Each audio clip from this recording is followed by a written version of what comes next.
47620. His Share of Glory, the complete short science fiction of C. M. Kornbluth.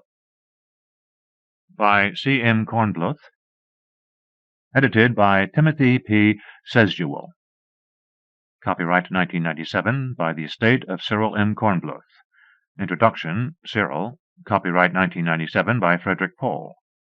Editor's Introduction. Copyright 1997 by Timothy P. Szczesuil. Read by Roy Avers. This book was originally created for audio cassette playback. Any announcements concerning cassettes do not apply to this recording. This version contains markers allowing direct access to major portions of the book. Library of Congress annotation. This collection of more than 50 short stories contains all the solo works of Kornbluth, even those written under pseudonyms. Includes an introduction by his longtime friend and collaborator, Frederik Pohl, who provides insights into Kornbluth's short life. 1997. From the Book Jacket. His Share of Glory contains all the short science fiction written solely by Cyril M. Kornbluth. Many of the stories are SF classics, such as The Little Black Bag, Two Dooms, The Mindworm, and, of course, That Share of Glory. There are 56 works of short SF, with the original bibliographic details, including pseudonymous byline. The introduction is by Frederik Pohl, noted SF writer and lifelong friend and collaborator of C. M. Kornbluth. About the author. C. M. Kornbluth. Cyril M. Kornbluth, 1923 to 1958, was a member of the Futurians, a group of SF writers and fans in the late 1930s, who greatly influenced the course of the science fiction field. Known for his insightful, cynical, and humorous stories, he began writing professionally at the age of 15. As an infantryman in World War II, he fought in the Battle of the Bulge, for which he was decorated. He attended the University of Chicago before becoming a news wire service reporter. Rising to become bureau editor, Kornbluth quit in 1951 to write full-time, but died of a heart attack at the age of 35. A prolific writer, both in the SF field and other genres, he wrote over 100 stories and 28 books, by himself and with others. Kornbluth is best known for his collaborations, such as the Gunner Cade stories with Judith Merrill.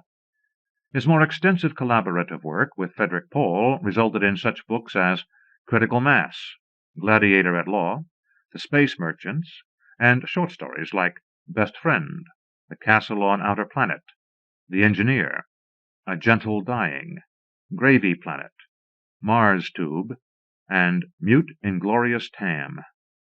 In 1973, Kornbluth and Pohl's short story, The Meeting, won the Hugo Award.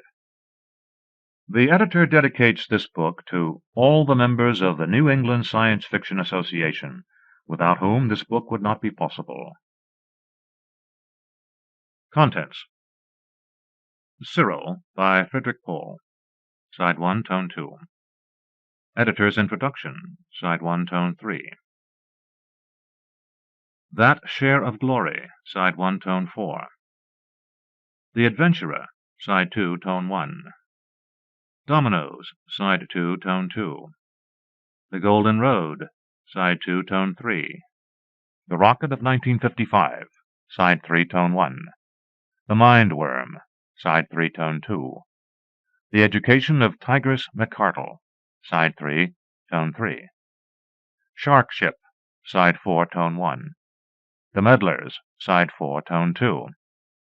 The Luckiest Man in Denv, Side 5, Tone 1. The Reversible Revolutions, Side 5, Tone 2. The City in the Sofa, Side 5, Tone 3. Gomez, Side 6, Tone 1.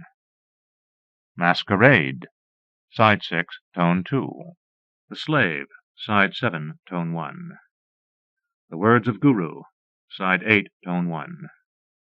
13 O'Clock, Side 8, Tone 2. Mr. Packer Goes to Hell, Side 8, Tone 3. With These Hands, Side 9, Tone 1. Iteration, Side 9, Tone 2. The Goodly Creatures, side 10, tone 1. Time Bum, side 10, tone 2. Two Dooms, side 10, tone 3. Passion Pills, side 11, tone 1. The Silly Season, side 12, tone 1. Firepower, side 12, tone 2. The Perfect Invasion, side 13, tone 1. The Adventurers, side 13, tone 2. Kazam Collects, side 13, tone 3. The Marching Morons, side 14, tone 1.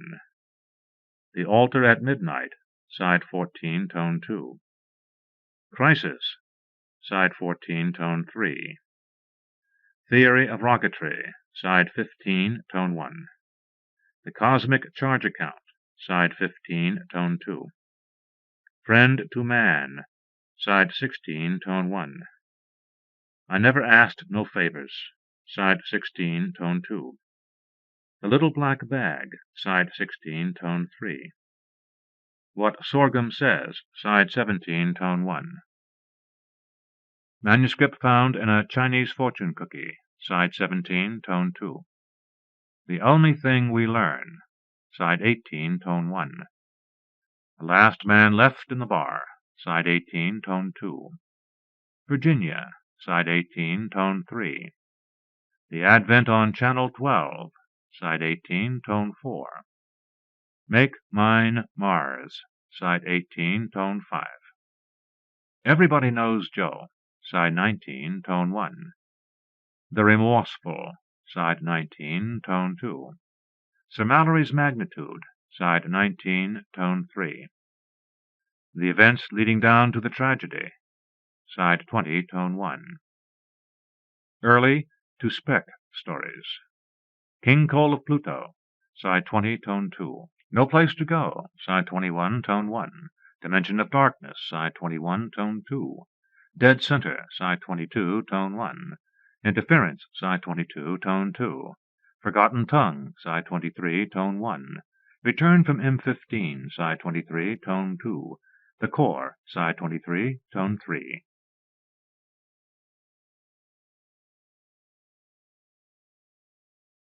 Cyril, by Frederik Pohl. In the late 1930s, a bunch of us New York City fans, tired of being members of other people's fan clubs, decided to start our own. We called it the Futurians. As nearly as I can remember, the prime perpetrators were Don Wollheim, Johnny Michael, Bob Lowndes, and myself, but we quickly acquired a couple of dozen other like-minded actor fans and writer wannabes, and among them was a pudgy, acerbic 14-year-old from the far northern reaches of Manhattan, whose name was Cyril Kornbluth. All the Futurians had an attitude. It was what made us so universally loved by other New York fans. Even so, Cyril was special. He had a quick and abrasive wit, and he exercised it on anyone within reach. What he also had, though, was a boundless talent. Even at 14, Cyril knew how to use the English language. I think he was born with the gift of writing in coherent, pointed, colorful sentences, and although I don't think any of his very earliest writing survives, some of the stories in this book were written when he was no more than 16. Most of what Cyril wrote, what all of us Futurians wrote assiduously and often, was science fiction. But he also had a streak of the poet in him. Cyril possessed a copy of a textbook, written, I think, by one of his high school teachers, which described all the traditional forms of verse, from haiku to chant royal, and it was his ambition to write one of each. I don't think he made it. I do remember that he did a villanelle and several sonnets, both Shakespearean and Petrarchan, but I don't remember the poems themselves. All I do remember of Cyril's verse is a fragment from the beginning of a long, erotic poem called Elephanta. How long, my love, shall I behold this wall between our gardens, yours the rose, and mine the swooning lily? And a short piece called Calisthenics. 1, 2, 3, 4, flap your arms and prance, in stinky shirt and stinky socks and stinky little pants. By 1939, a few of the Futurians had begun making an occasional sale to the prozines. Then the gates of heaven opened. In October of that year, I fell into a job editing 2 science fiction magazines for the great pulp house of Popular Publications. A few months later, Don Wollheim persuaded Albing Publications to give him a similar deal, while Bob Lowndes got the call to take over Louis Silberkleit's magazines. These were not major markets. None of us had much to spend in the way of story budgets. Donald essentially had no budget at all, and we were at a disadvantage in competing with magazines like Amazing, Astounding, and Thrilling Wonder for the work of the established pros. What we did have, though, was each other, and all the rest of the Futurians. I think Cyril's first published story was a collaboration with Dick Wilson, Stepson of Space, published under the pseudonym of Ivar Towers. The Futurian headquarters apartment was called the Ivory Tower. In my magazine, Astonishing Stories. He and I also collaborated on a batch of not very good stories for my own magazines, mostly bylined S.D. Gottesman at Cyril's prompting. I think he was getting back at a hated math teacher of that name. But his solo work, under one pen name or another, generally appeared in Don Wollheim's Stirring and Cosmic. Most of them are herein. Then the war came along. Cyril, who had worked now and then as a machinist, got into uniform as an artillery maintenance man, working in a machine shop far behind the lines to keep the guns going. He probably could have survived the war in relative comfort there, except that the army had an inspiration. In its wisdom, it imagined that the war would go on for a good long time, that it would need educated officers beyond the apparently available supply toward its final stages, and that it would be a good idea to send some of its brighter soldiers to school ahead of time. The program was called ASTP, and Cyril signed up for it at once. It was a very good deal. Cyril went back to school at the Army's expense quite happily, until the Army noticed that the war was moving toward a close faster than they had expected, with some very big battles yet to be fought. The need was not for future officers, but for present combat troops. They met it by canceling ASTP overnight and throwing all its members into the infantry. And so Cyril wound up lugging a 50-caliber machine gun through the snows of the Battle of the Bulge. The war did finally end. We all got back to civilian life again, and Cyril moved to Chicago to go back to school at the University of Chicago on the GI Bill. Meanwhile, Dick Wilson had also wound up there as a reporter for the newswire service Transradio Press. He was their bureau chief for the city, and when he needed to hire another reporter, he gave the job to Cyril. For a couple of years, Cyril divided his time between the news bureau and the university, somehow finding enough spare hours to write an occasional short story for the magazines, all of them herein. Then he came east on a visit. He stayed at our house just outside of Red Bank, New Jersey, for a while, and I was glad to see him because I needed help on a project. The project was a novel I had begun about the future of the advertising business. I had been working on it desultorily for a year or so, and succeeded in getting about the first third of it on paper. I showed that much to Horace Gold, then the editor of Galaxy, and Horace said, "Fine, I'll print it as soon as I finish the current serial." "But it isn't finished," I said. "So go home and finish it," said Horace. I didn't see how that was possible in the time allowed, and so Cyril's arrival was a godsend. When I showed what I had to him and suggested we try collaborating again, he agreed instantly. He wrote the next third by himself, and the two of us collaborated, turn and about, on the final section. After some polishing and cleaning up of loose ends, we turned it in, and Horace ran it as Gravy Planet. A little later, Ian Ballantyne published it in book form as The Space Merchants, and so it has remained, in many editions and several dozen translations ever since. Working with Cyril Kornbluth was one of the great privileges of my life. First to last, we wrote 7 novels together: The Space Merchants, Gladiator at Law, Search the Sky, and Wolfbane in the field of science fiction, plus our 3 mainstream novels, Presidential Year, A Town is Drowning, and Sorority House, that last one published under the pseudonym of Jordan Park. I can't say that we never quarreled about anything. After all, we were both graduates of the feisty Futurians. But the writing always went quickly and well. As editor, agent, and collaborator, I have worked with literally hundreds of writers over the years, in one degree or another of intimacy, but never with one more competent and talented than Cyril. Even when we were not actually collaborating, we would now and then help each other out. Once when Cyril complained that he wanted to write a story, but couldn't seem to come up with an attractive idea, I reminded him that he had once mentioned to me that he'd like to write a story about medical instruments from the future somehow appearing today. The Little Black Bag was the result. And after that was published, I urged him to do more with the future background from which those instruments had come, and that turned into The Marching Morons. And I am indebted to him for any number of details, plot twists, and bits of business in my own stories of the time. All the while we were writing together, of course, he had other irons in the fire. With Judy Merrill he wrote 2 novels, Mars Child and Gunner Cade. He continued to pour out his own wonderful shorter pieces, and he wrote 6 novels all his own. Some of them were mainstream, Valerie, The Naked Storm, and Man of Cold Rages, but 3 were science fiction. They were, of course, brilliant. They are also, however, sadly somewhat dated. Takeoff was all about the first space flight. Not this August, about the results of the anticipated Russian-American World War III, which in his story the Russians had won. By 1958 he had larger plans, with 2 novels in the works. Neither was science fiction. Both were historical. One was to be about the life of St. Dacius, and that is all I know about it. If any part of it was ever on paper, it has long since been lost.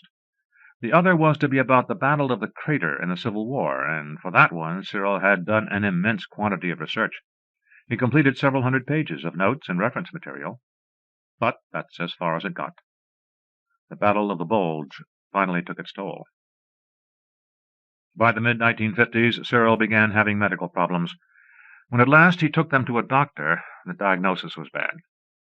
It was essentially malignant hypertension, the doctor said, probably the result of exposure and exhaustion in the Ardennes forest, and it was likely to be terminal. If Cyril wanted to live much longer, the doctor told him, he would have to give up cigarettes, alcohol, and spices of all kinds, and take regular doses of the Rauwolfia extracts that were all the pharmacopoeia of the day had to offer for that condition. Cyril did his best to follow orders. When he came out to visit, Carol, my wife at that time, baked him salt-free bread and served him spiceless health foods, and we never offered him a drink. It wasn't good enough. The dope he was taking relieved his tension, but it also made him stupid. This quick, insightful mind had become woefully slow and fumbling. When I ventured to show him a novel that was giving me trouble in the hope that he could help, he read it over ponderously, then sighed. "Needs salt," he said gloomily, and handed it back. To live like that, Cyril decided, was no life at all. So he went against the doctor's orders. He stopped the drugs and resumed the cigarettes and the spices. For a while he was the old Cyril again. And then, on one snowy morning, a few months later, I got a despairing phone call from Mary, his wife. Cyril had shoveled snow to get out of the driveway of their home on Long Island, then run to catch a train to the city, and dropped dead of a heart attack on the station platform. By the time I got there, a few hours later, there was nothing left to do but to try to console his widow and his sons. Mary and I went to the crematorium to watch Cyril's body roll into the chamber. The shutters closed, and that was the last anyone ever saw of Cyril Kornbluth. He was then just 34 years old, and I think only beginning to hit his stride as a writer. When Cyril died, he left behind a few fragments of notes and uncompleted stories. Some of them I completed and published as our final collaborations, The Quaker Canon, Critical Mass, and Mute Inglorious Tam among them. There was one other. That was a very short piece called The Meeting. For one reason or another, it was years before I saw how to deal with that one. But at last I did, and when awards time came around the next year, The Meeting won a Hugo. It was the only such award ever given to Cyril's work, and it was not enough. He deserved much more. Editor's Introduction. "Who is C.M. Kornbluth?" I asked. We had just seen the movie RoboCop in 1987, and I asked, "Where have I read the line, 'I'd buy that for $1'?" To which my wife Anne, my encyclopedia of all SF knowledge, replied without a pause. It was, "Would you buy it for $0.25? in The Marching Morons. It's sort of a sequel to The Little Black Bag by Kornbluth, C.M. Kornbluth. I had recognized the tagline, but not the author. That was the genesis of this book. Shortly after that, I bought a second-hand copy of The Best of C.M. Kornbluth that Fred Pohl edited and Del Rey published in 1976, by then out of print. I inhaled the collection and looked for more. Alas, neither the library nor the bookseller could help me. Eventually I discovered that some of his other works had been published in even older and more difficult-to-obtain out-of-print collections, 13 O'Clock and Other Zero Hours, A Mile Beyond the Moon, and The Mindworm. I bought or borrowed these old, yellowed, brittle-paged paperbacks and enjoyed them as well.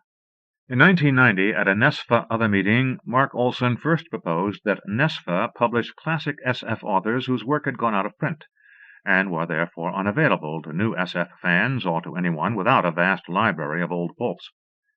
Mark selected Schmitz, and the first of the NESFA's choice books was published, The Best of James H. Schmitz. My proposal was C.M. Kornbluth. In the preparation of this book, I've had the good fortune to speak with many of Cyril M. Kornbluth's friends and contemporaries. He seems to have been your typical literary genius, amusing, smart, quick-witted, but acid-tongued. His photograph on the back flyleaf shows a cocky young man, blithely smoking, perfectly confident. Yet he is only a boy, 16 or 17 years old. Here are cynicism and maturity, characteristics that were present from the beginning of his career to its sudden end. Why a complete collection? Cyril Kornbluth was widely known for writing under various pseudonyms, Cecil Corwin, S.D. Gottesman, etc. Several of his pen names were house names, used by other writers for the same magazine. Some were also collaborations. I searched the usual sources to construct as complete a bibliography of solo Kornbluth stories as possible. Looking at that list and reading the stories, I realized that I couldn't bear to cut out any of them. They all had a unique insight into human nature, and most were very good. A small number had been written hastily, at the last minute to fill space in a pulp magazine being edited by a fellow Futurian, but even the bad ones were impressive work for a teenager writing to spec on a tight deadline. Some of these early stories I have put in the back section of the book. Why not include collaborative material? Kornbluth was an extensive collaborator. In the early 40s, he collaborated with several of the Futurians, Don Wollheim, Robert A.W. Lowndes, etc. Later, under the pseudonym of Cyril Judd, he collaborated with Judith Merrill on the Gunnar Cade Mars Child series. And, of course, throughout his career, he collaborated extensively with Fred Pohl. Recently, Pohl edited a collection of their collaborative efforts, Our Best, The Best of Frederik Pohl and C.M. Kornbluth. Pohl and Kornbluth wrote in a unique voice, which was neither Pohl nor Kornbluth. I was interested in presenting Kornbluth's perspective. To determine which stories were really Kornbluth, I consulted the usual indexes to early SF. The most useful source of bibliographic information I found was Cyril M. Kornbluth, The Cynical Scrutineer, by Phil Stevenson Payne and Gordon Benson, Jr., ISBN number 1-871133-03-3. A good bibliography that also includes non-SF works. I also conferred with Ken Johnson, an expert on pseudonyms in SF, who had managed to view some of the original receipts from some of the early publishers, and from him I learned that Kornbluth did not write Hollow of the Moon, a story written under the byline Gabriel Barclay. The Shakespeare quotation at the beginning of Two Dooms only appeared in the first occurrence, in the magazine Venture, 758, and not in any subsequent reprints. In the magazine Galaxy, 1251, there is a variation of the story With These Hands, with a rather contrived ending, which doesn't appear in any other editions of the story. I believe the Galaxy ending to be an editor's edition, and have chosen to include the more widely used variation. There was a heavily abridged version of The Silly Season in the collection The Mindworm. The complete version appears here. This book has been part of my life for 3 years. Throughout this time, it is the stories that hold my attention. Witty, pointed, telling, honest, gutsy. It is through these stories that we see Kornbluth's view the clearest. A universe of intrigue and absurdity, of con men, of suckers, of justice, his truth, his vision. The stories that follow are his share of glory. Timothy P. Szczesuil, Wayland, Massachusetts, December 1996. Astounding, January 1952. That Share of Glory. Young Allen, one of 1,000 in the huge refectory, ate absent-mindedly as the reader droned into the perfect silence of the hall. Today's lesson happened to be a word list of the Thetis 8 planet's seagoing folk. Tlon, a ship, droned the reader. Litlow, some ships, number unknown. Long, some ships, number known, always modified by cardinal. Ong, a ship and a collection of ships, always modified by ordinal. Negurt, first ship and a collection of ships, an exception to Ongr. A lay brother tiptoed to Allen's side. "The rector summons you," he whispered. Allen had no time for panic, though that was the usual reaction to a summons from the rector to a novice. He slipped from the refectory, stepped onto the northbound corridor, and stepped off at his cell, a minute later and a quarter-mile farther on. Hastily but meticulously he changed from his drab habit to the heraldic robes in the cubicle with its simple stool, washstand, desk, and paperweight or two. Allen, a level-headed young fellow, was not aware that he had broken any section of the Order's complicated rule, but he was aware that he could have done so without knowing it. It might, he thought, be the last time he would see the cell. He cast a glance which he hoped would not be the final one over it, a glance which lingered a little fondly on the reel rack where were stowed Nicholson on Martian verbs, the new Oxford Venusian dictionary, the ponderous six-reader Deutsche Ganymedische Konversationslexikon, published long ago and far away in Leipzig. The later works were there, too, The Tongues of the Galaxy, an essay in classification, a concise grammar of Scythian, the self-pronouncing Vegan II dictionary, scores of them, and, of course, the worn reel of old Machiavelli's The Prince. Enough of that. Allen combed out his small, neat beard and stepped on to the southbound corridor. He transferred to an eastbound at the next intersection, and minutes later was before the rector's lay secretary. "You'd better review your Lyran irregulars," said the secretary disrespectfully. "There's a trader in there who's looking for a cheap herald on a swindling trip to Lyra 6. Thus unceremoniously did Allen learn that he was not to be ejected from the Order, but that he was to be elevated to journeyman. But, as a herald should, he betrayed no sign of his immense relief. He did, however, take the secretary's advice, and sensibly reviewed his Lyran. While he was in the midst of a declension which applied only to inanimate objects, the voice of the rector, and what a mellow voice it was, floated through the secretary's intercom. "Admit the novice, Allen," said the master herald. A final settling of his robes, and the youth walked into the rector's huge office, with the seal of the Order blazing in diamonds above his desk. There was a stranger present, presumably the trader, a black-bearded fellow whose rugged frame didn't carry his vegan cloak with ease. Said the rector, "Novice, this is to be the crown of your toil if you are acceptable to—" He courteously turned to the trader, who shrugged irritably. "It's all one to me," growled the Blackbeard. "Somebody cheap, somebody who knows the cant of the thievish Lyran gym peddlers. Above all, somebody at once. Overhead is devouring my flesh day by day as the ship waits at the field, and when we are spaceborne, my imbecile crew will doubtless waste liter after priceless liter of my fuel. And when we land, the swindling Lyrans will without doubt make my ruin complete by tricking me even out of the minute profit I hope to realize. Good Master Herald, let me have the infant cheap, and I'll bid you good day." The rector's shaggy eyebrows drew down in a frown. "Trader," he said sonorously, "our mission of galactic utilitarian culture is not concerned with your margin of profit. I ask you to test this youth, and if you find him able, to take him as your herald on your voyage. He will serve you well, for he has been taught that commerce and words, its medium, are the unifying bonds which will one day unite the cosmos into a single humankind. Do not conceive that the College and Order of Heralds is a mere aid to you in your commercial adventure. Very well, growled the trader. He addressed Allen in broken Lyran. Boy, how you make up vegan stones of 3 fires, so Lyran women like, come buy again?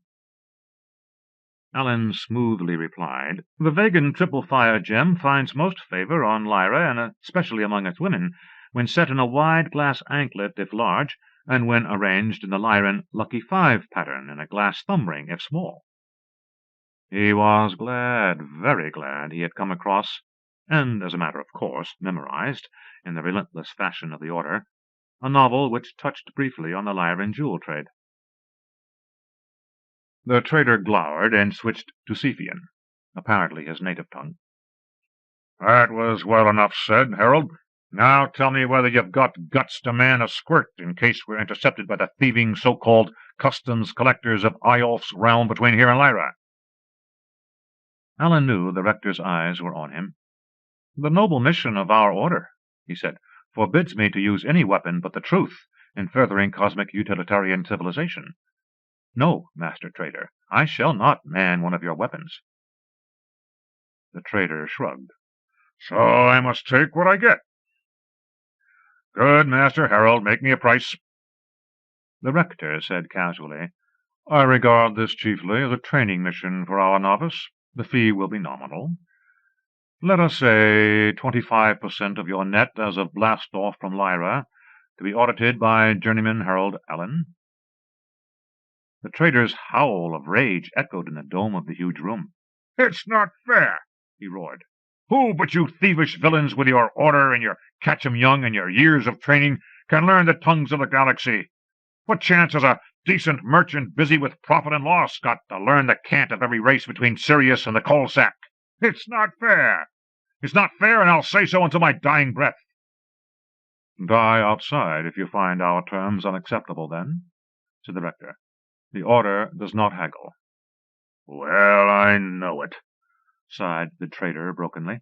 I should have stuck to my own system and my good father's pump flange factory. But no, I had to pick up a bargain in gems on Vega. Enough of this. Bring me your contract and I'll sign it. The rector's shaggy eyebrows went up. There is no contract, he said. A mutual trust between herald and trader is the cornerstone upon which cosmos-wide amity and understanding will be built. At 25% of an unlicked pup, muttered Blackbeard to himself in Cephian. None of his instructors had played Polonius, as Allen, with the seal of the journeyman herald on his brow, packed for blast-off and vacated his cell. He supposed they knew that 20 years of training either had done their work or had not. The trader, taking Allen to the field where his ship waited, was less wise. The secret of successful negotiation, he weightily told his herald, is to yield willingly. This may strike you as a paradox, but it is the veritable key to my success in maintaining the profits of my good father's pump flange trade. The secret is to yield with the rueful admiration of your opponent, but only in unimportant details. Put up a little battle about delivery date or about terms of credit, and then let him have his way. But you never give way a hair's breadth on your asking price, unless— Allen let him drivel on as they drove through the outer works of the college. He was glad the car was open.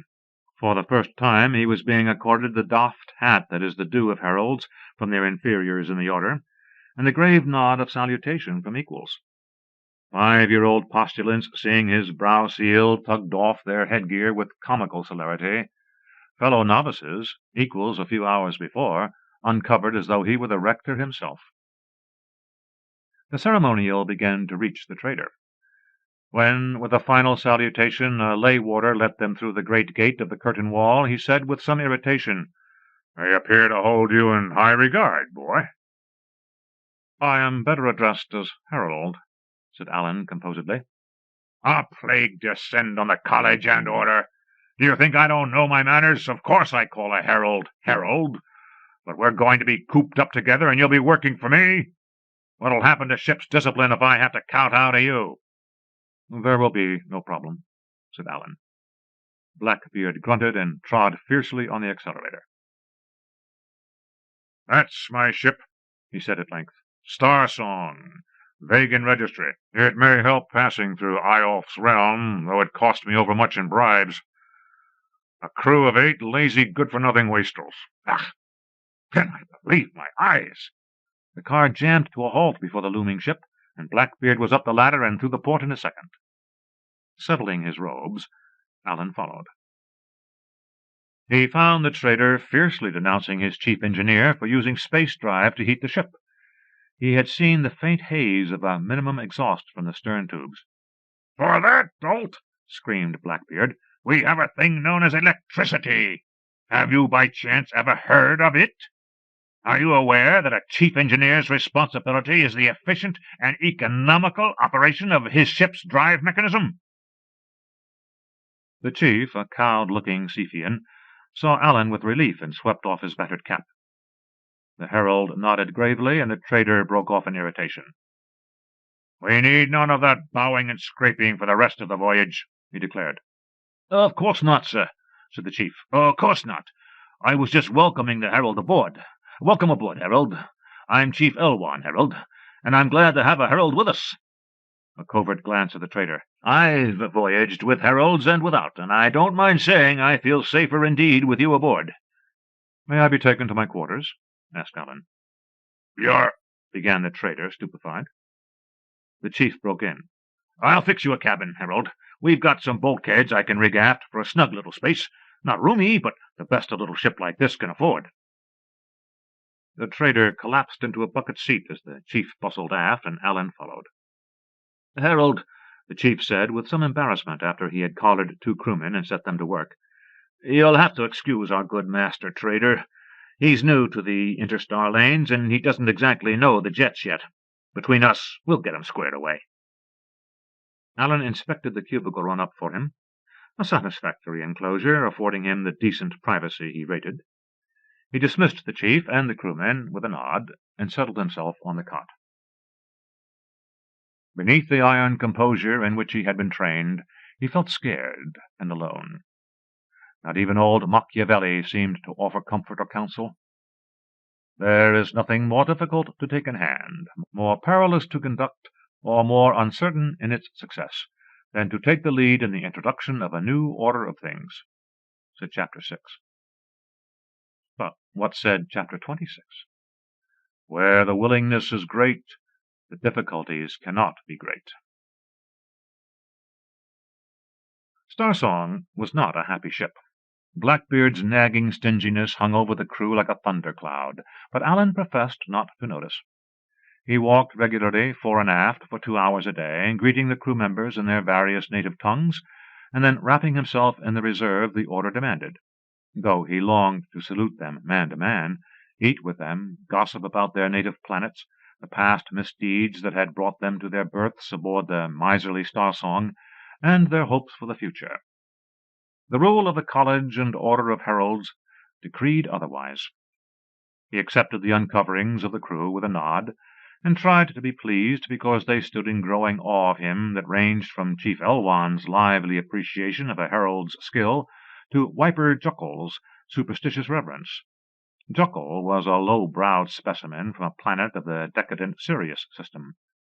He outdid the normal slovenliness of an all-male crew on a freighter, a slovenliness in which Allen could not share. Many of his waking hours were spent in his locked cubicle burnishing his metal and cleaning and pressing his robes. A herald was never supposed to suggest by his appearance that he shared mortal frailties. Blackbeard himself yielded a little, to the point of touching his cap sullenly. This probably was not so much awe at Allen's studied manner as respect for the incisive, lightning-fast job of auditing the herald did on the books of the trading venture. Absurdly complicated books, with scores of accounts to record a simple matter of buying gems cheap on Vega, and chartering a ship in the hope of selling them dearly on Lyra. The complicated books and overlapping accounts did tell the story, but they made it very easy for an auditor to erroneously read a number of costs as far higher than they actually were. Alan did not fall into the trap. On the 5th day after blast-off, Chief L1 rapped, respectfully but urgently, on the door of Alan's cubicle. "If you please, Harold," he urged, "could you come to the bridge?" Alan's heart bounded in his chest, but he gravely said, "My meditation must not be interrupted. I shall join you on the bridge in 10 minutes. And for 10 minutes he methodically polished a murky link in the massive gold chain that fastened his boat cloak. The meditation. He donned the cloak before stepping out. The summons sounded like a full-dress affair in the offing. The trader was stamping and fuming. Chief L1 was riffling through his spec book unhappily. Astrogator Huffner was at the plot computer, running up trajectories and knocking them down again. A quick glance showed Alan that they were all high-speed trajectories in the evasive action class. "Harold," said the trader grimly, "we have broken somebody's detector bubble." He jerked his thumb at a red-lit signal. "I expect we'll be overhauled shortly. Are you ready to earn your 25% of the net?" Alan overlooked the crudity. "Are you rigged for color video, merchant?" he asked. "We are." "Then I am ready to do what I can for my client." He took the communicator's seat, stealing a glance in the still blank screen. The reflection of his face was reassuring, though he wished he had thought to comb his small beard. Another light flashed on, and Huffner quit the computer to study the detector board. "Big, powerful, and getting closer," he said tersely. "Scanning for us with directionals now, putting out plenty of energy." The loud speaker of the ship-to-ship audio came to life. "Which ship are you?" it demanded in Vagan. "We are a customs cruiser of the realm of Iolf. What ship are you?" "Have the crew man the squirts," said the trader softly to the chief. L1 looked at Alan, who shook his head. "Sorry, sir," said the engineer apologetically. "The Herald—" "We are the freighter Starsong, Vagan Registry," said Alan into the audio mic as the trader choked. "We are carrying Vagan gems to Lyra." "They're on us," said the astrogator despairingly, reading his instruments. The ship-to-ship video flashed on, showing an arrogant, square-jawed face topped by a battered naval cap. "Lyra, indeed. We have plans of our own for Lyra. You will heave to," began the officer in the screen, before he noted Alan. "My pardon, Harold," he said sardonically. "Harold, will you please request the ship's master to heave to for boarding and search? We wish to assess and collect customs duties. You are aware, of course, that your vessel is passing through the realm."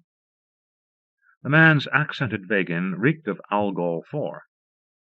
Alan switched to that obscure language to say, "We were not aware of that. Are you aware that there is a reciprocal trade treaty in effect between the Vagan system and the realm, which specifies that freight in Vagan bottoms is dutiable only when consigned to ports in the realm?" "You speak Algolian, do you? You heralds have not been underrated. But don't plan to lie your way out of this. Yes, I am aware of some such agreement as you mentioned. We shall board you, as I said, and assess and collect duty in kind.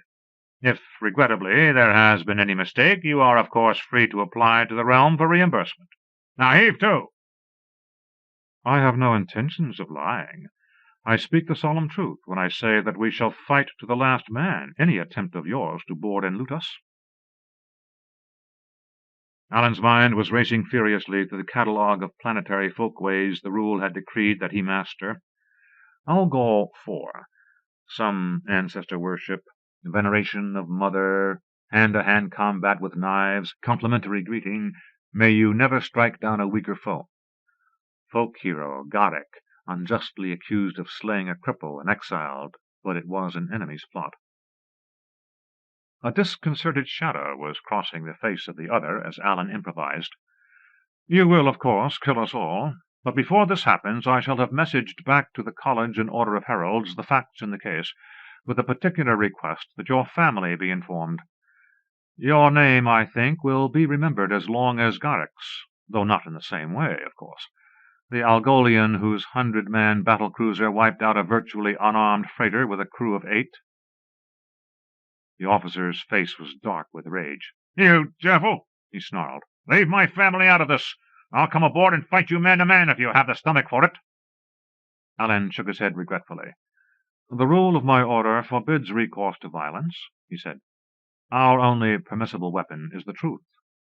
"We're coming aboard," said the officer grimly. "I'll order my men not to harm your people. We'll just be collecting customs. If your people shoot first, my men will be under orders to do nothing more than disable them." Allen smiled and uttered a sentence or two in Algolian. The officer's jaw dropped, and he croaked, after a pause, "I'll cut you to ribbons! You can't say that about my mother, you—" And he spewed back some of the words Allen had spoken. "Calm yourself," said the herald gravely. "I apologize for my disgusting and unheraldic remarks, but I wished to prove a point. You would have killed me if you could. I touched off a reaction which had been planted in you by your culture. I will be able to do the same with the men of yours who come aboard. For every race of man there is the intolerable insult that must be avenged in blood. Send your men aboard under orders not to kill if you wish. I shall goad them into a killing rage. We shall be massacred. Yours will be the blame, and you will be disgraced and disowned by your entire planet." Allen hoped desperately that the naval crews of the realm were, as reputed, a barbarous and undisciplined lot.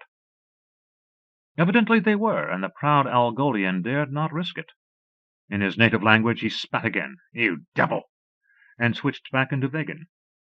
"Freighter Star Song," he said bleakly, "I find that my space fix was an error, and that you are not in realm territory. You may proceed." The astrogator said from the detector board, incredulously, "He's disengaging! He's off us! He's accelerating! Harold, what did you say to him?" But the reaction from Blackbeard was more gratifying. Speechless, the trader took off his cap. Allen acknowledged the salute with a grave nod before he started back to his cubicle. It was just as well, he reflected, that the trader didn't know his life and his ship had been unconditionally pledged in a finish fight against a 100-man battlecruiser. Lyra's principal spaceport was pocked and broken, but they made a fair enough landing. Allen, in full heraldic robes, descended from Star Song to greet a handful of port officials. "Any medals aboard?" demanded one of them. "None for sale," said the herald. "We have Vegan gems, chiefly triple fire." He knew that the dull little planet was short of metals, and, having made a virtue of necessity, was somehow prejudiced against their import. "Have your crew transfer the cargo to the customs shed," said the port official, studying Star Song's papers. "And all of you wait there." All of them, except Allen, lugged numbered sacks and boxes of gems to the low brick building designated. The trader was allowed to pocket a handful for samples before the shed was sealed, a complicated business. A brick was mortared over the simple ironwood latch that closed the ironwood door. A pat of clay was slapped over the brick, and the port seal stamped in it.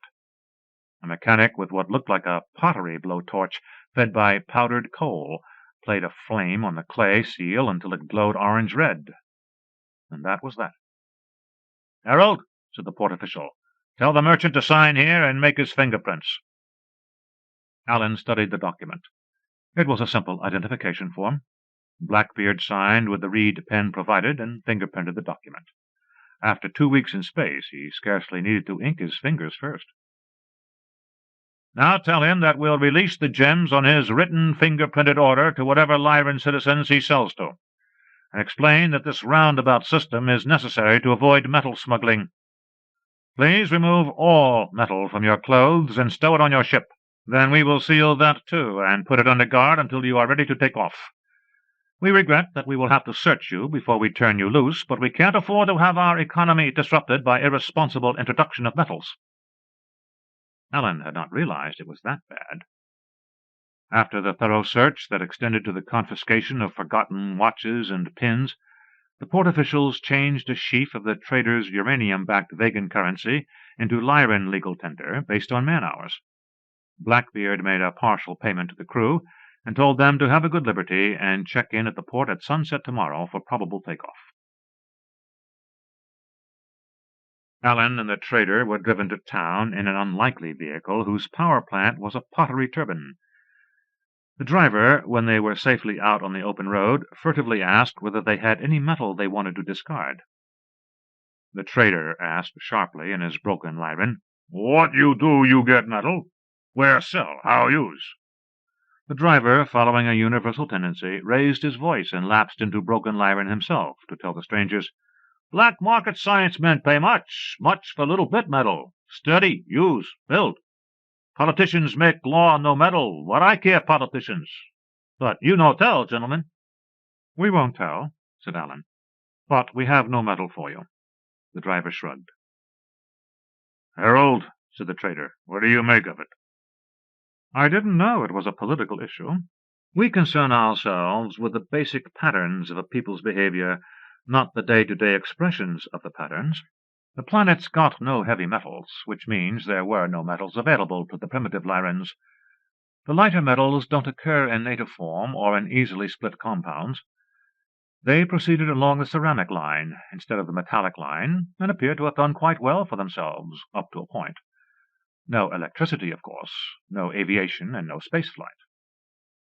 "And," said the trader, "naturally the people who make these buggies and that blowtorch we saw are scared witless that metals will be imported and put them out of business. So naturally they have laws passed prohibiting it." "Naturally," said the herald, looking sharply at the trader. But Blackbeard was back in character a moment later. "An outrage," he growled, "trying to tell a man what he can and can't import when he sees a decent chance to make a bit of profit." The driver dropped them at a boarding-house. It was half-timbered construction, which appeared to be swankier than the more common brick. The floors were plate glass, roughened for traction. Allen got them a double room with a view. "What's that thing?" demanded the trader, inspecting the view. The thing was a structure looming above the slate and tile roofs of the town, a round brick tower for its first 25 meters, and then wood for another 15. As they studied it, it pricked up a pair of ears at the top, and began to flop them wildly. "A semaphore," said Allen. A minute later, Blackbeard piteously demanded from the bathroom, "How do you make water come out of the tap? I touched it all over, but nothing happened." "You have to turn it," said Allen, demonstrating. "And that thing, you pull it sharply down, hold it, and then release." "Barbarous," muttered the trader. "Barbarous." An elderly maid came in to show them how to string their hammocks, and ask if they happened to have a bit of metal to give her for a souvenir. They sent her away, and rather than face the public dining-room, made a meal from their own stores and turned in for the night. "It's going well," thought Allen drowsily. "Going very well indeed." He woke abruptly, but made no move. It was dark in the double room, and there were stealthy, furtive little noises nearby. 100 thoughts flashed through his head of Lyran treachery and double-dealing. He lifted his eyelids a trifle and saw a figure silhouetted against the faint light of the big window. If a burglar, he was a clumsy one. There was a stirring from the other hammock, the trader's. With a subdued roar that sounded like "Thieving villains!" Blackbeard launched himself from the hammock at the intruder. But his feet tangled in the hammock cords, and he belly-flopped on the floor. The burglar, if it was one, didn't dash smoothly and efficiently for the door. He straightened himself against the window and said resignedly, "You need not fear. I will make no resistance." Allen rolled from the hammock and helped the trader to his feet. "He said he doesn't want to fight," he told the trader. Blackbeard seized the intruder and shook him like a rat. "So the rogue is a coward too," he boomed. "Give us a light, Harold." Allen uncovered the slow match, blew it to a flame, squeakily pumped up a pressure torch until a jet of pulverized coal sprayed from its nozzle, and ignited it. A dozen strokes more, and there was enough heat feeding back from the jet to maintain the pressure cycle. Through all of this the trader was demanding in his broken Lyran, "What make here, thief? What reason thief us room?" The herald brought the hissing pressure lamp to the window. The intruder's face was not the unhealthy, neurotic face of a criminal. Its thin lines told of discipline and thought. "What did you want here?" asked Alan. "Metal," said the intruder simply. "I thought you might have a bit of iron." It was the first time a specific metal had been named by any Lyran. He used, of course, the Vegan word for iron. "You are particular," remarked the herald. "Why iron?" "I have heard that it possesses certain properties. Perhaps you can tell me before you turn me over to the police. Is it true, as we hear, that a mass of iron whose crystals have been aligned by a sharp blow will strongly attract another piece of iron with a force related to the distance between them?" "It is true," said the herald, studying the man's face. It was lit with excitement. Deliberately, Alan added, "This alignment is more easily and uniformly effected by placing the mass of iron in an electric field, that is, a space surrounding the passage of an electron stream through a conductor." Many of the words he used had to be Vegan. There were no Lyran words for electric, electron, or conductor. The intruder's face fell. "I have tried to master the concept you refer to," he admitted, "but it is beyond me. I have questioned other interstar voyagers, and they have touched on it, but I cannot grasp it. But thank you, sir. You have been very courteous. I will trouble you no further while you summon the watch." "You give up too easily," said Alan. "For a scientist, much too easily. If we turn you over to the watch, there will be hearings and testimony and what not. Our time is limited here on your planet. I doubt that we can spare any for your legal processes."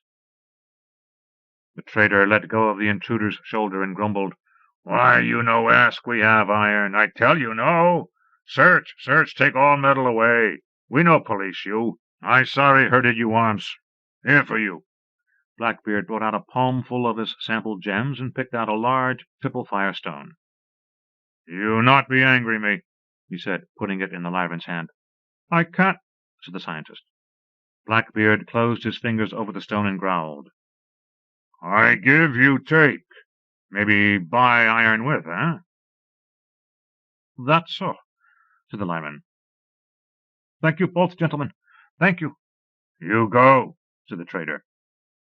"You go, we sleep again."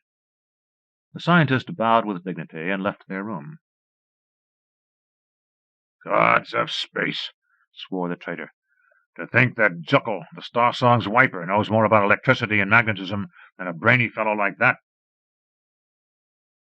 "And they are the key to physics," mused Alan. "A scientist here is dead-ended forever, because their materials are all insulators. Glass, clay, glaze, wood." "Funny, all right," yawned Blackbeard. "Did you see me collar him once I got on my feet? Sharp, eh? Good night, Harold." He gruntingly hauled himself into the hammock again, leaving Alan to turn off the hissing light and cover the slow match with its perforated lid. They had roast fowl of some sort or other for breakfast in the public dining room.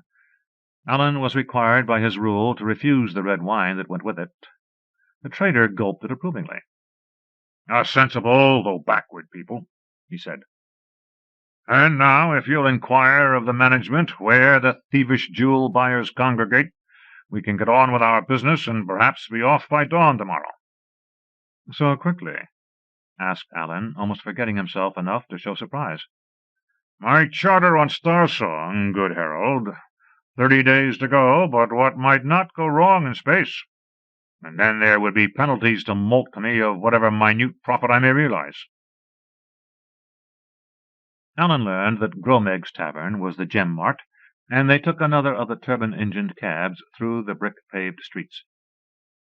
Gromeg's was a dismal, small-windowed brick barn with heavy-set men lounging about, an open kitchen at one end and tables at the other. A score of smaller, sharp-faced men were at the tables, sipping wine and chatting. "I am Journeyman Harold Allen," announced Allen clearly, with Vegan gems to dispose of. There was a silence of elaborate unconcern, and then one of the dealers spat and grunted, "Vegan gems! A drug on the market! Take them away, Harold." "Come, Master Trader," said Allen in the Lyran tongue. "The gem dealers of Lyra do not want your wares." He started for the door. One of the dealers called languidly, "Well, wait a moment. I have nothing better to do. Since you've come all this way, I'll have a look at your stuff." "You honor us," said Allen. He and Blackbeard sat at the man's table. The trader took out a palmful of samples, counted them meaningfully, and laid them on the boards. "Well," said the gem dealer, "I don't know whether to be amused or insulted. I am Garthkent, the gem dealer, not a retailer of beads. However, I have no hard feelings.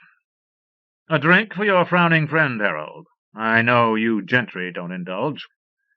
The drink was already on the table, brought by one of the hulking guards. Allen passed Garthkin's own mug of wine to the trader, explaining politely, "In my master trader's native Cepheus, it is considered honorable for the guest to sip the drink his host laid down, and not other. A charming custom, is it not?" "Charming, though unsanitary," muttered the gem dealer, and he did not touch the drink he had ordered for Blackbeard. "I can't understand a word either of you is saying. Too flowery. Was this little rat trying to drug me?" demanded the trader in Cephean. "No," said Allen, "just trying to get you drunk." To Garthkent in Lyran he explained, "The good trader was saying that he wishes to leave at once. I was agreeing with him." "Well," said Garthkent, "perhaps I can take a couple of your gauds for some youngster who wishes a cheap ring." "He's getting to it," Allen told the trader. "High time," grunted the Blackbeard. "The trader asks me to inform you," said Allen, switching back to Lyran, "that he is unable to sell in lots smaller than 500 gems." "A compact language, Cephean," said Garthkent, narrowing his eyes. "Is it not?" Allen blandly agreed. The gem dealer's forefinger rolled an especially fine 3-firestone from the little pool of gems on the table. "I suppose," he said grudgingly, "that this is what I must call the best of the lot. What I am curious to know is the price you would set for 500 equal in quality and size to this poor thing." "This," said Allen, "is the good trader's first venture to your delightful planet. He wishes to be remembered and welcomed all of the many times he anticipates returning. Because of this, he has set an absurdly low price, counting goodwill as more important than a prosperous voyage. 2,000 Lyran credits." "Absurd!" snorted Garthkent. "I cannot do business with you. Either you are insanely rapacious, or you have been pitifully misguided as to the value of your wares. I am well known for my charity. I will assume that the latter is the case. I trust you will not be too downcast when I tell you that 500 of these muddy, undersized, out-of-round objects are worth no more than 200 credits." "If you are serious," said Allen, with marked amazement, "we would not dream of imposing on you. At the figure you mention, we might as well not sell at all, but return with our wares to Cepheus and give these gems to children in the streets for marbles. Good gem trader, excuse us for taking up so much of your time, and many thanks for your warm hospitality in the matter of the wine." He switched to Cephean and said, "We're dickering now. 2,200. Get up. We're going to start to walk out." "What if he lets us go?" grumbled Blackbeard, but he did heave himself to his feet and turned to the door as Allen rose. "My trader echoes my regrets," the herald said in Lyran. "Farewell." "Well, stay a moment," said Garthkent. "I am well known for my soft heart toward strangers. A charitable man might go as high as 500 and absorb the inevitable loss. If you should return some day with a passable lot of real gems, it would be worth my while for you to remember who treated you with such benevolence, and give me fair choice." "Noble Lyran," said Allen, apparently almost overcome, "I shall not easily forget your combination of acumen and charity. It is a lesson to traders. It is a lesson to me. I shall not insist on 2,000. I shall cut the throat of my trader's venture by reducing his price to 1,800 credits, though I wonder how I shall dare tell him of it. What's going on now? Demanded Blackbeard. 500 and 1,800, said Allen. We can sit down again. Up, down, muttered the trader. They sat, and Allen said in Lyran, My trader unexpectedly endorses the reduction. He says better to lose some than all, an old proverb in the Cephian tongue, and he forbids any further reduction. Come now, wheedled the gem dealer. Let us be men of the world about this. One must give a little and take a little. Everybody knows he can't have his own way forever. I shall offer a good round 800 credits, and we'll close on it, eh? Pilquis, fetch us a pen and ink. One of the burly guards was right there with an ink pot and a reed pen. Garthkent had a customs form out of his tunic and was busily filling it in to specify the size, number, and fire of gems to be released to him. What's it now? Asked Blackbeard. 800. Take it. Garthkent, said Allen regretfully, you heard the firmness and decision in my trader's voice? What can I do? I am only speaking for him. He is a hard man, but perhaps I can talk him around later. I offer you the gems at a ruinous 1,500 credits.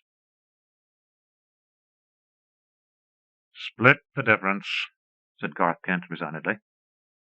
Done at 1150, said Allen. That Blackbeard understood. Well done, he boomed at Allen, and took a swig at Garthkent's wine cup. Have him fill in sack 18 on his paper. It's 500 of that grade. The gem dealer counted out 23 50-credit notes, and Blackbeard signed and fingerprinted the release.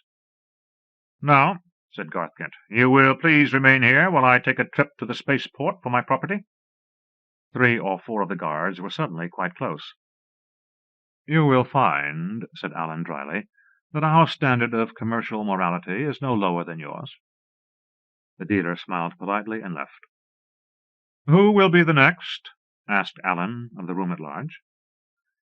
I'll look at your gems, said another dealer, sitting at the table. With the ice-breaking done, the transactions went quicker. Allen had disposed of a dozen lots by the time their first buyer returned. It's all right, he said. We've been tricked before, but your gems are as represented. I congratulate you, Harold, on driving a hard, fair bargain. That means, said Allen regretfully, that I should have asked for more. The guards were once more lounging in corners and no longer seemed so menacing. They had a midday meal and continued to dispose of their wares. At sunset, Allen held a final auction to clean up the odd lots that remained over, and was urged to stay to dinner. The trader, counting a huge wad of the Lyran manpower-based notes, shook his head. We should be off before dawn, Harold, he told Allen. Time is money, time is money. They are very insistent. And I am very stubborn. Thank them, and let us be on our way before anything else is done to increase my overhead. Something did turn up. A city watchman with a bloody nose and split lip. He demanded of the herald, Are you responsible for the Cephian maniac known as Elwan? Garthkent glided up to mutter in Allen's ear, Beware how you answer. Allen needed no warning. His grounding included Lyran legal concepts, and on the backward little planet touched with many relics of feudalism, responsible covered much territory. What has Chief Elwan done? He parried. As you see, the watchman glumly replied, pointing to his wounds, and the same to 3 others before we got him out of the wrecked wine-shop and into the castle. Are you responsible for him? Let me speak with my trader for a moment. Will you have some wine meantime? He signaled, and one of the guards brought a mug. Don't mind if I do. I can use it, sighed the watchman. We are in trouble, said Allen to Blackbeard. Chief Elwan is in the castle prison for drunk and disorderly conduct. You, as his master, are considered responsible for his conduct under Lyran law. You must pay his fines or serve his penalties. Or you can disown him, which is considered dishonorable, but sometimes necessary. For paying his fine or serving his time, you have a prior lien on his services, without pay. But of course that's unenforceable off Lyra. Blackbeard was sweating a little. Find out from the policeman how long all this is likely to take. I don't want to leave L1 here, and I do want us to get off as soon as possible. Keep him occupied now while I go about some business. The trader retreated to a corner of the darkening barn-like tavern, beckoning Garthkent and a guard with him as Alan returned to the watchman. "Good keeper of the peace," he said. "Will you have another?" He would. "My trader wishes to know what penalties are likely to be levied against the unfortunate Chief L1. "Going to leave him in the lurch, eh?" asked the watchman a little belligerently. "A fine master you have." One of the dealers at the table indignantly corroborated him. "If you foreigners aren't prepared to live up to your obligations, why did you come here in the first place? What happens to business if a master can send his man to steal and cheat and then say, 'Don't blame me, it was his doing'?" Alan patiently explained. "On other planets, good Lyrans, the tie of master and man is not so strong that a man would obey if he were ordered to go and steal or cheat." They shook their heads and muttered. It was unheard of. "Good watchman," pressed the herald, "my trader does not want to disown Chief L1. Can you tell me what recompense would be necessary, and how long it would take to manage the business?" The watchman started on a third cup, which Alan had unostentatiously signaled for. "It's hard to say," he told the herald weightily. "For my damages, I would demand 100 credits at least. The 3 other members of the watch, battered by your lunatic, could ask no less. The wine shop suffered easily 500 credits damage. The owner of it was beaten, but that doesn't matter, of course." "No imprisonment?" "Oh, flogging, of course." Alan started before he recalled that the flogging was a few half-hearted symbolic strokes on the covered shoulders with a light cane. "But no imprisonment. His Honor Judge Krarl does not sit on the night bench. Judge Krarl is a newfangled reformer, stranger. He professes to believe that mulcting is unjust, that it makes it easy for the rich to commit crime and go scot-free." "But doesn't it?" asked Alan, drawn off course in spite of himself. There was pitying laughter around him. "Look you," a dealer explained kindly. "The good watchman suffers battery. The mad Cephian, or his master, is mulcted for damages. The watchman is repaid for his injuries. What kind of justice is it to the watchman if the mad Cephian is locked away in a cell unfined?" The watchman nodded approvingly. "Well said," he told the dealer. "Luckily we have on the night bench a justice of the old school, His Honor Judge Cyril. Stern but fair. You should hear him. 50 credits, 100 credits in the lash. Robbed a ship, eh? 2,000 credits." He returned to his own voice and said with awe, "For a murder, he never assesses less than 10,000 credits." And if the murderer couldn't pay, Alan knew, he became a public charge, responsible to the state. That is, a slave. If he could pay, of course, he was turned loose. "And His Honor Judge Trio," he pressed, "is sitting tonight? Can we possibly appear before him, pay the fines, and be off?" "To be sure, stranger, I'd be a fool if I waited until morning, wouldn't I?" The wine had loosened his tongue a little too far, and he evidently realized it. "Enough of this," he said. "Does your master honorably accept responsibility for the Cephian? If so, come along with me, the 2 of you, and we'll get this over with." "Thanks, good watchman. We are coming." He went to Blackbeard, now alone in his corner, and said, "It's all right. We can pay off about 1,000 credits, and be on our way." The trader muttered darkly, "Lyran jurisdiction or not, it's coming out of L1's pay. The bloody fool." They rattled through the darkening streets of the town in one of the turbine-powered wagons, the watchman sitting up front with the driver, and the trader and the herald behind. "Something's burning," said Allen to the trader, sniffing the air. "The stinking buggy," began Blackbeard. "Oops," he said, interrupting himself and slapping at his cloak. "Let me, trader," said Allen.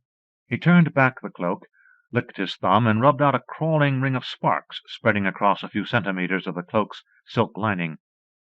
And he looked fixedly at what had started the little fire.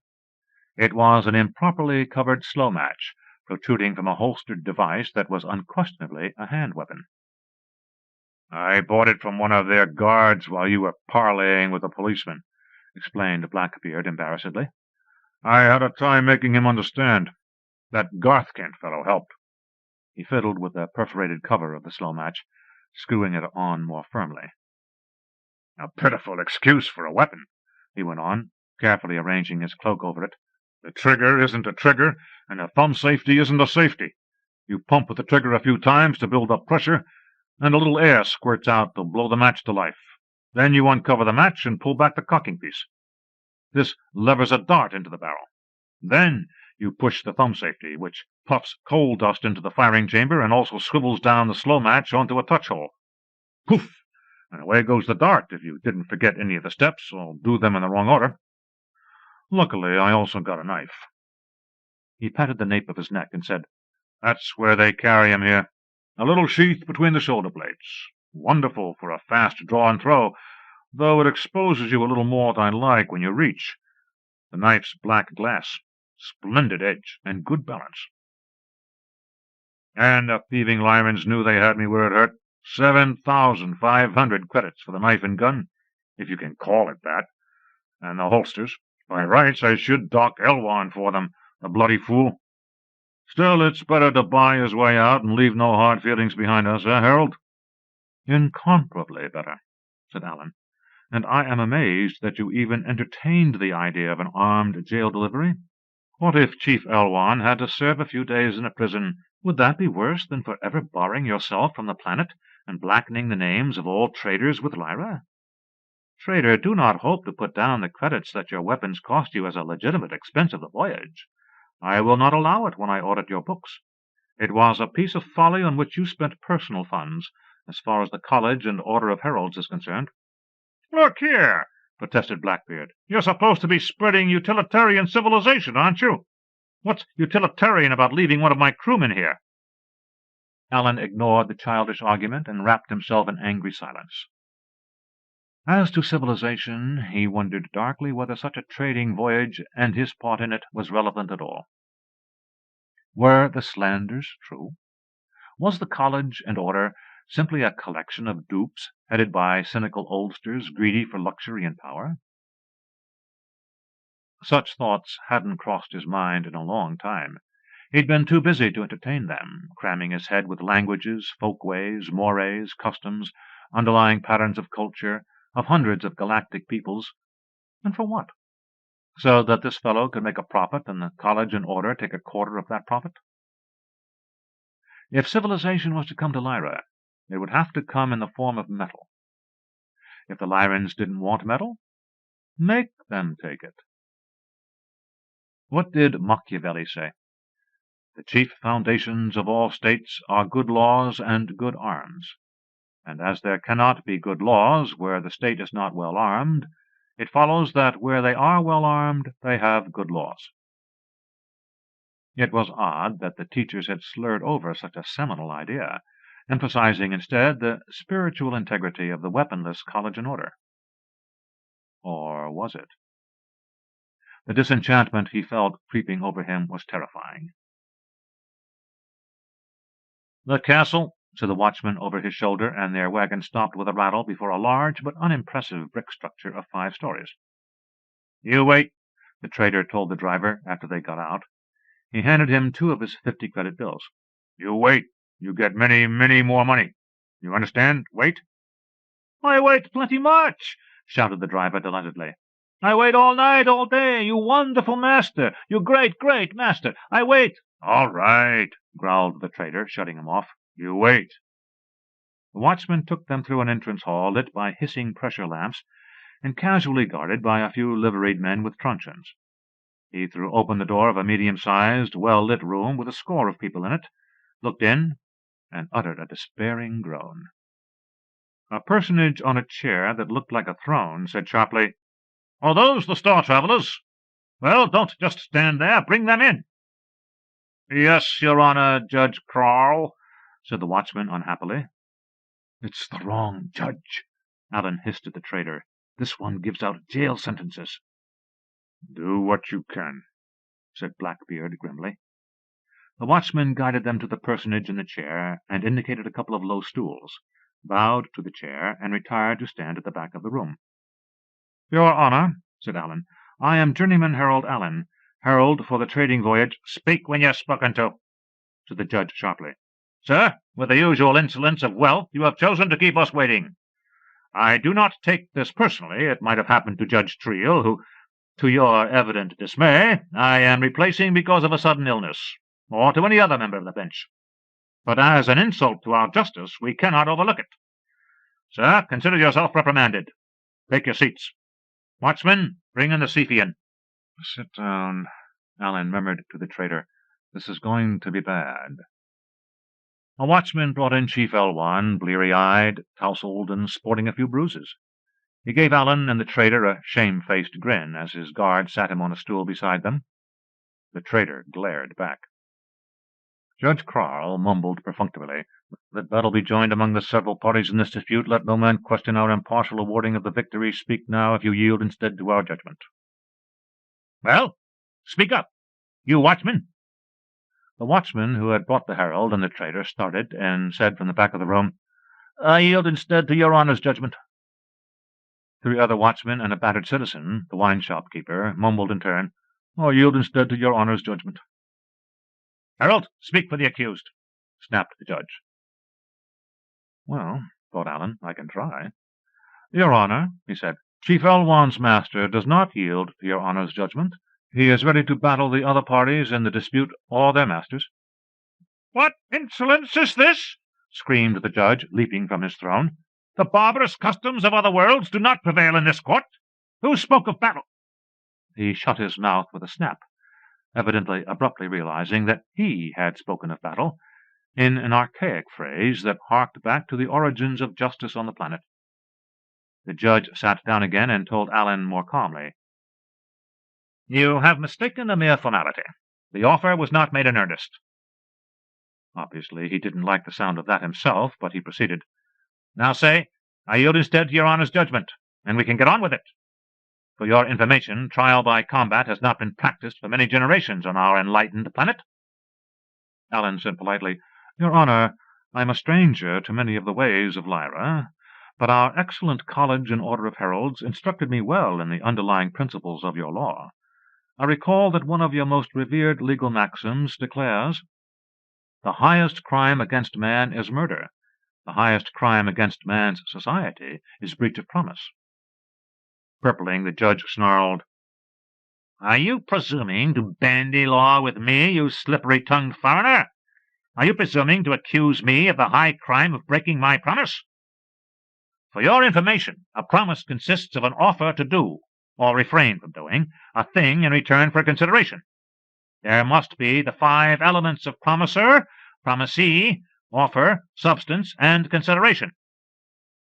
"If you will forgive a foreigner," said Allen, suddenly feeling the ground again under his feet, "I maintain that you offered the parties in the dispute your services in awarding the victory." "An empty argument," snorted the judge. "Just as an offer with substance from somebody to nobody for consideration is no promise, or an offer without substance from somebody to somebody for consideration is no promise, so my offer was no promise, for there was no consideration involved." "Your Honor, must the consideration be from the promisee to the promisor?" "Of course not. A third party may provide the consideration." "Then I respectfully maintain that your offer was a promise, since a third party, the government, provided you with the considerations of salary and position in return for your offering your services to the disputants." "Watchman, clear the room of uninterested persons," said the judge hoarsely. While it was being done, Allen swiftly filled in the traitor and Chief Elwan. Blackbeard grinned at the mention of a 5-against-1 battle royal, and the engineer looked alarmed. When the doors closed, leaving the 9 of them in privacy, the judge said bitterly, "Harold, where did you learn such devilish tricks?" Allen told him. "My college and order instructed me well. A similar situation existed on a planet called England during an age known as the Victorious. Trial by combat had long been obsolete, there as here, but had never been declared so, there as here. A litigant won a hopeless lawsuit by publishing a challenge to his opponent and appearing at the appointed place in full armor. His opponent ignored the challenge, and so lost the suit by default. The English dictator, one Disraeli, hastily summoned his parliament to abolish trial by combat." "And so," mused the judge, "I find myself accused in my own chamber of high crime if I do not permit you 5 to slash away at each other and decide who won." The wine shopkeeper began to blubber that he was a peaceable man and didn't intend to be carved up by that black-bearded, bloodthirsty star-traveler. All he wanted was his money. "Silence!" snapped the judge. "Of course there will be no combat. Will you, shopkeeper, and you, watchman, withdraw if you receive satisfactory financial settlements?" They would. "Harold, you may dicker with them." The 4 watchmen stood fast by their demand for 100 credits apiece, and got it. The terrified shopkeeper regained his balance and demanded 1,000. Allen explained that his black-bearded master from a rude and impetuous world might be unable to restrain his rage when he, Allen, interpreted the demand and, ignoring the consequences, might beat him, the shopkeeper, to a pulp. The asking price plunged to a reasonable 500, which was paid over. The shopkeeper got the judge's permission to leave and backed out, bowing. "You see, trader," Allen told Blackbeard, "that it was needless to buy weapons when the spoken word—" "And now," said the judge with a sneer, "we are easily out of that dilemma. Watchman, arrest the 3 star-travelers and take them to the cages." "Your honor!" cried Allen, outraged. "Money won't get you out of this one. I charge you with treason."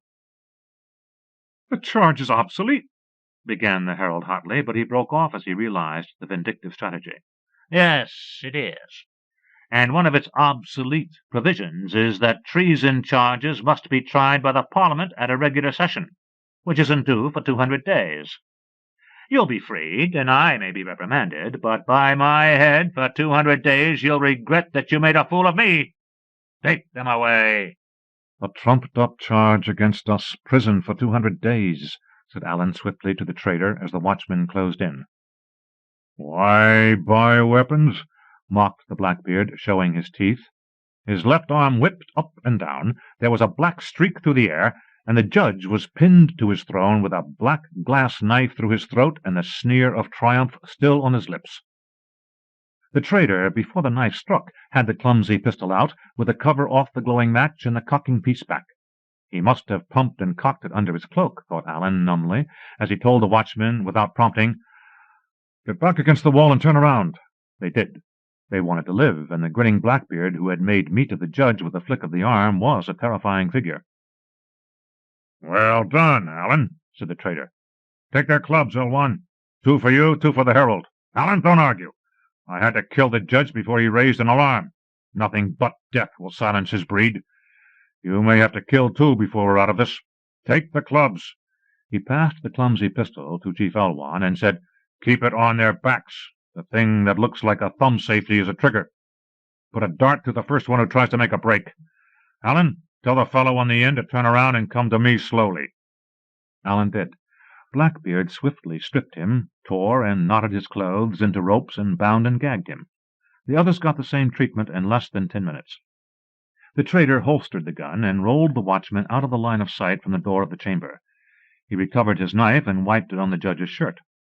Allen had to help him prop the body behind the throne's high back. "Hide those clubs," Blackbeard said. "Straight faces.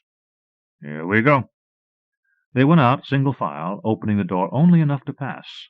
Allen, last in line, told one of the liveried guards nearby, "His Honor, Judge Krarl, does not wish to be disturbed." "That's news?" asked the tipstaff sardonically. He put his hand on the herald's arm. "Only yesterday he give me a blast when I brought him a mug of water he asked me for himself. An outrageous interruption, he called me, and he asked for the water himself. What do you think of that?" "Terrible," said Alan hastily. He broke away and caught up with the trader and the engineer at the entrance hall. Idlers and loungers were staring at them as they headed for the waiting wagon. "I wait," the driver told them loudly. "I wait long, much. You pay more." "We pay more," said the trader. "You start." The driver brought out a smoldering piece of punk, lit a pressure torch, lifted the barn door section of the wagon's floor to expose the pottery turbine, and preheated it with a torch. He pumped squeakily for minutes, spinning a flywheel with his other hand, before the rotor began to turn on its own. Down went the hatch. Up onto the seats went the passengers. "The spaceport," said Alan. With a slate pencil screech, the driver engaged his planetary gear, and they were off. Through it all, Blackbeard had ignored frantic, muttered questions from Chief Elwan, who had wanted nothing to do with murder, especially of a judge. "You sit up there," growled the trader, "and every so often you look around and see if we're being followed. Don't alarm the driver. And if we get to the spaceport and blast off without any trouble, keep your story to yourself." He settled down in the back seat with Alan and maintained a gloomy silence. The young herald was too much in awe of this stranger, so suddenly competent in assorted forms of violence, to question him. They did get to the spaceport without trouble, and found the crew in the customs shed, emptied of the gems by dealers with releases. They had built a fire for warmth. "We wish to leave immediately," said the trader to the port officer. "Can you change my Lyran currency?" The officer began to sputter apologetically that it was late and the vault was sealed for the night. "That's all right. We'll change it on Vega. It'll get back to you. Call off your guards and unseal our ship." They followed the port officer to Starsong's dim bulk out on the field. The officer cracked the seal on her with his club in the light of a flaring pressure lamp held by one of the guards. Alan was sweating hard through it all. As they started across the field, he had seen what looked like two closely spaced green stars low on the horizon towards town, suddenly each jerk up and towards each other in minute arcs. The semaphore. The signal officer in the port administration building would be watching too, but nobody on the field, preoccupied with the routine of departure, seemed to have noticed. The lights flipped this way and that. Alan didn't know the code, and bitterly regretted the lack. After some 20 signals, the lights flipped to the rest position again, as the port officer was droning out a set of take-off regulations: bearing, height above settled areas, permissible atomic fuels while in atmosphere. Alan saw somebody start across the field toward them from the administration building. The guards were leaning on their long, competent-looking weapons. Alan inconspicuously detached himself from the group around Starsong and headed across the dark field to meet the approaching figure. Nearing it, he called out a low greeting in Lyran, using the non-com-to-officer military form. "Sergeant," said the signal officer quietly, "go and draw off the men a few meters from the Star Travelers. Tell them the ship mustn't leave, that they're to cover the foreigners and shoot if—" Alan stood dazedly over the limp body of the signal officer, and then he quickly hid the bludgeon again and strolled back to the ship, wondering whether he'd cracked the Lyran's skull.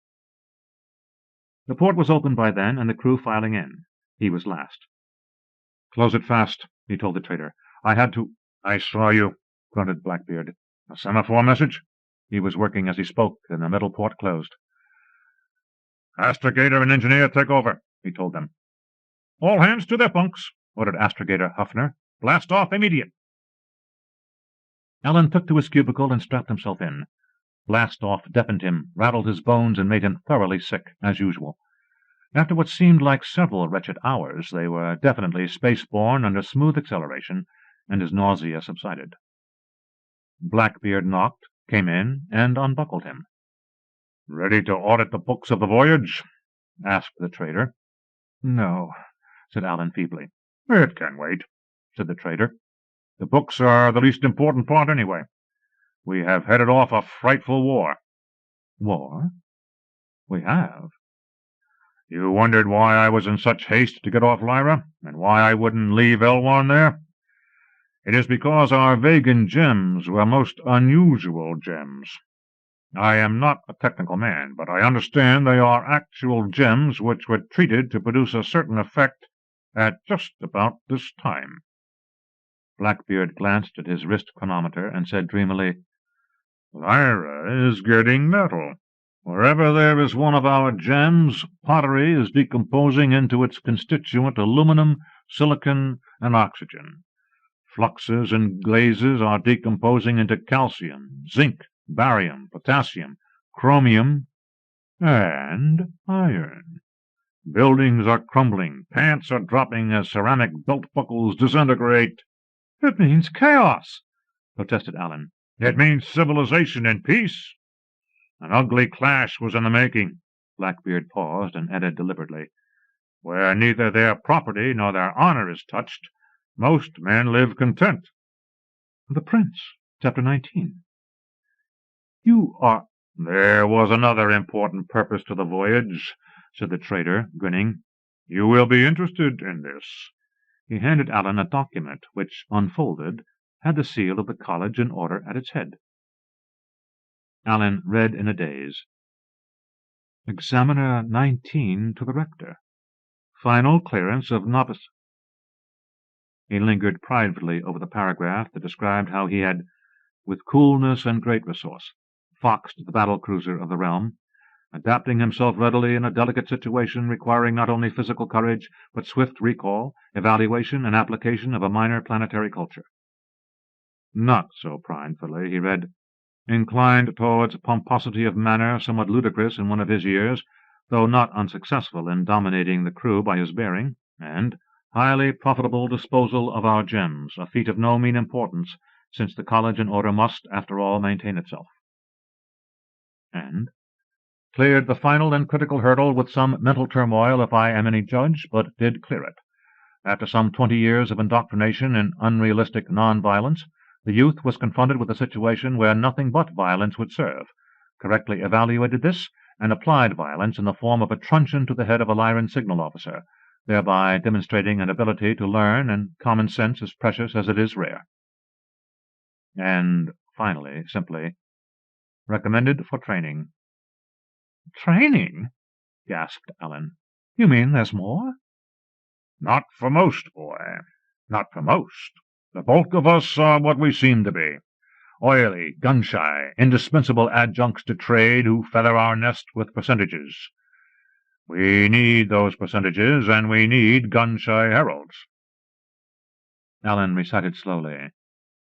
Among other evils which being unarmed brings you, it causes you to be despised. Chapter 14, said Blackbeard mechanically. We leave such clues lying by their bedsides for 20 years, and they never notice them. For the few of us who do, more training.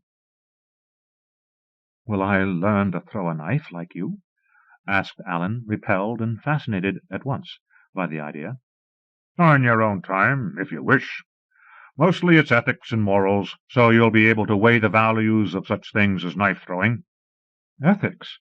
Morals? We started as missionaries, you know. Everybody knows that. But the great utilitarian reform— Some of us, said Blackbeard dryly, think it was neither great nor utilitarian, nor a reform. It was a staggering idea. But we're spreading utilitarian civilization, protested Alan. Or if we're not, what's the sense of it all? Blackbeard told him. We have our different motives. One is a sincere utilitarian.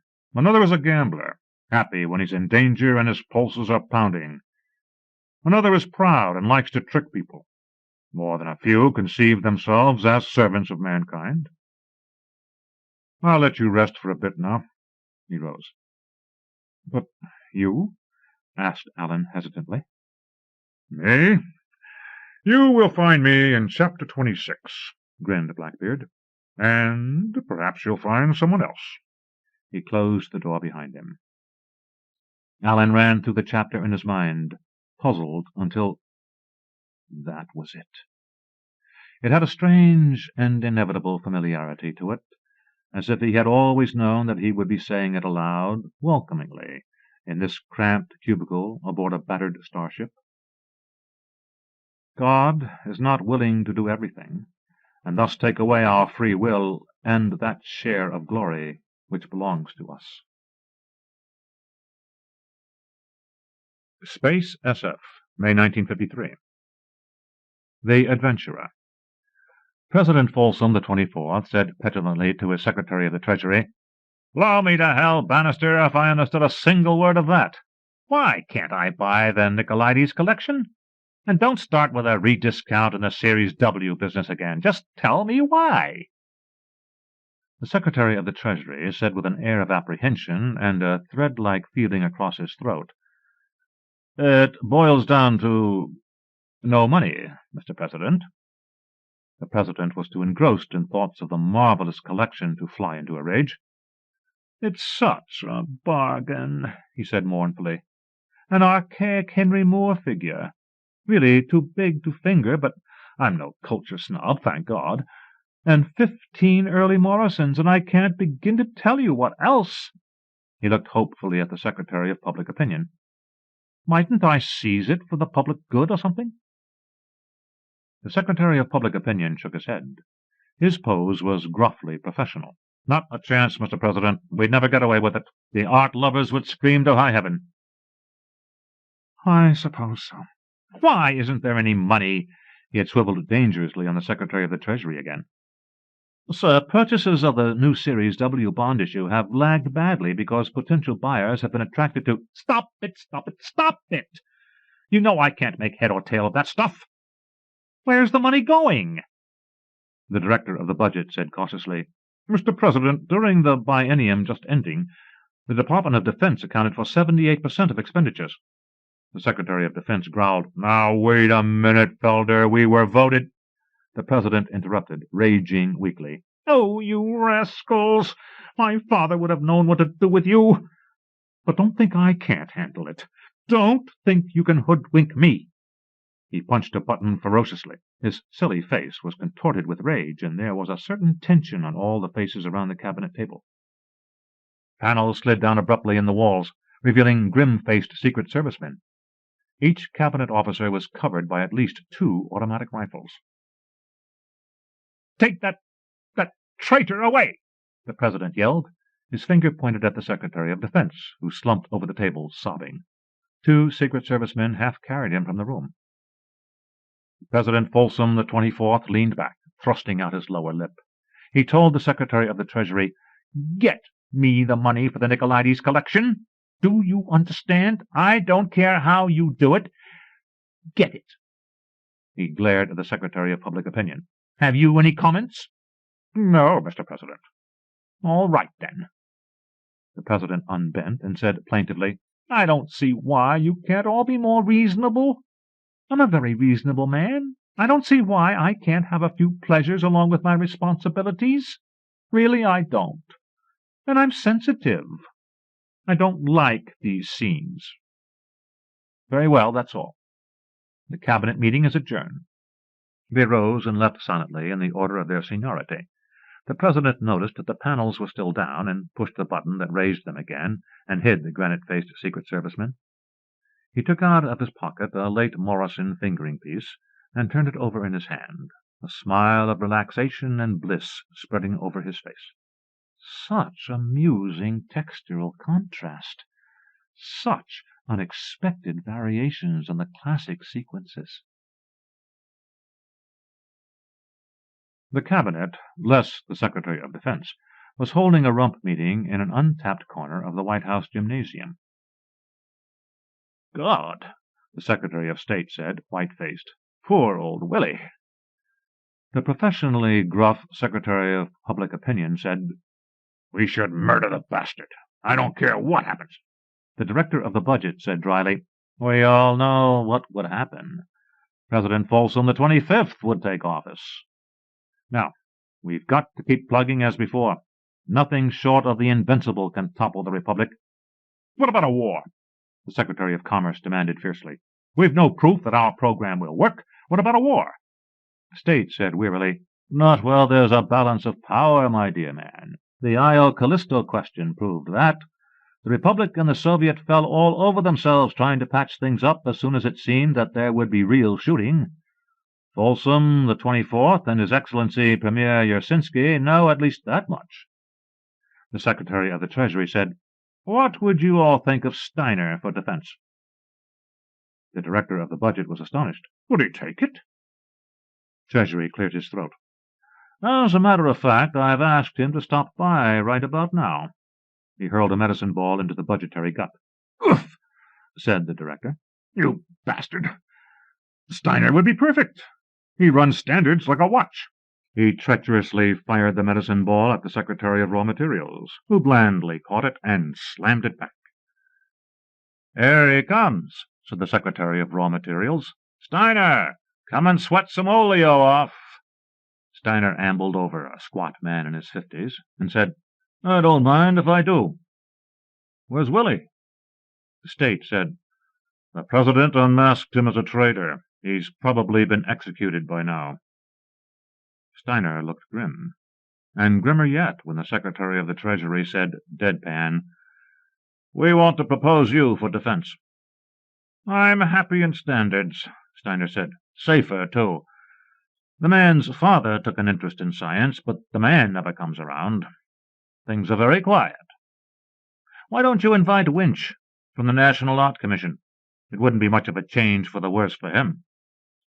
"No brains," the Secretary for Raw Materials said briefly. "Heads up." Steiner caught the ball and slugged it back at him.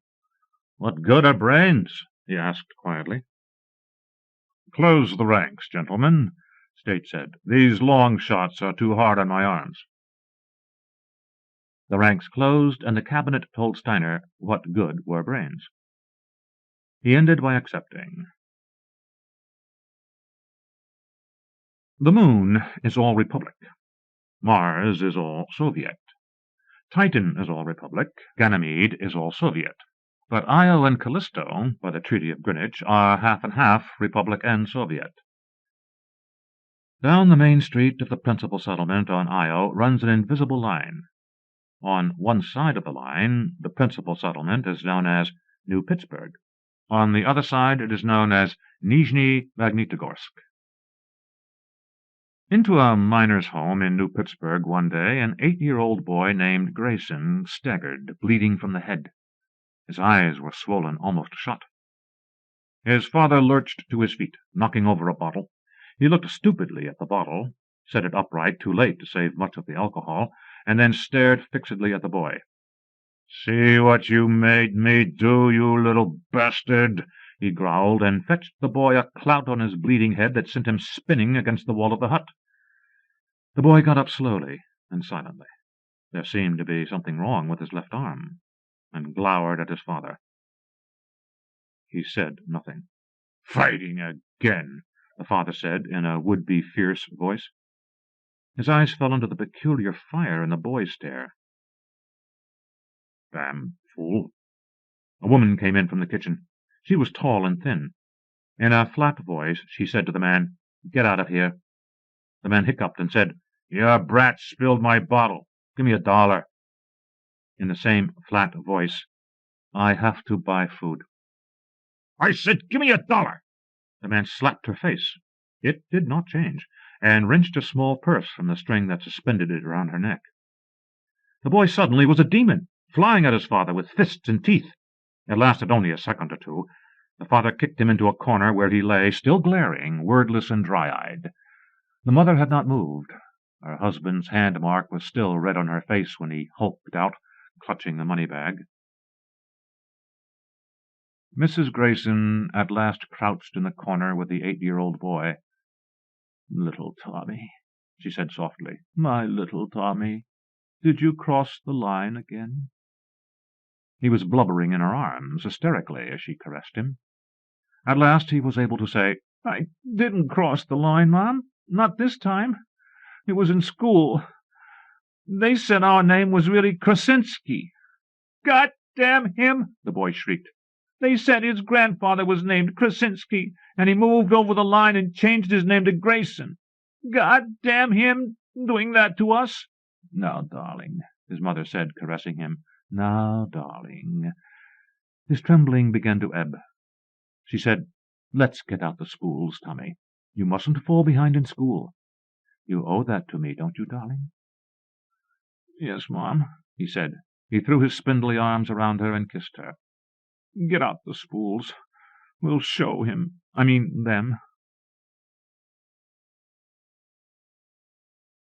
President Folsom the 24th lay on his deathbed, feeling no pain, mostly because his personal physician had pumped him full of morphine.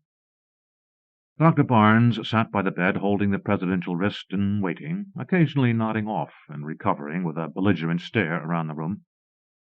The 4 wire service men didn't care whether he fell asleep or not. They were worriedly discussing the nature and habits of the president's firstborn, who would shortly succeed to the highest office in the Republic. "A firebrand, they tell me," the AP man said unhappily. "Firebrands I don't mind," the UP man said. "He can send out all the inflammatory notes he wants, just as long as he isn't a fiend for exercise. I'm not as young as I once was. You boys wouldn't remember the old president, Folsom the 22nd. He used to do point-to-point hiking. He worshipped old FDR. The INS man said, lowering his voice. Then he was worshipping the wrong Roosevelt. Teddy was the athlete. Dr. Barnes started, dropped the presidential wrist, and held a mirror to the mouth for a moment. "Gentlemen," he said, "the president is dead." "Okay," the AP man said. "Let's go, boys. I'll send in the flash. UP, you go cover the College of Electors. INS, get on to the president-elect. Fred, collect some interviews and background." The door opened abruptly. A colonel of infantry was standing there, breathing hard with an automatic rifle at port. "Is he dead?" he asked. "Yes," the AP man said. "If you'll let me pass—" "Nobody leaves the room," the colonel said grimly. "I represent General Slocum, acting President of the Republic. The College of Electors is acting now to ratify—" A burst of gunfire caught the colonel in the back. He spun and fell with a single hoarse cry. More gunfire sounded through the White House. A Secret Service man ducked his head through the door. "President's dead? You boys stay put. We'll have this thing cleaned up in an hour." He vanished. The doctor sputtered his alarm, and the newsmen ignored him with professional poise. The AP man asked, "Now, who's Slocum? Defense Command?" INS said, "I remember him. 3 stars. He headed up the Tactical Airborne Force out in Kansas 4 or 5 years ago. I think he was retired since then." A phosphorus grenade crashed through the window and exploded with a globe of yellow flame the size of a basketball. Dense clouds of phosphorus pentoxide gushed from it, and the sprinkler system switched on, drenching the room. "Come on!" hacked the AP man, and they scrambled from the room and slammed the door. The doctor's coat was burning in 2 or 3 places, and he was retching feebly on the corridor floor. They tore his coat off and flung it back into the room. The UP man, swearing horribly, dug a sizzling bit of phosphorus from the back of his hand with a penknife and collapsed, sweating, when it was out. The INS man passed him a flask, and he gurgled down half a pint of liquor. "Who flanged that brick?" he asked faintly. "Nobody," the AP man said gloomily. "That's the hell of it. None of this is happening. Just the way Taft the Pretender never happened in '03. Just the way the Pentagon Mutiny never happened in '67. '68, the UP man said faintly. "It didn't happen in '68, not '67. The AP man smashed a fist into the palm of his hand and swore. "God damn," he said. "Some day I'd like to—" He broke off and was bitterly silent. The UP man must have been a little dislocated with shock and quite drunk to talk the way he did. "Me too," he said. "Like to tell the story. Maybe it was '67, not '68. I'm not sure now. Can't write it down so the details get lost, and then after a while it didn't happen at all. Revolution to be a good deal. But it takes people to make revolution. People! With eyes and ears and memories. We make things not happen, and we make people not see and not hear." He slumped back against the corridor wall, nursing his burned hand. The others were watching him, very scared. Then the AP man caught sight of the Secretary of Defense striding down the corridor, flanked by Secret Service men. "Mr. Steiner," he called, "what's the picture?" Steiner stopped, breathing heavily, and said, "Slocum's barricaded in the Oval Study. They don't want to smash in. He's about the only one left. There were only 50 or so. The acting president's taken charge at the study. You want to come along?" They did, and even hauled the UP man after them. The acting president, who would be president, Folsom the 25th, as soon as the Electoral College got around to it, had his father's face, the petulant lip, the soft jowl, on a hard young body. He also had an auto-rifle ready to fire from the hip. Most of the cabinet was present. When the Secretary of Defense arrived, he turned on him. "Steiner," he said nastily. "Can you explain why there should be a rebellion against the Republic in your department?" "Mr. President," Steiner said, "Slocum was retired on my recommendation 2 years ago. It seems to me that my responsibility ended there, and security should have taken over." The President-elect's finger left the trigger of the auto rifle, and his lip drew in a little. "Quite so," he said curtly, and turned to the door. "Slocum!" he shouted. "Come out of there! We can use gas if we want." The door opened unexpectedly, and a tired-looking man with 3 stars on each shoulder stood there, barehanded. "All right," he said drearily. "I was fool enough to think something could be done about the regime. But you fat-faced imbeciles are going to go on, and— The stutter of the auto rifle cut him off. The President-elect's knuckles were white as he clutched the piece's forearm in grip. The torrent of slugs continued to hack and plow the general's body until the magazine was empty. "Burn that," he said curtly, turning his back on it. "Dr. Barnes, come here. I want to know about my father's passing." The doctor, hoarse and red-eyed from the whiff of phosphorus smoke, spoke with him. The U.P. man had sagged drunkenly into a chair, but the other newsmen noted that Dr. Barnes glanced at them as he spoke, in a confidential murmur. "Thank you, Doctor," the President-elect said at last, decisively. He gestured to a Secret Service man. "Take those traitors away." They went, numbly. The Secretary of State cleared his throat. "Mr. President," he said, "I take this opportunity to submit the resignations of myself and fellow cabinet members according to custom." "That's all right," the President-elect said. "You may as well stay on. I intend to run things myself, anyway." He hefted the auto rifle. "You," he said to the Secretary of Public Opinion, "you have some work to do. Have the memory of my father's artistic preoccupations obliterated as soon as possible. I wish the Republic to assume a warlike posture." "Yes, what is it?" A trembling messenger said, "Mr. President, I have the honor to inform you that the College of Electors has elected you President of the Republic, unanimously." Cadet 4th-classman Thomas Grayson lay on his bunk and sobbed in an agony of loneliness. The letter from his mother was crumpled in his hand. "Prouder than words can tell of your appointment to the Academy. Darling, I hardly knew my grandfather, but I know that you will serve as brilliantly as he did, to the eternal credit of the Republic. You must be brave and strong for my sake." He would have given everything he had or ever could hope to have to be back with her and away from the bullying, sneering fellow cadets of the Corps. He kissed the letter, and then hastily shoved it under his mattress as he heard footsteps. He popped to a brace, but it was only his roommate Ferguson. Ferguson was from Earth, and rejoiced in the lighter lunar gravity which was punishment to Grayson's Io-bred muscles. "Rest, mister," Ferguson grinned. "Thought it was night inspection."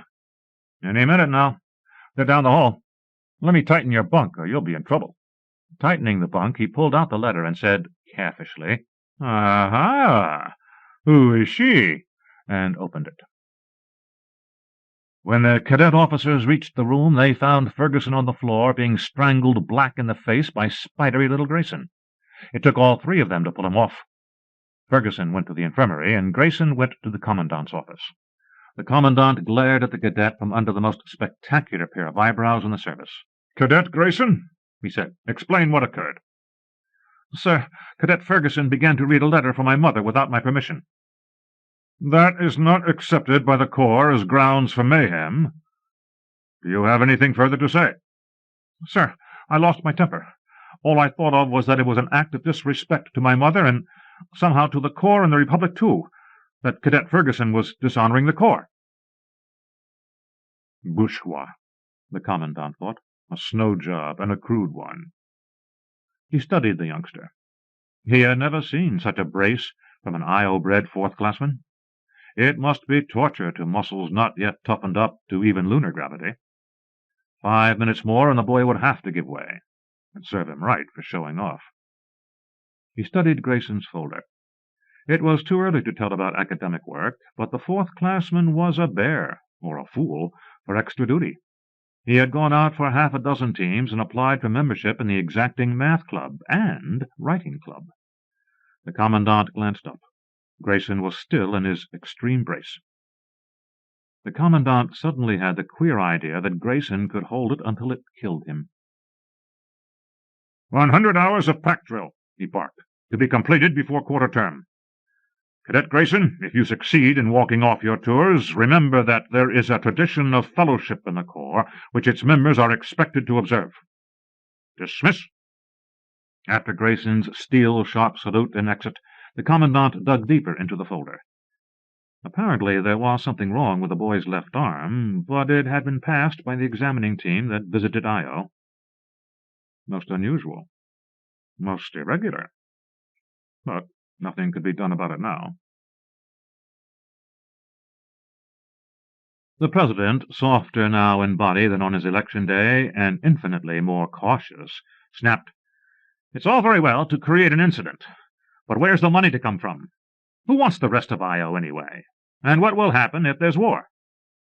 Treasury said, "The hoarders will supply the money, Mr. President. A system of percentage bounties for persons who report currency hoarders, and then enforced purchase of a bond issue." Raw Materials said, "We need that iron, Mr. President. We need it desperately." State said, "All our evaluations indicate that the Soviet Premier would consider nothing less than armed invasion of his continental borders as occasion for all-out war. The Consumer Goods Party in the Soviet has gained immensely during the past 5 years, and of course their armaments have suffered.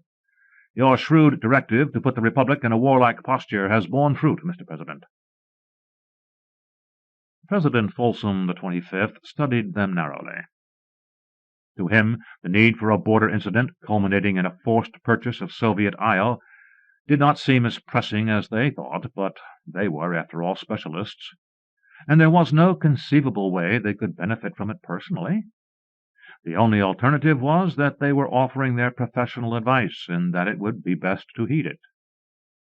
Still, there was a vague, nagging something. Nonsense, he decided. The spy dossiers on his cabinet showed nothing but the usual. One had been blackmailed by an actress after an affair and railroaded her off the earth. Another had a habit of taking bribes to advance favorite sons in civil and military service, and so on. The Republic could not suffer at their hands. The Republic and the dynasty were impregnable. You simply spied on everybody, including the spies, and ordered summary executions often enough to show that you meant it, and kept the public ignorant, deaf, dumb, blind, ignorant. The spy system was simplicity itself. You had only to let things get as tangled and confused as possible until nobody knew who was who. The executions were literally no problem, for guilt or innocence made no matter, and mind control when there were 4 newspapers, 6 magazines, and 3 radio and television stations was a job for a handful of clerks. No, the cabinet couldn't be getting away with anything. The system was unbeatable. President Folsom XXV said, "Very well. Have it done." Mrs. Grayson, widow of New Pittsburgh, Io, disappeared one night. It was in all the papers and on all the broadcasts. Some time later she was found dragging herself back across the line between Nizhny Magnitogorsk and New Pittsburgh in sorry shape. She had a terrible tale to tell about what she had suffered at the hands and so forth of the Nizhny Magnitogorskniks. A diplomatic note from the Republic to the Soviet was answered by another note, which was answered by the dispatch of the Republic's First Fleet to Io, which was answered by the dispatch of the Soviet's First and Fifth Fleets to Io. The Republic's First Fleet blew up the customary deserted target hulk, fulminated over a sneak sabotage attack, and moved in its destroyers. Battle was joined. Ensign Thomas Grayson took over the command of his destroyer when its captain was killed on his bridge. An electrified crew saw the strange, brooding youngster perform prodigies of skill and courage, and responded to them. In 1 week of desultory action, the battered destroyer had accounted for 7 Soviet destroyers and a cruiser. As soon as this penetrated to the flagship, Grayson was decorated and given a flotilla. His weird magnetism extended to every officer and man aboard the 7 craft. They struck like phantoms, cutting out cruisers and battle wagons in wild, unorthodox actions that couldn't have succeeded, but did, every time. Grayson was badly wounded twice, but his driving, nervous energy carried him through. He was decorated again, and given the battle wagon of an ailing four-striper. Without orders, he touched down on the Soviet side of Isle, led out a landing party of Marines and bluejackets, cut through 2 regiments of Soviet infantry, and returned to his battle wagon with prisoners, the top civil and military administrators of Soviet Isle. They discussed him nervously aboard the flagship. He had a mystical quality, Admiral. His men would follow him into an atomic furnace, and I almost believe he could bring them through safely if he wanted to. The laugh was nervous. He doesn't look like much, but when he turns on the charm, watch out. He's a winner. Now, I wonder what I mean by that. I know what you mean. They turn up every so often. People who can't be stopped. People who have everything. Napoleons, Alexanders, Stalins. Up from nowhere. Suleiman, Hitler, Folsom I, Genghis Khan. Well, let's get it over with. They tugged at their gold-braided jackets and signaled the honor guard. Grayson was piped aboard, received another decoration and another speech. This time, he made a speech in return. President Folsom the 25th, not knowing what else to do, had summoned his cabinet. Well, he rasped at the Secretary of Defense. Steiner said with a faint shrug, Mr. President, there is nothing to be done. He has the fleet, he has the broadcasting facilities, he has the people. People, snarled the President. His finger stabbed at a button, and the wall panels snapped down to show the Secret Service men standing in their niches. The finger shot tremulously out at Steiner. Kill that traitor! He raved. The chief of the detail said uneasily, Mr. President, we were listening to Grayson before we came on duty. He says he's de facto president now. Kill him! Kill him! The chief went doggedly on. And we liked what he had to say about the Republic, and he said citizens of the Republic shouldn't take orders from you, and he'd relieve you. The President fell back. Grayson walked in, wearing his plain ensign's uniform and smiling faintly. Admirals and four-stripers flanked him. The chief of the detail said, Mr. Grayson, are you taking over? The man in the ensign's uniform said gravely, Yes, and just call me Grayson, please. The titles come later. You can go now. The chief gave a pleased grin and collected his detail. The rather slight, youngish man who had something wrong with one arm was in charge. Complete charge. Grayson said, Mr. Folsom, you are relieved of the presidency. Captain, take him out and... He finished with a whimsical shrug. A portly four-striper took Folsom by one arm. Like a drugged man, the deposed president let himself be led out. Grayson looked around the table. Who are you, gentlemen? They felt his magnetism, like the hum when you pass a power station. Steiner was the spokesman. Grayson, he said soberly, we were Folsom's cabinet. However, there is more that we have to tell you. Alone, if you will allow it. Very well, gentlemen. Admirals and captains backed out, looking concerned. Steiner said, Grayson, the story goes back many years. My predecessor, William Malvern, determined to overthrow the regime, holding that it was an affront to the human spirit. There have been many such attempts. All have broken up on the rocks of espionage, terrorism, and opinion control, the 3 weapons which the regime holds firmly in its hands.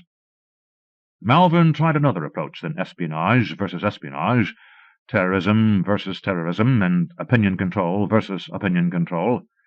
He determined to use the basic fact that certain men make history, that there are men born to be mold-breakers. They are the Philips of Macedon, the Napoleons, Stalins and Hitlers, the Suleimans, the adventurers. Again and again they flash across history, bringing down an ancient empire, turning ordinary soldiers of the line into unkillable demons of battle, uprooting cultures, breathing new life into moribund peoples. There are common denominators among all the adventurers. Intelligence, of course. Other things are more mysterious, but are always present. They are foreigners. Napoleon the Corsican, Hitler the Austrian, Stalin the Georgian, Philip the Macedonian. Always there is an Oedipus complex. Always there is physical deficiency, Napoleon's stature, Stalin's withered arm, endures. Always there is a minority disability, real or fancied. This is a shock to you, Grayson, but you must face it. You were manufactured. Malvern packed the cabinet with the slyest double-dealers he could find, and they went to work. 86 infants were planted on the outposts of the Republic in simulated family environments. Your mother was not your mother, but one of the most brilliant actresses ever to drop out of sight on Earth. Your intelligence heredity was so good that we couldn't turn you down for lack of a physical deficiency. We withered your arm with gamma radiation. I hope you will forgive us. There was no other way.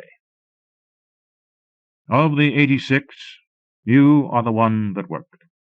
Somehow the combination for you was minutely different from all the other combinations, genetically or environmentally, and it worked. That is all we were after. The mold has been broken. You know now what you are. Let come whatever chaos is to come. The dead hand of the past no longer lies on... Grayson went to the door and beckoned. 2 captains came in. Steiner broke off his speech as Grayson said to them, "These men deny my godhood. Take them out and—" He finished with a whimsical shrug. "Yes, your divinity," said the captains, without a trace of humor in their voices. Star Science Fiction Stories, 1953. Dominoes. "Money!" his wife screamed at him. "You're killing yourself, Will. Pull out of the market and let's go someplace where we can live like human—" He slammed the apartment door on her reproaches and winced, standing in the carpeted corridor, as an ulcer twinge went through him. The elevator door rolled open, and the elevator man said, beaming, "Good morning, Mr. Bourne. It's a lovely day today." "I'm glad, Sam," W.J. Bourne said sourly. "I just had a lovely, lovely breakfast." Sam didn't know how to take it, and compromised by giving him a meager smile. "How's the market look, Mr. Bourne?" he hinted as the car stopped on the first floor. "My cousin told me to switch from lunar entertainment. He's studying to be a pilot, but the journal has it listed for growth." W.J. Bourne grunted. "If I knew, I wouldn't tell you. You've got no business in the market. Not if you think you can play it like a craps table." He fumed all through his taxi ride to the office. Sam, a million Sams, had no business in the market, but they were in, and they had built up the great boom of 1975 on which W.J. Bourne Associates was coasting merrily along. For how long? His ulcer twinged again at the thought. He arrived at 9:15. Already the office was a maelstrom. The clattering tickers, blinking boards, and racing messengers spelled out the latest, hottest word from markets in London, Paris, Milan, Vienna. Soon New York would chime in, then Chicago, then San Francisco. Maybe this would be the day. Maybe New York would open on a significant decline in moon mining and smelting. Maybe Chicago would nervously respond with a slump in commodities, and San Francisco's Utah uranium would plummet in sympathy. Maybe panic in the Tokyo Exchange on the heels of the alarming news from the States, panic relayed across Asia with a rising sun to Vienna, Milan, Paris, London, and crashing like a shockwave into the opening New York market again. Dominoes, W.J. Bourne thought. A row of dominoes. Flick one, and they all topple in a heap. Maybe this would be the day. Miss Illig had a dozen calls from his personal crash priority clients penciled in on his desk pad already. He ignored them and said into her good-morning smile, "Get me Mr. Loring on the phone." Loring's phone rang and rang, while W.J. Bourne boiled inwardly. But the lab was a barn of a place, and when he was hard at work he was deaf and blind to distractions. You had to hand him that.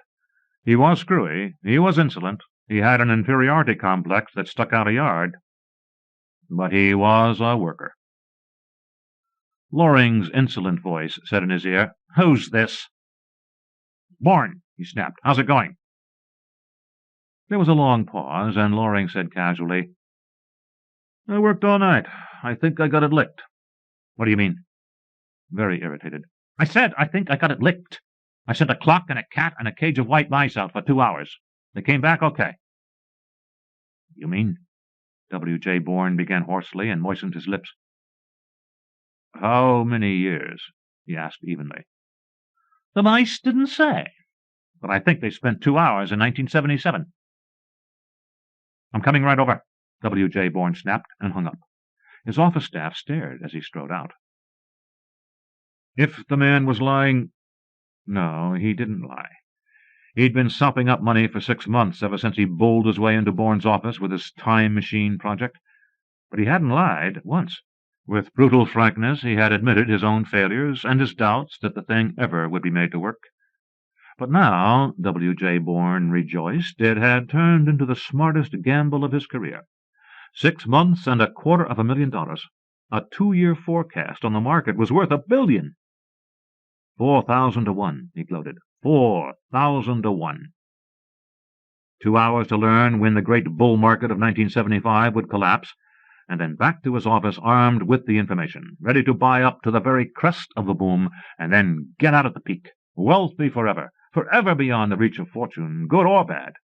He stumped upstairs to Loring's loft in the West 70s. Loring was badly overplaying the role of casual roughneck. Gangling, red-headed, and unshaved, he grinned at Bourne and said, "What you think of soy futures, W.J.? Hold a switch." W.J. Bourne began automatically. "If I knew, I wouldn't—" "No, don't be silly. Show me the confounded thing." Loring showed him. The whining generators were unchanged. The tall Van de Graaff accumulator still looked like something out of a third-rate horror movie. The 30 square feet of haywired vacuum tubes and resistances were still an incomprehensible tangle. But since his last visit, a phone booth without a phone had been added. A sheet copper disc set into its ceiling was connected to the machinery by a ponderous cable. Its floor was a slab of polished glass. "That's it," Loring said. "I got it at a junkyard and fixed it up pretty. You want to watch a test on the mice?" "No," W.J. Bourne said. "I want to try it myself. What do you think I've been paying you for?" He paused. "Do you guarantee its safety?" "Look, W.J., Loring said, I guarantee nothing. I think this will send you 2 years into the future. I think if you're back in at the end of 2 hours, you'll snap back to the present. I'll tell you this, though. If it does send you into the future, you had better be back in it at the end of 2 hours. Otherwise you may snap back into the same space as a strolling pedestrian or a moving car, and an H-bomb will be out of your league." W.J. Bourne's ulcer twinged.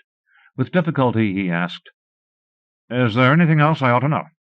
"Nope," Loring said, after considering for a moment. "You're just a paying passenger." "Then let's go." W.J. Bourne checked to make sure that he had his memorandum book and smooth working pen in his pocket, and stepped into the telephone booth. Loring closed the door, grinned, waved, and vanished. Literally vanished, while Bourne was looking at him. Bourne yanked the door open and said, "Loring, what the devil—" And then he saw that it was late afternoon instead of early morning, that Loring was nowhere in the loft, that the generators were silent and the tubes dark and cold, that there was a mantle of dust and a faint, musty smell. He rushed from the big room and down the stairs. It was the same street in the West 70s. 2 hours, he thought, and looked at his watch. It said 9:55, but the sun unmistakably said it was late afternoon. Something had happened. He resisted an impulse to grab a passing high school boy and ask him what year it was. There was a newsstand down the street, and Bourne went to it faster than he had moved in years. He threw down a quarter and snatched a Post, dated September 11th, 1977. He had done it. Eagerly he riffled to the Post's meager financial page. Moon mining and smelting had opened at 27, uranium at 19, United Com at 24. Catastrophic lows! The crash had come. He looked at his watch again in panic. 9:59. It had said 9:55. He'd have to be back in the phone booth by 11:55, or... He shuddered. An H-bomb would be out of his league. Now, to pinpoint the crash. "Cab!" he yelled, waving his paper. It eased to the curb. "Public library," W.J. Bourne grunted, and leaned back to read the Post with glee. The headline said, 25,000 riot here for upped jobless dole. Naturally. He gasped as he saw who had won the 1976 presidential election. Lord, what odds he'd be able to get back in 1975 if he wanted to bet on the nomination. No crime waves, says Commissioner. Things hadn't changed very much after all. Blonde model hacked in tub. Mystery boyfriend sought. He read that one all the way through, caught by a 2-column photo of the blonde model for a hosiery account. And then he noticed that the cab wasn't moving. It was caught in a rock-solid traffic jam. The time was 10:05. "Driver," he said. The man turned around, soothing and scared. A fare was a fare. There was a depression on. "It's all right, mister. We'll be out of here in a minute. They turn off the drive, and that blocks the avenue for a couple of minutes, that's all. We'll be rolling in a minute." They were rolling in a minute, but for a few seconds only. The cab inched agonizingly along, while W.J. Bourne twisted the newspaper in his hands. At 10:13 he threw a bill at the driver and jumped from the cab. Panting, he reached the library at 10:46 by his watch. For the time that the rest of the world was keeping on that day, it was quitting time in the Midtown offices. He had bucked a stream of girls in surprisingly short skirts and surprisingly big hats all the way. He got lost in the marble immensities of the library and his own panic. When he found the newspaper room, his watch said 11:03. W.J. Bourne panted to the girl at the desk. "File of the Stock Exchange Journal for 1975, 1976, and 1977? "We have the microfilms for 1975 and 1976, sir, and loose copies for this year." "Tell me," he said, "what year for the big crash? That's what I want to look up." "That's 1975, sir. Shall I get you that?" "Wait," he said. "Do you happen to remember the month?" "I think it was March or August or something like that, sir." "Get me the whole file, please," he said. 1975. His year. His real year. Would he have a month? A week? Or— "Sign this card, mister," the girl was saying patiently. "There's a reading machine. You just go sit there, and I'll bring you the spool." He scribbled his name and went to the machine, the only one vacant in a row of a dozen. The time on his watch was 11:05. He had 50 minutes. The girl dawdled over cards at her desk and chatted with a good-looking young page with a stack of books, while sweat began to pop from Bourne's brow. At last she disappeared into the stacks behind her desk. Bourne waited, and waited, and waited. 11:10, 11:15, 11:20. An H-bomb would be out of his league. His ulcer stabbed him as the girl appeared again, daintily carrying a spool of 35mm film between thumb and forefinger, smiling brightly at Bourne.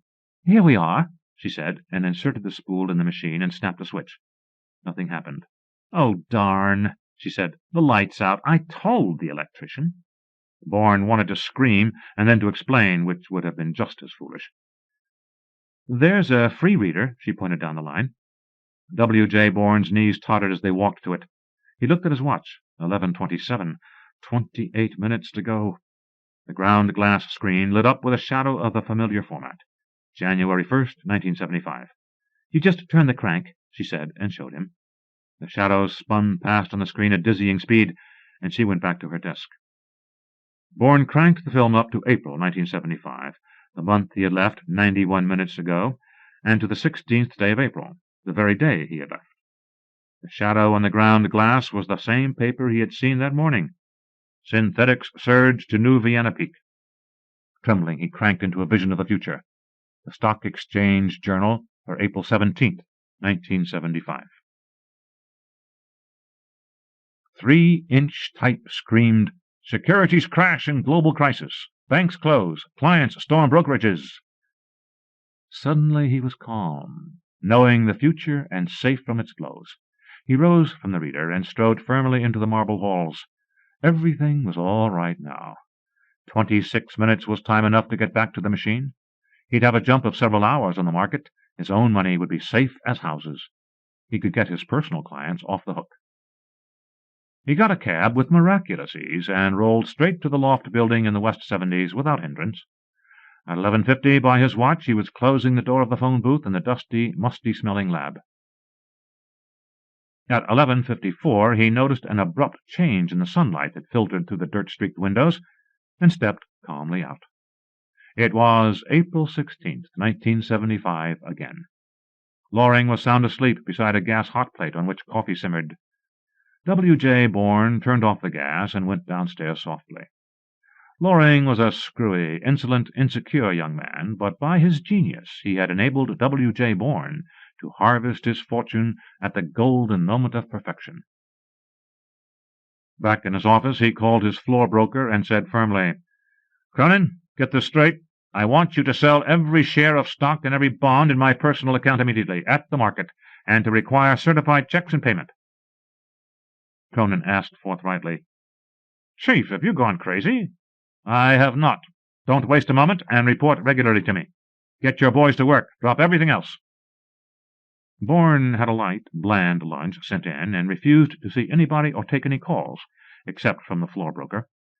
Cronin kept reporting that the dumping was going right along, that Mr. Bourne must be crazy, that the unheard-of demand for certified checks was causing alarm, and finally, at the close, that Mr. Bourne's wishes were being carried out. Bourne told him to get the checks to him immediately. They arrived in an hour, drawn on a dozen New York banks. W.J. Bourne called in a dozen senior messengers and dealt out the checks, one bank to a messenger. He told them to withdraw the cash, rent safe deposit boxes of the necessary sizes in those banks, where he did not already have boxes, and deposit the cash. He then phoned the banks to confirm the weird arrangement. He was on first-name terms with at least one vice president in each bank, which helped enormously. W.J. Bourne leaned back, a happy man. Let the smash come. He turned on his flashboard for the first time that day. The New York closing was sharply off. Chicago was worse. San Francisco was shaky. As he watched, the flashing figures on the composite price index at San Francisco began to drop. In 5 minutes it was a screaming nosedive into the pit. The closing bell stopped it short of catastrophe.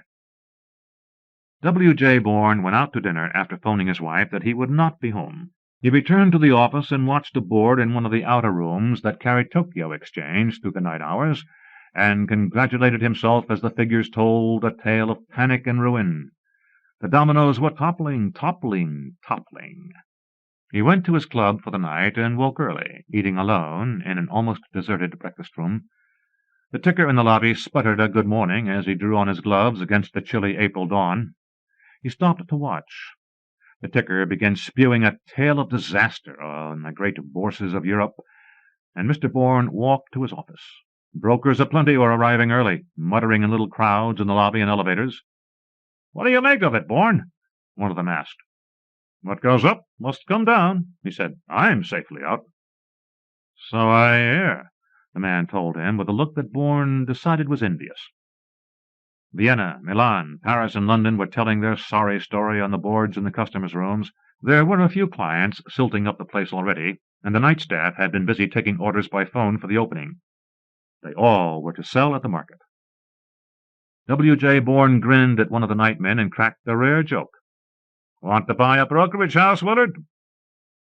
Willard glanced at the board and said, "No, thanks, Mr. Bourne, but it was nice of you to keep me in mind." Most of the staff drifted in early.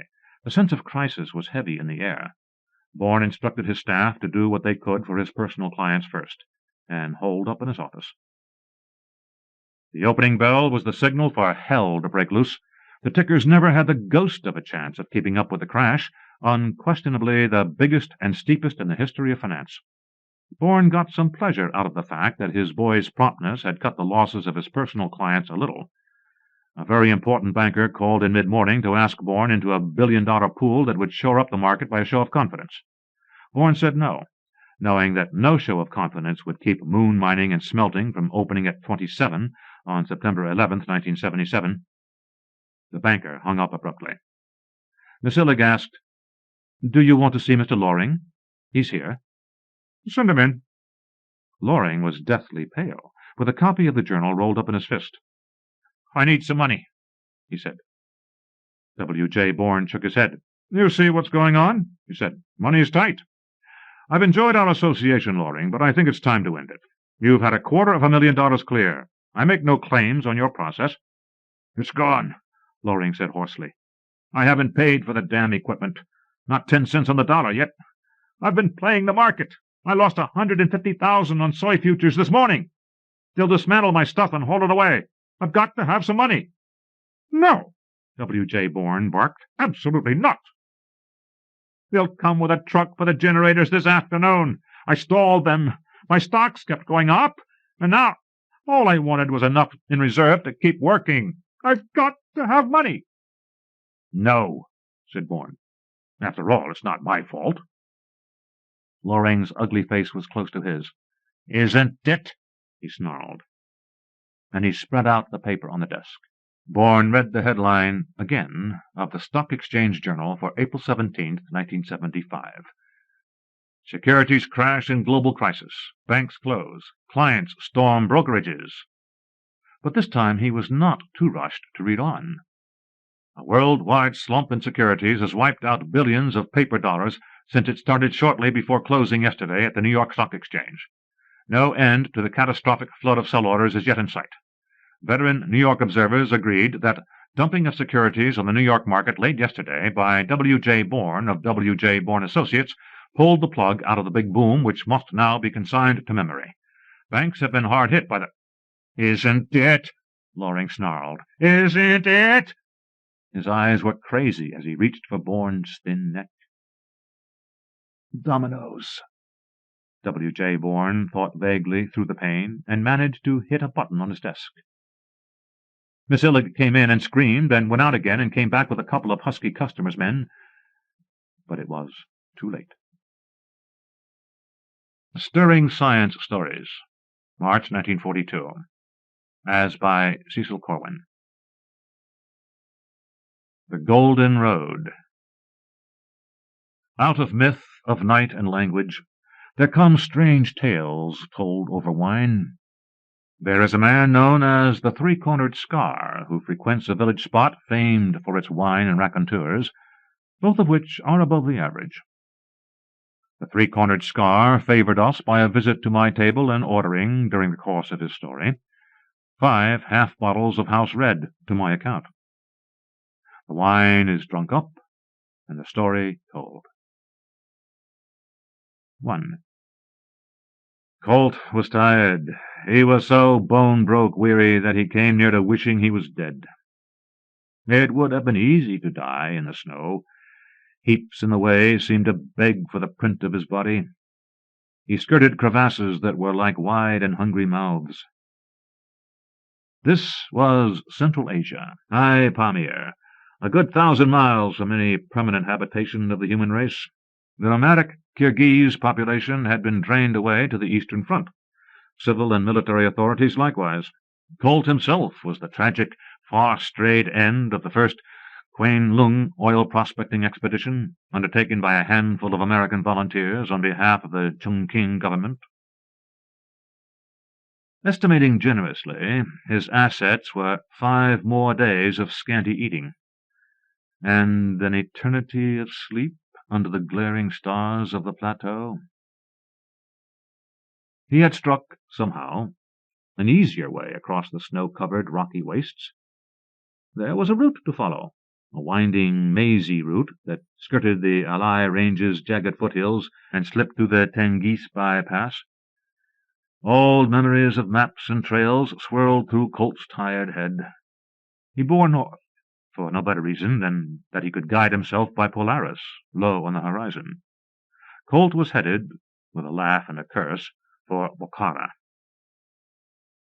Colt marched through the first watch of the night, before the smiting cold of space descended on this roof of the world. Then he would sleep, twitching with frost. He would wake 8 hours later, a stone, a block of wood, to unkink his wretched muscles, shoulder his pack, and march under the naked, brassy sun. The Parsees said that this High Pamir was the cradle of human life, that from here had sprung the primals who proliferated into white, yellow, black, and brown.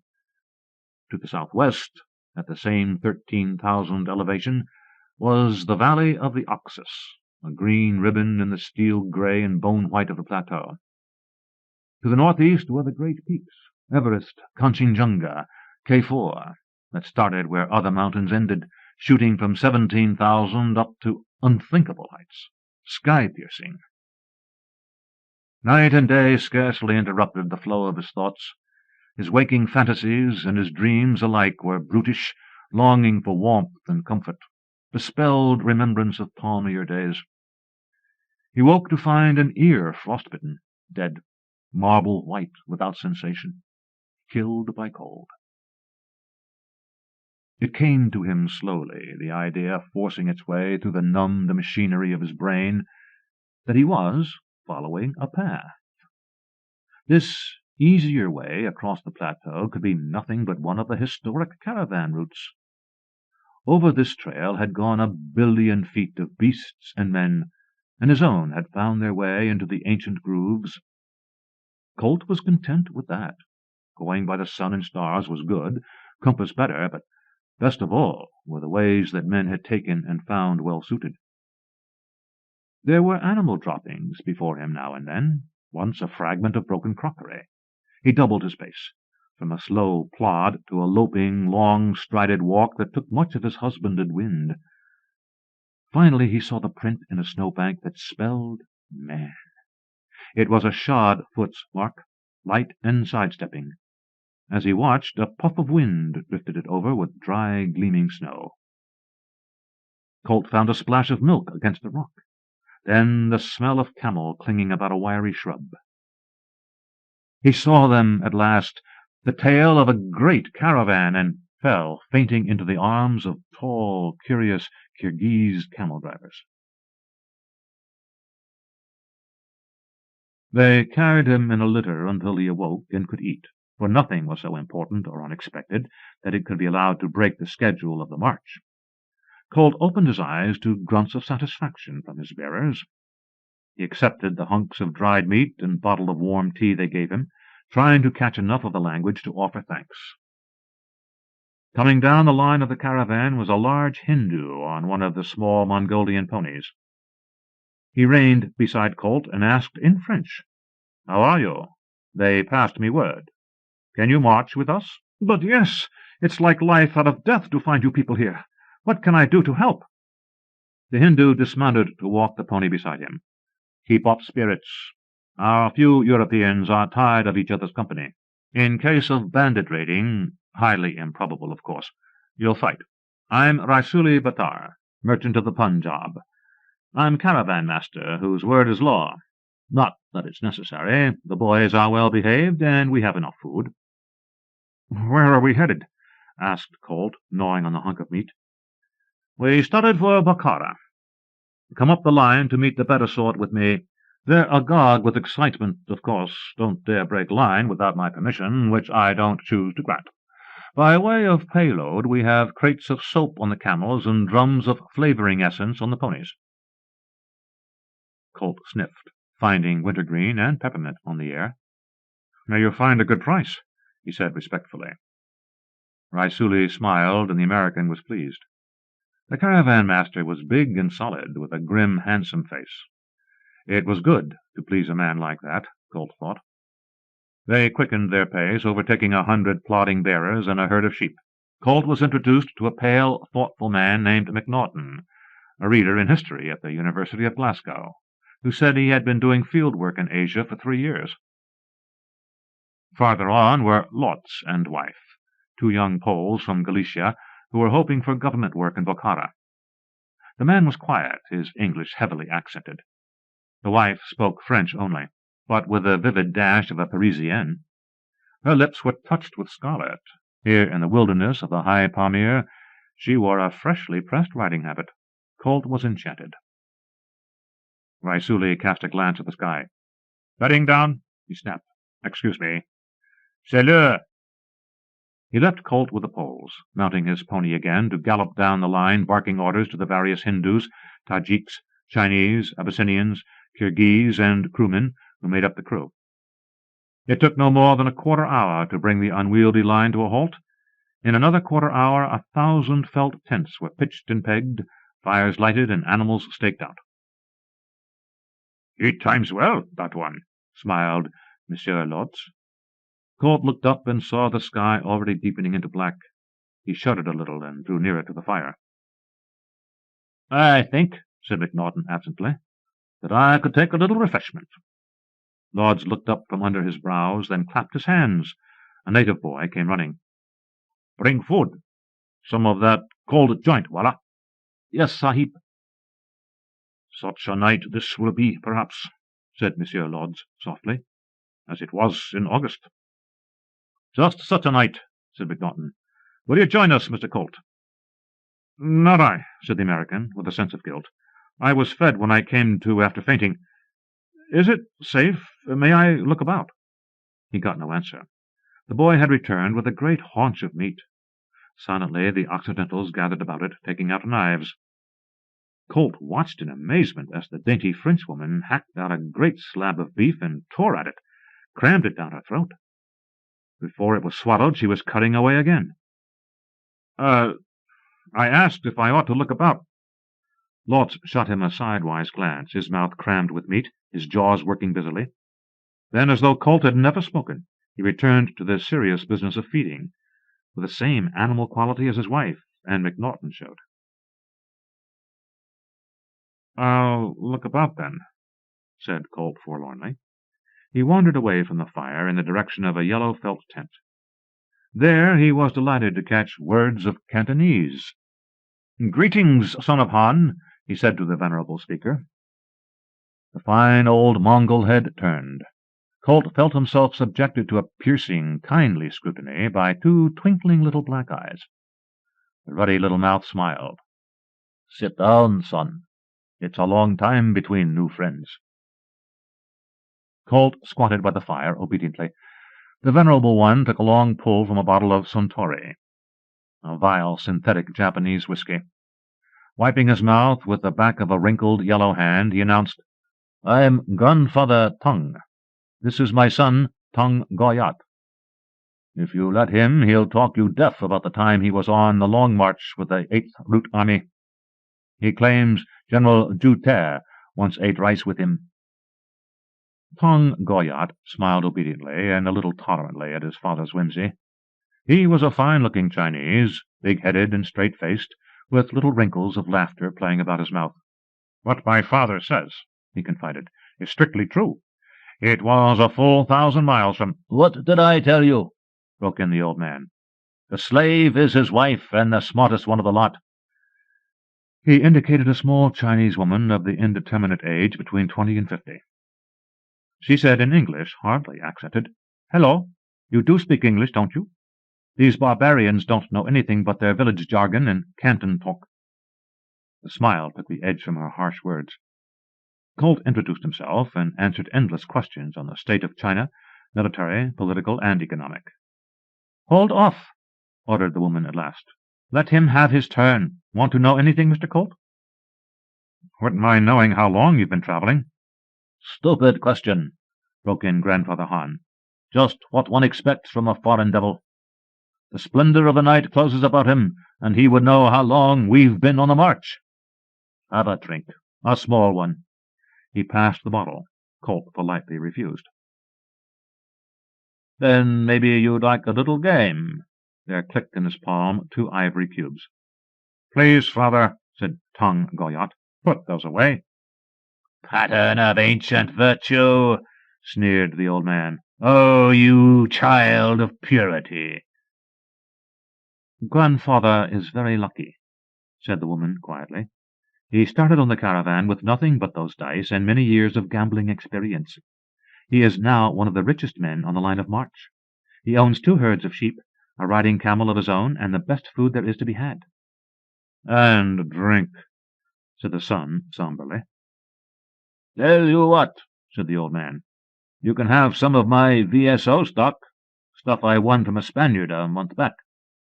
He rummaged for a moment in one of the tent pockets, finally emerged with a slender bottle which caught the firelight like auriferous quartz. "Danziger Goldwasser, le véritable," he gloated. "But I can't drink the stuff. Doesn't bite like this Nipponese hell broth." He upended the bottle of Suntory again, passed the brandy to Colt. The American took it, studied it curiously against the fire. It was a thin amber liquid at whose bottom settled little flakes. He shook them up into the neck of the bottle. It was like one of the little globular paperweights that hold a mimic snowstorm. but instead of snow, there were bits of purest beaten gold to tickle the palate and fancy of the drinker. "Thanks," he said inadequately. "Very kind of you." "Curious, isn't it," said the woman, "how much the caravan life resembles a village? Though the wealth, of course, is not in land, but in mercantile prospects." She stopped as Colt caught her eye. Why, he wondered, had she been rattling on like that? "The wisdom of the slave is the folly of the master," said Grandfather Tong amiably. "He is happy who learns to discount the words of a woman." "Suppose," said the woman slowly and quietly, "you learn to mind your own business, you poisonous old serpent?" "They can't stand common sense," confided the old man. Colt felt painfully that he had wandered into a family quarrel. He bolted with a mumbled excuse, hanging on to the bottle of brandy. He stood for a moment away from the trail and stared down the long line of fires. There were more than 1,000, snaking nearly out of sight. The spectacle was restful. The fires were a little blue, being kindled largely out of night-soil briquettes. The sky was quite black. Something had overcast the deep ranked stars of the plateau. No moon shone. Colt settled against the lee of a rock in a trance. He heard winds and the hiss of voices soft in the distance.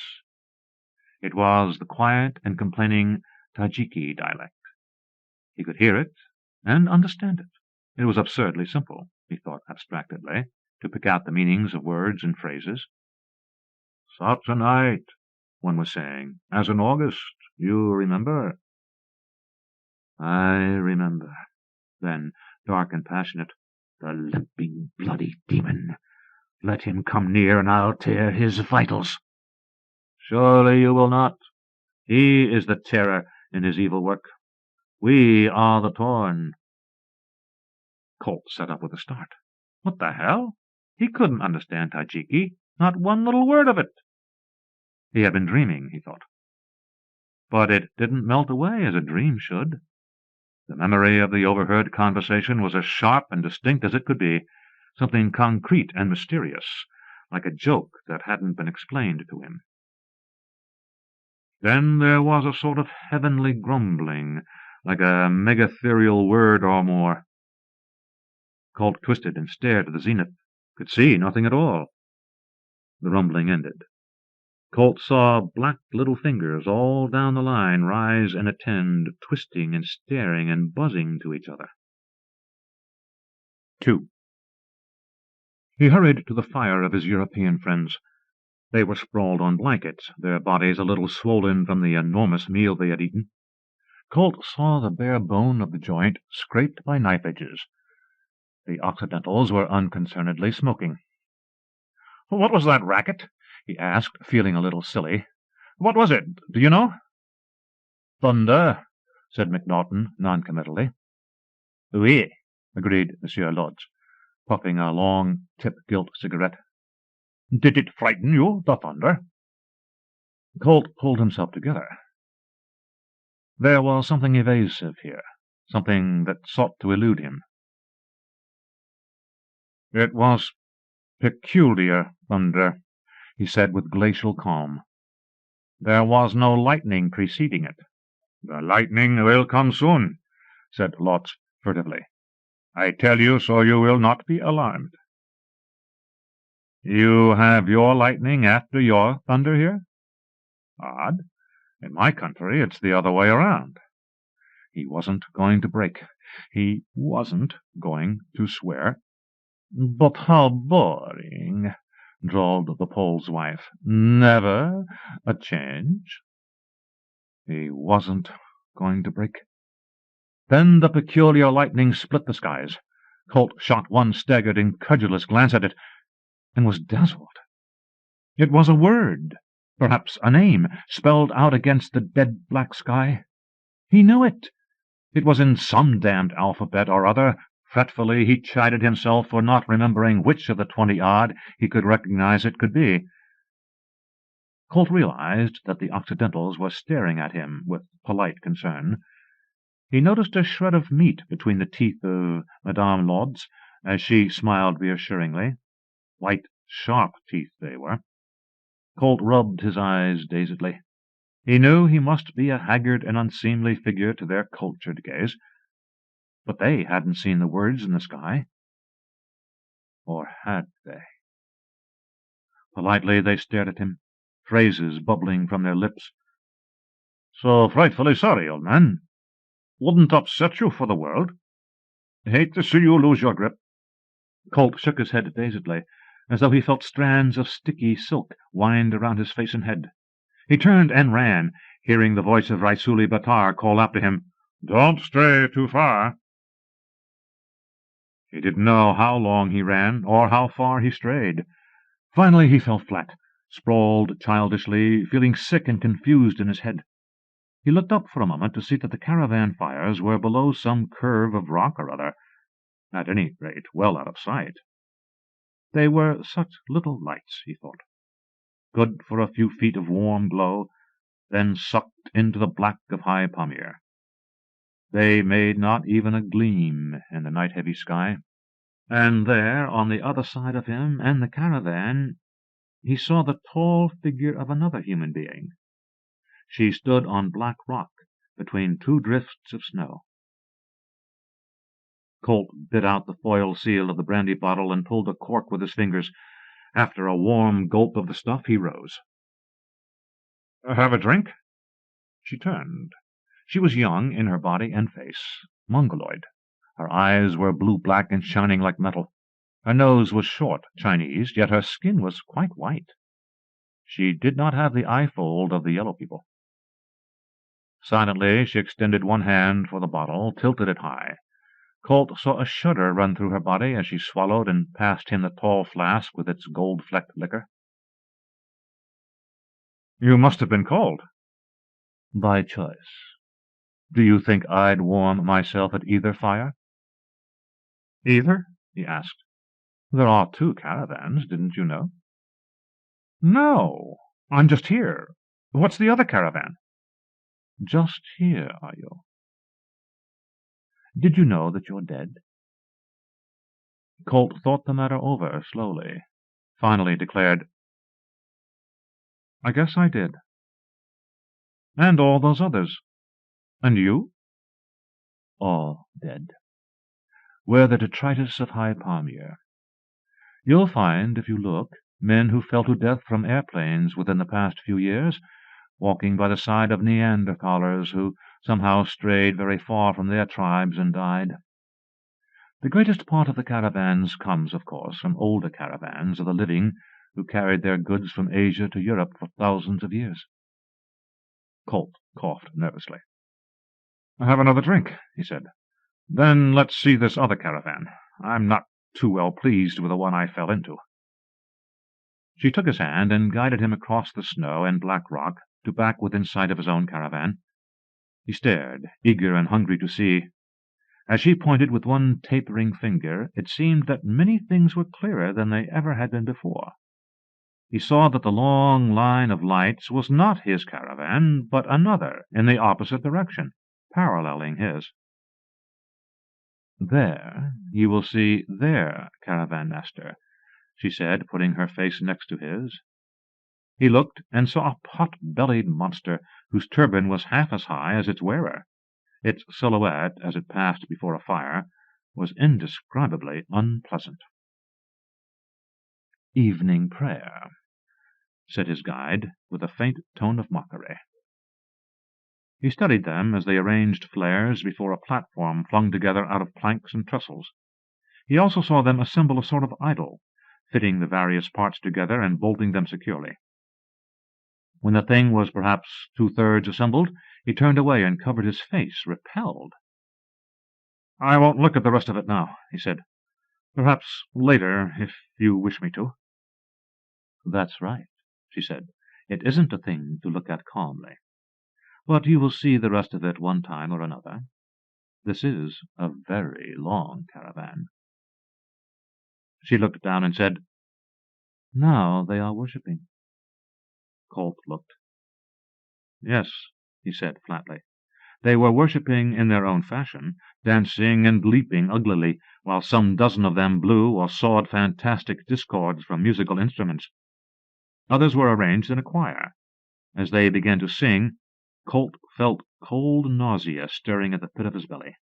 Their singing was markedly unpleasant. Colt, who enjoyed the discords of Ernest Bloch and Jean Sibelius, found them stimulatingly revolting. The choir droned out a minor melody, varying it again and again with what Colt construed to be quarter tones and split interval harmonies. He found he was listening intently, nearly fascinated by the ugly sounds. "Why are they doing it?" he asked at length. "It is their way," she said with a shrug. "I see you are interested. I, too, am interested. Perhaps I should not discuss this before you have had the opportunity of making up your own mind. But as you may guess, the caravan below us there, where they make the noises, is bad. It is a sort of marching gallery of demons and the black and hot. On the other hand, the caravan with which you found yourself previously is good, basically kind and constructive, taking delight in order and precision." Colt, half listening, drew her down beside him on the rock. He uncorked the bottle. "You must tell me about yourself," he said earnestly. "It is becoming difficult for me to understand all this. So, tell me about yourself, if you may." She smiled slowly. "I am half-caste," she said. "The Russian Revolution, so many attractive and indigent female aristocrats, quite unable to work with their hands, many, as you must know, found their way to Shanghai. There was a Chinese merchant and my mother, a princess. Not eine Fürstin, merely a hanger-on at court. I danced. When I was a small child already I was dancing. My price was high, very high at one time. I lost popularity, and with it income and much self-assurance. I was a very bad woman. Not bad as those people there are bad, but I was very bad in my own way. Somehow I learned mathematics. A British actuary who knew me for a while let me use his library, and I learned quickly. So I started for India, where nobody would hire me. I heard that there was a country to the north that wanted many people who knew building and mathematics and statistics. Railway took me through the Khyber and Afghanistan. From there, pony and litter, till I died of exposure 7 months ago. That is why we meet on High Pamir." "Listen," said Colt. "Listen to that." It was again the megatherial voices, louder than before. He looked at the woman and saw that her throat cords were tight as she stared into the black velvet heavens. Colt squinted up between two fingers, snapped shut his eyelids after a moment of the glaring word across the sky that followed the voices. He cursed briefly. Blinded. Burned into the backs of his eyes were the familiar characters of the lightning, silent and portentous. "It doesn't do to stare into it that way," said the woman. "Come with me." He felt for her hand and let her pull him to his feet. As sight returned, he realized that again they were walking on rock. "And there's the good and holy caravan at evening devotions," said the woman, with the same note of bedrock cynicism in her voice. And they were. From his coign of vantage, Colt could see Raisuli Bhattar solemnly prostrating himself before a modestly clad, well-proportioned idol, whose face beamed kindly on the congregation through 2 blue-enameled eyes. There was a choir that sang the old German hymn, Ein Festeberg. "Shocking," said the woman, "yet strangely moving to the spirit. One feels a certain longing." Bluntly, Colt said, "I'd like to join them. You're holding me back, you know. I wouldn't see you as a comrade again if I sang with them." He hummed a few bars of the hymn. "On earth is not his equal." "Girding their loins for the good fight," said the woman. She chuckled quietly for a moment. In a ribald tone that seemed barely to conceal heartbreak, she snapped, Do you care to fall in with the ranks of the Almighty? Or may it be with the Lord of Nothing, old Angra Mainyu of the 16 plagues? Pick your sides in the divine sweepstakes. It's for you they do it, and of a great love for the soul in you. They want you black, and they want you white. How in blazes do you know who's right? It seems clear, said Colt doubtfully. You think so? She exploded. You think so now? Wait and see. With them tearing at your heart 2 ways, and you sure that it'll never hold out, but it's going to rip in half, and it never doing that, but you going on through the night 13,000 meters above the world, and never a soft bed, and never a bite of real food, and never a moment of closing your eyes and sleeping in darkness and night. She collapsed, weeping, into his arms.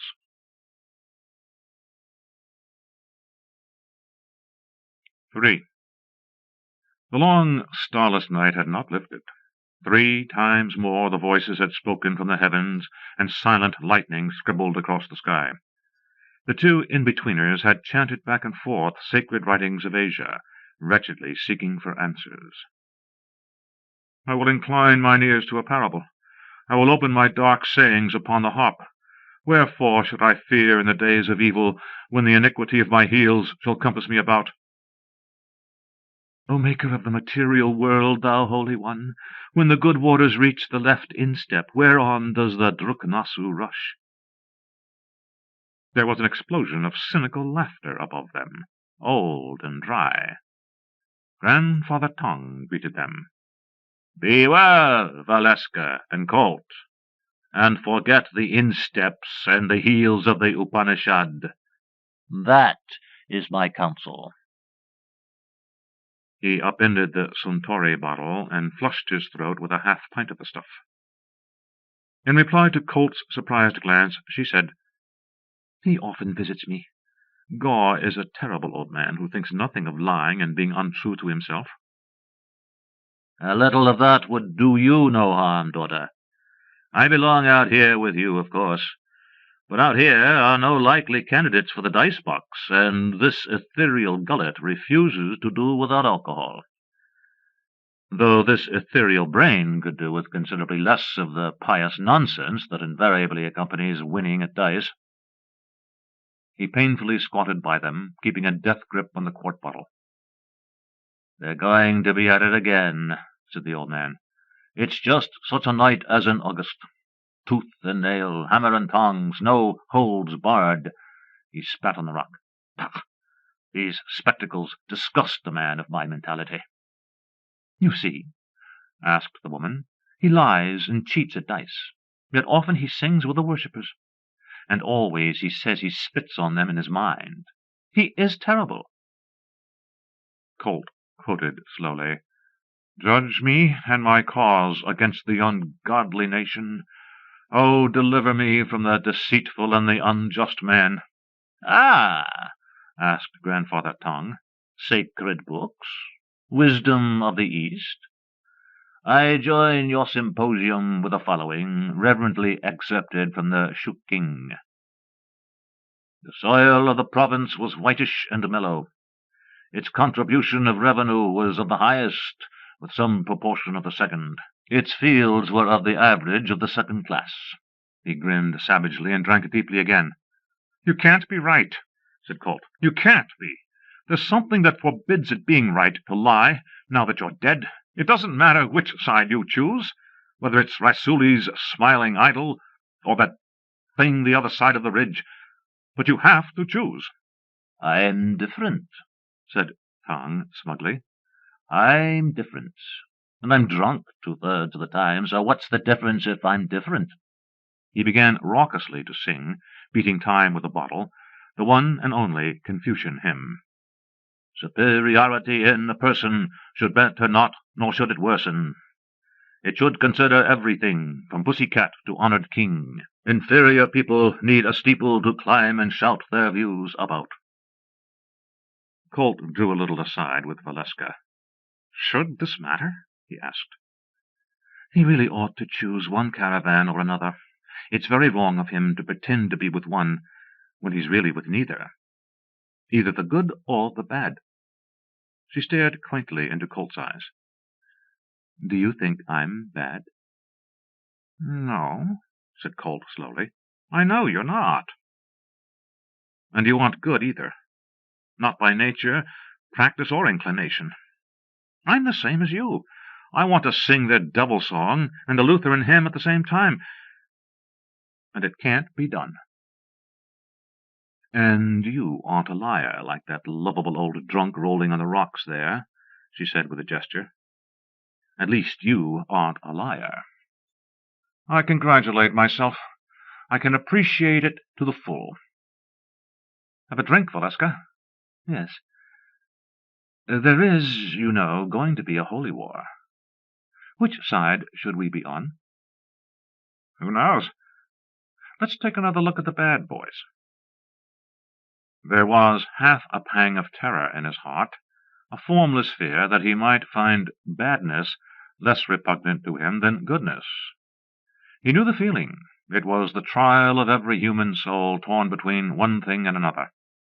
Doubt was hell, worse than hell, and it had to be resolved, even at the risk of this magnificent creature by his side. Silently he passed the bottle as the sky lightened and the silence spoke out of the heavens. As you wish, she said. Colt felt a sort of opening in his mind, as though unspoken words had passed between them. He had heard her think in sorrow and fear of losing him.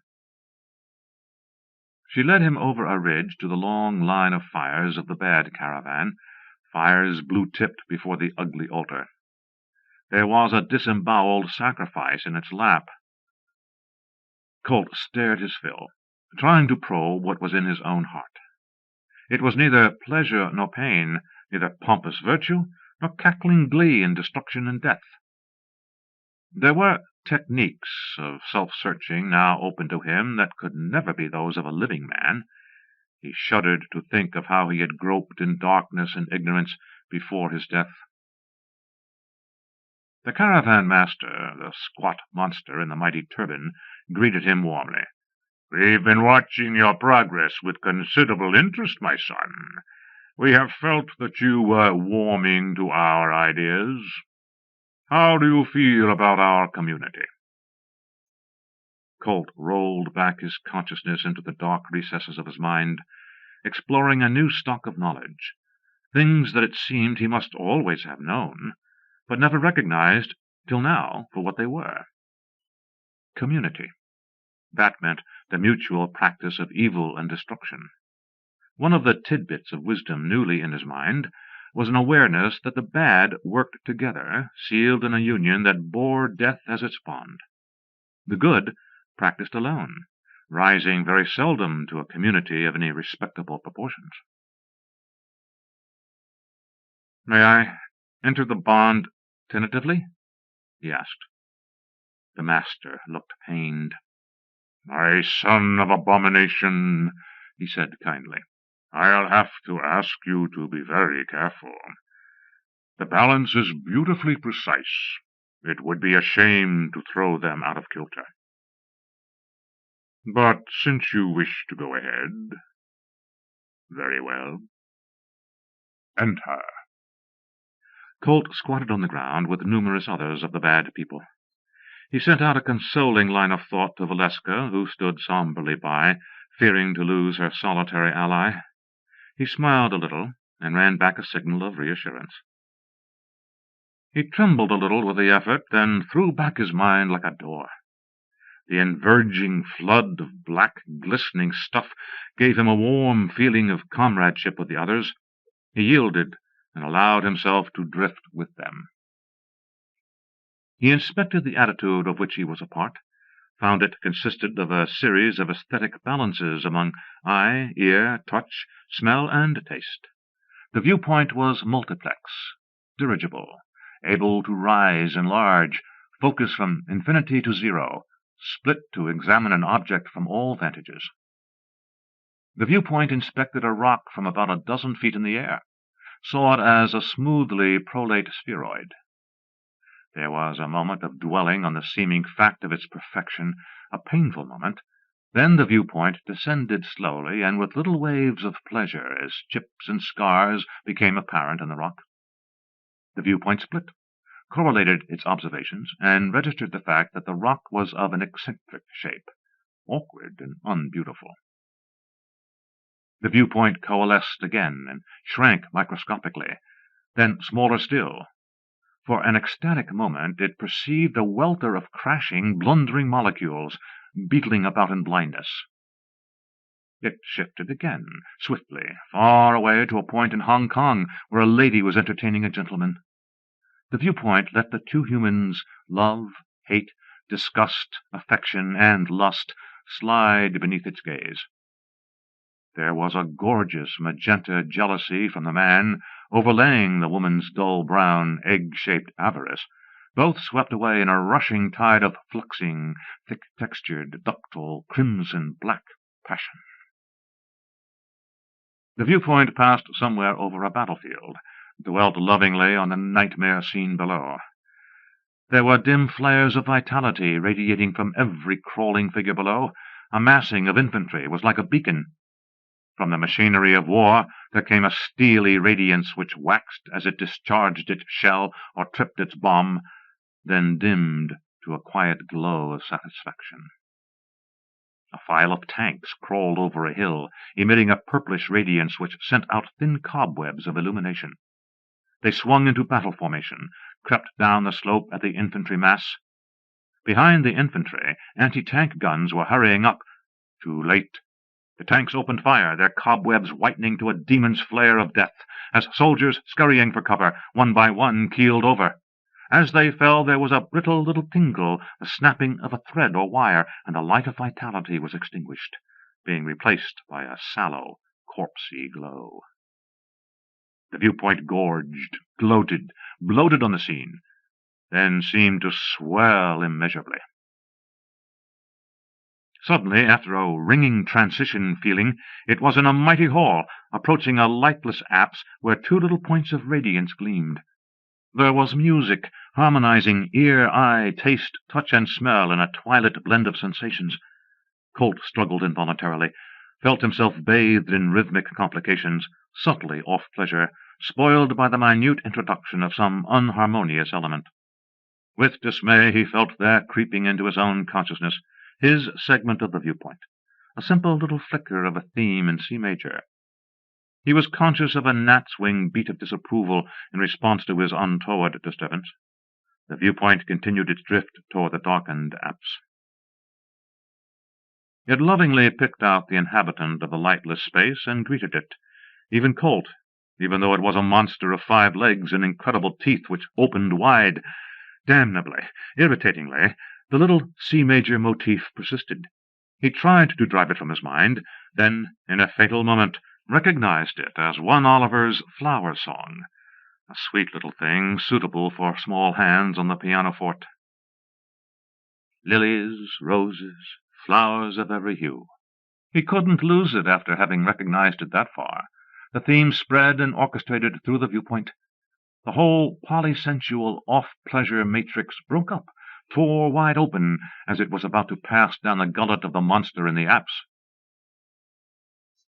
"I'm sorry," he said, rising. "I simply couldn't help." "I know," said the caravan master sadly. "I know what it was. But you wrecked a full communion all the same. Go in torment, my son of abomination. May your ways be woeful."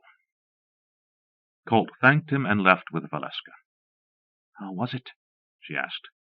"Indescribable," he exploded. "Loathsome. Glorious. Terrible. I found myself gloating over—" He went into details. "So did I," she said absently. "I went through it, too. It has a gorgeous kick to it, no doubt. But it isn't right for us. I broke up their communion with a line from Pushkin. The aged sorcerer in anger said, 'This queen is evil straight from toe to head.' You know it?" The sound of singing came from over the ridge, blurred by the megatherial voices. Colt stared abstractedly at the sky as the words were scribbled again in light. "Their turn," he said. "The good boys." 4. They stepped over ridges of snowy rock and stood for a moment, surveying the other caravan. There was a semicircle of faces, gleaming benevolently in the firelight, handsome, smiling faces. They were singing, under the pleasant aspect of the blue-eyed idol, a lusty slab from the great Bach's Great Mass in B minor. While Valeska smiled a little cynically, Colt sidestepped into the baritone choir and sounded back tentatively for the words and music. They came easily. He was experiencing again, for the first time in many years, the delights of close harmony that move men to form barbershop quartets and philharmonic societies. He sang the hearty, solid language, the crashing chords, from his chest, standing straight, bouncing the tones from his palate like the old glee-clubber that he was. Beside him he saw Lotz, a beatific smile on his face, chanting sonorously. Why were so many small men bassos? Colt forgot himself and sang, let his voice swim out into the pool of sound and melt into harmony.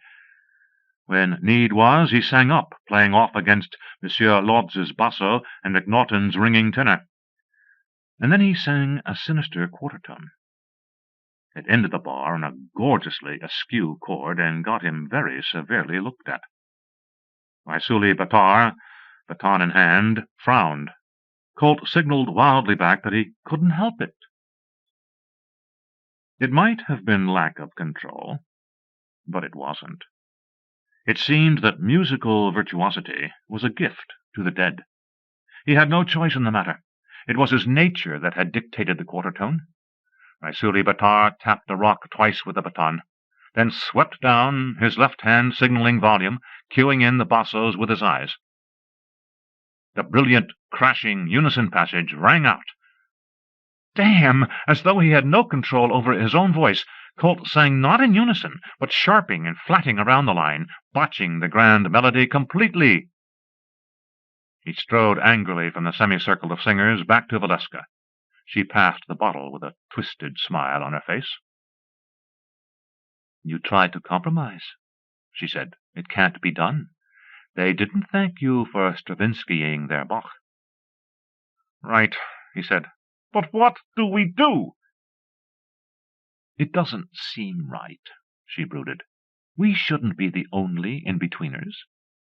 5,000 years more. They must appear more often. Then something happens to them, and they go away somewhere. Right, crowed Grandfather Tong, drunker than ever. Right, my lass, and I know what happens to them, and I'll tell you what to do. Why? Asked Colt practically. Because I'm not as far outside as you think, children. Once I was as far in between as you. I had my chance and I missed it. Passed it up for the Centauri and the dice games around the fires. Grandfather was a fool. I can't tell you any more than this. Get into the battle and observe rather closely. When you discover a very important secret, you will ascend to the 18th orbit and dwell forever, dancing and singing on the rings of Saturn. Or, to discard the gibberish, your psychic tissues so alter that you recognize a plane of existence more tenuous than ours, a plane, one suspects, more delectable. The mythological name for it is heaven. He hugged his bottle and crooned affectionately to it. Superiority in a person should better not, nor should it. Does he know? Asked Colt, looking out into the long night. He wasn't lying this time. Shall we do it? We shall. This waiting blasts my ethereal soul. You're an impatient cuss, she smiled at him. You haven't seen me dance yet. I was a well-paid dancer once. It should be worth your while. Dance, then, he said, settling himself against the rock. You make the music. You know how. He thought for a moment, then uncovered another bit of technique known to the dead. He began to send out mentally Debussy's Clair de Lune. She heard it, smiled at him as she caught the music, and began to dance. Her body was not very good, certainly not as good as it had been, but as he studied the dancing, sometimes with eyes closed so that he could hear only the rustle of her feet on the snow, and sometimes so abstracted that he could hear only the displacement of air as she moved, Colt was deeply stirred. He tuned in on her thoughts, picking out the swiftly running stream, the skittering little point of consciousness that danced over them. "Now I am a swan," said her thoughts, while she danced to the music. "Now I am a swan, dying for love of the young prince who has wandered through the courtyard. And now I am the prince, very pretty, and as dumb as a prince could be. Now I am his father the king, very wrathy and pompous. And now, and through it all, I was really the great stone gargoyle on the square-topped tower who saw all and grinned to himself." She pirouetted to an end with the music, bowing with a stylized, satirically cloying grace. He applauded lustily. "Unless you have other ideas," she said, "I would like to dance again." Her face was rosy and fresh-looking. He began to construct music in his mind while she listened in and took little tentative steps. Colt started with a split log drum's beat, pulse speed, low and penetrating. He built up another rhythm overlaying it, a little slower, with woodblock timber. It was louder than the first. Rapidly he constructed a series of 7 polyrhythmic layers, from the bottom split log pulse to a small, incessant snare drum beat. "I'm an animal now, a small, very arboreal animal. I can prick up my ears. My toes are opposed, so I can grasp a branch." He added a bone xylophone melody, very crude, of only 3 tones. "My eyes are both in front of my face. My vision has become stereoscopic. I can sit up and handle leaves. I can pick insects from the branches I live in." Colt augmented the xylophone melody with a loud, crude brass. Valeska thought, "I am bigger, my arms are longer, and I often walk little distances on the ground, on my feet and my arm knuckles." Colt added a seesawing, gutty-sounding string timbre, and a melody opposed to the xylophone and the brass. "I'm bigger, bigger, too big for trees, and I eat grubs as well as leaves, and I walk almost straight up. See me walk." He watched her swinging along the ground, apish, with a memory of brachiation stamped in every limb. He modified the bone xylophone's timbre to a woody ring, increased the melodic range to a full octave. With tremendous effort, Valeska heaved over an imaginary rock, chipped at it. "I'm making flint hand axes. They kill animals bigger than I am, tigers and bears. See my kitchen heap, high as a mountain, full of their bones." He augmented with a unison choir of woodwinds and a jangling 10-string harp. "I eat bread and drink beer, and I pray to the Nile. I sing and I dance, I farm and I bake. See me spin rope. See me paint pictures on plaster." A wailing clarinet mourned through the rhythmic sea. Valeska danced statelily. "Yes, now I'm a man's woman. Now I'm on top of the heap of the ages. Now I'm a human. Now I'm a woman." Colt stopped short the whole accumulation of percussion, melody, and harmony in a score of timbres, cutting in precisely a single blues piano that carried in its minor, sobbing, sad left hand all the sorrow of ages, and the serpentine stabbing chords splashed gold by the right sang the triumph of man in his glory of metal and stone. Valeska danced, sending out no words of what the dance was, for it was she, what she dreamed, what she had been, and what she was to be. The dance and the music were Valeska, and they ended when she was in Colt's arms. The brandy bottle dropped from his grip and smashed on the rock. Their long, wordless communion was broken by a disjointed yell from the 2 sides of the ridge as fighting forces streamed to battle. From the bad caravan came the yell, "Kill and maim! Destroy! Destroy!" And the good caravan cried, "In the name of the right, for sanctity and peace on earth, defend the right!" Colt and Valeska found themselves torn apart in the rush to attack, swept into the thick of the fighting. The thundering voices from above and the lightning were almost continuous. The blinding radiance, rather than the night, hampered the fighting. They were battling with queer, outlandish things, frying pans, camp stools, table forks. One embattled defender of the right had picked up a piteously bleating kid and was laying about him with it, holding its tiny hooves in a bunch. Colt saw skulls crack, but nobody gave way or even fell. The dead were immortal. Then what in blazes was this all about? There was something excruciatingly wrong somewhere, and he couldn't fathom what it was. He saw the righteous and amiable Reversible clubbing away with a table leg.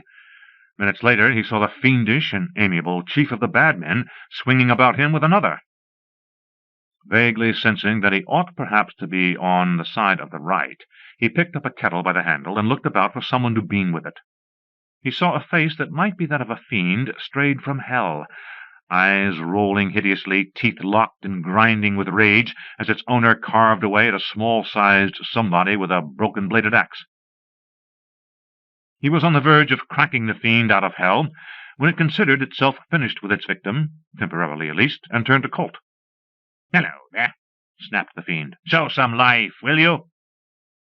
Colt started as he saw that the fiend was Lotz, one of the good men. Bewildered, he strayed off, nearly being gouged in the face by Grandfather Tongue, who was happily swinging away with a jagged hunk of Centauri bottle, not bothering to discriminate. But how did one discriminate? It came over him very suddenly that one didn't and couldn't. The caravaneers were attacking each other. At that moment there came through a mental call from Valeska, who had just made the same discovery on her own. They joined and mounted a table, inspecting this sea of struggling human beings. "It's all in the way you look at them," said Valeska softly. Colt nodded. "There was only one caravan," he said in somber tones. He experimented silently a bit, discovering that by a twiddle of the eyes he could convert Reversible into the bad caravan leader, turban and all. And the same went for the bad idol. A reverse twiddle converted it into the smiling, blue-eyed guardian of the good caravan. It was like the optical illusion of the three-shaded cubes that point one way or the other, depending on how you decide to see them. "That was what Grandfather Tongue meant," said the woman. Her eyes drifted to the old man. He had just drained another bottle. With a businesslike swing against a rock, he shattered the bottom into a splendid cutting tool and set to work again. "There's no logic to it," Colt said forlornly. "None at all." Valeska smiled happily and hugged him. Colt felt his cheek laid open. "Bonsoir. Guten Tag. Buongiorno. Buenos dias. Bonsoir. Guten Tag.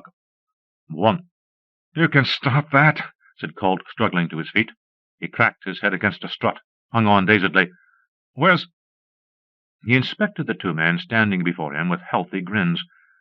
They wore the Red Army uniform under half-buttoned flying suits. The strut that had got in his way belonged to a big black helicopter. Amidships was blazoned the Crimson Star of the Soviet Union. "You're well and all that, I fancy?" asked one of the flyers. "We spotted you and landed, bunged up your cheek a bit. Volinoff here would try to overshoot." "I'm fine," said Colt, feeling his bandage. "Why in hell can't you Russians learn to speak American?" The two soldiers exchanged smiles and glances. They obviously considered Colt too quaint for words. "Pylin, old chap, we can take you as far as Bokhara. We fuel at Samarkand. I suppose you have papers?" Colt leaned against the strut and wearily shoved over his credentials. Everything would be all right.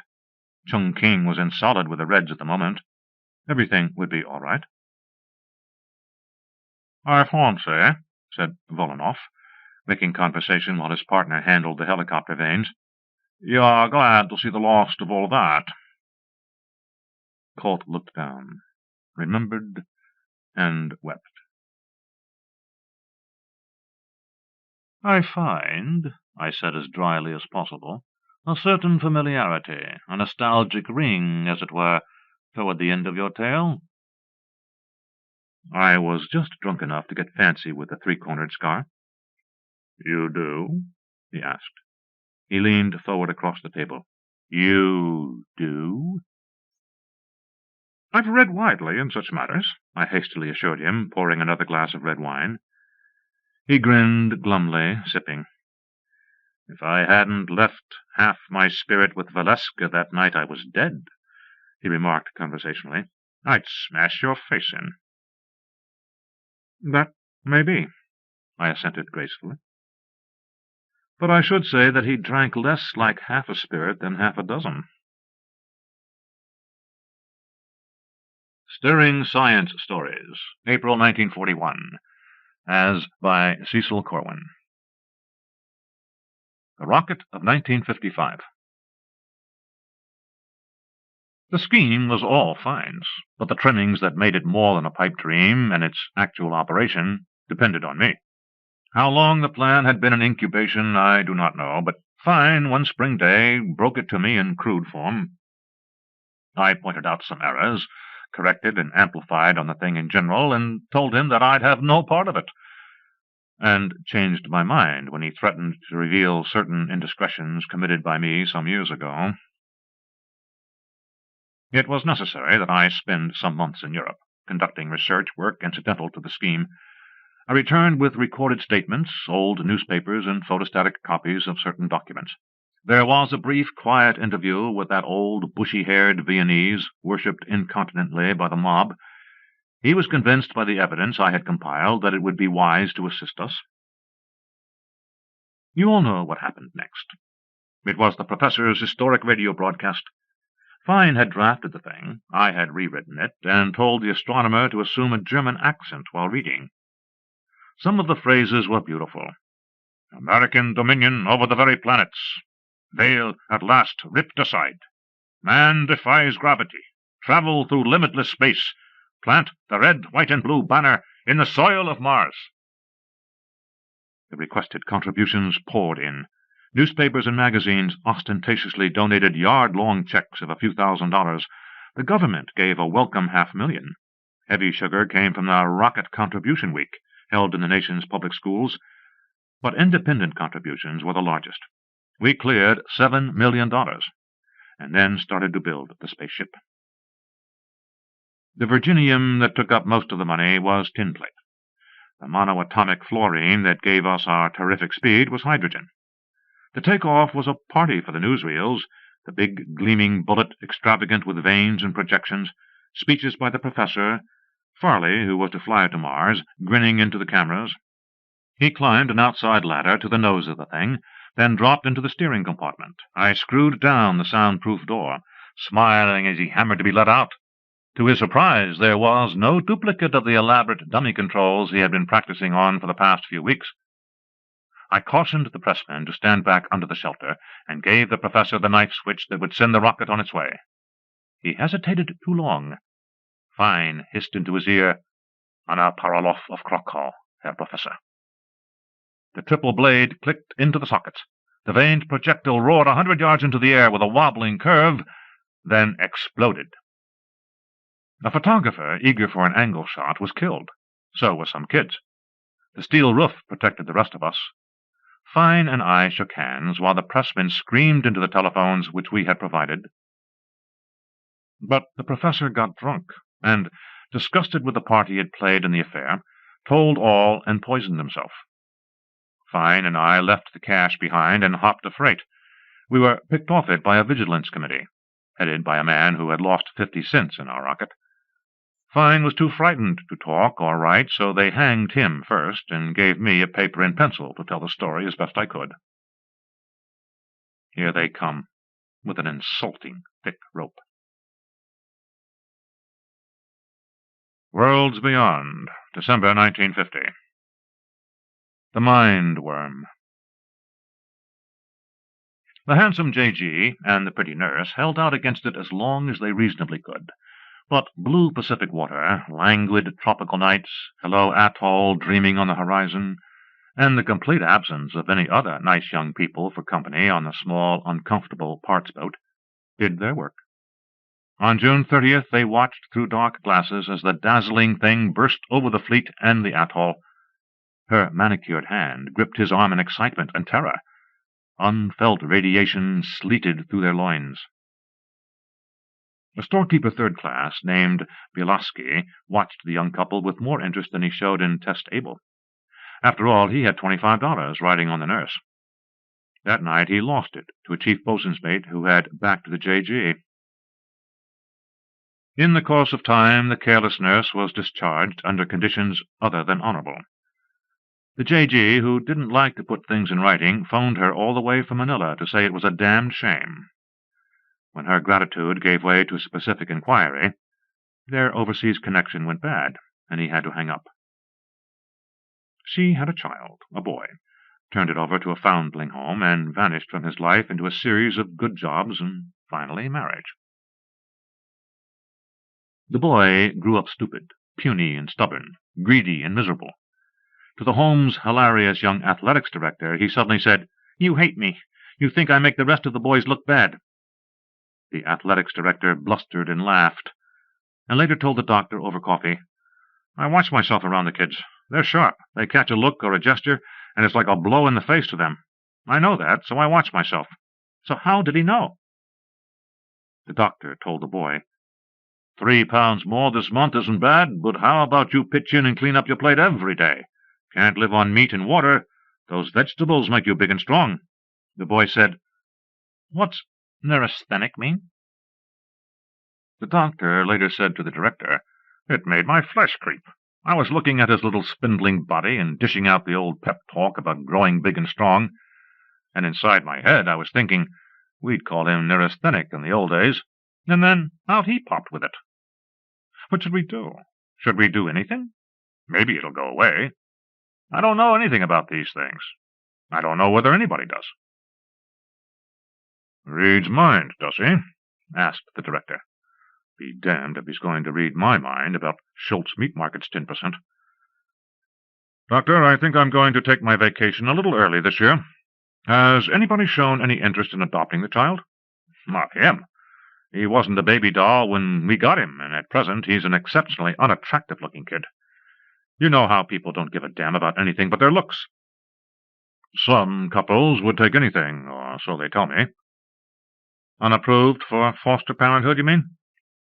"Red tape and arbitrary classifications sometimes limit us too severely in our adoptions." "If you're going to wish him on some screwball couple that the courts turned down as unfit, I want no part of it." "You don't have to have any part of it, Doctor. By the way, which dorm does he sleep in?" "West," grunted the doctor, leaving the office.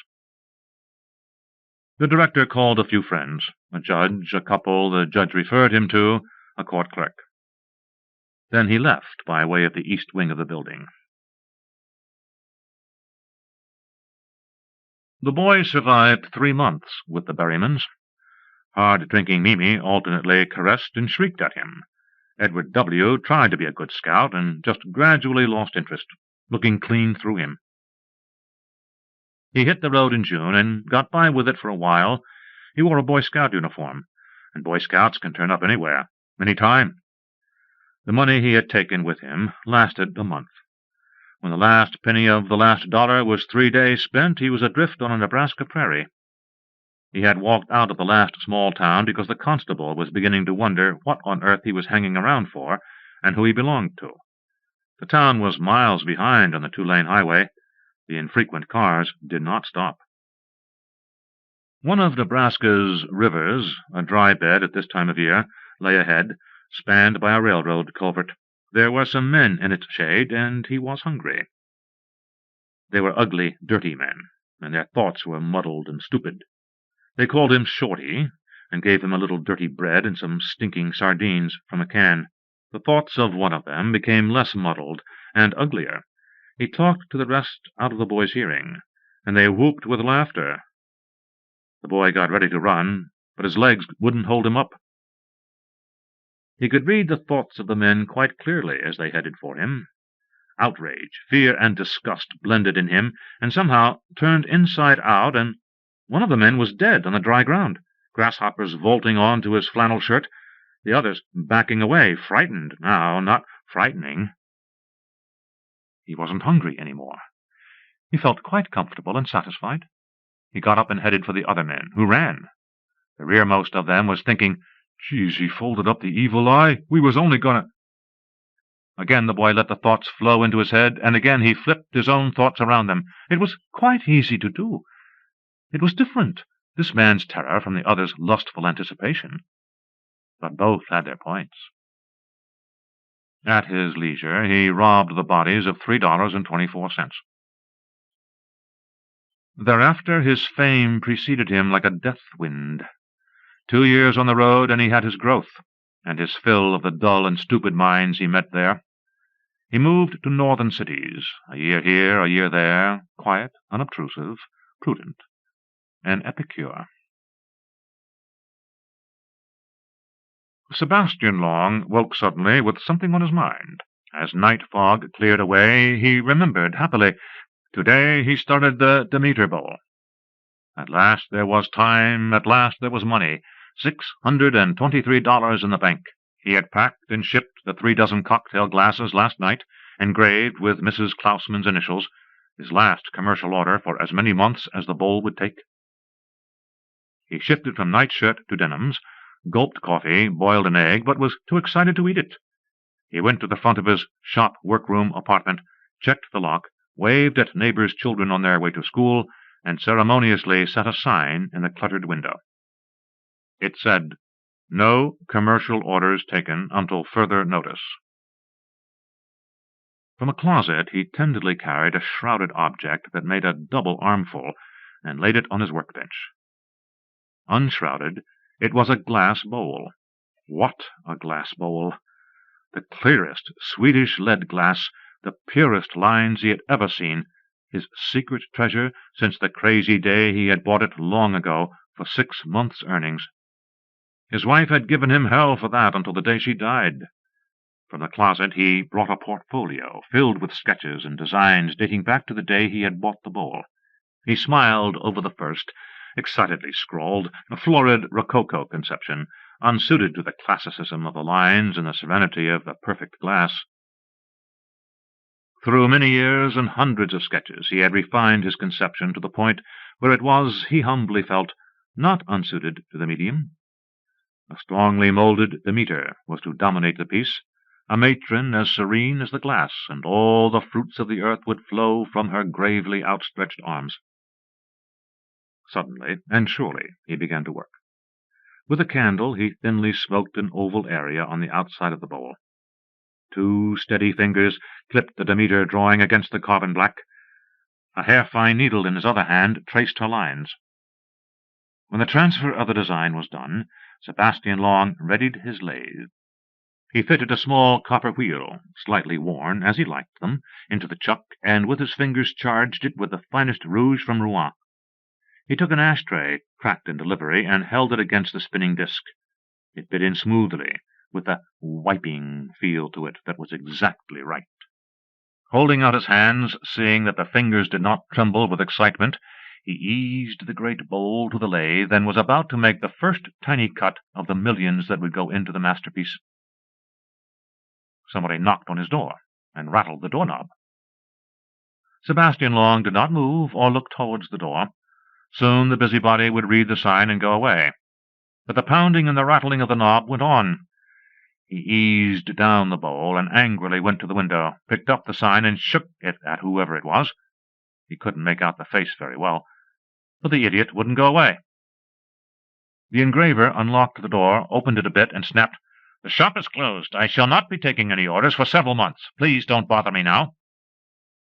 "It's about the Demeter Bowl," said the intruder. Sebastian Long stared at him. "What the devil do you know about my Demeter Bowl?" He saw the man was a stranger, undersized by a little, middle-aged. "Just let me in, please," urged the man. "It's important, please." "I don't know what you're talking about," said the engraver. "But what do you know about my Demeter Bowl?" He hooked his thumbs pugnaciously over the waistband of his denims and glowered at the stranger. The stranger promptly took advantage of his hand being removed from the door and glided in.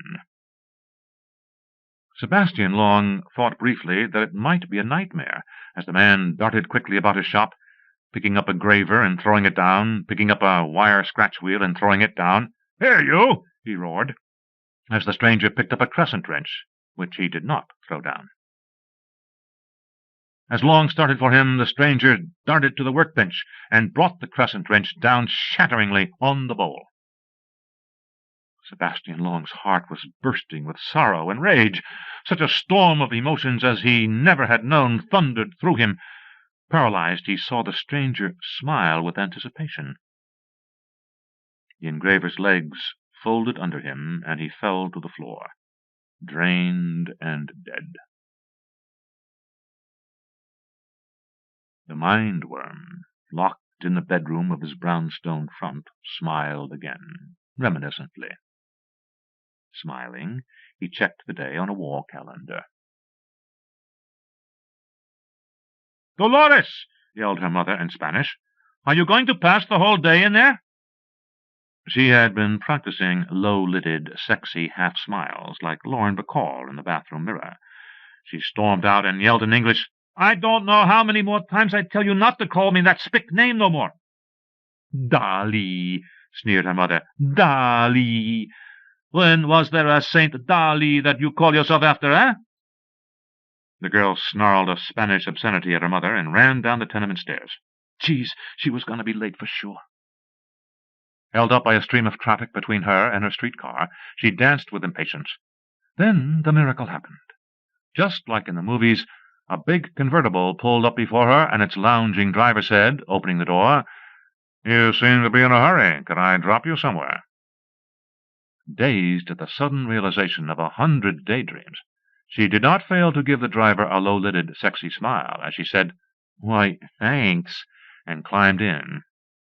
He wasn't no Cary Grant, but he had all his hair. Kind of small, but so was she. And geez, the convertible had leopard skin seat covers. The car was in the stream of traffic, purring down the avenue. "It's a lovely day," she said. "Really too nice to work." The driver smiled shyly, kind of like Jimmy Stewart, but of course not so tall, and said, "I feel like playing hooky myself. How would you like a spin down Long Island?" "Be wonderful." The convertible cut left on an odd-numbered street. "Play hooky, you said. What do you do?" "Advertising." "Advertising?"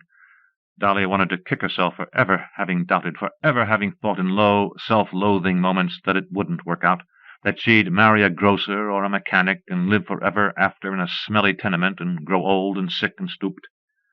She felt vaguely in her happy days that it might have been cuter. She might have accidentally pushed him into a pond or something, but this was cute enough. An advertising man, leopard skin seat covers. What more could a girl with a sexy smile and a nice little figure want? Speeding down the South Shore, she learned that his name was Michael Brent, exactly as it ought to be. She wished she could tell him she was Jennifer Brown, or one of those real cute names they had nowadays, but was reassured when he told her he thought Dolly Gonzalez was a beautiful name. He didn't, and she noticed the omission, add, "It's the most beautiful name I ever heard." That, she comfortably thought as she settled herself against the cushions, would come later. They stopped at Medford for lunch, a wonderful lunch in a little restaurant where you went down some steps and there were candles on the table. She called him Michael, and he called her Dolly. She learned that he liked dark girls and thought the stories in True Story really were true, and that he thought she was just tall enough, and that Greer Garson was wonderful, but not the way she was, and that he thought her dress was just wonderful. They drove slowly after Medford, and Michael Brent did most of the talking. He had traveled all over the world. He had been in the war and wounded, just a flesh wound. He was 38 and had been married once, but she died.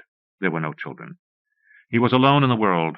He had nobody to share his townhouse in the 50s, his country place in Westchester, his lodge in the Maine woods. Every word sent the girl floating higher and higher on a tide of happiness.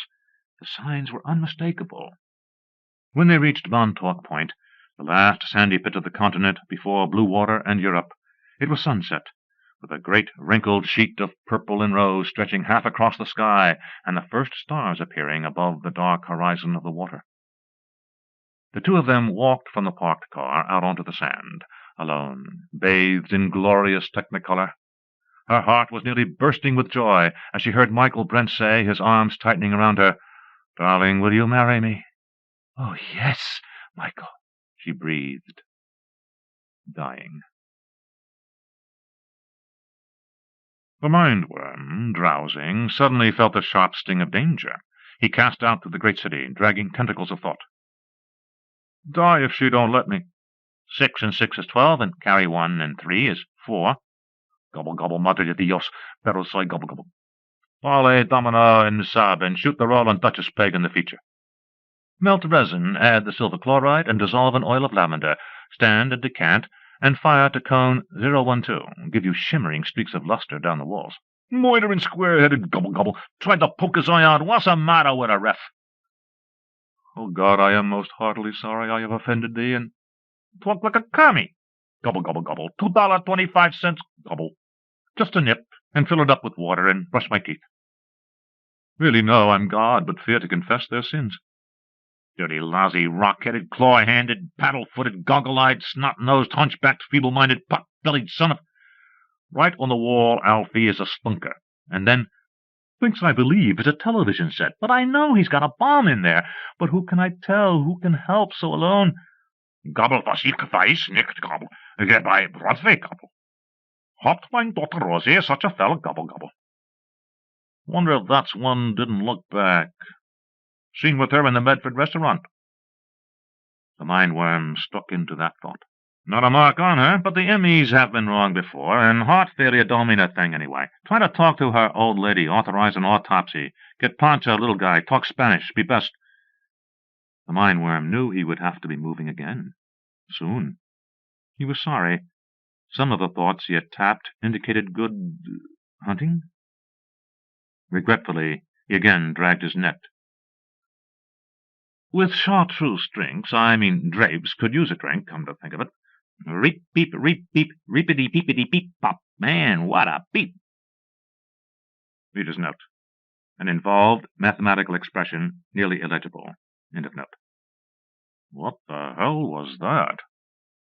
The Mindworm withdrew in frantic haste. The intelligence was massive, its overtones those of a vigorous adult.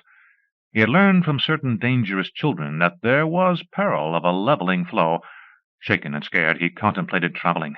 He would need more than that wretched girl had supplied, and it would not be Epicurean. There would be no time to find individuals at a ripe emotional crisis, or goad them to one. It would be plain munching. The Mindworm drank a glass of water, also necessary to his metabolism. 8 found dead in Uptown movie. Molester sought.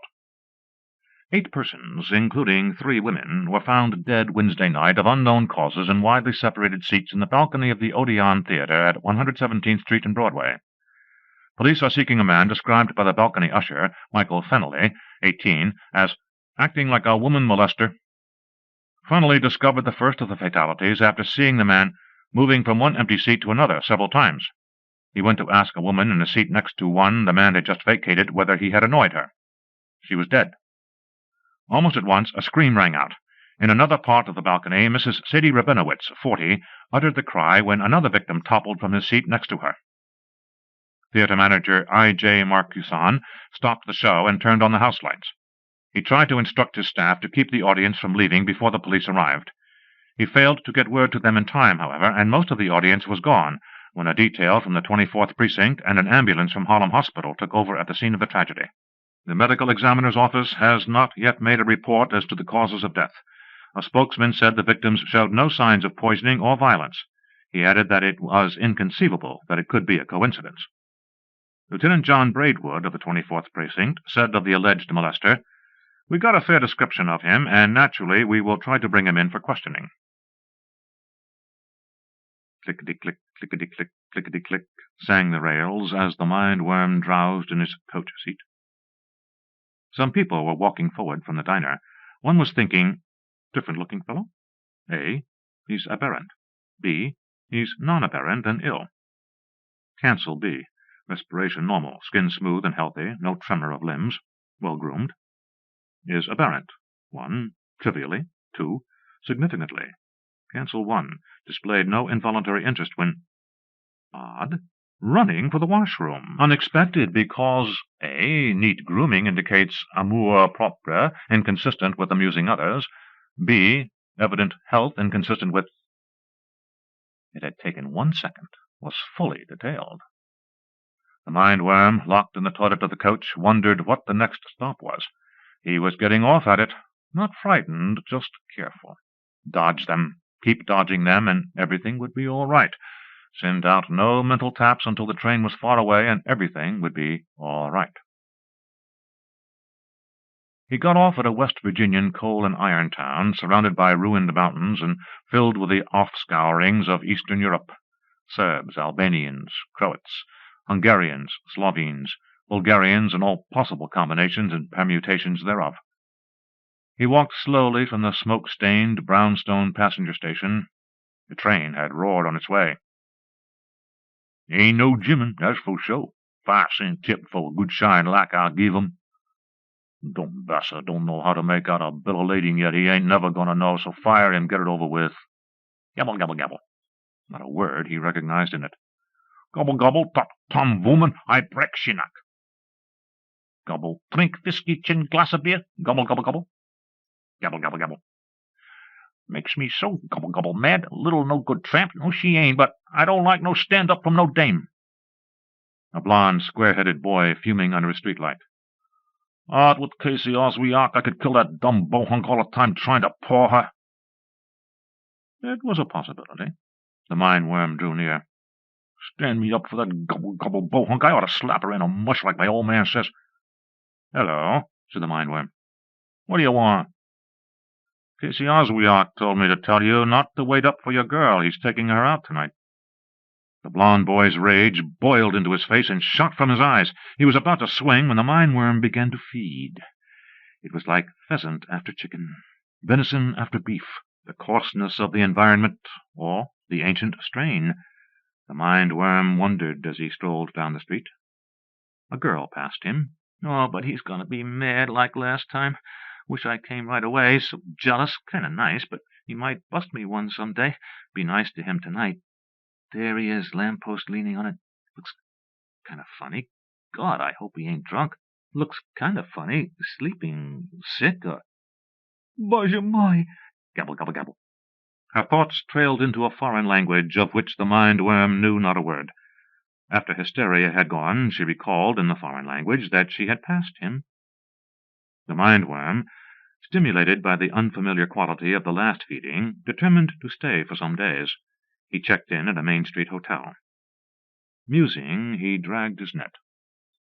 "Gobble, gobble, womp ear, gobble, chest, gobble, gabble, chesh. Take him down cellar, beat the can off the damn chesty thief. Put the fear of God into him. Teach him can't bust into no boxcars in my part of the county." Gabble, gabble. "Phone old Mr. Ryan in Chicago, and he'll tell them 3-card Monty grifters who got the horse room rights in this neck of the woods, by damn, don't pay protection money for no protection." The Mindworm followed that one further. It sounded as though it could lead to some money if he wanted to stay in the town long enough. The Eastern Europeans of the town, he mistakenly thought, were like the tramps and bums he had known and fed on during his years on the road.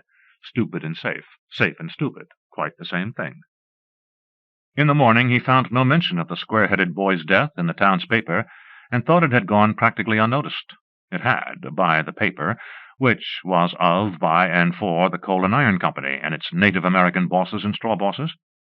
The other town, the one without a charter or police force, with only an imported weekly newspaper or two from the nearest city, noticed it.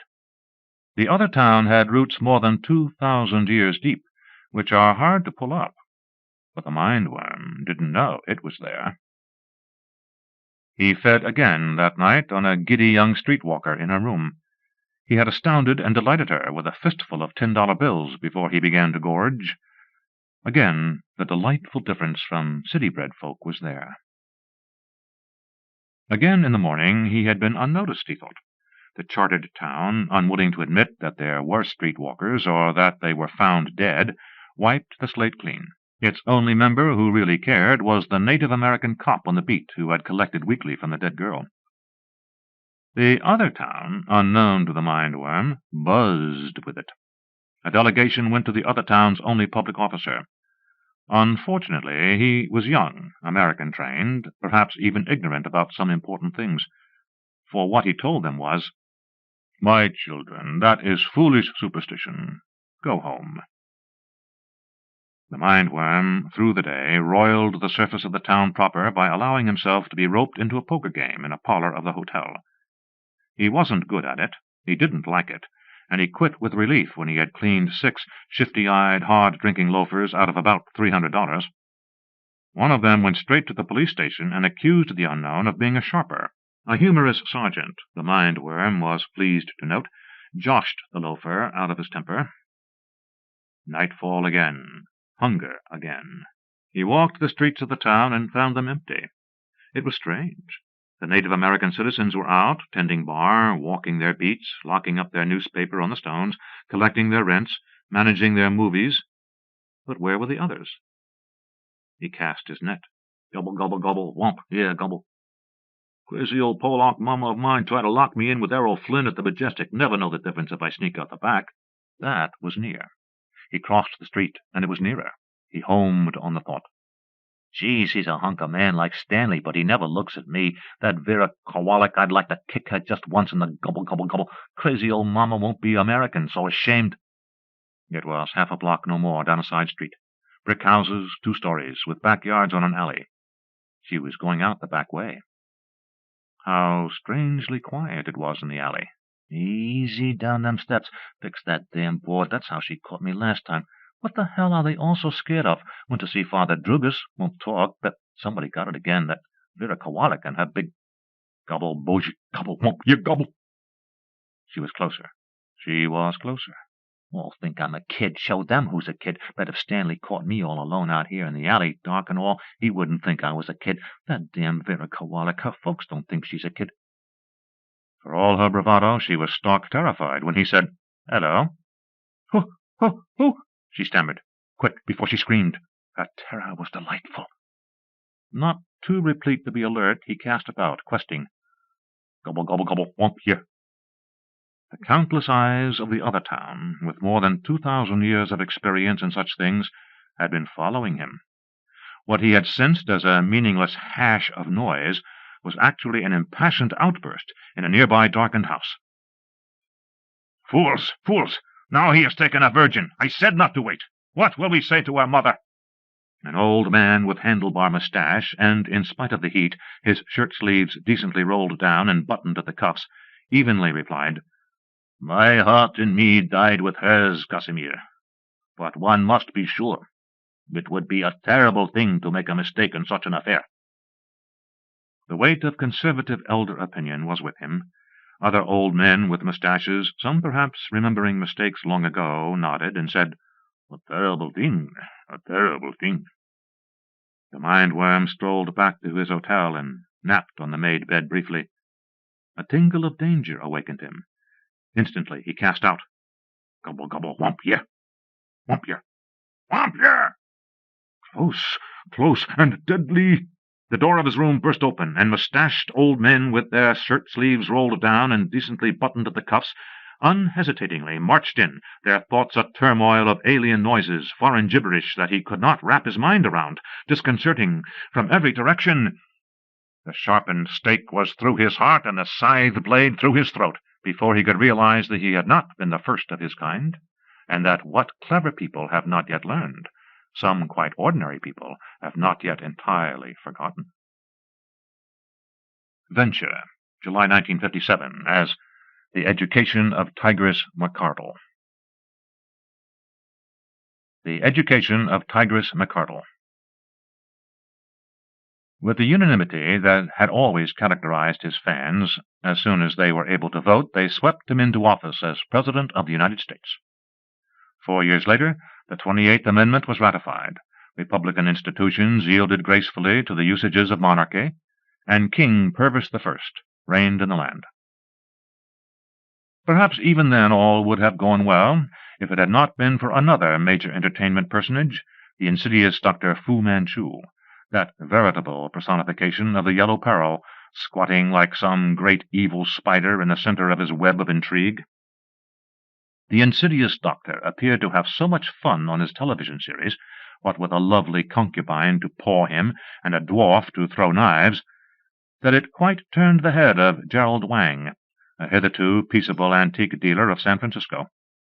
Gerald had decided that he too would become a veritable personification of the Yellow Peril, and that he too would squat like some great evil spider in the center of a web of intrigue, and that he would really accomplish something. He found it remarkably easy, since nobody believed in the Yellow Peril any more. He grew a mandarin mustache, took to uttering cryptic quotations from the sages, and was generally addressed as Doctor by the members of his organization, though he made no attempt to practice medicine. His wife drew the line at the concubine, but Gerald had enough to keep him busy with his personifying and squatting. His great coup occurred in 1986, when, after patient years of squatting and plotting, one of his most insidious ideas reached the attention of His Majesty via a recommendation ridered onto the annual Population Resources Report. The recommendation was implemented as the Parental Qualifications Program, or PQP, by royal edict. "I reckon that'll make 'em mind their P's and Q's," quipped His Majesty, and everybody laughed heartily, but none more heartily than the insidious Dr. Wang, who was present in disguise as tuner of the royal guitar.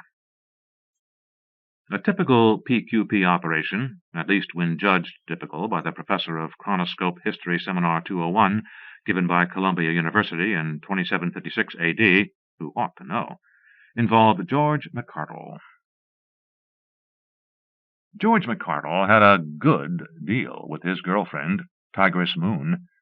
He dined her and bought her pretties and had the freedom of the bearskin rug in front of her wood-burning fireplace. He had beaten the game. He had achieved a delightful combination of bachelor irresponsibility and marital gratification. "George," Tigress said thoughtfully one day. So they got married. With prices what they were in 1998, she kept her job, of course, at least until she again said thoughtfully, "George." She then had too much time on her hands. It was absurd for a healthy young woman to pretend that taking care of a two-room city apartment kept her occupied. So she thoughtfully said, "George," and they moved to the suburbs. George happened to be a rising young editor in the Civil War Book of the Week Club. He won his spurs when he got Mightier Than the Sword, A Study of Pens and Pencils in the Army of the Potomac, 1863 to 1865, whipped into shape for the printer. They then assigned him to the infinitely more difficult and delicate job of handling writers. A temperamental troll named Blunt was his special trial. Blunt was writing a novelized account of Corporal Piggott's raid, a deservedly obscure episode which got Corporal Piggott of the 104th New York Provisional Heavy Artillery Regiment deservedly court-martialed in the summer of '63. It was George's responsibility to see that Blunt novelized the verdict of guilty into a triumphant acquittal, followed by an award of the Medal of Honor, and Blunt was being unreasonable about it. It was after a hard day of screaming at Blunt and being screamed back at that George dragged his carcass off the Long Island Railroad and into the family car. "Hi, dear," he said to Mrs. McCardle, erstwhile Tigress Diana, and off they drove, and so far it seemed like the waning of another ordinary day. But in the car Mrs. McCardle said thoughtfully, "George." She told him what was on her mind, and he refrained from striking her in the face because they were in rather tricky traffic and she was driving. She wanted a child. It was necessary to have a child, she said. Inexorable logic dictated it. For one thing, it was absurd for just the two of them to live in a great barn of a 6-room house. For another thing, she needed a child to fulfill her womanhood. For a third, the brains and beauty of the Moon McCardle strain should not die out. It was their duty to posterity. The students in Columbia's Chronoscope History Seminar 201 retched as one man at the words. For a fourth, everybody was having children. George thought he had her there, but no. The statement was perfectly correct if for everybody you substituted Mrs. Jacques Trureau, their next-door neighbor. By the time they reached their great six-room barn of a place, she was consolidating her victory with a rapid drum-fire of simple declarative sentences, which ended with, "Don't you?" and "Won't we?" and "Isn't it?" To which George, hanging on to the ropes, groggily replied, "We'll see, we'll see, we'll see." A wounded thing inside him was soundlessly screaming, "Youth, joy, freedom, gone beyond recall, slain by wedlock, coffined by a mortgage, now to be entombed beneath a reeking Everest of diapers." "I believe I'd like a drink before dinner," he said. "Had quite a time with Blunt today," he said as the martini curled quietly in his stomach. He was pretending nothing very bad had happened. "Kept talking about his integrity. Writers, they'll never learn. Tigress, are you with me?" His wife noticed a slight complaining note in his voice, so she threw herself on the floor, began to kick and scream, went on to hold her breath until her face turned blue, and finished by letting George know that she had abandoned her career to assuage his bachelor misery, moved out to this dreary wasteland to satisfy his whim, and just once in her life requested some infinitesimal consideration for her ghastly drudgery and scrimping. George, who was a kind and gentle person except with writers, dried her tears and apologized for his brutality. They would have a child, he said contritely. "Though," he added, "I hear there are some complications about it these days." "For motherhood," said Mrs. McCardle, getting off the floor, "no complications are too great." She stood profiled like a statue against their picture window, with its view of the picture window of the house across the street. The next day George asked around at his office. None of the younger men, married since the PQP went into effect, seemed to have had children. A few of them cheerily admitted they had not had children and were not going to have children, for they had volunteered for D-ball shots, thus doing away with a running minor expense and, more importantly, ensuring a certain peace of mind and unbroken continuity during tender moments. Ugh, thought George. The Columbia University professor explained to his students, "It is clearly in George's interest to go to the clinic for a painless, effective D-ball shot, and thus resolve his problem. But he does not go. He shudders at the thought. We cannot know what fear of amputation stemming from some early traumatic experience thus prevents him from action, but deep-rooted psychological reasons explain his behavior. We can't be certain." The class bent over the chronoscope. And some of George's co-workers slunk away and would not submit to questioning. Young McBurney, normally open and incisive, muttered vaguely and passed his hand across his brow when George asked him how one went about having a baby, red tape-wise, that is. It was Blunt, come in for his afternoon screaming match, who spilled the vengeful beans. "You and your wife just phoned PQP for an appointment," he told George with a straight face. "They'll issue you everything you need." George, in his innocence, thanked him, and Blunt turned away and grinned the twisted, sly grin of an author. A glad female voice answered the phone on behalf of the PQP. It assured George that he and Mrs. McCardle need only drop in any time at the Empire State Building, and they'd be well on their way to parenthood. The next day, Mr. and Mrs. McCardle dropped in at the Empire State Building. A receptionist in the lobby was buffing her nails under a huge portrait of His Majesty. A beautifully lettered sign displayed the words with which His Majesty had decreed that PQP be enacted. "I reckon there's a right smart idea, boys." "Where do we sign up, please?" asked George. The receptionist pawed uncertainly through her desk. "I know there's some kind of book," she said as she rummaged, but she did not find it. "Well, it doesn't matter. They'll give you everything you need in room 100. "Will I sign up there?" asked George nervously, conditioned by a lifetime of red tape and uncomfortable without it. "No," said the receptionist. "But for the tests?" "There aren't any tests." "Then the interviews, the deep probing of our physical and psychological fitness for parenthood, our heredity." "No interviews." "But the evaluation of our financial and moral standing, without which no permission can be—" "No evaluation, just room 100. She resumed buffing her nails. In room 100, a cheerful woman took a toddler out of a cabinet, punched the non-reversible activating button between its shoulder blades, and handed it to Mrs. McCardle with a cheery, "It's all yours, madam. Return with it in 3 months, and depending on its condition, you will or will not be issued a breeding permit. Simple, isn't it?" "The little darling," gurgled Mrs. McCardle, looking down into the toddler's pretty face. It spit in her eye, punched her in the nose, and sprang a leak. "Gracious," said the cheerful woman, "get it out of our nice clean office, if you please." "How do you work it?" yelled Mrs. McCardle, juggling the toddler like a hot potato. "How do you turn it off?" "Oh, you can't turn it off," said the woman, "and you'd better not swing it like that. Rough handling goes down on the tapes inside it, and we read them in 3 months, and now, if you please, you're getting our nice office all wet." She shepherded them out. "Do something, George," yelled Mrs. McCardle. George took the toddler. It stopped leaking, and began a rip-saw scream that made the lighting fixtures tremble. "Give the poor thing to me," Mrs. McCardle shouted. "You're hurting it holding it like that." She took the toddler back.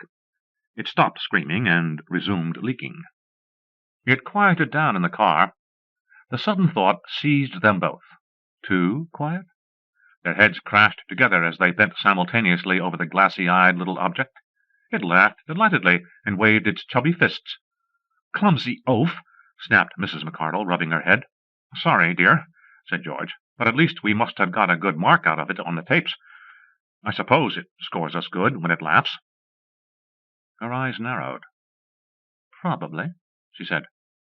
"George, do you think if you fell heavily on the sidewalk—" "No!" said George convulsively. Mrs. McCardle looked at him for a moment and held her peace.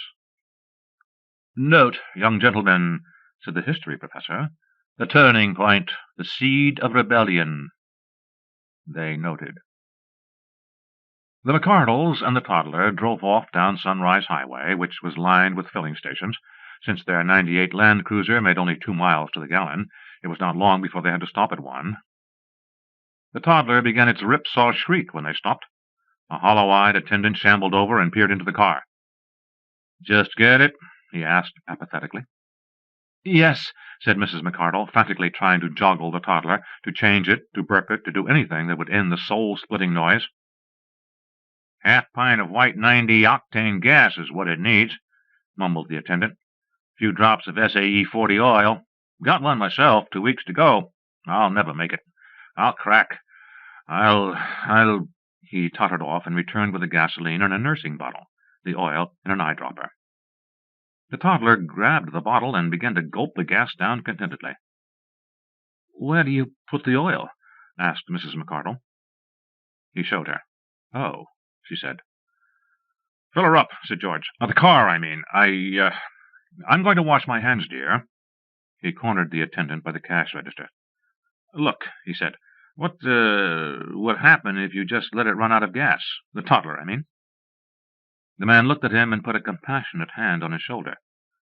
"It would scream, buddy," he said. "The main motors run off an atomic battery. The gas engine's just for a sideshow and for having breakdowns." "Breakdowns? Oh, my God, how do you fix a breakdown?" "The best way you can," the man said. "And, buddy, when you burp it, watch out for the fumes. I've seen some ugly explosions." They stopped at 5 more filling stations along the way when the toddler wanted gas. "It'll be better behaved when it's used to the house," said Mrs. McCardle apprehensively as she carried it over the threshold. "Put it down and let's see what happens," said George.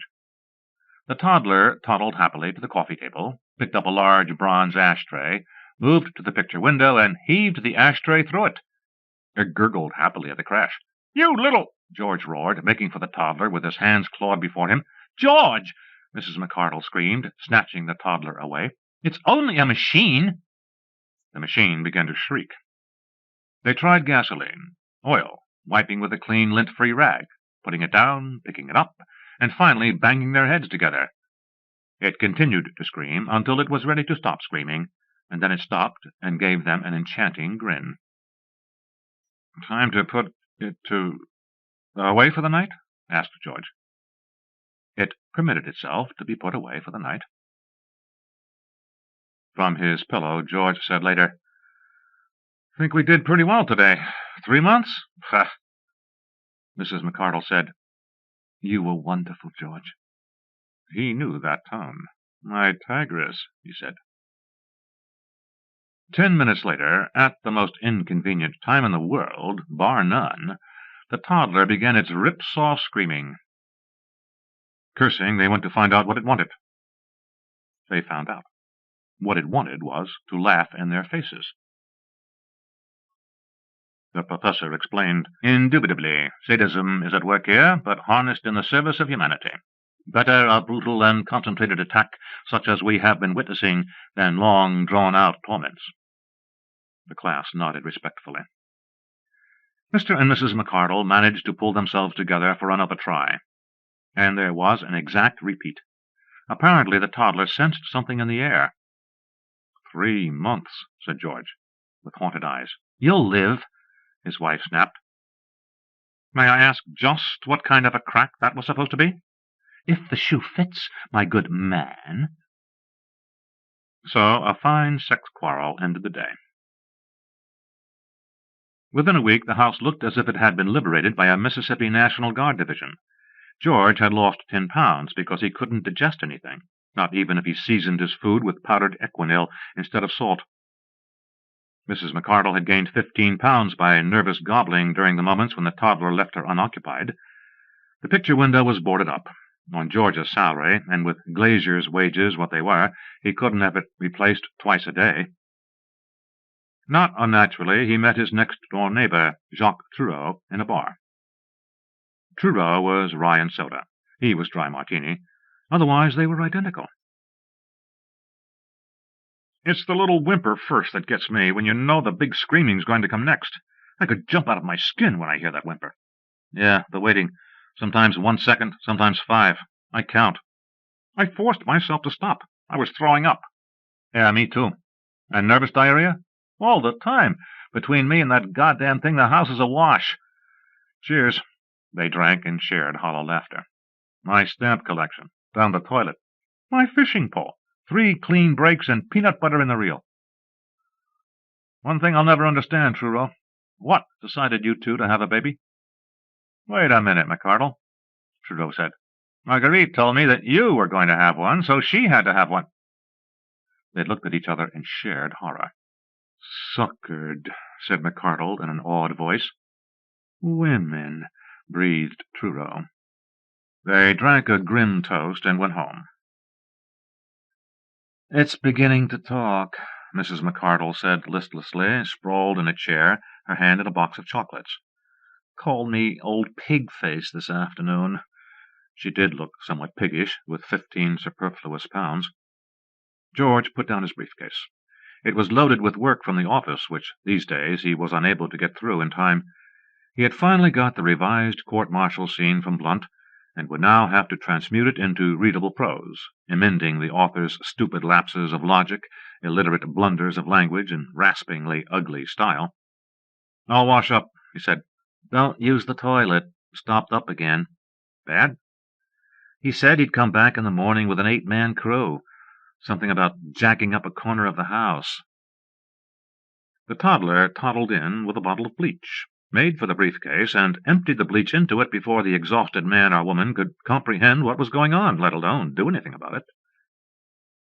George incredulously spread the pages of the court-martial scene on the gouged and battered coffee table. His eyes bulged as he watched the thousands of typed words vanishing before his eyes, turning pale and then white as the paper. Blunt kept no carbons. Keeping carbons called for a minimal quantity of prudence and brains. But Blunt was an author, and so he kept no carbons. The court-martial scene, product of 6 months' screaming, was gone. The toddler laughed gleefully. George clenched his fists, closed his eyes, and tried to ignore the roaring in his ears. The toddler began a whining chant. "Daddy's an author! Daddy's an author!" "That did it!" George shrieked. He stalked to the door and flung it open. "Where are you going?" Mrs. McCardle quavered. "To the first doctor's office I find," said her husband in sudden icy calm. There I will request a shot of D-ball. When I have had a D-ball shot, a breeding permit will be of no use whatever to us. Since a breeding permit will be useless, we need not qualify for one by being tortured for another 11 weeks by that obscene little monster, which we shall return to PQP in the morning, and unless it behaves, it will be returned in a basket for them to reassemble at their leisure." "I'm so glad," his wife sighed. The toddler said, "May I congratulate you on your decision? By voluntarily surrendering your right to breed, you are patriotically reducing the population pressure, a problem of great concern to His Majesty.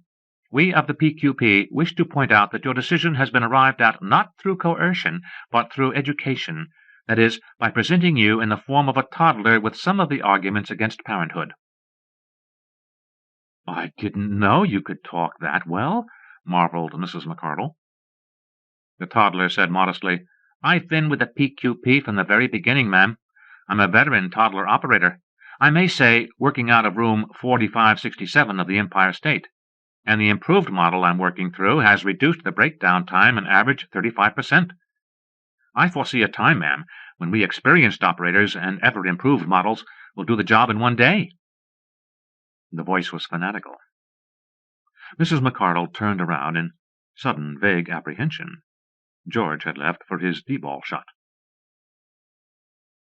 "And thus we see," said the professor to the seminar, "the genius of the insidious Dr. Wang in full flower." He snapped off the conoscope. "The first boatloads of Chinese landed in California 3 generations, or shall I say non-generations, later, unopposed by the scanty, elderly population." He groomed his mandarin moustache and looked out for a moment over the great rice paddies of Central Park. It was spring. Blue-clad women stooped patiently over the brown water, and the tender, bright green shoots were just beginning to appear. The seminar students bowed and left for their next lecture, the hound dog as symbol of juvenile aggression in ancient American folk song. It was all that remained of the reign of King Purvis I. Vanguard, June 1958, as Reap the Dark Tide. Shark Ship. It was the spring swarming of the plankton. Every man and woman and most of the children aboard Grenville's convoy had a job to do. As the 75 gigantic sailing ships plowed their 2 degrees of the South Atlantic, the fluid that foamed beneath their cutwaters seethed also with life. In the few weeks of the swarming, in the few meters of surface water where sunlight penetrated in sufficient strength to trigger photosynthesis, microscopic spores burst into microscopic plants, were devoured by minute animals, which in turn were swept into the maws of barely visible sea monsters almost 1/10 of an inch from head to tail. These, in turn, were fiercely pursued and gobbled in shoals by the fierce little Brit, the tiny herring and shrimp that could turn 100 miles of green water to molten silver before your eyes. Through the silver ocean of the swarming, the convoys scudded and tacked in great controlled zigs and zags, reaping the silver of the sea in the endlessly reeling bronze nets each ship paid out behind. The Commodore and Grenville did not sleep during the swarming. He and his staff dispatched cutters to scout the swarms, hung on the meteorologist's words, digested the endless reports from the scout vessels, and toiled through the night to prepare the dawn signal. The mainmast flags might tell the captains, "Convoy course 5 degrees right," or 2 degrees left, or only "Convoy course, no change." On those dawn signals depended the life for the next 6 months of the 1.25 million souls of the convoy. It had not happened often, but it had happened that a succession of blunders reduced a convoy's harvest below the minimum necessary to sustain life. Derelicts were sometimes sighted and salvaged from such convoys. Strong-stomached men and women were needed for the first boarding and clearing away of human debris. Cannibalism occurred, an obscene thing one had nightmares about. The 75 captains had their own particular purgatory to endure throughout the harvest, the sail-seine equation. It was their job to balance the push on the sails and the drag of the ballooning seines, so that push exceeded drag by just the number of pounds that would keep the ship on course and in station, given every conceivable variation of wind force and direction, temperature of water, consistency of brit, and smoothness of hull. Once the catch was salted down, it was customary for the captains to converge on Grenville for a roaring feast by way of letdown. Rank had its privileges. There was no such relief for the captain's net officers or their underlings in operations and maintenance, or for their food officers under whom served the processing and stowage people. They merely worked, streaming the nets 24 hours a day, keeping them bellied out with lines from mast and outriding gigs, keeping them spooling over the great drum amidships, tending the blades that had to scrape the brit from the nets without damaging the nets, repairing the damage when it did occur, and without interruption of the harvest, flash cooking the part of the harvest to be cooked, drying the part to be dried, pressing oil from the harvest as required, and stowing what was cooked and dried and pressed where it would not spoil, where it would not alter the trim of the ship, where it would not be pilfered by children. This went on for weeks after the silver had gone thin and patchy against the green, and after the silver had altogether vanished. The routines of many were not changed at all by the swarming season. The blacksmiths, the sailmakers, the carpenters, the water tenders, to a degree the storekeepers, functioned as before, tending to the fabric of the ship, renewing, replacing, reworking. The ships were things of brass, bronze, and unrusting steel. Phosphor bronze strands were woven into net, lines, and cables. Cordage, masts, and hull were metal. All were inspected daily by the first officer and his men and women for the smallest pinhead of corrosion. The smallest pinhead of corrosion could spread. It could send a ship to the bottom before it had done spreading, as the chaplains were fond of reminding worshippers when the ships rigged for church on Sundays. To keep the hellish red of iron rust and the sinister blue of copper rust from invading, the squads of oilers were always on the move, with oil distilled from the catch. The sails and the clothes alone could not be preserved. They wore out. It was for this that the felting machines down below chopped worn-out sails and clothing into new fibers and twisted and rolled them with kelp and with glue from the catch into new felt for new sails and clothing. While the plankton continued to swarm twice a year, Grenville's convoy could continue to sail the South Atlantic, from 10-mile limit to 10-mile limit. Not one of the 75 ships in the convoy had an anchor. The captain's party that followed the end of swarming 283 was slow getting under way. McBee, whose ship was Port Squadron 19, said to Salter of Starboard Squadron 30, "To be frank, I'm too damned exhausted to care whether I ever go to another party, but I didn't want to disappoint the old man." The Commodore, trim and bronzed, not showing his 80 years, was across the great cabin from them, greeting new arrivals. Salter said, "You'll feel differently after a good sleep. It was a great harvest, wasn't it? Enough weather to make it tricky and interesting. Remember 276? That was the one that wore me out. A grind going by the book. But this time, on the 15th day, my foretopsail was going to go about noon, big rip in her, but I needed her for my SS balance. What to do? I broke out a balloon spinnaker. Now, wait a minute, let me tell it first before you throw the book at me, and pumped my fore-trim tank out. Presto! No trouble. Foretopsail replaced in 15 minutes. McBee was horrified. "You could have lost your net. My weatherman absolutely ruled out any sudden squalls." "Weatherman? You could have lost your net." Salter studied him. "Saying that once was thoughtless, McBee. Saying it twice is insulting. Do you think I'd gamble with 20,000 lives?" McBee passed his hands over his tired face. "I'm sorry," he said. "I told you I was exhausted. Of course, under special circumstances, it can be a safe maneuver." He walked to a porthole for a glance at his own ship, the 19th in the long echelon behind Grenville. Salter stared after him. Losing one's net was a phrase that occurred in several proverbs. It stood for abysmal folly. In actuality, a ship that lost its phosphor bronze wire mesh was doomed, and quickly. One could improvise with sails, or try to jury-rig a net out of the remaining rigging, but not well enough to feed 20,000 hands, and no fewer than that were needed for maintenance. Grenville's convoy had met a derelict which lost its net back before 240. Children still told horror stories about it, how the remnants of port and starboard watches, mad to a man, were at war, a war of vicious night forays, with knives and clubs. Salter went to the bar and accepted from the Commodore's steward his first drink of the evening, a steel tumbler of colorless fluid distilled from a fermented mash of sargassum weed. It was about 40% alcohol, and tasted pleasantly of iodides. He looked up from his sip, and his eyes widened. There was a man in captain's uniform talking with the Commodore, and he did not recognize his face. But there had been no promotions lately. The Commodore saw him looking, and beckoned him over. He saluted, and then accepted the old man's hand-clasp. "Captain Salter," the Commodore said, "my youngest and rashest, and my best harvester. Salter, this is Captain Degerand of the White Fleet." Salter frankly gawked. He knew perfectly well that Grenville's convoy was far from sailing alone upon the seas. On watch, he had beheld distant sails from time to time.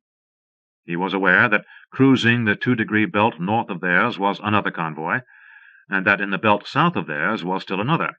In fact, that the seaborne population of the world was a constant 1,080,000,000. But never had he expected to meet face to face any of them except the 1,25,000,000 who sailed under Grenville's flag. Degerand was younger than he, all deeply tanned skin and flashing pointed teeth. His uniform was perfectly ordinary, and very queer. He understood Salter's puzzled look. "It's woven cloth," he said. "The White Fleet was launched several decades after Grenville's. By then they had machinery to reconstitute fibers suitable for spinning, and they equipped us with it. It's 6 of one and half a dozen of the other. I think our sails may last longer than yours, but the looms require a lot of skilled labor when they break down." The Commodore had left them. "Are we very different from you?" Salter asked. Degerand said, "Our differences are nothing.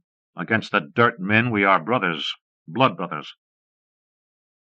The term dirt men was discomforting, the juxtaposition with blood more so. Apparently he was referring to whoever it was that lived on the continents and islands. A shocking breach of manners, of honor, of faith. The words of the charter circled through Salter's head. "Return for the sea and its bounty. Renounce and abjure the land from which we—" Salter had been 10 years old before he knew that there were continents and islands.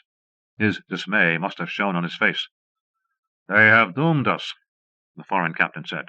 "We cannot refit. They have sent us out, each upon our 2 degrees of ocean, in larger or smaller convoys as the richness of the Brit dictated, and they have cut us off. To each of us will come the catastrophic storm, the bad harvest, the lost net, and death." It was Salter's impression that Degerand had said the same words many times before, usually to large audiences. The Commodore's talker boomed out. "Now, hear this." His huge voice filled the stateroom easily. His usual job was to roar through a megaphone across a league of ocean, supplementing flag and lamp signals. "Now hear this," he boomed. "There's tuna on the table. Big fish for big sailors." A grinning steward whisked a felt from the sideboard, and there, by heaven, it lay. A great baked fish as long as your leg, smoking hot and trimmed with kelp. A hungry roar greeted it. The captains made for the stack of trays and began to file past the steward, busy with knife and steel. Salter marveled to Degerand. "I didn't dream there were any left that size. When you think of the tons of Brit that old-timer must have gobbled." The foreigner said darkly, "We slew the whales, the sharks, the perch, the cod, the herring, everything that used the sea but us. They fed on Brit and one another, and concentrated it in firm, savory flesh like that. But we were jealous of the energy squandered in the long food chain. We decreed that the chain would stop with a link Brit to man." Salter by then had filled a tray. "Brit's more reliable," he said. "A convoy can't take chances on fishermen's luck." He happily bolted a steaming mouthful. "Safety is not everything," Degerand said. He ate more slowly than Salter. "Your Commodore said you were a rash seaman." "He was joking. If he believed that, he would have to remove me from command." The Commodore walked up to them, patting his mouth with a handkerchief and beaming. "Surprised, eh?" he demanded. "Glasgow's lookout spotted that big fellow yesterday 1/2 a kilometer away. He signaled me, and I told him to lower and row for him. The boat crew sneaked up while he was browsing and gaffed him clean. Very virtuous of us. By killing him, we economize on Brit and provide a fitting celebration for my captains. Eat hearty. It may be the last we'll ever see." Degerand rudely contradicted his senior officer. "They can't be wiped out clean, Commodore. Not exterminated. The sea is deep. Its genetic potential cannot be destroyed. We merely make temporary alterations of the feeding balance. Seen any sperm whale lately? The Commodore asked, raising his white eyebrows. Go get yourself another helping, Captain, before it's gone. It was a dismissal. The foreigner bowed and went to the buffet. The Commodore asked, What do you think of him? He has some extreme ideas, Salter said. The White Fleet appears to have gone bad, the old man said. That fellow showed up on a cutter last week in the middle of harvest wanting my immediate personal attention. He's on the staff of the White Fleet Commodore. I gather they're all like him. They've got slack. Maybe rust has got ahead of them. Maybe they're overbreeding. A ship lost its net, and they didn't let it go. They cannibalized rigging from the whole fleet to make a net for it. But, of course it was the wrong thing, and now they're all suffering. Now they haven't the stomach to draw lots and cut their losses. He lowered his voice.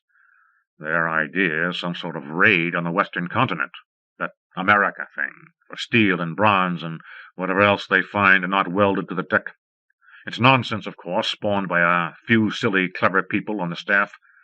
The crews will never go along with it. Degaran was sent to invite us in. Salter said nothing for a while, and then, I certainly hope we'll have nothing to do with it.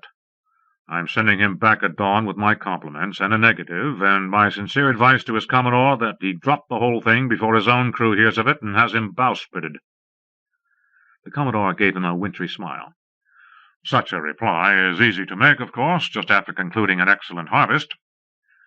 It might be more difficult to signal a negative if we had a couple of ships unnetted and only enough catch and salt to feed 60% of the hands.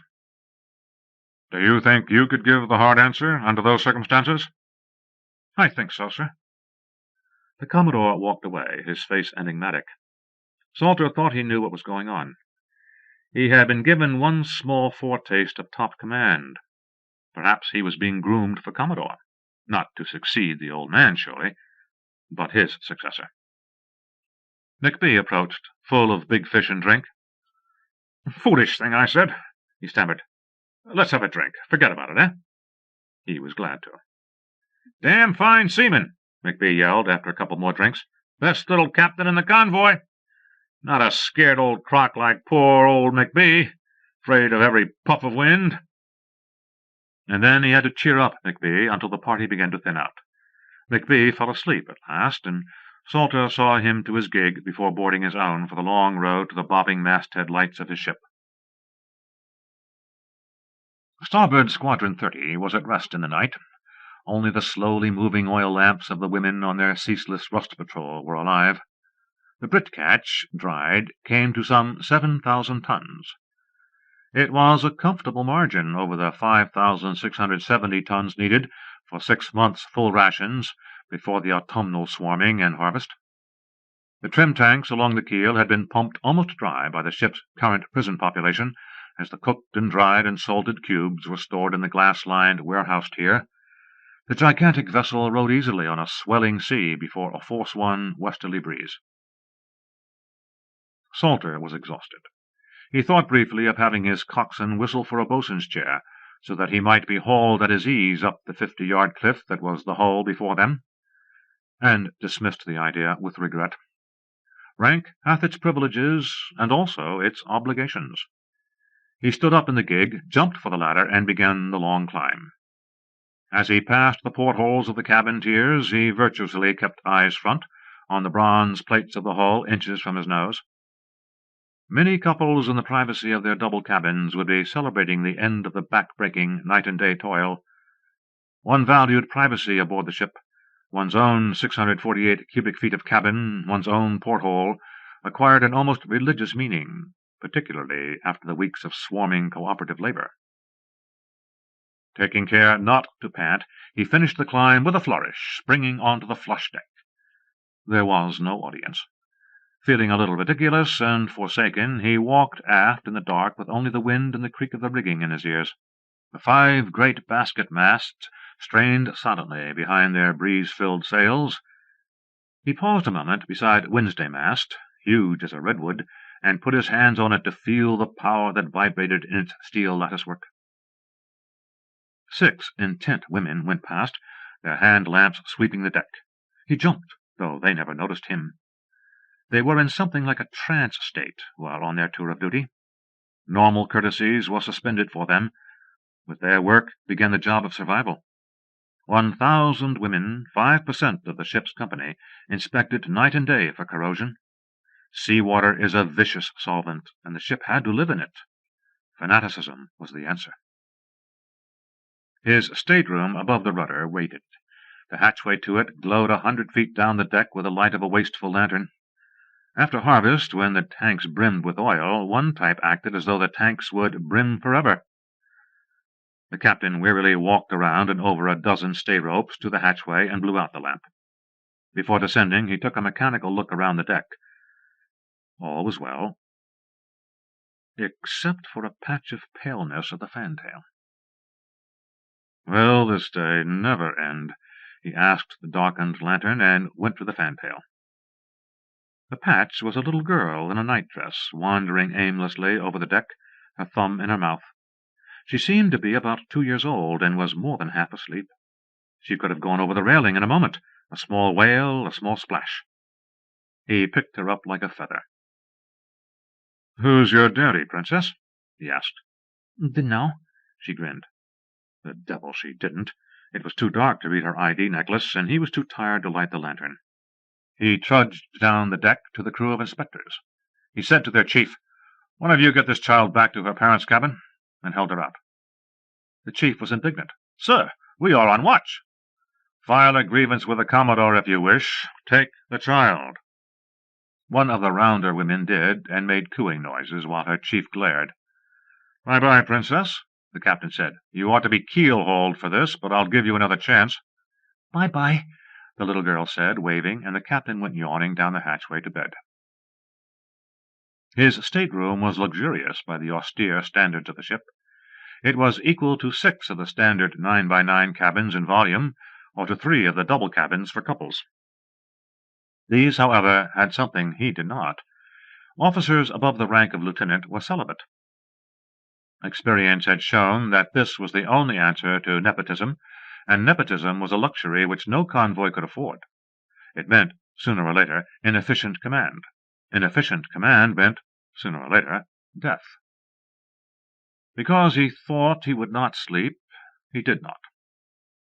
Marriage, parenthood, what a strange business it must be, to share a bed with a wife, a cabin with 2 children decently behind their screen for 16 years. What did one talk about in bed? His last mistress had hardly talked at all, except with her eyes. When these showed signs that she was falling in love with him, heaven knew why, he broke with her as quietly as possible, and since then irritably rejected the thought of acquiring a successor. That had been 2 years ago, when he was 38, and already beginning to feel like a cabin crawler fit only to be dropped over the fantail into the wake. An old lecher, a roue, a user of women. Of course she had talked a little. What did they have in common to talk about? With a wife ripening beside him, with children to share, it would have been different. That pale, tall, quiet girl deserved better than he could give. He hoped she was decently married now, in a double cabin, perhaps already heavy with the first of her 2 children. A whistle squeaked above his head. Somebody was blowing into one of the dozen speaking tubes clustered against the bulkhead. Then a push wire popped open the steel lid of Tube 7, Signals. He resignedly picked up the flexible reply tube and said into it, "This is the captain. Go ahead." "Grenville signals Force 3 squall approaching from the stern, sir." "Force 3 squall from the stern. Turn out the fore-starboard watch. Have them reef sail to condition Charlie." "Fore-starboard watch, reef sail to condition Charlie. Aye, aye." "Execute." "Aye, aye, sir." The lid of Tube 7, Signals, popped shut. At once he heard the distant, penetrating shrill of the pipe, the faint vibration as 1/6 of the deck crew began to stir in their cabins, awaken, hit the deck bleary-eyed, begin to trample through the corridors and up the hatchways to the deck. He got up himself and pulled on clothes, yawning. Reefing from condition Fox to condition Charlie was no serious matter, not even in the dark, and Walters on watch was a good officer. But he'd better have a look. Being flush-decked, the ship offered him no bridge. He conned her from the first top of Friday mast, the rearmost of her 5. The first top was a glorified crow's nest 50 feet up the steel basketwork of that great tower. It afforded him a view of all masts and spars in one glance. He climbed to his command post, too far gone for fatigue. A full moon now lit the scene. Good. That much less chance of a green topman stepping on a ratlin that would prove to be a shadow and hurtling 200 feet to the deck. That much more snap in the reefing. That much sooner it would be over. Suddenly he was sure he would be able to sleep, if he ever got back to bed again. He turned for a look at the bronze, moonlit heaps of the great net on the fantail. Within a week it would be cleaned and oiled, within 2 weeks stowed below in the cable tier, safe from wind and weather. The regiments of the fore-starboard watch swarmed at the masts from Monday to Friday, swarmed out along the spars as boatswain's whistles squealed out the drill. The squall struck. Wind screamed and tore at him. The captain flung his arms around the stanchion. Rain pounded down upon his head, and the ship reeled in a vast, slow curtsy, port to starboard. Behind him there was a metal sound as the bronze net shifted inches sideways, back. The sudden clouds had blotted out the moon. He could not see the men who swarmed along the yards, but with sudden, terrible clarity he felt through the soles of his feet what they were doing. They were clawing their way through the sail-reefing drill, blinded and deafened by sleety rain and wind. They were out of phase by now. They were no longer trying to shorten sail equally on each mast. They were trying to get the thing done and descend. The wind screamed in his face as he turned and clung. Now they were ahead of the job on Monday and Tuesday masts, behind the job on Thursday and Friday masts. So the ship was going to pitch. The wind would catch it unequally, and it would kneel in prayer, the cutwater plunging with a great, deep, stately obeisance down into the fathoms of ocean, the stern soaring slowly, ponderously into the air, until the topmost rudder trunnion streamed 100-foot cascade into the boiling froth of the wake. That was half the pitch. It happened, and the captain clung, groaning aloud.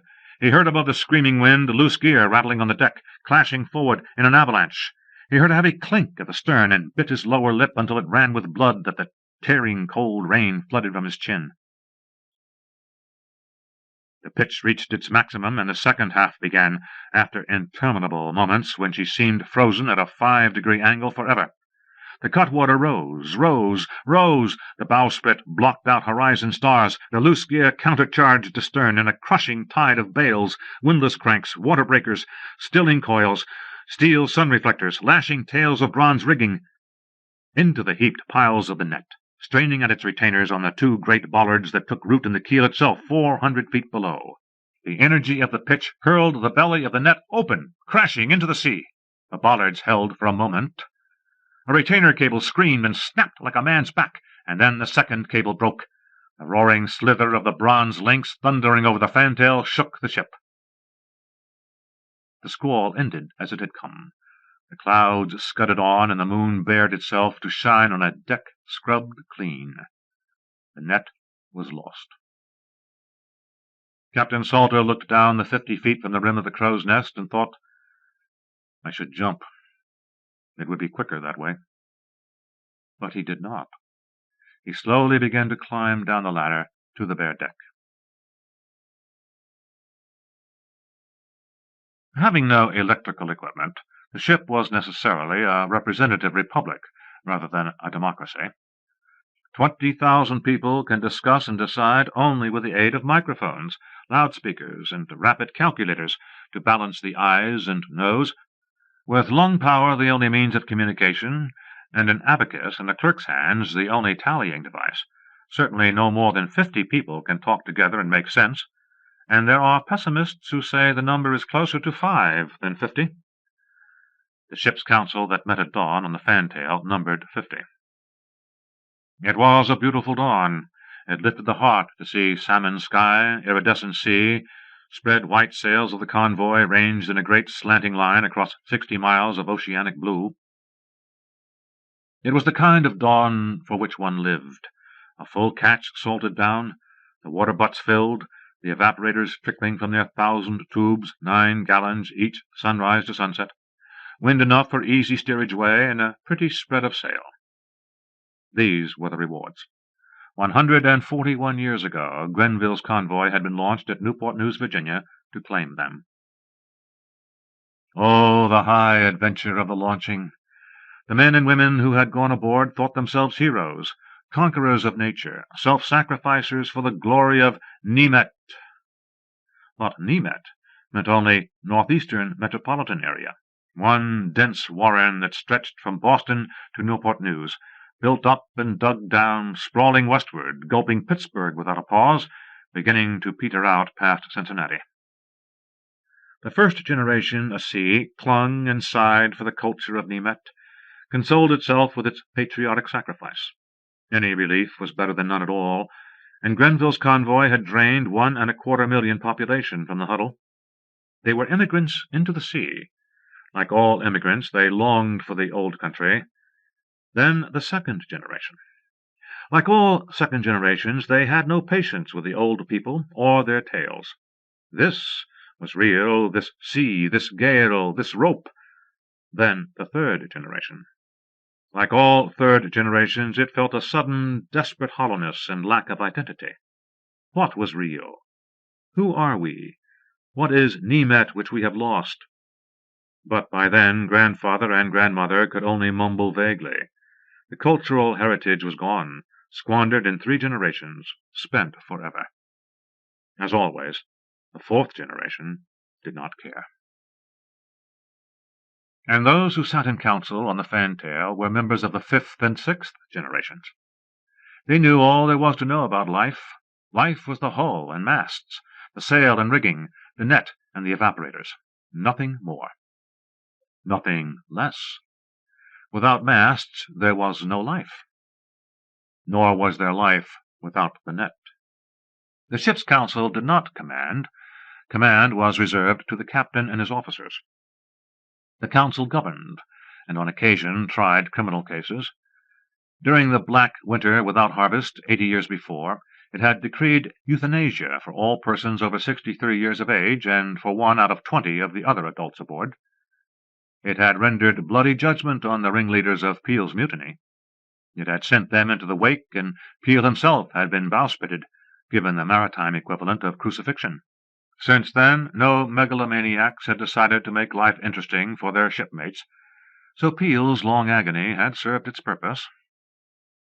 The 50 of them represented every department of the ship and every age group. If there was wisdom aboard, it was concentrated there on the fantail. But there was little to say. The eldest of them, retired sailmaker Hodgins, presided. Venerably bearded, still strong of voice, he told them, "Shipmates, our accident has come. We are dead men. Decency demands that we do not spin out the struggle and sink into unlawful eatings. Reason tells us that we cannot survive. What I propose is an honorable voluntary death for us all, and the legacy of our ship's fabric to be divided among the remainder of the convoy at the discretion of the Commodore." He had little hope of his old man's viewpoint prevailing. The chief inspector rose at once. She had only 3 words to say. "Not my children." Women's heads nodded grimly, and men's with resignation. Decency and duty and common sense were all very well until you ran up against that steel bulkhead. Not my children. A brilliant young chaplain asked, "Has the question even been raised as to whether a collection among the fleet might not provide cordage enough to improvise a net?" Captain Salter should have answered that, but he, murderer of the 20,000 souls in his care, could not speak. He nodded jerkily at his signals officer.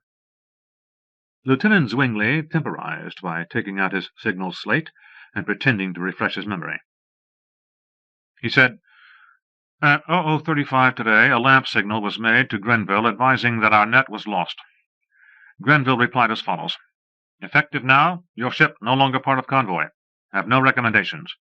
Personal sympathy and regrets. Signed, Commodore." Captain Salter found his voice. "I've sent a couple of other messages to Grenville and to our neighboring vessels. They do not reply. This is as it should be. We are no longer part of the convoy. Through our own lapse, we have become a drag on the convoy. We cannot look to it for help. I have no word of condemnation for anybody. This is how life is." The chaplain folded his hands and began to pray inaudibly. And then a council member spoke, whom Captain Salter knew in another role. It was Jewel Flight, the tall, pale girl who had been his mistress 2 years ago. She must be serving as an alternate, he thought, looking at her with new eyes. He did not know she was even that. He had avoided her since then. And no, she was not married. She wore no ring. And neither was her hair drawn back in the semi-official style of the semi-official voluntary celibates, the super-patriots, or simply sex-shy people, or dislikers of children, who surrendered their right to reproduce for the good of the ship, or their own convenience. She was simply a girl in the uniform of a what? He had to think hard before he could match the badge over her breast to a department.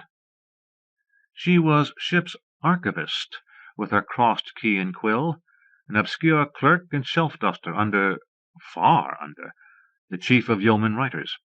She must have been elected alternate by the yeomen in a spasm of sympathy for her blind alley career. "My job," she said in her calm, steady voice, "is chiefly to search for precedents in the log when unusual events must be recorded, and nobody recollects offhand the form in which they should be recorded. It is one of those provoking jobs which must be done by someone, but which cannot absorb the full time of a person. I have, therefore, had many free hours of actual working time. I have also remained unmarried, and am not inclined to sports or games. I tell you this so you may believe me when I say that during the past 2 years I have read the ship's log in its entirety."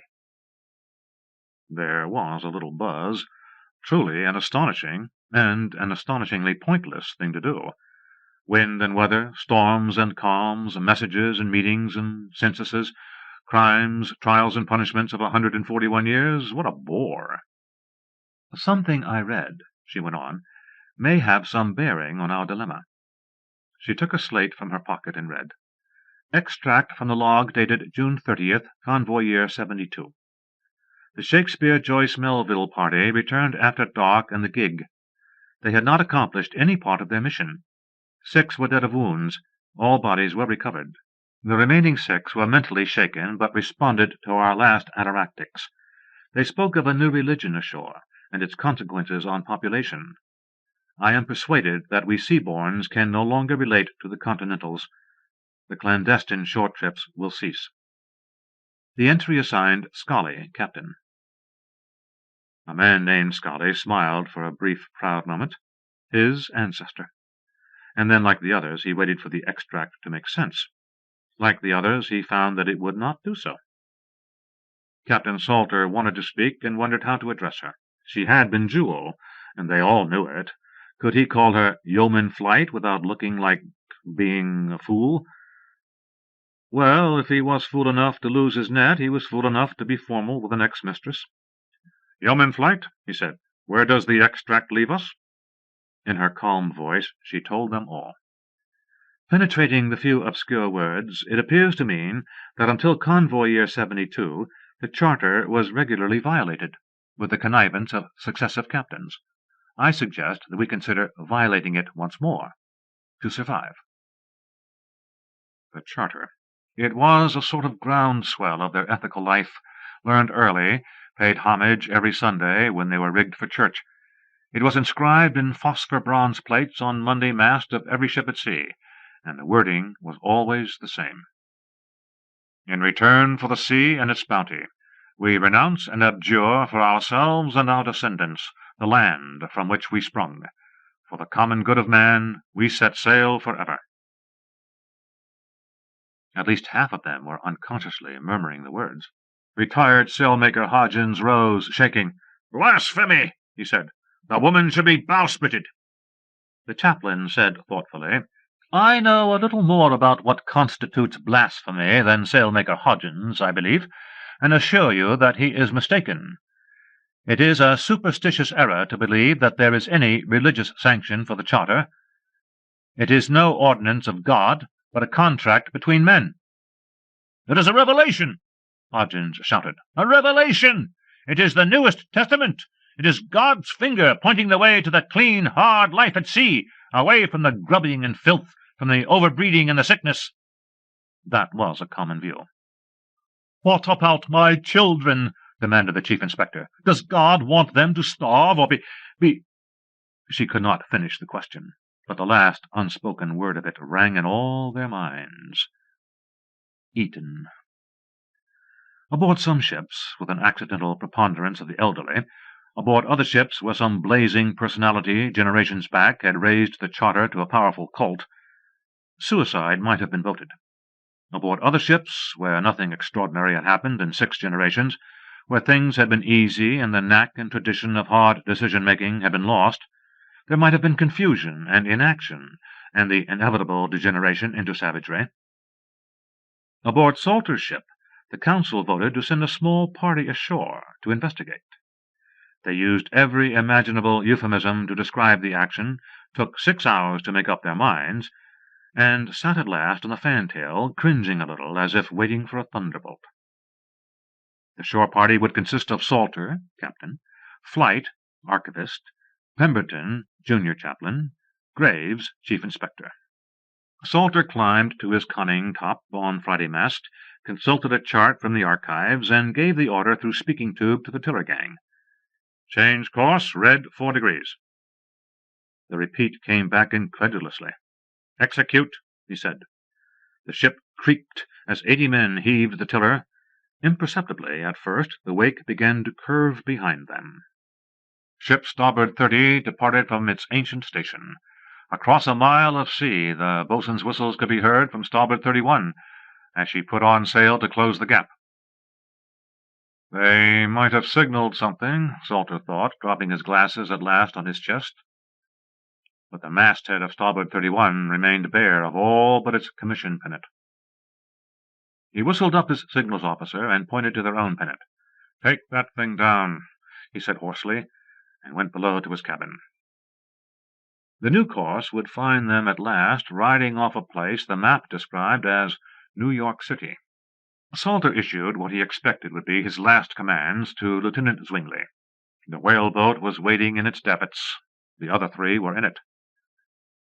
"You'll keep your station here as well as you're able," said the captain. "If we live, we'll be back in a couple of months. Should we not return, that would be a potent argument against beaching the ship and attempting to live off the continent. But it will be your problem then, and not mine." They exchanged salutes. Salter sprang into the whaleboat, signaled the deckhands standing by at the ropes, and the long, creaking descent began. Salter, captain, age 40, unmarried, ex officio. Parents, Clayton Salter, master instrument maintenance man, and Eva Romano, chief dietitian. Selected from dame school, age 10, for A-track training. Seamanship school certificate at age 16, navigation certificate at age 20. First lieutenant's school, age 24, commissioned ensign, age 24. Lieutenant at 30, commander at 32, commissioned captain and succeeded to command of ship starboard 30 the same year. Flight, archivist, age 25, unmarried. Parents Joseph Flight, entertainer, and Jessie Wagoner, entertainer. Completed dame school, age 14, B-track training, yeoman's school certificate at age 16, advanced yeoman's school certificate at age 18, efficiency rating 3.5. Pemberton, chaplain, age 30, married to Reva Shields, nurse, no children by choice. Parents Will Pemberton, master distiller water tender, and Agnes Hunt, Felter machinist's mate. Completed dame school, age 12, B-track training. Divinity school certificate at age 20. Mid-starboard watch curate. Later, fore-starboard chaplain. Graves, chief inspector, age 34. Married to George Omany, blacksmith, 3rd class. 2 children. Completed dame school, age 15. Inspector school certificate at age 16. Inspector 3rd class, 2nd class, 1st class. Master inspector, then chief. Efficiency rating 4.0. 3 commendations. Versus the continent of North America. They all rowed for an hour. Then a shoreward breeze came up, and Salter stepped to the mast. "Ship your oars," he said, and then wished he dared countermand the order. Now they would have time to think of what they were doing. The very water they sailed was different in color from the deep water they knew, and different in its way of moving. The life in it "Great God!" Mrs. Graves cried, pointing astern. It was a huge fish, half the size of their boat. It surfaced lazily and slipped beneath the water in an uninterrupted arc. They had seen steel-gray skin, not scales, and a great slit of a mouth. Salter said, shaken, "Unbelievable. Still, I suppose in the unfished offshore waters a few of the large forms survive, and the intermediate sizes to feed them, and foot-long smaller sizes to feed them, and—" Was it mere arrogant presumption that man had permanently changed the life of the sea? The afternoon sun slanted down, and the tip of Monday-mast sank below the horizon's curve astern. The breeze that filled their sail bowled them towards a mist which wrapped vague concretions they feared to study too closely. A shadowed figure, huge as a mast with one arm upraised. Behind it, blocks and blocks of something solid. "This is the end of the sea," said the captain. Mrs. Graves said what she would have said if a silly under-inspector had reported to her blue rust on steel. "Nonsense!" Then, stammering, "I beg your pardon, Captain. Of course you are correct." "But it sounded strange," Chaplain Pemberton said helpfully. "I wonder where they all are." Jewel Flight said in her quiet way, "We should have passed over the discharge from waste tubes before now. They used to pump their waste through tubes under the sea and discharge it several miles out. It colored the water, and it stank. During the first voyaging years, the captains knew it was time to tack away from land by the color and the bad smell." "They must have improved their disposal system by now," Salter said. "It's been centuries." His last word hung in the air. The chaplain studied the mist from the bow. It was impossible to deny it. The huge thing was an idol. Rising from the bay of a great city, an idol, and a female one, the worst kind. "I thought they had them only in high places," he muttered, discouraged. Jewel Flight understood. "I think it has no religious significance," she said. "It's a sort of huge piece of scrimshaw." Mrs. Graves studied the vast thing, and saw in her mind the glyphic arts as practiced at sea. Compacted kelp, shaved and whittled into little heirloom boxes, miniature portrait busts of children. She decided that Yeoman Flight had a dangerously wild imagination. Scrimshaw, tall as a mast. "There should be some commerce," thought the captain. "Boats going to and fro." The place ahead was plainly an island, plainly inhabited. Goods and people should be going to it and coming from it. Gigs and cutters and whaleboats should be plying this bay and those two rivers. At that narrow bit they should be lined up, impatiently waiting, tacking and riding under sea anchors and furled sails. There was nothing but a few white birds that shrilled nervously at their solitary boat. The blocky concretions were emerging from the haze. They were sunset-red cubes with regular black eyes dotting them. They were huge dice laid down side by side, each as large as a ship, each, therefore, capable of holding 20,000 persons. Where were they all? The breeze and the tide drove them swiftly through the neck of water where 100 boats should be waiting. "Furl the sail," said Salter. "Out oars." With no sounds but the whisper of the oarlocks, the cries of the white birds, and the slapping of the wavelets, they rowed under the shadow of the great red dice to a dock, one of 100 teeth projecting from the island's rim. "Easy the starboard oars," said Salter. "Handsomely the port oars. Up oars! Chaplain, the boat hook." He had brought them to a steel ladder. Mrs. Graves gasped at the red rust thick on it. Salter tied the painter to a corroded brass ring. "Come along," he said, and began to climb.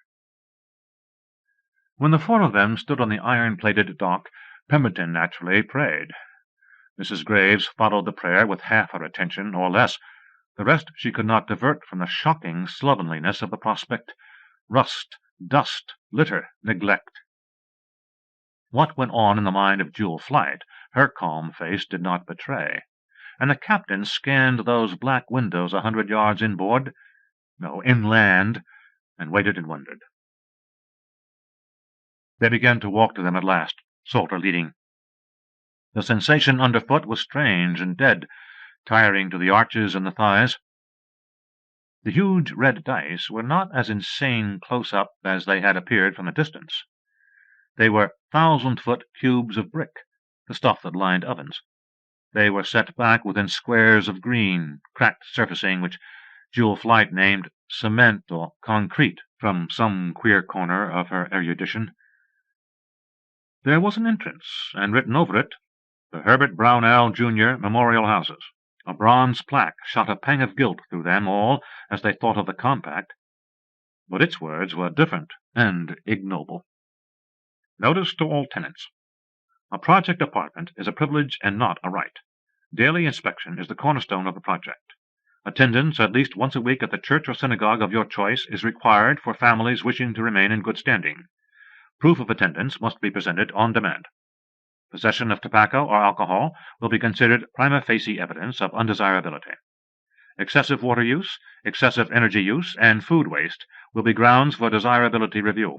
The speaking of languages other than American by persons over the age of 6 will be considered prima facie evidence of non-assimilability, though this shall not be construed to prohibit religious ritual in languages other than American. Below it stood another plaque in paler bronze, an afterthought. None of the foregoing shall be construed to condone the practice of depravity under the guise of religion by whatever name, and all tenants are warned that any failure to report the practice of depravity will result in summary eviction and denunciation. Around this later plaque some hand had painted with crude strokes of a tar brush a sort of anatomical frame, at which they stared in wondering disgust. At last Pemberton said, "They were a devout people." Nobody noticed the past tense. It sounded so right. "Very sensible," said Mrs. Graves. "No nonsense about them." Captain Salter privately disagreed. A ship run with such dour coercion would founder in a month. Could land people be that much different? Jewel Flight said nothing, but her eyes were wet. Perhaps she was thinking of scared little human rats dodging and twisting through the inhuman maze of great fears and minute rewards. "After all," said Mrs. Graves, "it's nothing but a cabin tier. We have cabins, and so had they. Captain, might we have a look?" "This is a reconnaissance," Salter shrugged. They went into a littered lobby and easily recognized an elevator which had long ago ceased to operate. There were many hand-run dumbwaiters at sea. A gust of air flapped a sheet of printed paper across the chaplain's ankles. He stooped to pick it up with a kind of instinctive outrage. Leaving paper unsecured, perhaps to blow overboard and be lost forever to the ship's economy? Then he flushed at his silliness. "So much to unlearn," he said, and spread the paper to look at it. A moment later he crumpled it in a ball and hurled it from him as hard and as far as he could, and wiped his hands with loathing on his jacket. His face was utterly shocked. The others stared. It was Mrs. Graves who went for the paper. "Don't look at it," said the chaplain. "I think she'd better," Salter said. The maintenance woman spread the paper, studied it, and said, "Just some nonsense. Captain, what do you make of it?" It was a large page torn from a book, and on it was a simple polychrome drawing and some lines of verse in the style of a child's first reader. Salter repressed a shocked guffaw. The picture was of a little boy and a little girl, quaintly dressed, locked in murderous combat, using teeth and nails.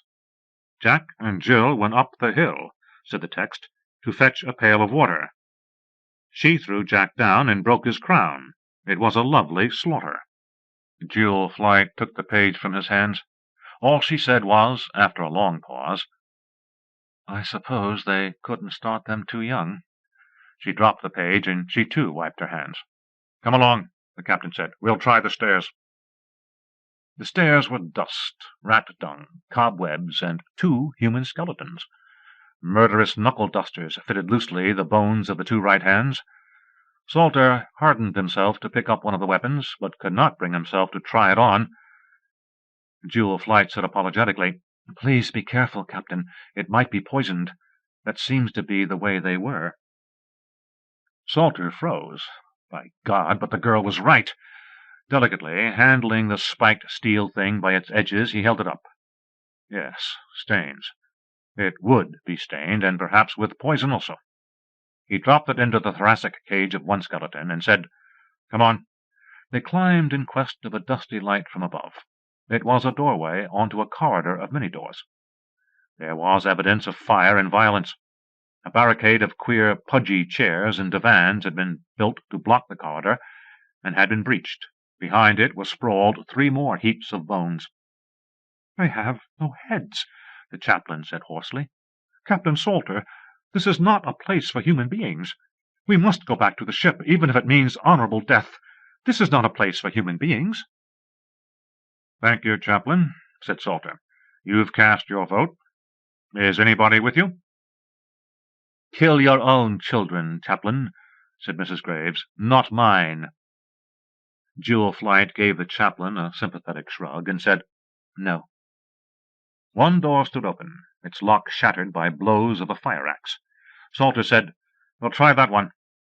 They entered into the home of an ordinary middle-class death-worshipping family, as it had been a century ago, in the 131st year of Merdeka the Chosen. Merdeka the Chosen, the all-foreigner, the alien, had never intended any of it. He began as a retail mail-order vendor of movie and television stills, 8x10 glossies for the fan trade. It was a hard dollar. You had to keep an immense stock to cater to a tottery Mae Bush admirer, to the pony-tailed screamer over Rip Torn, and to everybody in between.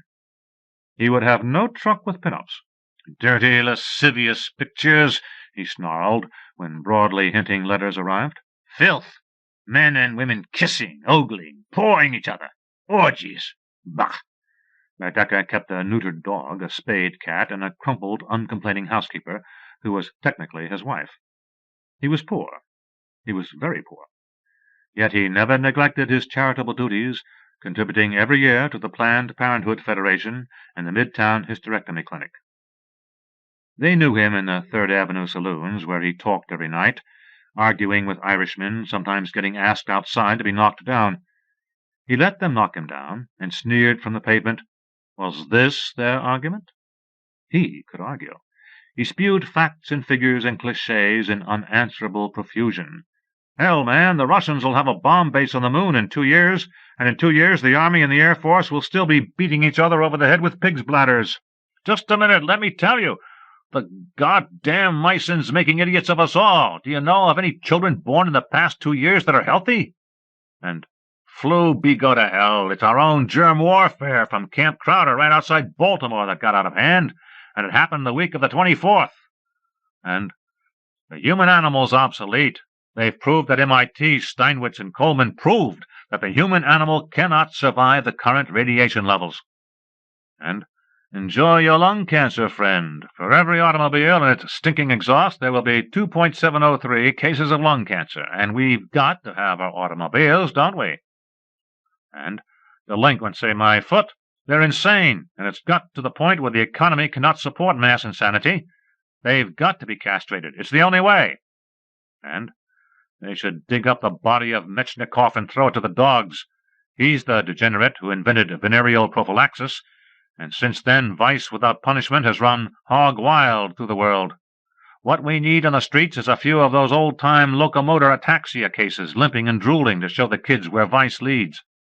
He didn't know where he came from. The delicate New York way of establishing origins is to ask, "Merdeka, huh? What kind of a name is that now?" And to this he would reply that he wasn't a lying Englishman, or a loud-mouthed Irishman, or a perverted Frenchman, or a chiseling Jew, or a barbarian Russian, or a toadying German, or a thick-headed Scandinavian, and if his listener didn't like it, what did he have to say in reply? He was from an orphanage, and the legend at the orphanage was that a policeman had found him, 2 hours old, in a garbage can, coincident with the death by hemorrhage on a trolley car of a luetic young woman whose name appeared to be Merdeka, and who had certainly been recently delivered of a child. No other facts were established, but for generation after generation of orphanage inmates there was great solace in having one of their number who indisputably had got off to a worse start than they.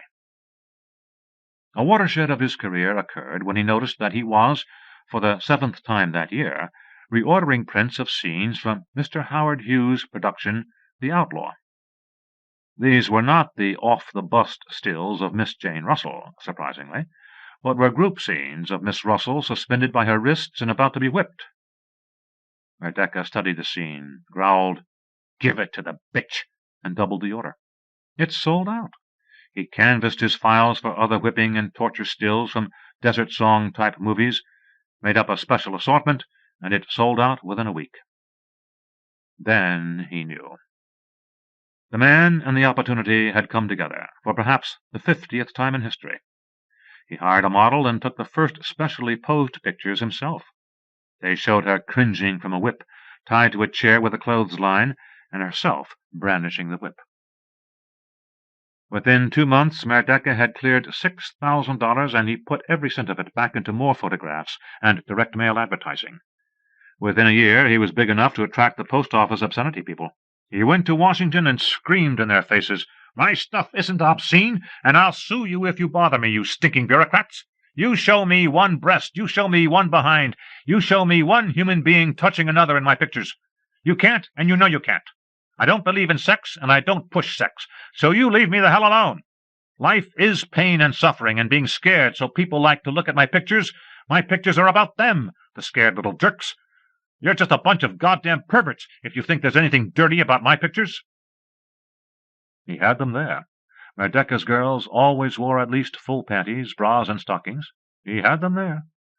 The post office obscenity people were vaguely positive that there was something wrong with pictures of beautiful women tied down to be whipped or burned with hot irons. But what? The next year they tried to get him on his income tax.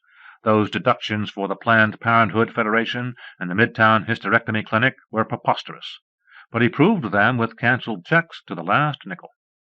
"In fact," he indignantly told them, "I spend a lot of time at the clinic, and sometimes they let me watch the operations. That's how highly they think of me at the clinic." The next year he started Death, the weekly picture magazine, with the aid of a half-dozen bright young grads from the new Harvard School of Communicationeering. As Death's communicator-in-chief, only yesterday he would have been its publisher, and only 50 years before he would have been its editor, he slumped biliously in a pigskin-paneled office, peering suspiciously at the closed-circuit TV screen which had 100 wired eyes throughout Death's offices, sometimes growling over the voice circuit, "You, what's your name? Boland? You're through, Boland. Pick up your time at the paymaster." For any reason. For no reason. He was a living legend in his narrow-lapelled charcoal flannel suit and stringy bullfighter neckties. The bright young men in their Victorian revival frock-coats and pearl-pinned cravats wondered at his, not obstinacy, not when there might be a mic even in the corner saloon, say his timelessness. The bright young men became bright young old men, and the magazine, which had been conceived as a vehicle for deadheading house ads of the mail-order picture business, went into the black. On the cover of every issue of Death was a pictured execution of the week, and no price for one was ever too high. A $50,000 donation to a mosque had purchased the right to secretly snap the bread ordeal, by which perished a Yemenite suspected of tapping an oil pipeline. An interminable illustrated history of flagellation was a staple of the reading matter, and the medical section, in color, was tremendously popular. So, too, was the weekly traffic report. When the last of the compact ships was launched into the Pacific, the event made Death because of the several fatal accidents which accompanied the launching. Otherwise, Merdeka ignored the ships. It was strange that he who had unorthodoxies about everything had no opinion at all about the compact ships and their crews. Perhaps it was that he really knew he was the greatest manslayer who ever lived, and even so could not face commanding total extinction, including that of the sea-born Levin. The more articulate Sunkayan, who in the name of Rinzai Zen Buddhism was at that time depopulating the immense area dominated by China, made no bones about it. "Even I in my hate may err. Let the celestial vessels be. The opinions of Dr. Spott, European member of the trio, are forever beyond recovery due to his advocacy of the one-generation plan." With advancing years, Merdeka's wits cooled and gelled. There came a time when he needed a theory and was forced to stab the button of the intercom for his young old managing communicator and growl at him, "Give me a theory. and the MC reeled out, "The structural intermesh of death, the weekly picture magazine with Western culture, is no random point event, but a rising world line. Predecessor attitudes such as the Hollywood dogma, no breasts, blood, and the tabloid press's exploitation of violence were floundering and empirical. It was Merdeka who sigmaized the convergent traits of our times and asymptotically congruitizes with them publication-wise. Wrestling and the roller derby as blood sports, the routinization of femicide in a detective tale, the standardization at 1 million per year of traffic fatalities, the wholesome interest of our youth in gang rumbles, all point toward the age of hate and death. The ethic of love and life is obsolescent, and who's to say that man is the loser thereby? Life and death compete in the marketplace of ideas for the mind of man." Merdeka growled something and snapped off the set. Merdeka leaned back. 2 billion circulation this week, and the auto ads were beginning to tip. Last year, only the suggestion of a dropped shopping basket as the diegetic 16 roared across the page. This year, a hand, limp on the pictured pavement. Next year, blood. In February, the Silfella Salon chain ads had tipped with a crash, and the free optional judo course for slenderized Madame or Mademoiselle. Learn how to kill a man with your lovely bare hands, with or without mess, as desired. Applications had risen 28%. By God, there was a structural intermesh for you. It was too slow. It was still too slow. He picked up a direct-line phone and screamed into it. "Too slow! What am I paying you people for? The world is wallowing in filth. Movies are dirtier than ever. Kissing, pawing, ogling. Men and women together. Obscene. Clean up the magazine covers. Clean up the ads." The person at the other end of the direct line was Executive Secretary of the Society for Purity in Communications. Merdeka had no need to announce himself to him, for Merdeka was SPC's principal underwriter. He began to rattle off at once. "We've got the Mothers' March on Washington this week, sir, and a mass dummy pornographic mailing addressed to every Middle Atlantic state female between the ages of 6 and 12 next week, sir. I believe this 1-2 punch will put the Federal Censorship Commission over the goal line before recess—" Merdeka hung up. "Lewd communications," he snarled. "Breeding, breeding, breeding, like maggots in a garbage can. Burning and breeding. But we will make them clean." He did not need a theory to tell him that he could not take away love without providing a substitute. He walked down 6th Avenue that night for the first time in years. In this saloon he had argued. Outside that saloon he had been punched in the nose. Well, he was winning the argument, all the arguments. A mother and daughter walked past uneasily, eyes on the shadows. The mother was dressed square. She wore a sheath dress that showed her neck and clavicles at the top and her legs from mid-shin at the bottom. In some parts of town she'd be spat on, but the daughter never. The girl was hip. She was covered from neck to ankles by a loose, unbelted sac culotte. Her mother's hair floated. Hers was hidden by a cloche. Nevertheless, the both of them were abruptly yanked into one of those shadows they prudently had eyed, for they had not watched the well-lit sidewalk for waiting nooses. The familiar sounds of a working over came from the shadows as Merdeka strolled on. "I mean, cool!" An ecstatic young voice, boys, girls, what did it matter, breathed between crunching blows. That year the Federal Censorship Commission was created, and the next year the old internment camps in the Southwest were filled to capacity by violators, and the next year the First Church of Merdeka was founded in Chicago. Merdeka died of an aortal aneurysm 5 years after that, but his soul went marching on. "The family that prays together slays together," was the wall motto in the apartment, but there was no evidence that the implied injunction had been observed. The bedroom of the mother and the father was secured by steel doors and terrific locks, but Junior had got them all the same. Somehow he had burned through the steel. "Thermite?" Jill Flight asked herself softly, trying to remember. First he had got the father, quickly and quietly, with a wire garrote as he lay sleeping, so as not to alarm his mother. To her he had taken her own spiked knob carry and got in a mortal stroke, but not before she reached under her pillow for a pistol. Junior's teenage bones testified by their arrangement to the violence of that leaden blow. Incredulously, they looked at the family library of comic books, published in a series called The Merdeccan 5-Foot Shelf of Classics. Jewel Flight leafed slowly through one called Moby Dick, and found that it consisted of a near braining in a bedroom, agonizingly depicted deaths at sea, and for a climax, the eating alive of one Ahab by a monster. "Surely there must have been more," she whispered. Chaplain Pendleton put down Hamlet quickly and held on to a wall. He was quite sure that he felt his sanity slipping palpably away, that he would gibber in a moment. He prayed, and after a while felt better. He rigorously kept his eyes away from the classics after that. Mrs. Graves snorted at the waste of it all, at the picture of the ugly, pop-eyed, busted-nosed man labeled Merdecca the Chosen, the Pure, the Purifier.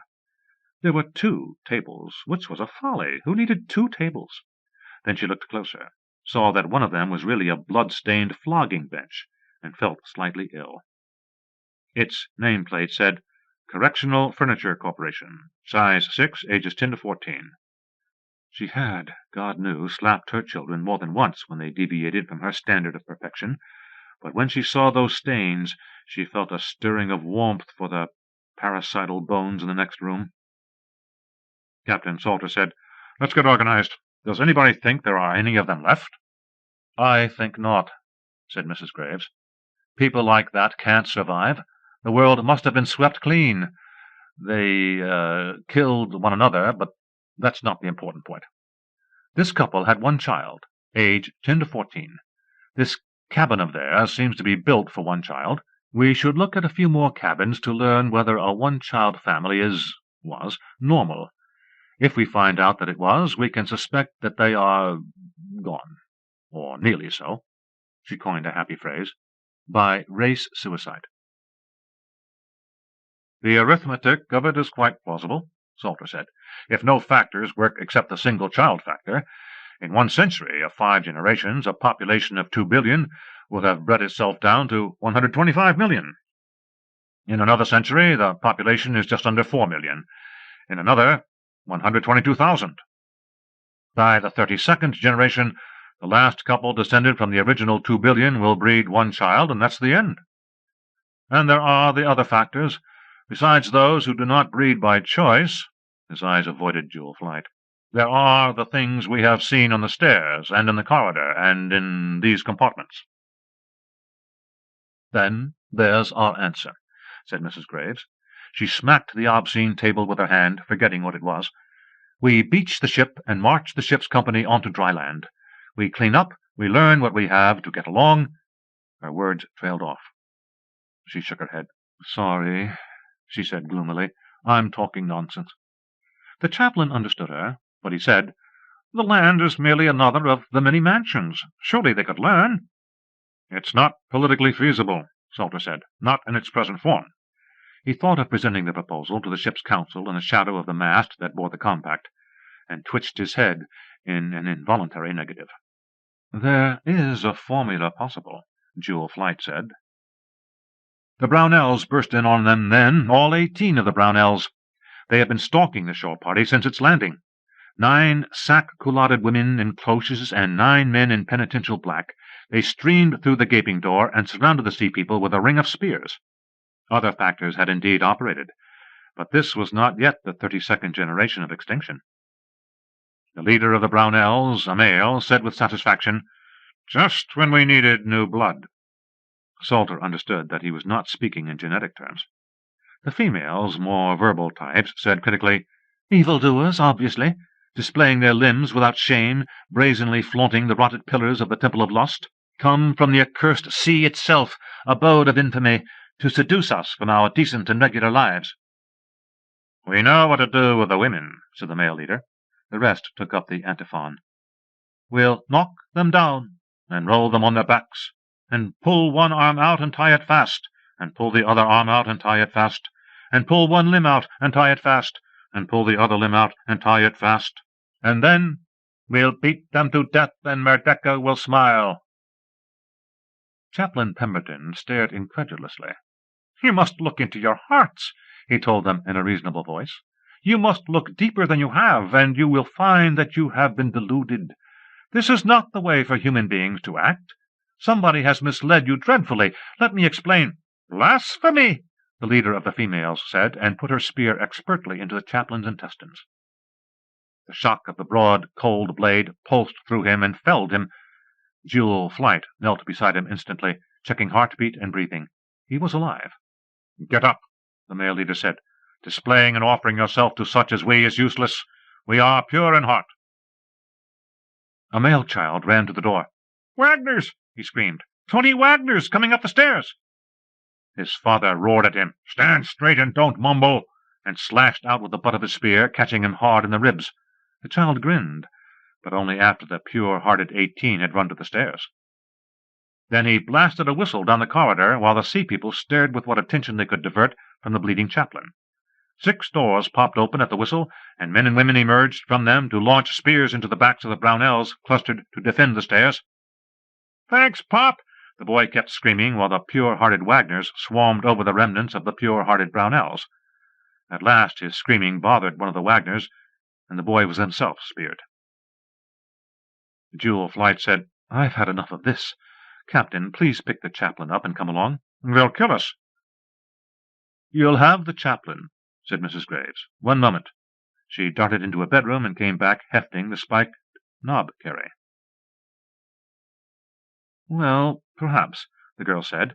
She began undoing the long row of buttons down the front of her coveralls and shrugged out of the garment, then unfastened and stepped out of her underwear. With the clothes over her arm, she walked into the corridor and to the stairs, the stupefied captain and inspector following. To the pure-hearted Merdecans, she was not Fryn winning her case. She was evil incarnate. They screamed, broke, and ran wildly, dropping their weapons. That a human being could do such a thing was beyond their comprehension. Merdeka alone knew what kind of monster this was that drew them strangely and horribly in violation of all sanity. They ran as she had hoped they would. The other side of the coin was spearing even more swift and thorough than would have been accorded to her fully clothed. But they ran, gibbering with fright and covering their eyes, into apartments and corners of the corridor, their backs turned on the awful thing. The sea people picked their way over the shambles of the stairway and went unopposed down the stairs and to the dock. It was a troublesome piece of work for Salter to pass the chaplain down to Mrs. Graves in the boat, but in 10 minutes they had cast off, rowed out a little, and set sail to catch the land breeze generated by the differential twilight cooling of water and brick. After playing her part in stepping the mast, Jewel Flight dressed. "It won't always be that easy," she said when the last button was fastened. Mrs. Graves had been thinking the same thing, but had not said it to avoid the appearance of envying that superb young body. Salter was checking the chaplain as well as he knew how. "I think he'll be all right," he said. "Surgical repair and a long rest.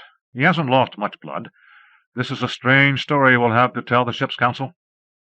Mrs. Graves said, "They've no choice. We've lost our net, and the land is there waiting for us. A few maniacs oppose us. What of it?" Again a huge fish lazily surfaced. Salter regarded it thoughtfully. He said, "They'll propose scavenging bronze ashore and fashioning another net and going on just as if nothing had happened. And really, we could do that, you know." Jewel Flight said, "No, not forever. This time it was the net, at the end of harvest. What if it were 3 masts in midwinter, in mid-Atlantic?" "Or," said the captain, "the rudder, any time, anywhere.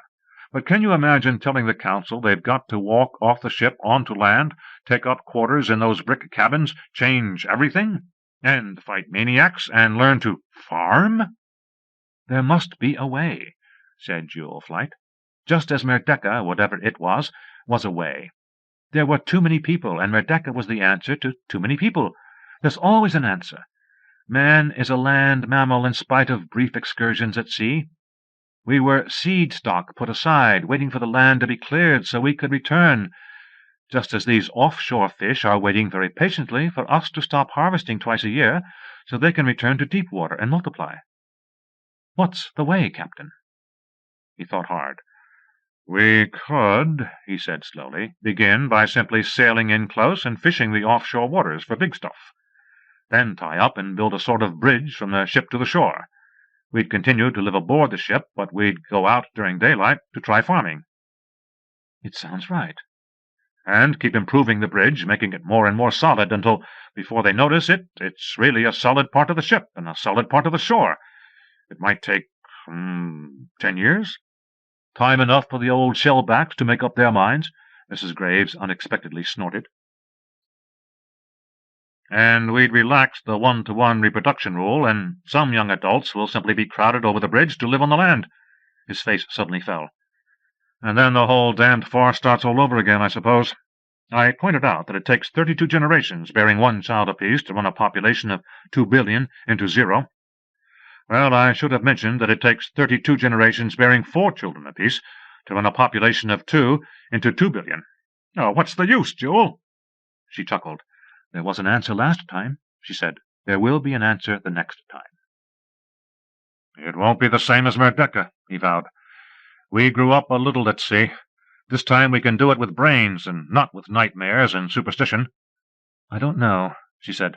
Our ship will be the first, and then the other ships will have their accidents one by one and come and tie up and build their bridges, hating every minute of it for the first 2 generations, and then not hating it, just living it. And who will be the greatest man who ever lived? The captain looked horrified. Yes, you, Salter, the builder of the bridge. Tommy, do you know an old word for bridge builder? Pontifex. Oh, my God, Tommy Salter said in despair. A flicker of consciousness was passing through the wounded chaplain. He heard the words and was pleased that somebody aboard was praying. SF Adventures, September 1953. The Meddlers. Reeve Marcon, Continental Weather Chief, swore one of his affected archaic oaths as his pocket transceiver beeped. "By my lousy halidom," he muttered, turning the signal off and putting the pint-sized set to his face. "How's that again, Chief?" asked the puzzled voice of his assistant, Moron Slob. "I didn't mean you, Slob," Marcon snapped. "Go ahead. What is so by Our Lady important that I must be dragged from the few pitiful hours of leisure I'm allowed?" "Meddling," Moron Slob said in a voice of deepest gloom. "Ding bust the consarned villains!" Marcon shrieked. "I'll be right down."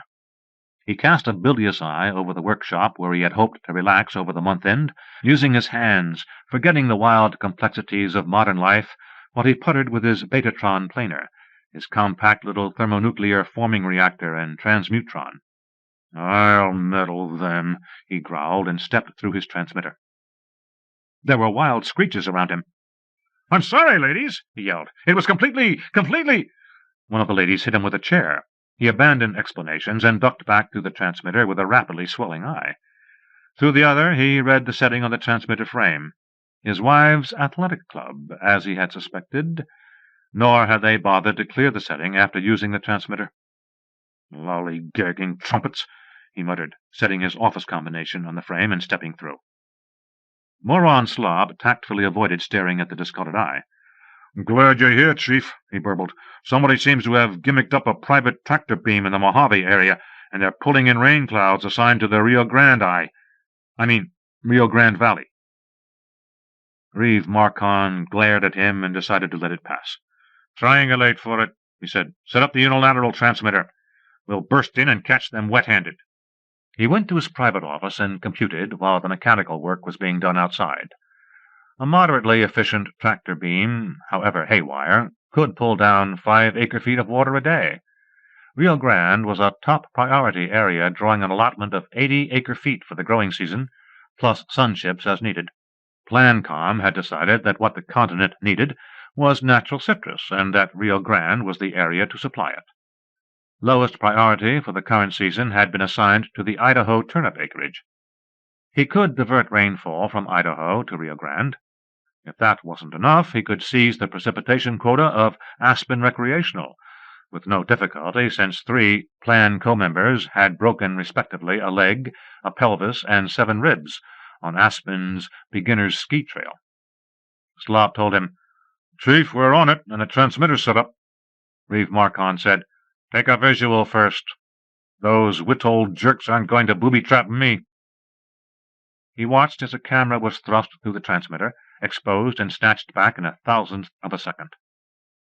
The plate showed an improvised-looking tractor beam generator surrounded by 3 rustic types in bowler hats and kilts.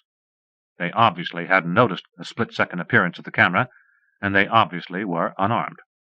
"I'm going in," Reeve Marcon said, cold and courageous. "Slob, arm yourself and bring me a dazzle gun." In 2 minutes the weapons had been signed out of the arsenal. Reeve Marcon and Moron Slob walked steadily through the transmitter, guns at the ready. To the astounded, gaping farmers, Reeve Marcon said, "You're under arrest for meddling. Step through this." The rustics stopped gaping and went into action. One of them began ripping at the generator, trying to destroy evidence. The other uncorked an uppercut at Slob, who intercepted it neatly with his chin. Reeve Marcon shut his eyes and pulled the trigger of the dazzle gun. When he opened his eyes, the farmers and his assistant were all lying limply on the floor. Puffing a good deal, he pitched them one by one through the invisible portal of the unilateral transmitter. He surveyed the generator, decided it would do as evidence, and pitched it through also before he stepped back into the Continental Weather Office himself. When the farmers had recovered, a matter of 20 minutes or so, he tried to interrogate them, but got nowhere. "Don't you realize," he asked silkily, "that there are regular channels through which you can petition for heavier rainfall, or a changed barometric pressure, or more sunlight hours? Don't you realize that you're disrupting continental economy when you try to freelance?" They were sullen and silent, only muttering something about their spinach crop needing more water than the damn bureaucrats realized. "Take them away," Reeve Marcon sighed to his assistant, and Slob did. But Slob rushed back with a new and alarming advisory. "Chief," he said, "somebody on Long Island's seeding clouds without a license." "The cut-purse crumb!" Reeve Marcon snarled. "2 in a row!" He leaned back wearily for a moment. "By cracky, Slob," he said, "you'd think people would speak up and let us know if they think they've been unjustly treated by Plancom. You'd think they'd tell us instead of haywiring their rise in private and screwing the works." Slob mumbled sympathetically, and Reeve Marcon voiced the ancient complaint of his department. "The trouble with this job is, everybody does things about the weather, but nobody talks about it." Galaxy, June 1952, as by Simon Eisner. The Luckiest Man in Denv. Meyer's man Rubin, of the 83rd level atomist, knew there was something wrong when the binoculars flashed and then went opaque. Inwardly he cursed, hoping that he had not committed himself to anything. Outwardly he was unperturbed. He handed the binoculars back to Rudolph's man Allman, of the 89th level, maintainer, with a smile. "They aren't very good," he said. Allman put them to his own eyes, glanced over the parapet, and swore mildly. "Blacker than the heart of a crazy angel, eh? Never mind. Here's another pair." This pair was unremarkable. Through it Rubin studied the 1,000 setbacks and penthouses of Denv that ranged themselves below. He was too worried to enjoy his first sight of the vista from the 89th level, but he let out a murmur of appreciation. Now to get away from this suddenly sinister fellow and try to puzzle it out. "Could we—" he asked cryptically, with a little upward jerk of his chin. "It's better not to," Allman said hastily, taking the glasses from his hands. "What if somebody with stars happened to see, you know? How'd you like it if you saw some impudent fellow peering up at you?" "He wouldn't dare," said Rubin, pretending to be stupid and indignant, and joined a moment later in Allman's sympathetic laughter. "Never mind," said Allman. "We are young. Some day, who knows, perhaps we shall look from the 95th level, or the 100th. Though Rubin knew that the maintainer was no friend of his, the generous words sent blood hammering through his veins. Ambition, for a moment. He pulled a long face and told Allman, "Let us hope so. Thank you for being my host. Now I must return to my quarters." He left the windy parapet for the serene luxury of an 89th level corridor, and ascended slow-moving stairs through gradually less luxurious levels to his own Spartan floor. Selene was waiting, smiling, as he stepped off the stairs. She was decked out nicely, too nicely. She wore a steely-hued corselet and a touch of scent. Her hair was dressed long. The combination appealed to him, and instantly he was on his guard. Why had she gone to the trouble of learning his tastes? What was she up to? After all, she was Griffin's woman. "Coming down?" she asked, awed. "Where have you been?" "The 89th, as a guest of that fellow Alman. The vista is immense." "I've never been," she murmured, and then said decisively, "You belong up there, and higher. Griffin laughs at me, but he's a fool. Last night in chamber we got to talking about you. I don't know how, and he finally became quite angry and said he didn't want to hear another word." She smiled wickedly. "I was revenged, though." Blank-faced, he said, "You must be a good hand at revenge, Selene, and at stirring up the need for it." The slight hardening of her smile meant that he had scored, and he hurried by with a rather formal salutation. Burn him for an Angelo, but she was easy enough to take. The contrast of the metallic garment with her soft white skin was disturbing, and her long hair suggested things. It was hard to think of her as scheming something or other. Scheming Selene was displaced in his mind by Selene in chamber. But what was she up to? Had she perhaps heard that he was to be elevated? Was Griffin going to be swooped on by the maintainers? Was he to kill off Griffin so she could leech on to some rising third party? Was she perhaps merely giving her man a touch of the lash? He wished gloomily that the binoculars problem and the Selene problem had not come together. That trickster Alman had spoken of youth as though it were something for congratulation.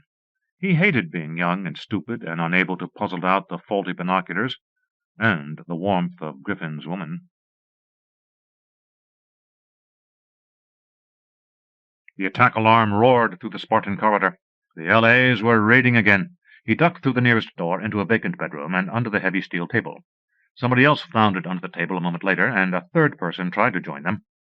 The second comer roared, "Get out and find your own shelter. I don't propose to be crowded out by you or to crowd you out either and see your ugly blood and brains if there's a hit. Go, now." "Forgive me, sir, at once, sir," the latecomer wailed and scrambled away as the alarm continued to roar. Reuben gasped at the sirs and looked at his neighbor. It was Meyer himself. The general had been trapped, no doubt, on an inspection tour of the level. "Sir," he said respectfully, "if you wish to be alone, I can find another room."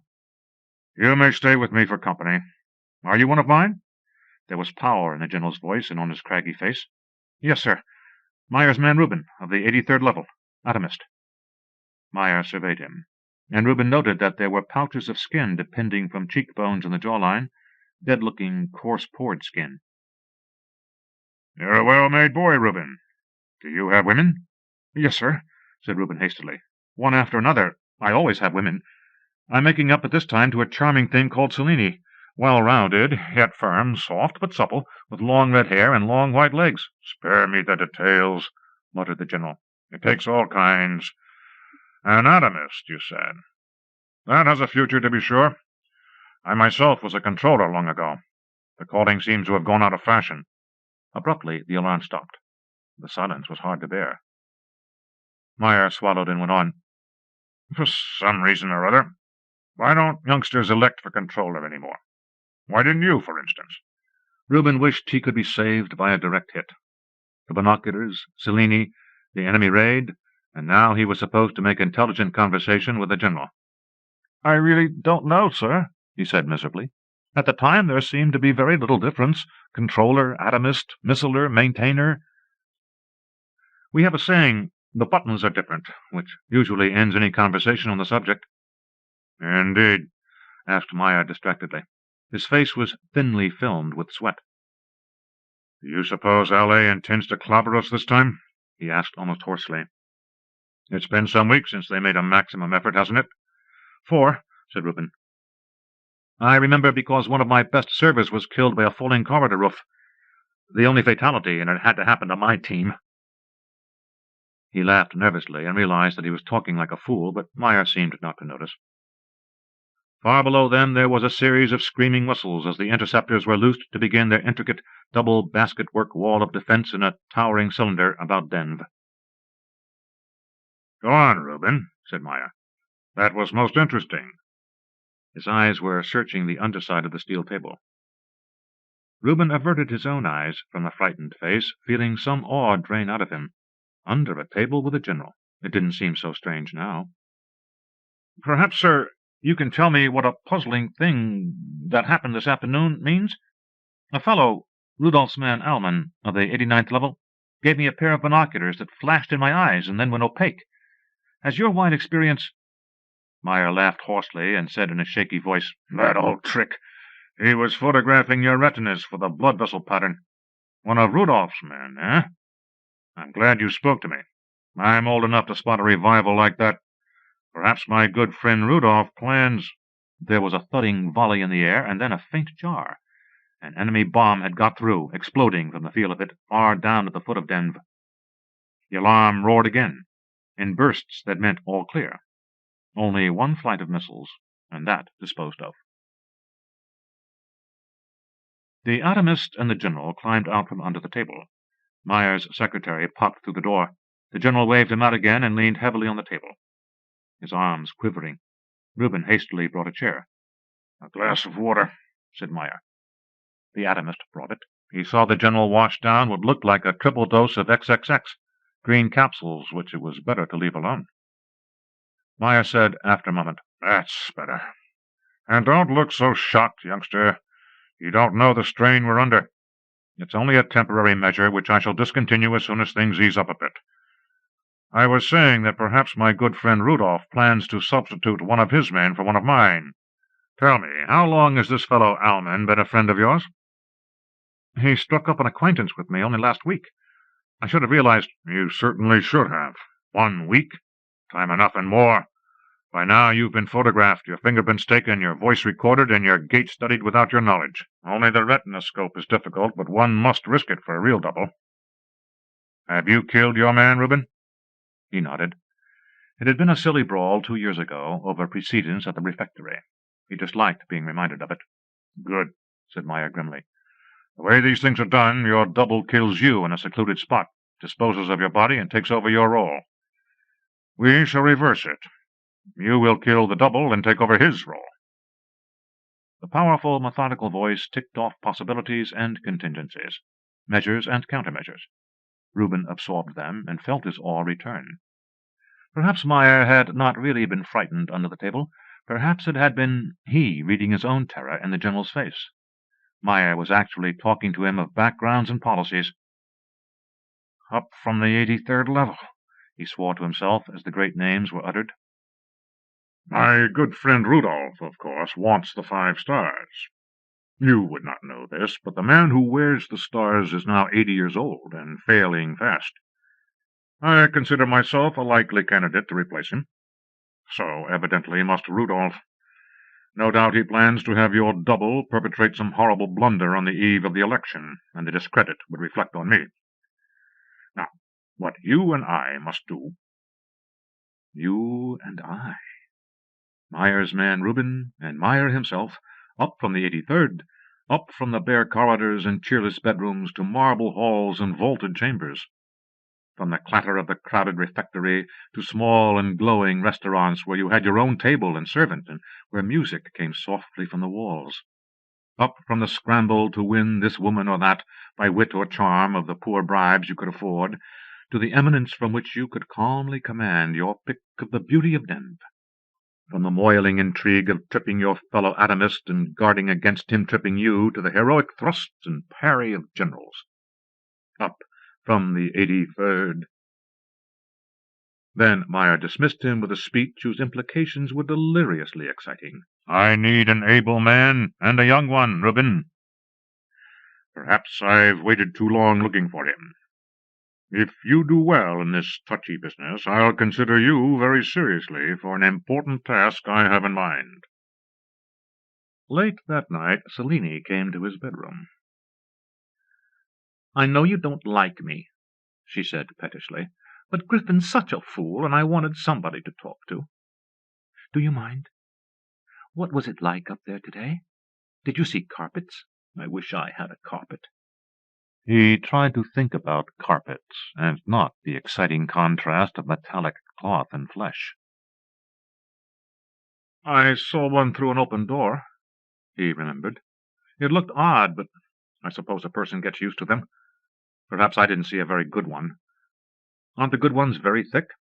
Yes, she said. Your feet sink into them.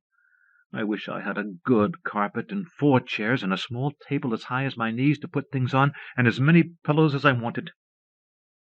Griffin's such a fool.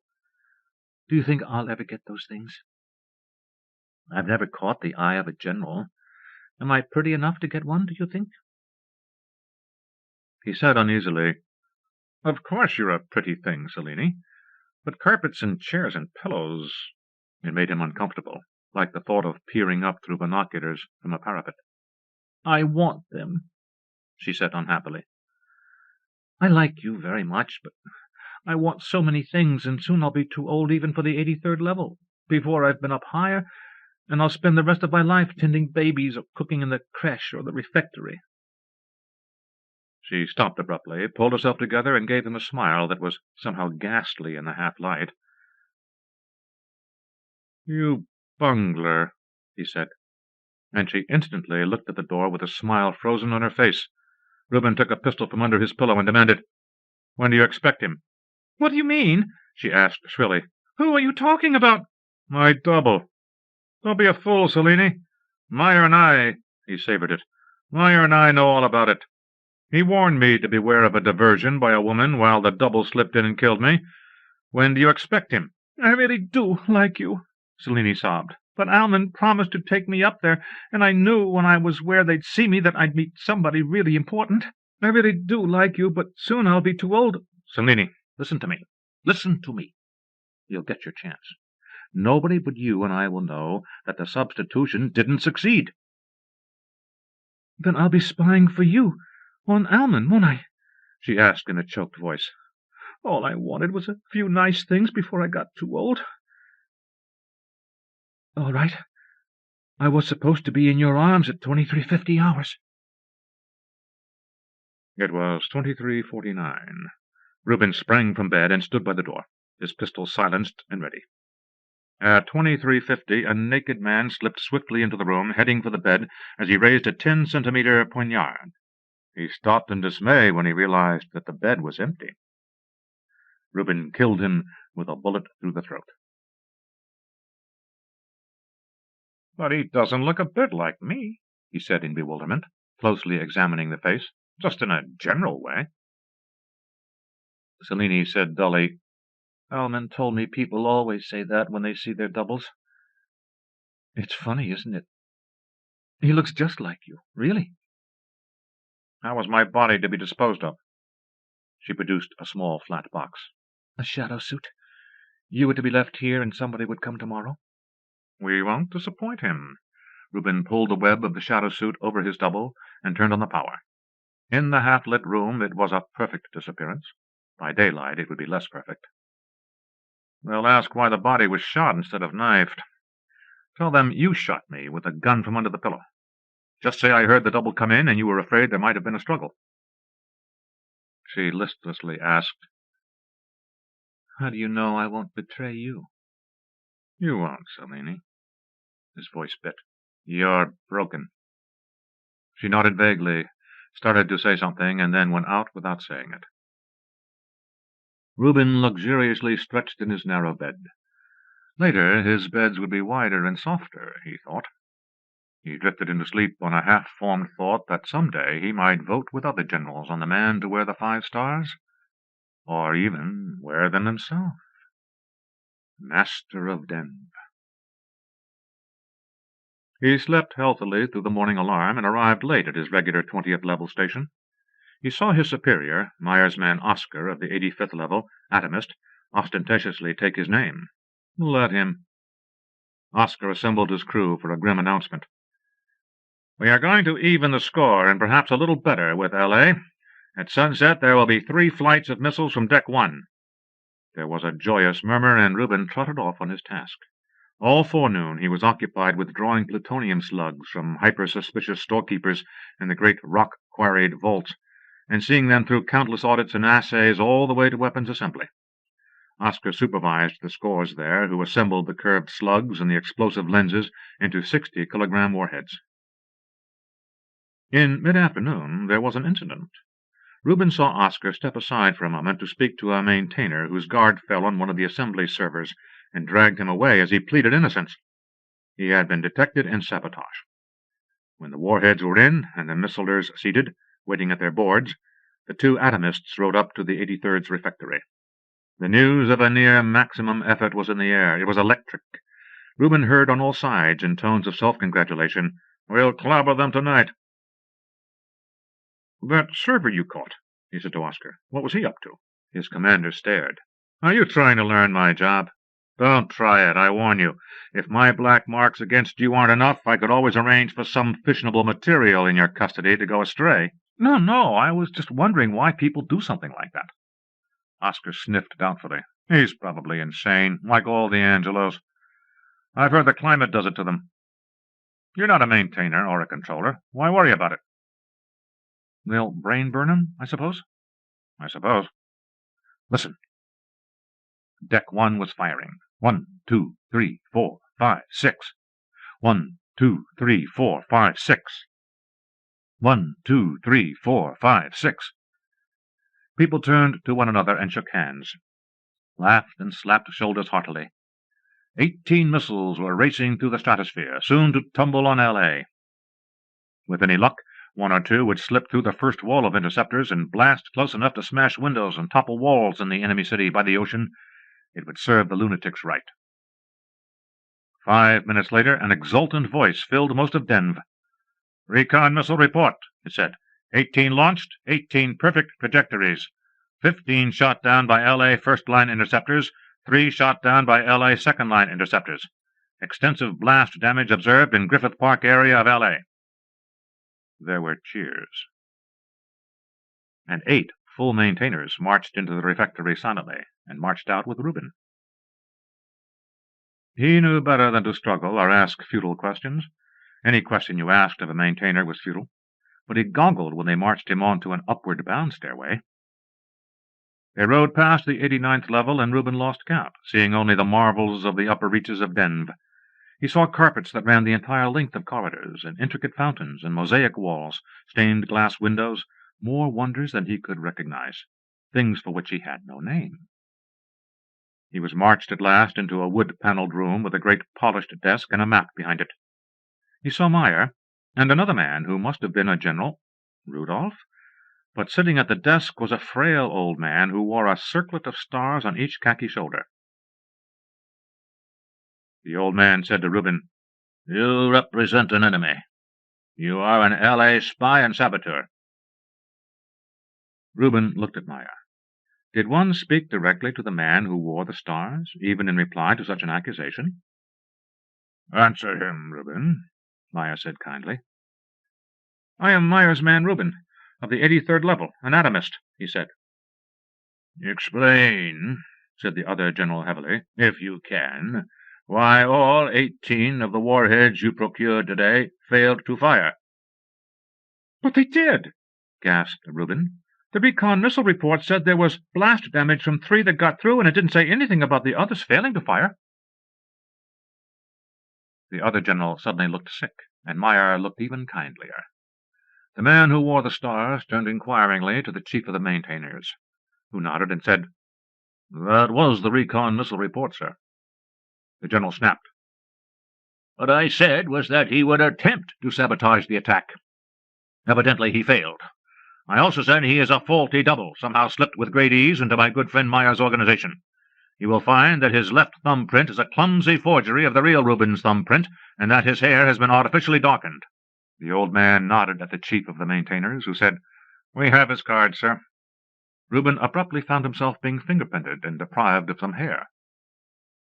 "The FP's check, sir," one maintainer said. "He's Reuben." "Hair's natural, sir," said another. The general began a rear-guard action. "My information about his hair seems to have been inaccurate, but the fingerprint means only that L.A. spies substituted his prints for Reuben's prints in the files." "Enough, sir," said the old man with the stars. "Dismissed. All of you. Rudolph, I am surprised. All of you, go." Reuben found himself in a vast apartment with Meyer, who was bubbling and chuckling uncontrollably until he popped 3 of the green capsules into his mouth hurriedly. "This means the eclipse for years of my good friend Rudolph," he crowed. "His game was to have your double sabotage the attack warheads and so make it appear that my organization is rotten with spies. The double must have been under post-hypnotic suggestion, primed to admit everything. Rudolph was so sure of himself that he made his accusations before the attack, the fool." He fumbled out the green capsules again. "Sir," said Reuben, alarmed. "Only temporary," Meyer muttered, and swallowed a 4th.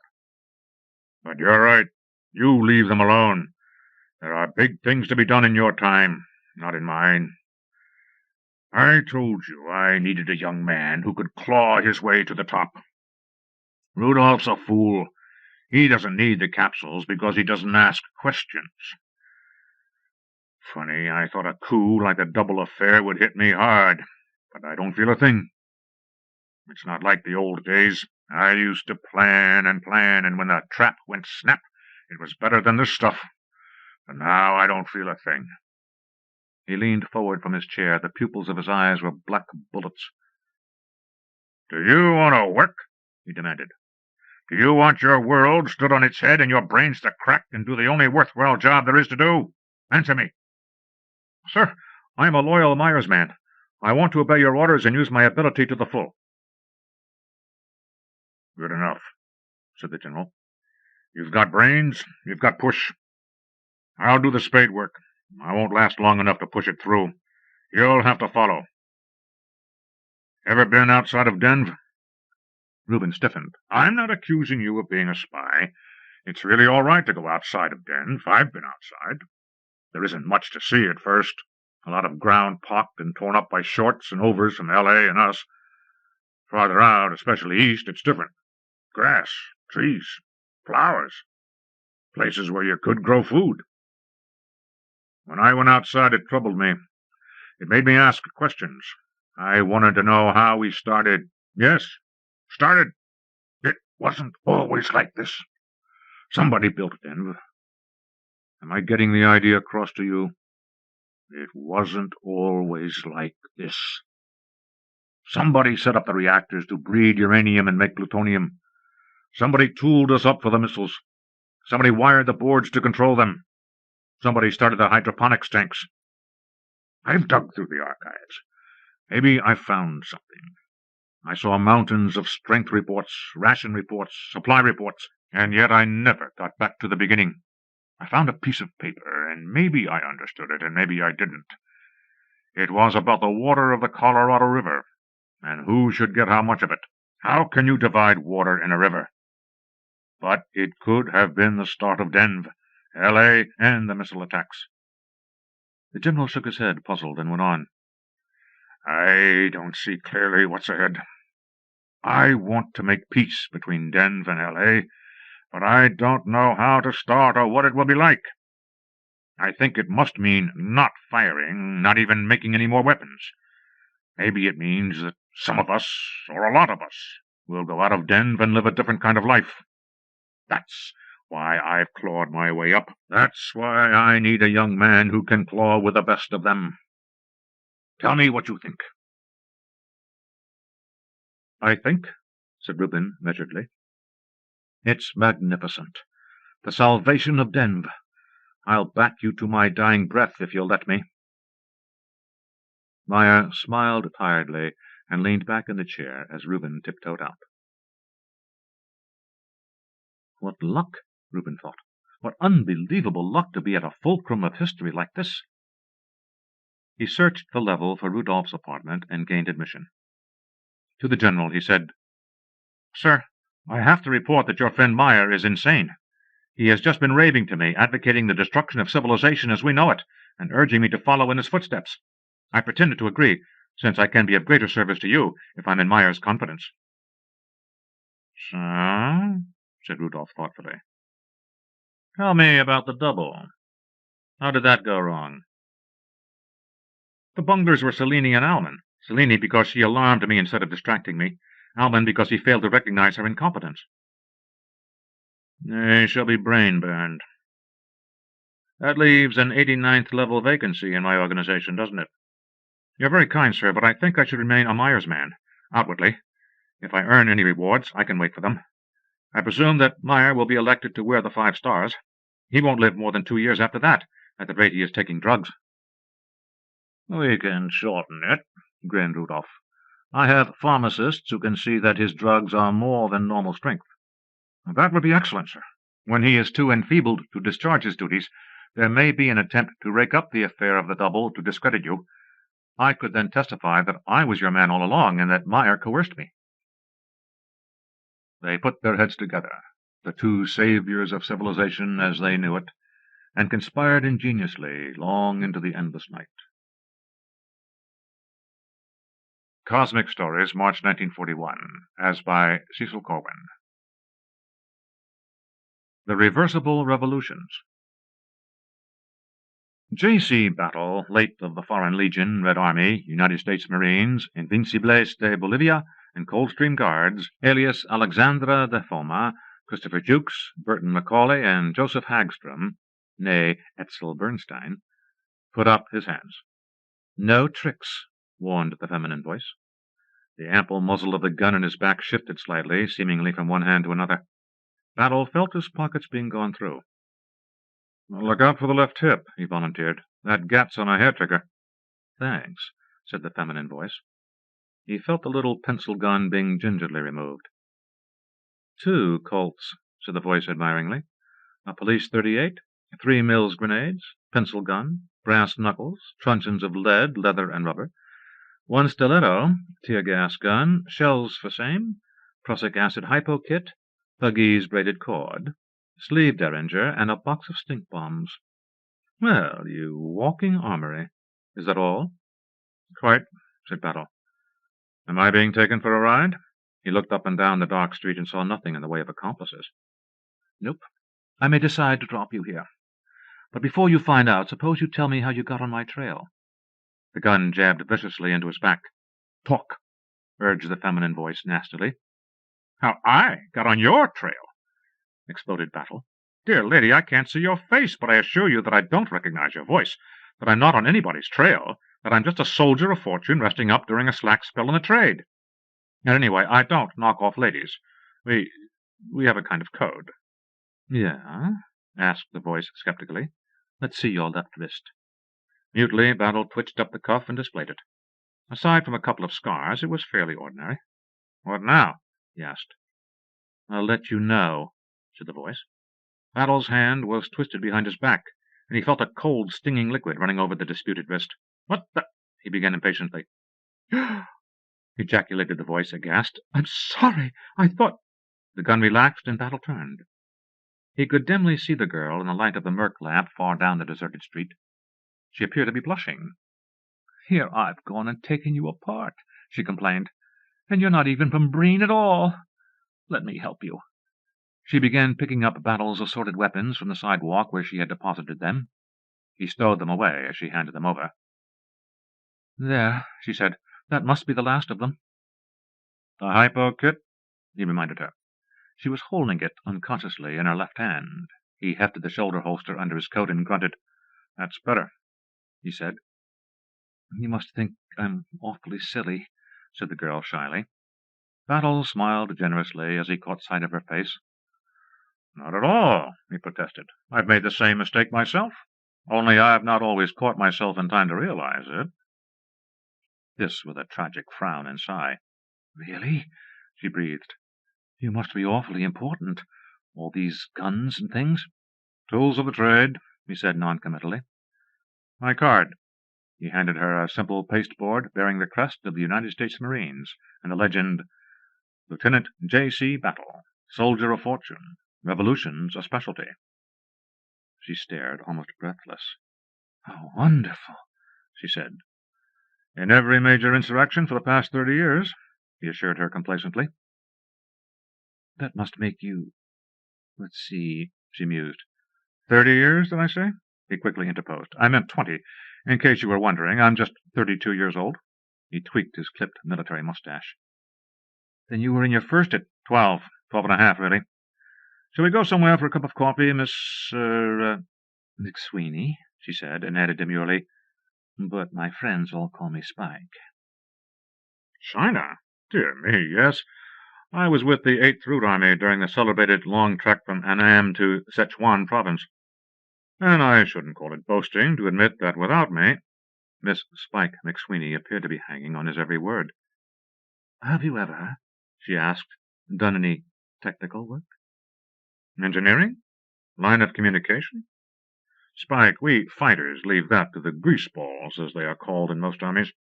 I admit that I fly a combat fighter as well as the next, assuming that he's pretty good. But as far as the engine goes, I let that take care of itself. Why do you ask? Lieutenant, she said earnestly, I think I ought to tell you what all this mess is about. Dear lady, he said gallantly, the soldier does not question his orders. Anyway, said Miss McSweeney, I need your help. It's a plot, a big one, a kind of revolution.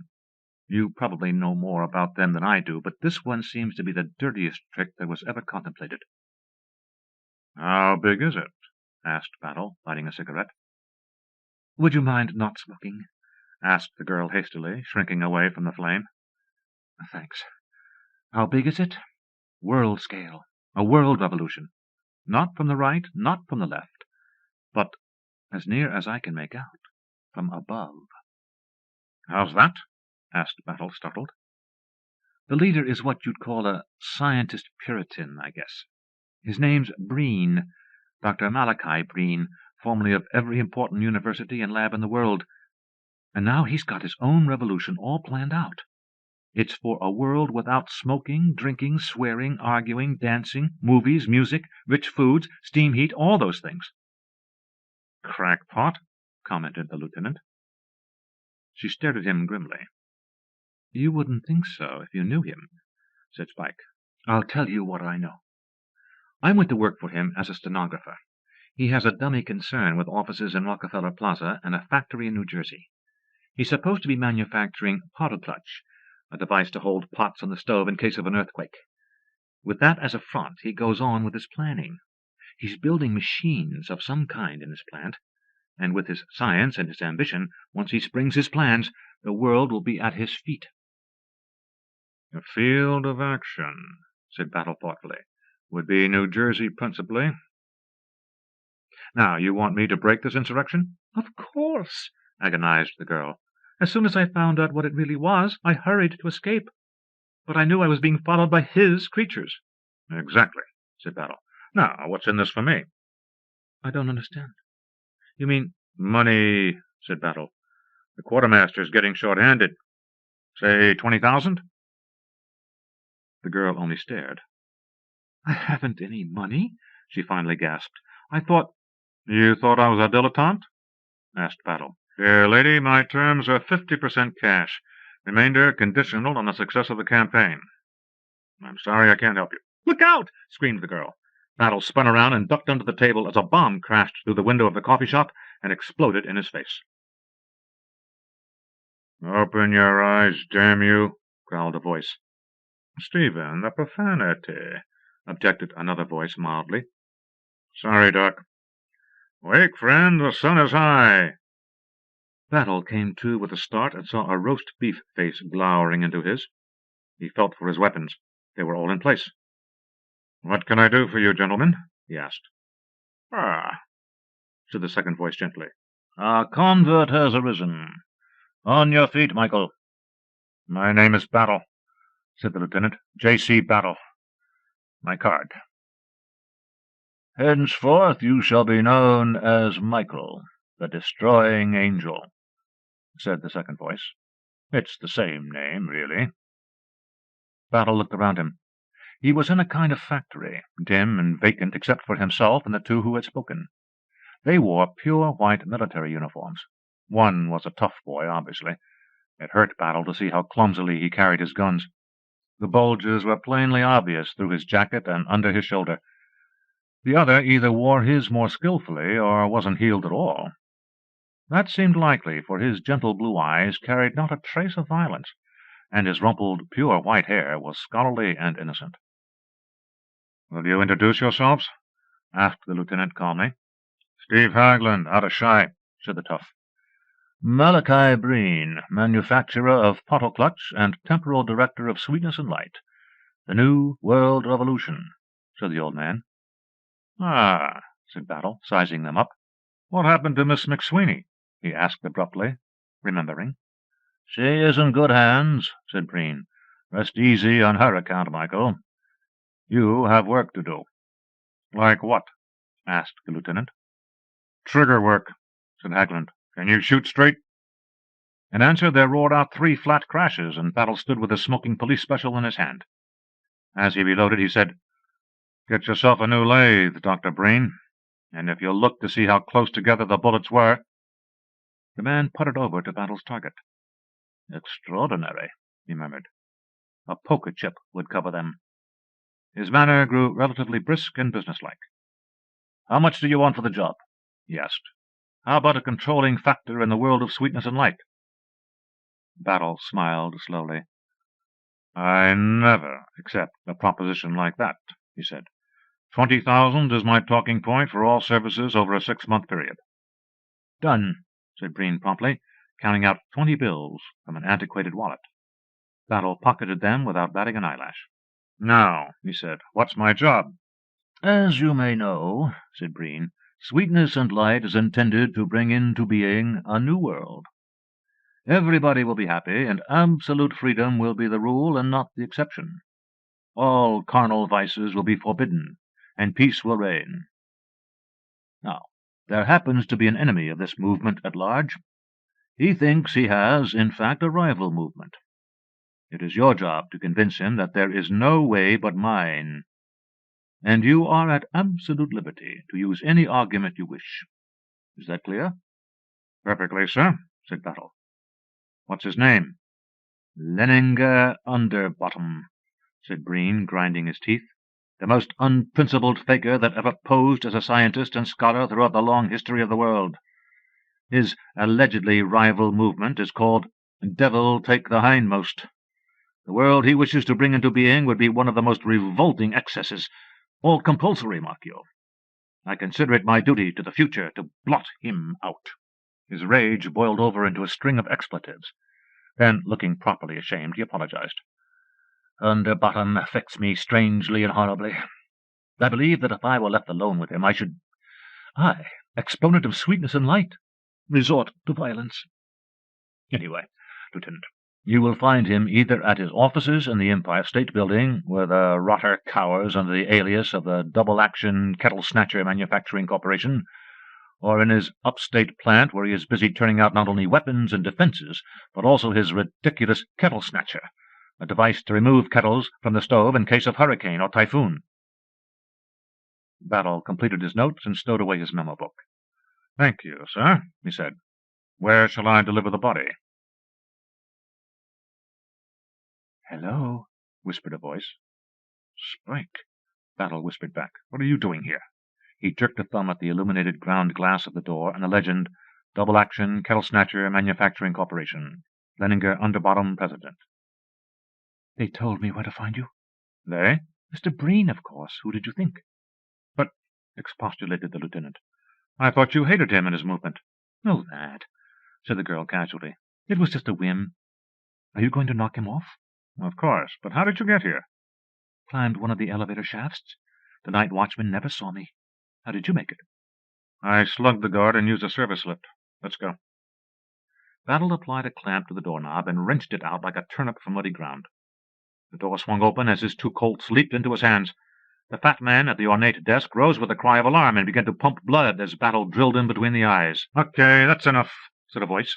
The lieutenant's guns were snatched from his hands with a jerk that left them stinging, and he gaped in alarm as he saw, standing across the room, an exact duplicate of the bleeding corpse on the floor.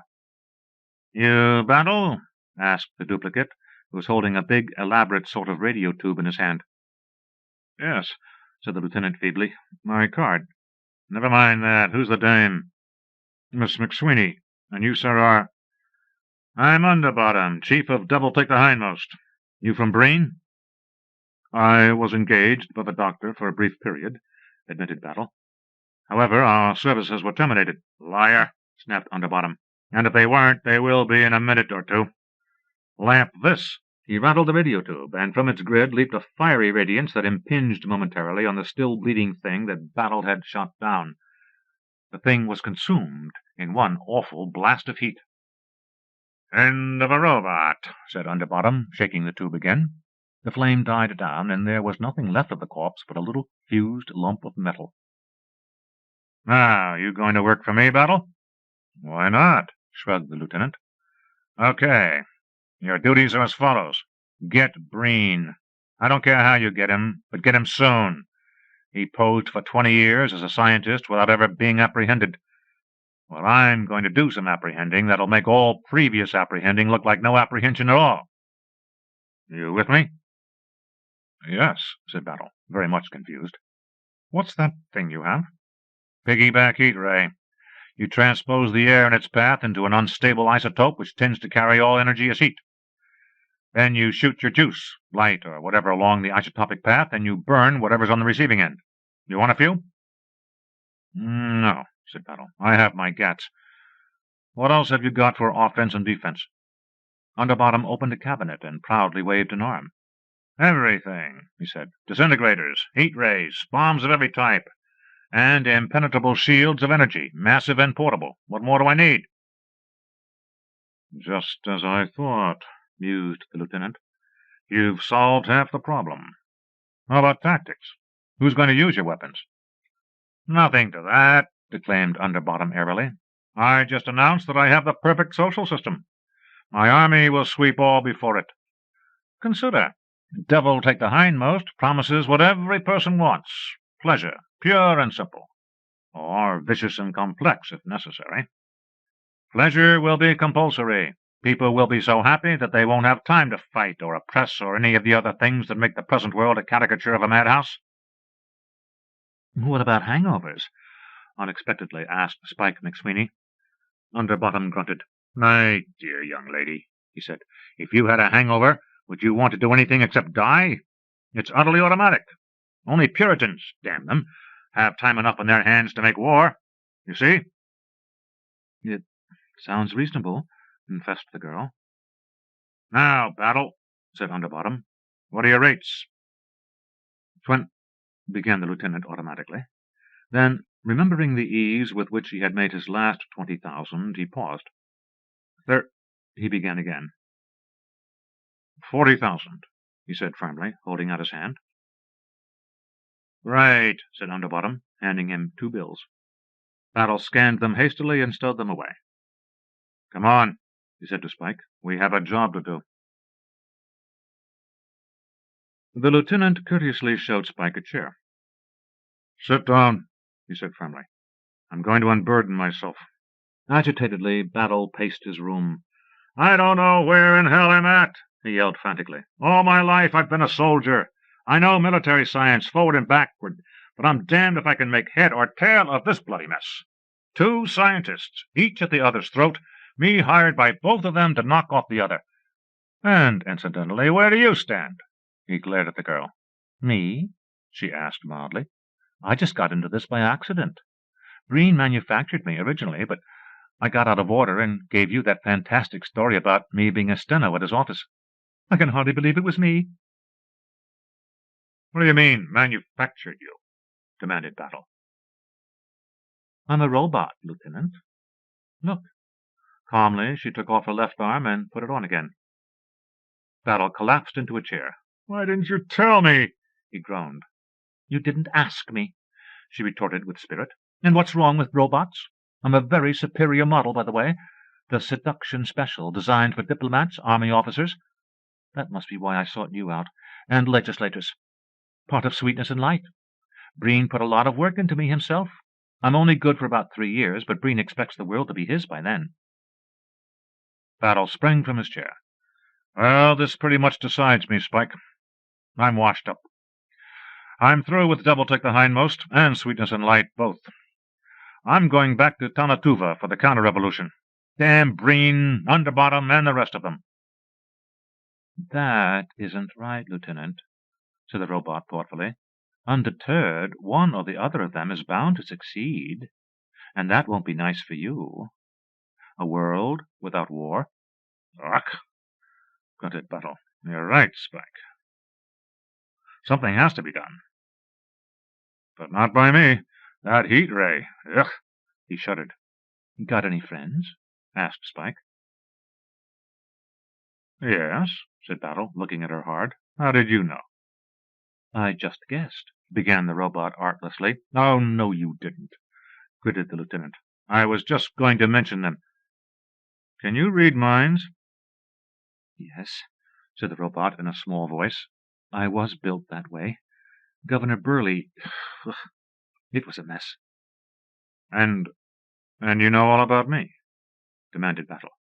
"Yes," she said. "I know you're 47 and not 32. I know that you were busted from the Marines. And I know that your real name is—" "That's enough," he said, white-faced. "But," said the robot softly, "I love you anyway." "What?" sputtered the lieutenant. "And I know that you love me too, even if I am what I am."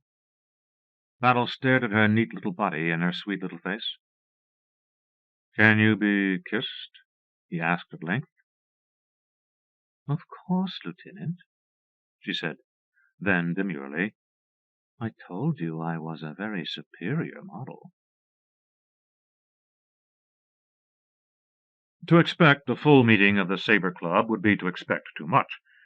In the memory of the oldest living member, Major Bruegel, who had been to the Netherlands Empire what Clive and Warren Hastings had been to the British, 2/3, nearly, had gathered from the far corners of the earth to observe the funeral services for a member who had been embroiled in a gang war and shot in the back. The then mayor of New York had been re-elected for that reason.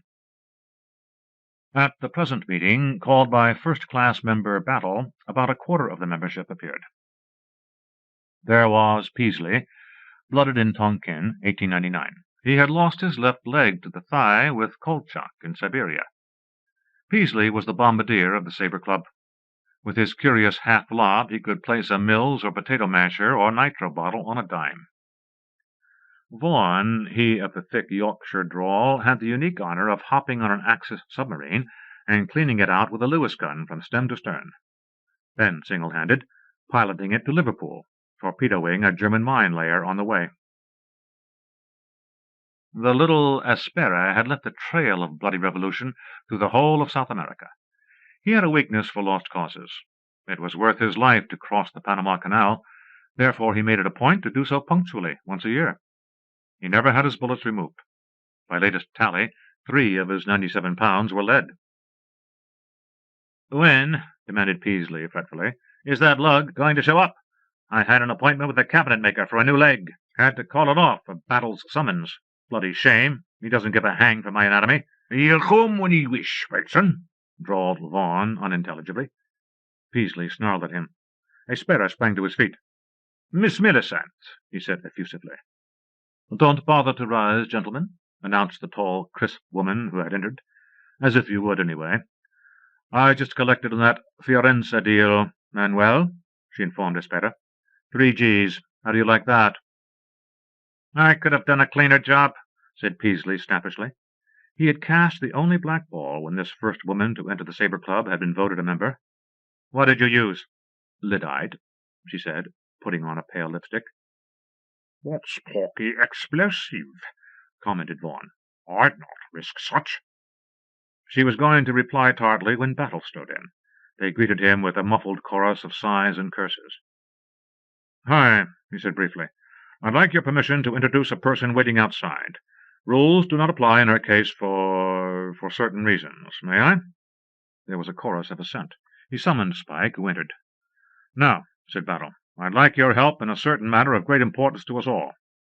"Yon's to Keenan Toole," said the Yorkshireman. "Okay, then.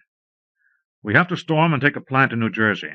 This plant is stocked with new weapons, dangerous weapons, weapons that, worst of all, are intended to effect a world revolution, which will bring an absolute and complete peace within a couple of years, thus depriving us of our occupations without compensation. Out of self-defense, we must take this measure. Who is with me?" All hands shot up in approval. "Good. Further complications are as follows. This is only one world revolution. There's another movement which is in rivalry to it, and which will surely dominate if the first does not. So we will have to split our forces. No, you won't, said the voice of Underbottom. Where are you? Asked Battle, looking around the room. In my office, you traitor. I'm using a wire screen in your clubroom for a receiver and loudspeaker in a manner you couldn't possibly understand.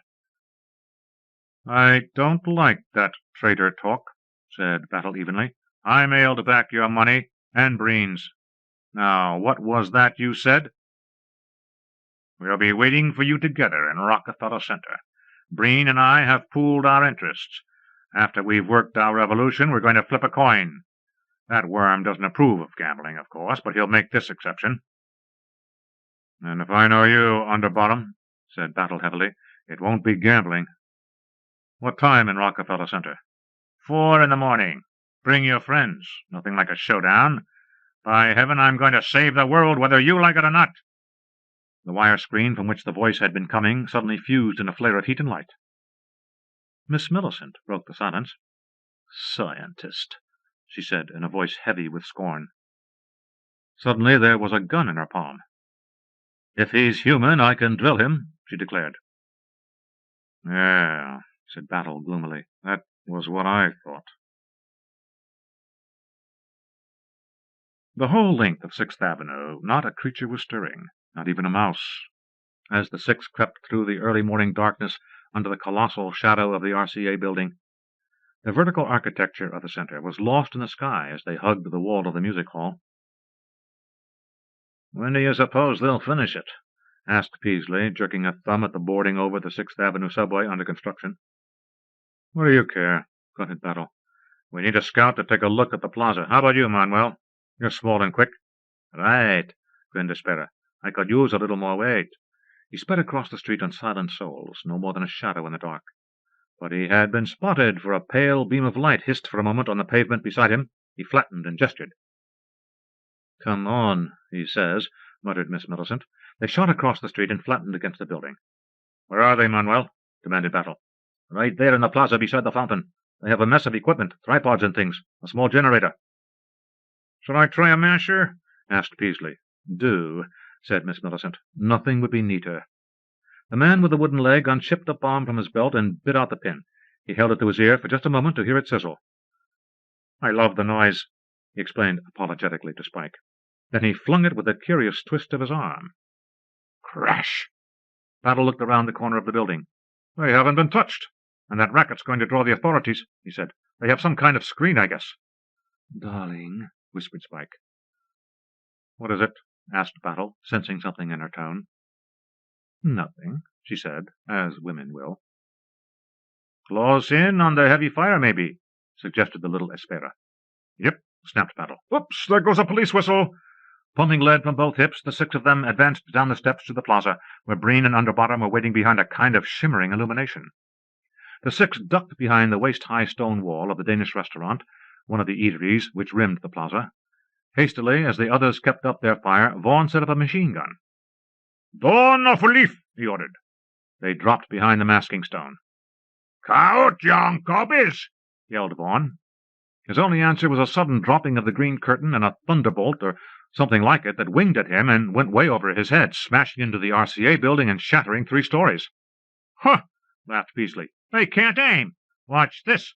He bit another grenade and bowled it underhand against the curtain. The ground heaved and bucked as the crash of the bomb sounded.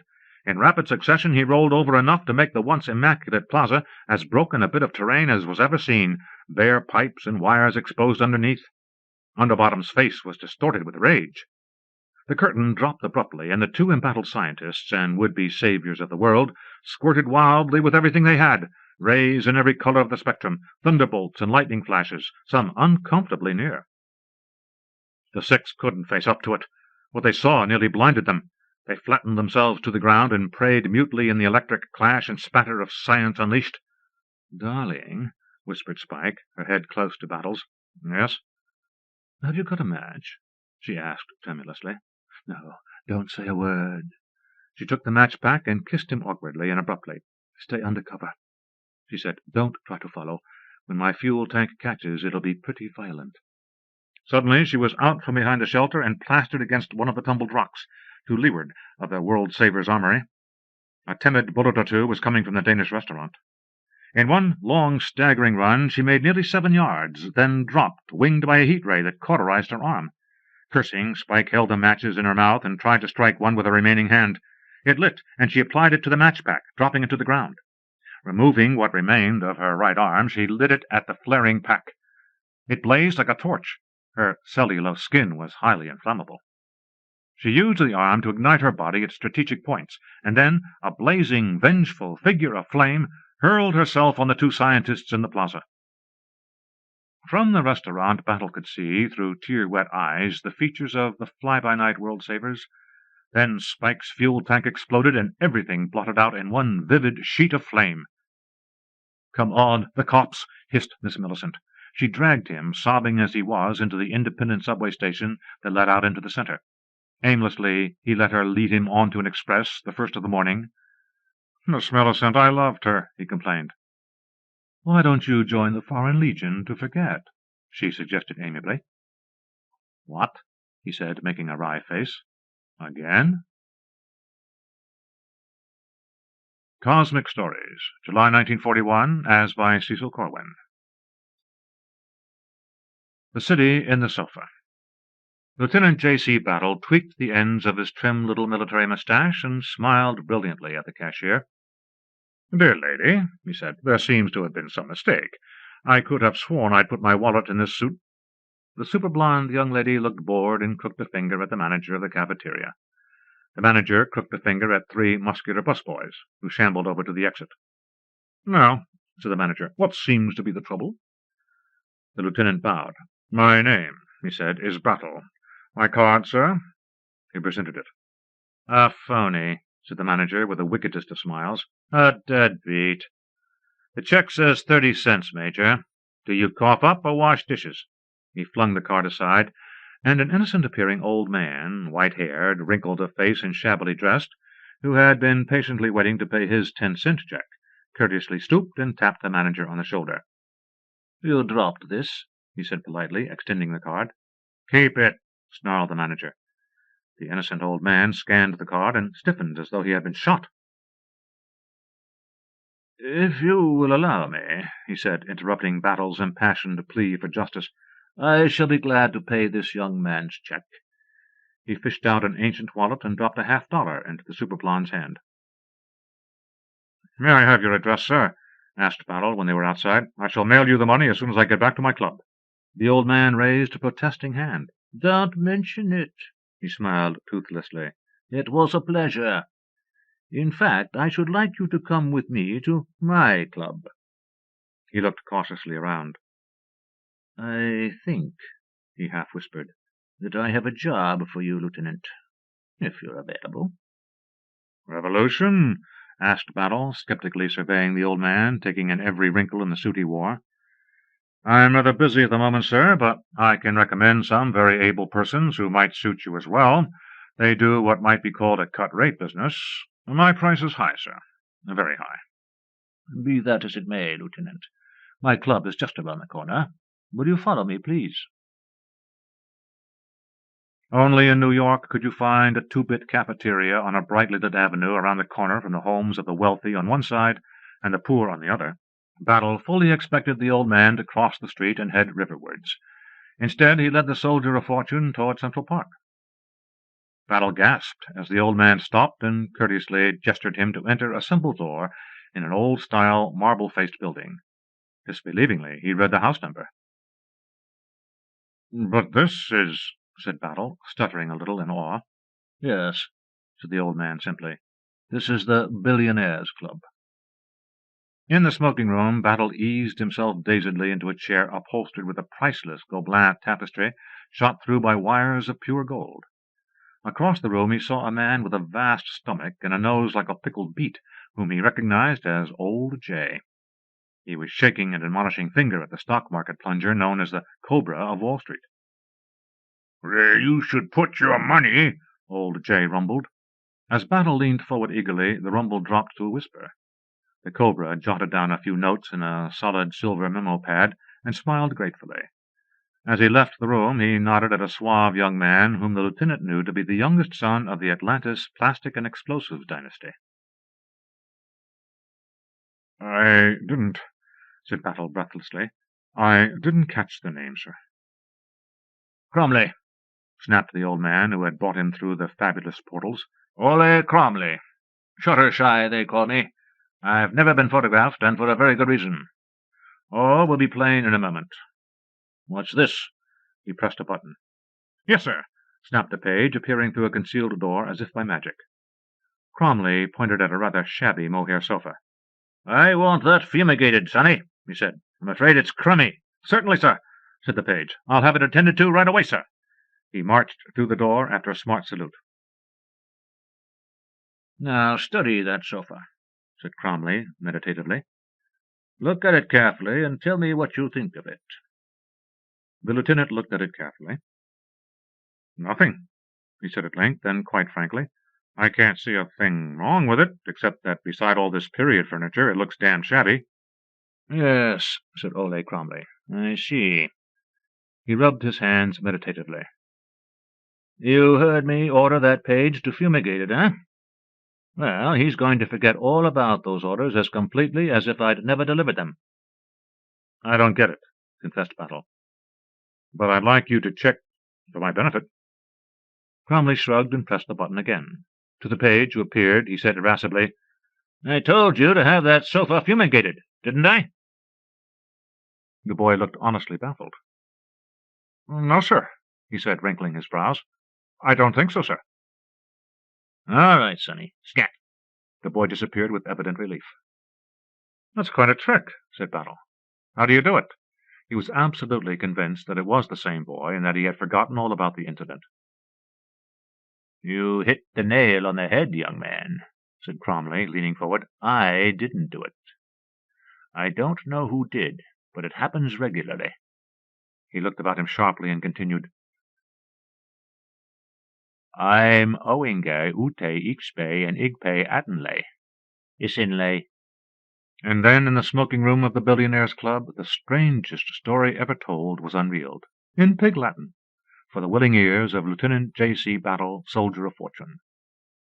And it was the prelude to his strangest job, the strangest job any soldier of fortune was ever hired for throughout the whole history of the ancient profession.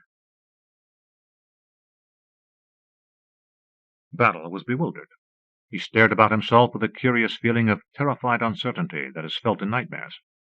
At his immediate left arose a monstrous spiral mountain, seemingly of metal-bearing ore, pitted on the surface and crusted with red rust. From unimaginable heights above him filtered a dim, sickly light. Beneath his feet was a coarse stuff with great ridges and interstices running into the distance. Had he not known, he would never have believed that he was standing on wood. So this, said Battle, is what the inside of a mohair sofa is like. Compressed into a smallness that would have made a louse seem mastodonic, he warily trod his way across huge plains of that incredible worm's-eye wood, struggled over monstrous tubes that he knew were the hairy padding of the sofa. From somewhere far off in the dusk of this world of near night there was a trampling of feet, many feet. Battle drew himself on the alert, snapped out miniature revolvers, one in each hand. He thought briskly that these elephant pistols had been, half an hour ago, the most dangerous handguns on earth, whereas here, well, the trampling of feet attached itself to the legs of a centipede, a very small centipede, that was only about 200 times the length of the lieutenant. Its many sharp eyes sighted him, and rashly the creature headed his way. The flat crash of his guns echoing strangely in the unorthodox construction of this world, Battle stood his ground, streaming smoke from both pistols. The centipede kept on going. He drew a smoke bomb and hurled it delicately into the creature's face. The arthropod reared up and thrashed for a full second before dying. As Battle went a long way around it, it switched its tail, nearly crushing the diminished soldier of fortune. After the equivalent of a 2-mile walk, he saw before him a light that was not the GEs filtering down from the smoking room of the Billionaires' Club, but a bright chemical flare of illumination. "It's them," breathed the lieutenant. "In person." He crouched behind a towering wood-shaving and inspected the weird scene. It was a city that spread out before him, but a city like that of which man's eyes had never seen before. A good, swift kick would have sent most of it crashing to the ground, but to the tiny lieutenant it was impressive and somehow beautiful. It was built mostly of wood splinters quarried from the 2x4s which braced the sofa. The base of the city was more of the same, masticated into a sort of papier-mâché platform. As the soldier of fortune looked down on it from the dizzy height of 2 feet, he felt his arms being very firmly seized. "What do we do about this?" demanded a voice, thin and querulous. "I never saw one this size." "Take him to the Central Committee, stupid!" snapped another. Battle felt his guns being hoisted from their holsters and snickered quietly. They didn't know. Yes, they did. A blindfold was whipped about his eyes, and his pockets and person were given a thorough going over. They even took the fulminate of mercury that he kept behind his motors. "Now what?" asked the first voice. Battle could picture its owner gingerly handling the arsenal that he habitually carried with him. "Now," said the second voice, "now freedom slowly broadens down." Clunk. Battle felt something. With his last fighting vestige of consciousness, he realized that it was one of his own gun butts. Contacted his head, then went down for the count.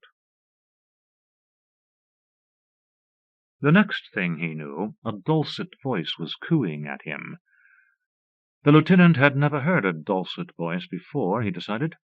There had been, during his hitch with the Foreign Legion, one Mesua, whose voice he now immediately classified as a sort of hoarse cackle.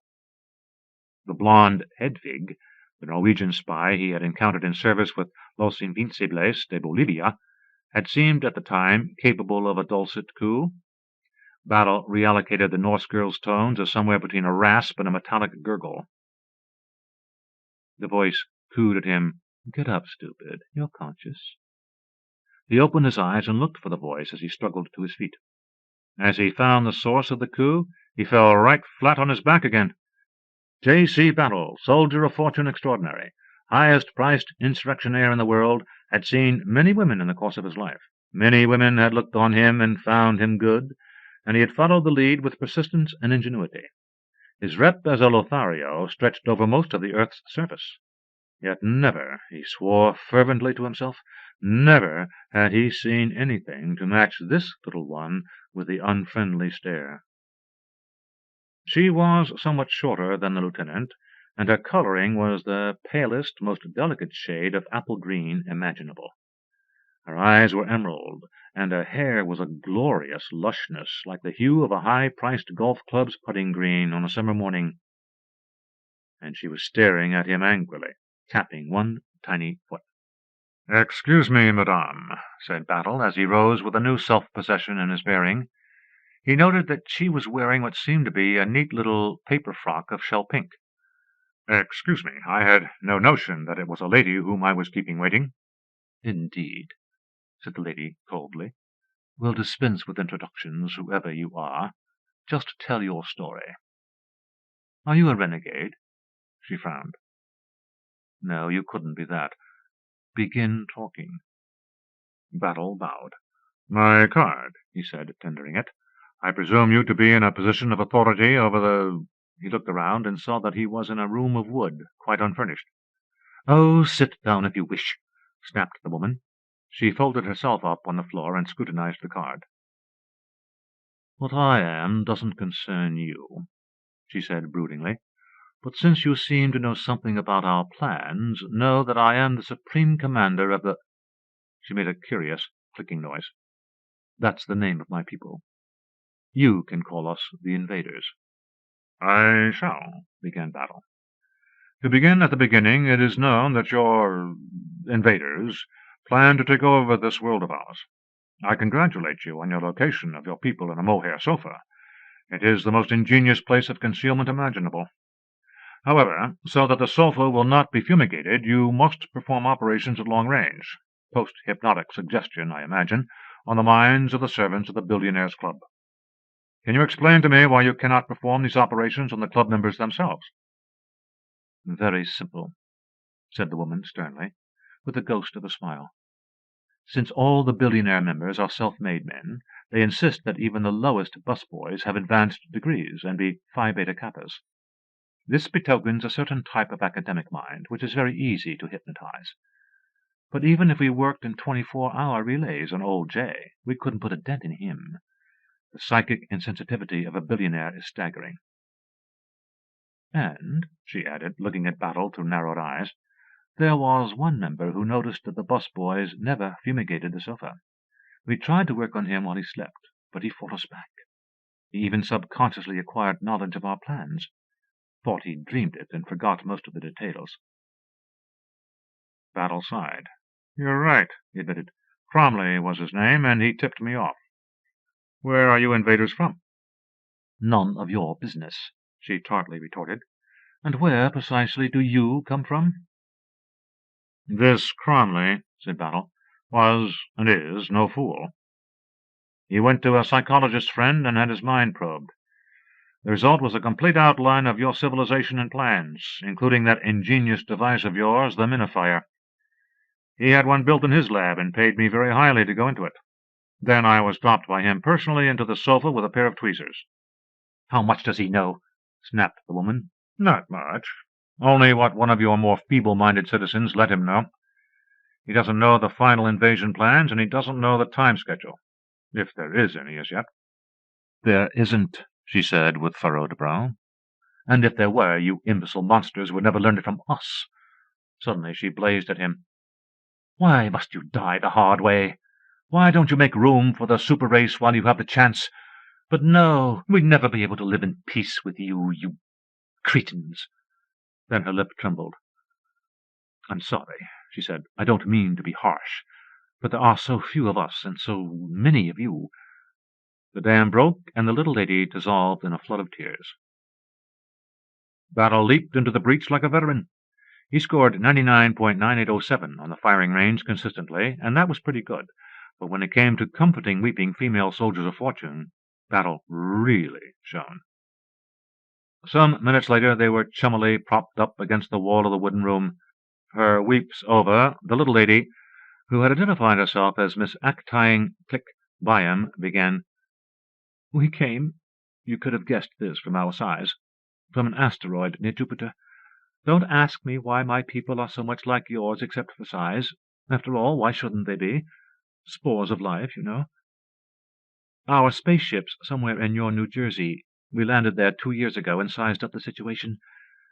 We'd been driven from our own planet by nasty creatures from Ceres, who had the damnedest war machines you ever saw, flame guns, disintegrator rays, and they're going to mop up the universe when they get around to it. By your standards, they were 3 inches tall. To us, they were 20-foot horrors. We sent out a few agents who learned the language in 2 or 3 days. We could live on the spaceship and keep out of sight. The agents came back to us all steamed up. They'd been riding in coat pockets and things, listening in on private wires. They found out that most of the wealth in the world is concentrated in the Billionaires Club, right here where we are.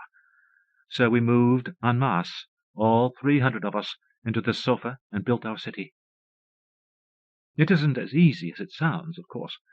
To listen in on a conversation means that you have to weigh yourself down with almost an ounce of equipment for raising the octaves of the voice and scaling it down to fit our ears. But now we have our listening posts, and we eavesdrop in relays to every word that's spoken. If you knew what I know about Atlantis, plastic, and explosives. Anyway, Battle, we have our fingers on the economic pulse of the planet. We could release information through dreams and hunches that would wreck the market, as you call it, and create the most staggering panic of all times. Once that happens, Battle. Go on, snapped the lieutenant. Once that happens, Battle, she said in a small, tense voice, we turn on a little machine we have, and every human being that walks the earth turns into pocket fuzz. She faced his horrified stare with a pitying smile. It's true, she said. We can do it. When we're ready, when we're convinced that science and research are so disorganized that they can't possibly do anything about it, we turn on the machine, technically known as a protoplasmo high-carbon proteolytic discellular converter. And it happens. Not, grated Battle, if I can stop it. That's the rub, my dear, she said with a frown. You can't. You're my prisoner. And she smiled exquisitely, baring apple-green teeth, so that Battle was constrained to agree with the little lady. It seems fitting, he brooded absently. A super race indeed is come to humble man. Darling, said Battle, it's the strange mixture of ruthlessness and sentimentality that makes your people perpetually amazing to me. It's a pitched battle in the dark on our part. My people have no notion of what's going on behind their backs, and you see nothing evil or dark in the situation. Busily, Miss Actine Click Byam kissed him and returned to her desk. My sweet, she said, if you trouble your head over our alien morality, you'll never get to the end of it. Enough that you are accepted into our midst as a non-combatant worker and the very special charge of the Expediter-in-Chief. That's me. Now, go away, please. I'll see you tonight. Battle pocketed the seal he had lifted from her desk and blew a kiss at her back as he closed the door behind him. The week he had been imprisoned had been no great hardship. He had been privileged to roam within the limits of the city and examine the marvelously complicated life these tiny invaders had made for themselves. There had been other privileges as well. The lieutenant, professional and romanticized killer, could not get over the appalling technique of the invaders. It was not inefficient, it was not cold-blooded. Somehow, to him, it was worse. Like all right-minded military men of the old school, he deplored the occasional necessity of spying. What, then, could he think of a campaign that was spying and nothing else but? He had been allowed to see, under guard, the wonderful listening posts of the tiny people. From little speakers boomed the voices of old Jay and the other titans of finance who worked off steam in the smoking room of the Billionaires' Club. And nobody ever sat on the sofa or moved it. It simply would never occur to a member to do so, and in the minds of the servants there had been built up a myth that it was the very first sofa that the celebrated and deceased founder of the club, Nicholas van Boomenbergen, had installed, and that it would be a breach of the club's rules to move it. The fact was that it had been brought in by two men from Airways Express, who had had their minds taken over for the nonce by the invaders. Mrs. Pinsky, for whom it had been originally consigned, never did find out what happened to it. Battle ascertained by judicious inquiry that the pocket fuzz machine actually did exist. It had been a swipe from the war science of the invaders from series. The thing was broken down at the moment, but when they got it into shape again, he had uneasy pictures of a vast number of speculators all waking up with the same hunch on which way the market would jump. All bidding simultaneously for the same securities would make a ticklish situation that could be touched off by judicious inspiration of an investment banker, any investment banker, who could be dreamed into thinking his bank was without assets. Bank closes and banker commits suicide. Panic on the market. A vast number of speculators find themselves with securities at fantastically high prices and worth fantastically near nothing at all. Vast numbers of speculators sell out and are ruined, for then 3 more banks close and 3 more bankers commit suicide. President declares bank holiday. The great public withdraws savings as soon as the banks open again. Therefore the banks close again. The great public holds up for a long, hard winter.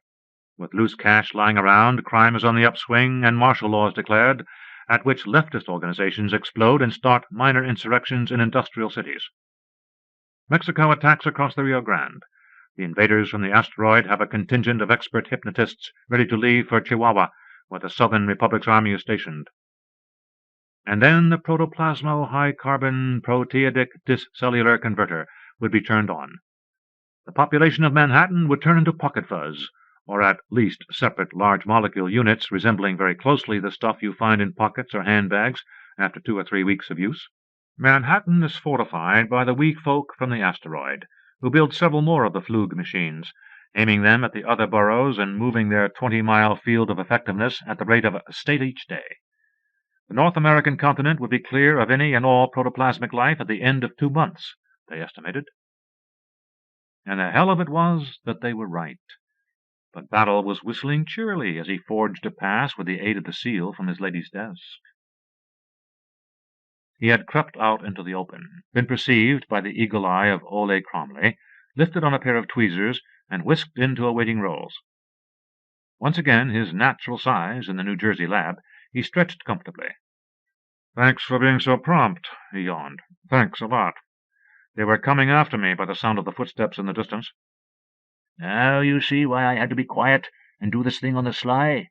demanded the financier. If I'd told all I know, they'd have called me mad and locked me up the way his family treated poor old John D. But don't let that get out, Lieutenant. Now, tell me what you found there. Begin at the beginning. How much do they know about finance and manipulation? Have they got their records in a safe place?" Battle lit a cigarette.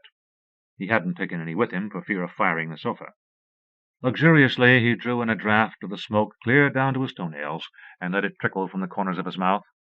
"One question at a time," he said, "and I'll ask the first few of them. Mr. Cromley, why won't you let me bomb the sofa?" The old man twisted his hands nervously together. "Because a bomb in the smoking room would kill old Jay when he hears about it. The man always goes to Lhasa in Tibet when July 4th rolls around. He's been that way since the Wall Street massacre in 24 or 25. Because I'm not cold-blooded. And because, damn it, those little people I saw were cute."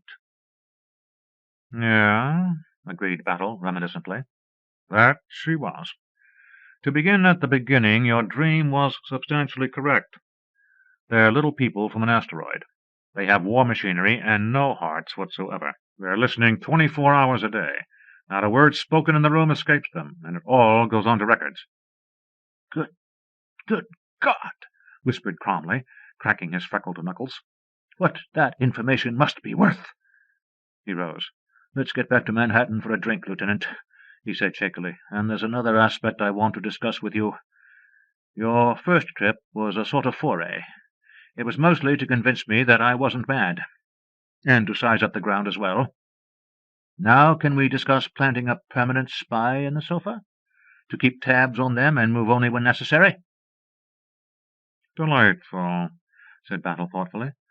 "I have friends. My own club you probably do not know of, but it is the best of its kind." Cromley, nervously tapping his desk with a pencil, was alone in the great New Jersey lab, as far as could be seen. Grotesque machinery lined the walls.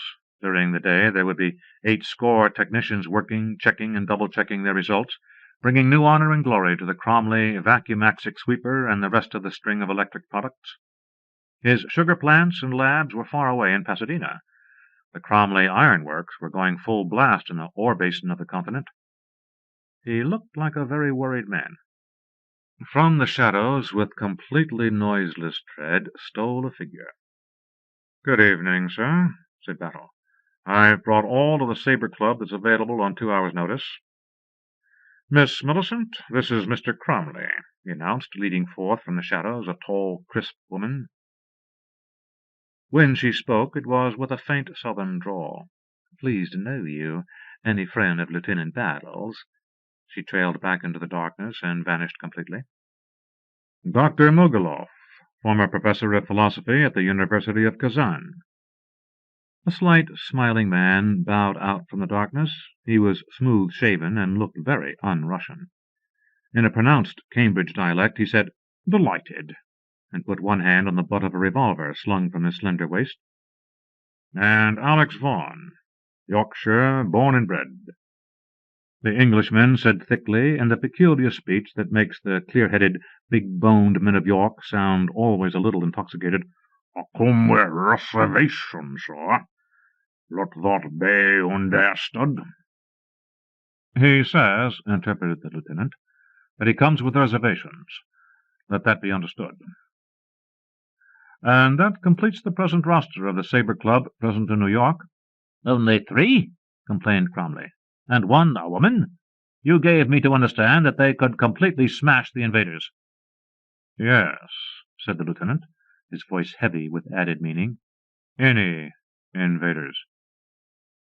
"No doubt," said Cromley. Then some message in Battle's eyes alarmed him unaccountably. His hand trembled on the desktop and gripped the edge to steady itself. "That did it," snapped Battle. He swung on Ole Cromley. "How long have we?" he grated, pulling a gun and aiming it for the financier's throat. In a voice hoarse with hatred, Cromley yelled, "Just 2 minutes more, you meddling scum! Then—" "Lights!" yelled Battle. "Turn the damned lights on, Miss Millicent!" As the overhead indirects flared up, bathing the huge lab in a lambent, flaming radiance, the 4 figures of the Sabre Club members, the billionaire clubman, and one other leaped into sharp reality. It was the figure of the sofa. "We took the liberty," said Battle, his gun swerving not an inch, "of removing this object from the smoking-room. It's going lock, stock, and barrel into the enlarging machine you have here." "You fool!" roared Cromley. "Don't you know—" The descending gun butt cut off any further conversation. "Hurry up," grated the lieutenant. He hefted the sofa to his broad shoulders. "That trembling hand was a signal, if ever I saw one. His friends will be here any minute. Open that damned machine and plug in the power." The Russian philosopher, muttering wildly to himself, swung wide the gates of the box-like magnifier through which Battle had come only a few hours before. "Thank God there's plenty of room," groaned Battle. "and if this doesn't work, prepare for heaven, friends." He turned on the machine full power and speed, took Miss Millicent by the arm, and dragged her to the far end of the vast lab. During the incredibly long 3 minutes that ensued, they made ready their weapons for what might prove to be a siege, while Battle explained in rapid-fire undertones what he had had no time for during the plane ride from Manhattan. As he checked the load of his quick-firers, he snapped, "Invaders, phooey! Anybody could tell that those women were fresh from an office. They had the clerical air about them. The only invader, as a carefully logical process of deduction demonstrated, was the gruesome creature who's been posing as Cromley. Just murdered the old guy, I suppose, and took over his body. He and his friends whom he just signaled. He's the only baby who hypnotized the Phi Beta Kappas they use for busboys. Why did he risk sending me in there?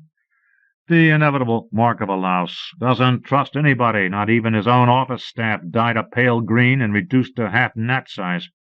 So he sent me in to spy on them. The whole cock-and-bull story of the creatures from an asteroid was so that there'd be no suspicion directed at him in case some bright waiter should find the louse people. Wouldn't be surprised if he's from an asteroid himself. Crazy business. Craziest damned business." "How about the financial angle?" asked Vaughan, who could be intelligible when money was involved. "I picked that bird's pocket slick as a whistle just after I conked him. Feels like $100 grand. "Here they come," snapped Miss Millicent. They were creatures of all sizes and shapes who were streaming through the only door to the lab at the other end of the room. "Ugh," gulped the lady involuntarily. They were pretty awful. There were 100 or so of them, many much like men, a few in an indescribable liquid-solid state that sometimes was gaseous. The luminous insides of these churned wildly about. There were teeth inside them 2 feet long. Others were gigantic birds, still others snakes, still others winged dragons. "That settles it," grunted the Russian philosopher as he flicked his gun into and out of its holster faster than the eye could follow. "That settles it. They are amoebic, capable of assuming any shape at all. One is changing now." He persevered. "Indubitably possessed of vast hypnotic powers over unsuspecting minds only. Otherwise they would be working on us." They were rolling in a flood of shifting, slimy flesh down the floor of the lab. "The machine! The sofa!" cried Miss Millicent. Battle breathed a long sigh of relief as the cabinet-like expander exploded outward, and the sofa it held kept on growing, and growing, and growing. It stopped just as it filled the segment of the lab that it occupied. With a squeaking of tortured timbers, the laws of cross-sectional sufferance power asserted themselves, and the 100-yard-high sofa collapsed in a monstrous pile of rubble. "Sit very still," said the lieutenant. "Be quite quiet, and blow the head off any 100-foot centipede that wanders our way." There were agonized yells from the other side of the couch's ruins. "That couch," Battle informed them, "was just plain lousy, full of centipedes, lice, what have you. Naturally, never been fumigated. And when a louse smells blood, God help any invaders around, be they flesh, fish, fowl, or amoebic." After 10 minutes, there was complete quiet. "What about the bugs?" asked Vaughan. "They're dead," said Battle, rising and stretching. "Their respiratory systems can't keep up with the growth. They were good for about 10 minutes, then they keeled over. Their trachea can't take in enough oxygen to keep them going, which is a very good thing for the New Jersey countryside." He strolled over to the vast pile of rubble and began turning over timbers, Miss Millicent assisting him. "Ah," he grunted. "Here it is. he had found the body of an apple-green young lady whose paint was beginning to peel, revealing a healthy pink beneath. With many endearing terms he brought her out of her swoon as Miss Millicent's eyebrows went higher and higher. Finally, she exploded, as the two were cozily settled on a mountainous upholstery needle that had, at some time, got lost in the sofa. "Just when, Lieutenant, did you find out that these people weren't invaders from an asteroid?" Battle raised his eyebrows and kissed the girl. "Have no fear, darling," he said. "A gentleman never, kisses and tells." The Explorers, 1954. Gomez. Now that I'm a cranky, constipated old man, I can afford to say that the younger generation of scientists makes me sick to my stomach. Short-order fry cooks of destruction. They hear through the little window the dim order, "Atom bomb rare, with cobalt-60, and sing it back and rattle their stinking skillets and sling the deadly hash. Just what the customer ordered, with never a notion invading their smug, too-heated havens that there's a small matter of right and wrong that takes precedence even over their haute cuisine. There used to be a slew of them who yelled to high heaven about it. Weiner, Urey, Szilard, Morrison, dead now, and worse, unfashionable. The greatest of them you have never heard of. Admiral McDonald never did clear the story. He was Julio Gomez, and his story was cleared yesterday by a fellow my Jewish friends call Malach Hamovitz, the hovering angel of death. A black-bordered letter from Rosa advised me that Malach Hamovitz had come in on runway 6 with his flaps down and picked up Julio at the age of 39. Pneumonia.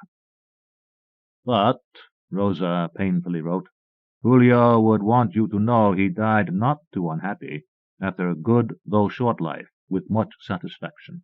I think it will give him some satisfaction, wherever he is, to know that his story at last is getting told. It started 22 years ago with a routine assignment on a crisp October morning. I had an appointment with Dr. Sugarman, the head of the physics department at the university. It was the umpth anniversary of something or other, first atomic pile, the test A-bomb, Nagasaki, I don't remember what, and the Sunday editor was putting together a page on it.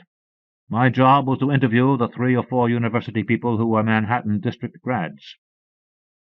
I found Sugarman in his office at the top of the modest physics building's square Gothic tower, brooding through a pointed arch window at the bright autumn sky. He was a tubby, jowly little fellow. I'd been seeing him around for a couple of years at testimonial banquets and press conferences, but I didn't expect him to remember me. He did, though, and even got the name right. "Mr. Vilcek," he beamed, "from the Tribune." "That's right, Dr. Sugarman. How are you?" "Fine, fine. Sit down, please. Well, what shall we talk about?" "Well, Dr. Sugarman, I'd like to have your ideas on the really fundamental issues of atomic energy, A-bomb control and so on. What, in your opinion, is the single most important factor in these problems?" His eyes twinkled. He was going to surprise me. "Education," he said, and leaned back, waiting for me to register shock. I registered. "That's certainly a different approach, Doctor. How do you mean that, exactly?" He said impressively, "Education, technical education, is the key to the underlying issues of our time. I am deeply concerned over the unawareness of the general public to the meaning and accomplishments of science. People underrate science, that is, because they do not understand science. Let me show you something." He rummaged for a moment through papers on his desk and handed me a sheet of lined tablet paper covered with chicken-track handwriting. "A letter I got," he said. I squinted at the penciled scrawl and read, "October 12th. Esteemed Sir, beg to introduce self to you, the atomic scientist, as a youth 17, working with diligence to perfect self in mathematical physics. The knowledge of English is imperfect, since I am in New York, 1 year only, from Puerto Rico, and due to father and mother poverty must wash the dishes in the restaurant. So, esteemed sir, excuse imperfect English, which will better. I hesitate intruding your valuable scientist time, but hope you sometime spare minutes for diligence such as I.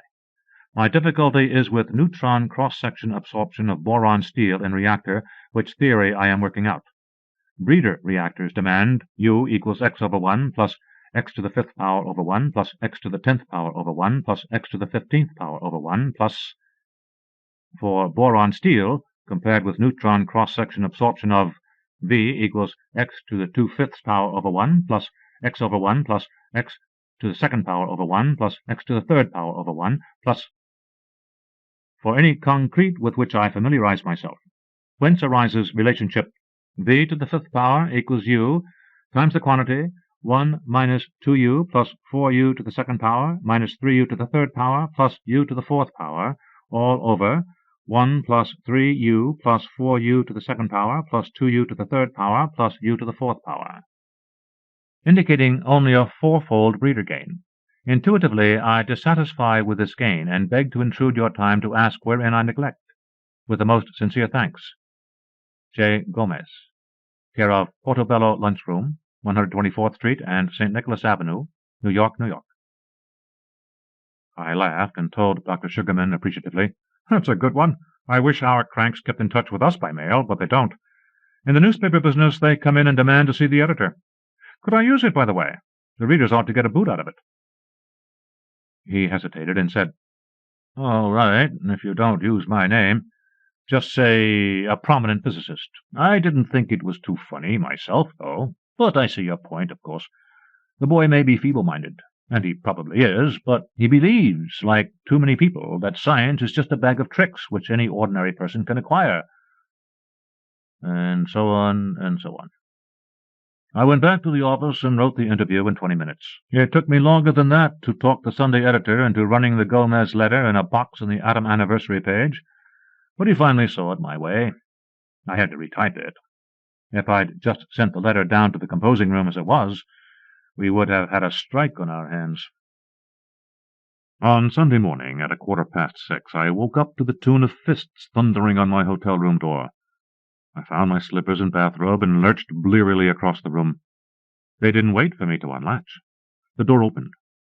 I saw one of the hotel clerks, the Sunday editor, a frosty-faced old man, and 3 hard-faced, hard-eyed young men. The hotel clerk mumbled and retreated, and the others moved in. "Chief," I asked the Sunday editor hazily, "what's going—" A hard-faced young man was standing with his back to the door. Another was standing with his back to the window, and the third was blocking the bathroom door. The icy old man interrupted me with a crisp, authoritative question, snapped at the editor. "You identify this man as Wilczek?"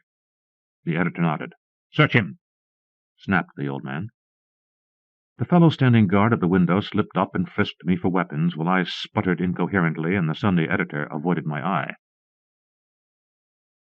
When the search was over, the frosty-faced old boy said to me, "I am Rear Admiral MacDonald, Mr. Wilczek. I'm here in my capacity as Deputy Director of the Office of Security and Intelligence, U.S. Atomic Energy Commission. Did you write this?" He thrust a newspaper clipping at my face. I read, blearily, "What's so tough about A-science? Teenage pot-washer doesn't know." A letter received recently by a prominent local atomic scientist points up Dr. Sugarman's complaint, see adjoining column, that the public does not appreciate how hard a physicist works. The text, complete with mathematics, follows. "Esteemed Sir, beg to introduce self to you, the atomic scientist, as Youth 17, working—" "Yes," I told the Admiral. "I wrote it, except for the headline. What about it?" He snapped. "The letter is purportedly from a New York youth seeking information, yet there is no address for him given. Why is that?" I said patiently, "I left it off when I copied it for the composing room. That's Trib style on readers' letters. What is all this about?" He ignored the question and asked, "Where is the purported original of the letter?" I thought hard and told him, "I think I stuck it in my pants pocket. I'll get it." I started for the chair with my suit draped over it. "Hold it, mister," said the young man at the bathroom door. I held it, and he proceeded to go through the pockets of the suit. He found the Gomez letter in the inside breast pocket of the coat and passed it to the Admiral. The old man compared it word for word with the clipping, and then put them both in his pocket. "I want to thank you for your cooperation," he said coldly to me and the Sunday editor. "I caution you not to discuss, and above all not to publish, any account of this incident. The national security is involved in the highest degree. Good day." He and the boys started for the door, and the Sunday editor came to life. "Admiral," he said, "this is going to be on the front page of tomorrow's Trib." The Admiral went white. After a long pause, he said, "You are aware that this country may be plunged into global war at any moment, that American boys are dying every day in border skirmishes. Is it to protect civilians like you, who won't obey a reasonable request affecting security?" The Sunday editor took a seat on the edge of my rumpled bed and lit a cigarette. "I know all that, Admiral," he said. "I also know that this is a free country and how to keep it that way. Pitiless light on incidents like this of illegal search and seizure." The Admiral said, "I personally assure you, on my honor as an officer, that you would be doing the country a grave disservice by publishing an account of this." The Sunday editor said mildly, "Your honor as an officer. You broke into this room without a search warrant. Don't you realize that's against the law? And I saw your boy ready to shoot when Vilcek started for that chair." I began to sweat a little at that, but the Admiral was sweating harder.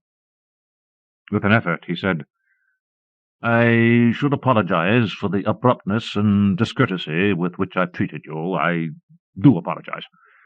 My only excuse is that, as I've said, this is a crash priority matter. May I have your assurance that you gentlemen will keep silent?" "On one condition," said the Sunday editor. "I want the Trib to have an exclusive on the Gomez story. I want Mr. Vilcek to cover it with your full cooperation. In return, we'll hold it for your release and submit it to your security censorship." "It's a deal," said the Admiral sourly. He seemed to realize suddenly that the Sunday editor had been figuring on such a deal all along. On the plane for New York, the Admiral filled me in. He was precise and unhappy, determined to make the best of a bad job. "I was awakened at 3 this morning by a phone call from the chairman of the Atomic Energy Commission. He had been awakened by a call from Dr. Monroe of the Scientific Advisory Committee. Dr. Monroe had been up late working and sent out for the Sunday Tribune to read before going to sleep. He saw the Gomez letter and went off like a 16-inch rifle. The neutron cross-section absorption relationship expressed in it happens to be, Mr. Vilcek, his own work. It also happens to be one of the nation's most closely guarded atomic secrets. Presumably this Gomez stumbled on it somehow as a janitor or something of the sort, and is feeding his ego by pretending to be an atomic scientist." I scratched my unshaved jaw. "Admiral," I said, "you wouldn't kid me. How can 3 equations be a top atomic secret?" The Admiral hesitated. "All I can tell you," he said slowly, "is that breeder reactors are involved." "But the letter said that. You mean this Gomez not only swiped the equations, but knew what they were about?" The Admiral said grimly, "Somebody has been incredibly lax. It would be worth many divisions to the Soviet for their man Kapitsa to see those equations, and realize that they are valid." He left me to chew that one over for a while as the plane droned over New Jersey. Finally the pilot called back, "ETA 5 minutes, sir. We have landing priority at Newark." "Good," said the Admiral. "Signal for a civilian-type car to pick us up without loss of time." "Civilian," I said. "Of course, civilian," he snapped. "That's the hell of it. Above all, we must not arouse suspicion that there is anything special or unusual about this Gomez or his letter. Copies of the Tribune are on their way to the Soviets now as a matter of routine. They take all American papers and magazines they can get. If we tried to stop shipment of Tribunes, that would be an immediate giveaway that there was something of importance going on." We landed, and the 5 of us got into a late-model car, neither drab nor flashy. One of the Admiral's young men relieved the driver, a corporal with Signal Corps insignia. There wasn't much talk during the drive from Newark to Spanish Harlem, New York. Just once the Admiral lit a cigarette, but he flicked it through the window after a couple of nervous puffs. The Portobello lunchroom was a storefront restaurant in the middle of a shabby tenement block.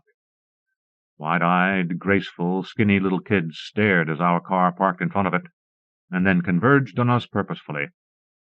"Watch your car, mister?" they begged. The Admiral surprised them and me with a flood of Spanish that sent the little extortionists scattering back to their stickball game in the street and their potsy layouts chalked on the sidewalks. "Higgins," said the Admiral, "see if there's a back exit." One of his boys got out and walked around the block under the dull and curious eyes of black-shawled women sitting on their stoops. He was back in 5 minutes, shaking his head. "Vilcek and I will go in," said the Admiral. "Higgins, stand by the restaurant door and tackle anyone who comes flying out.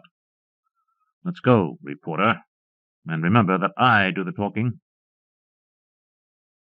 The noon-hour crowd at the Portobello's 10 tables looked up at us when we came in. The Admiral said to a woman at a primitive cashier's table, "Nueva York Board of Health, senora." "Ah," she muttered angrily. "Por favor, no, aquí, in back, understand? Come." She beckoned the pretty waitress to take over at the cash drawer, and led us into the steamy little kitchen. It was crowded with us, an old cook, and a young dishwasher. The Admiral and the woman began a rapid exchange of Spanish. He played his part well. I myself couldn't keep my eyes off the kid dishwasher, who somehow or other had got hold of one of America's top atomic secrets. Gomez was 17, but he looked 15. He was small-boned and lean, with skin the color of bright Virginia tobacco in an English cigarette. His hair was straight and glossy black and a little long. Every so often he wiped his hands on his apron and brushed it back from his damp forehead.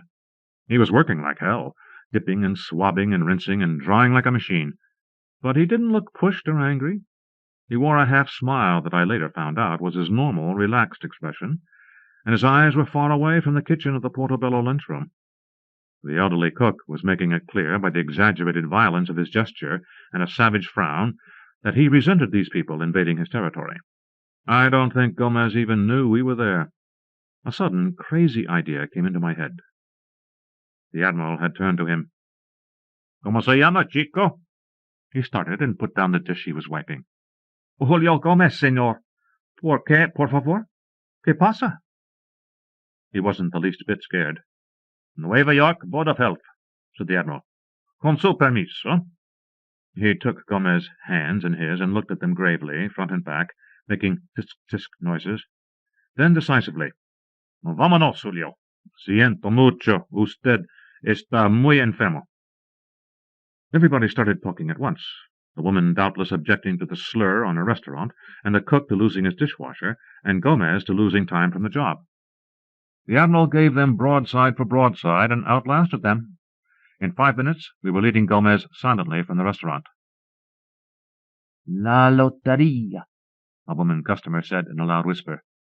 "Oh, las multas," somebody said back. Arrested for piracy or marijuana, they thought. The pretty waitress at the cashier's table looked stricken and said nervously, "Julio," as we passed, but he didn't notice. Gomez sat in the car with a half-smile on his lips and his eyes a million miles away as we rolled downtown to Foley Square. The Admiral didn't look as though he'd approve of any questions from me. We got out at the Federal Building, and Gomez spoke at last. He said in surprise, "It is not the hospital?" Nobody answered. We marched him up the steps and surrounded him in the elevator. It would have made anybody nervous. It would have made me nervous to be herded like that.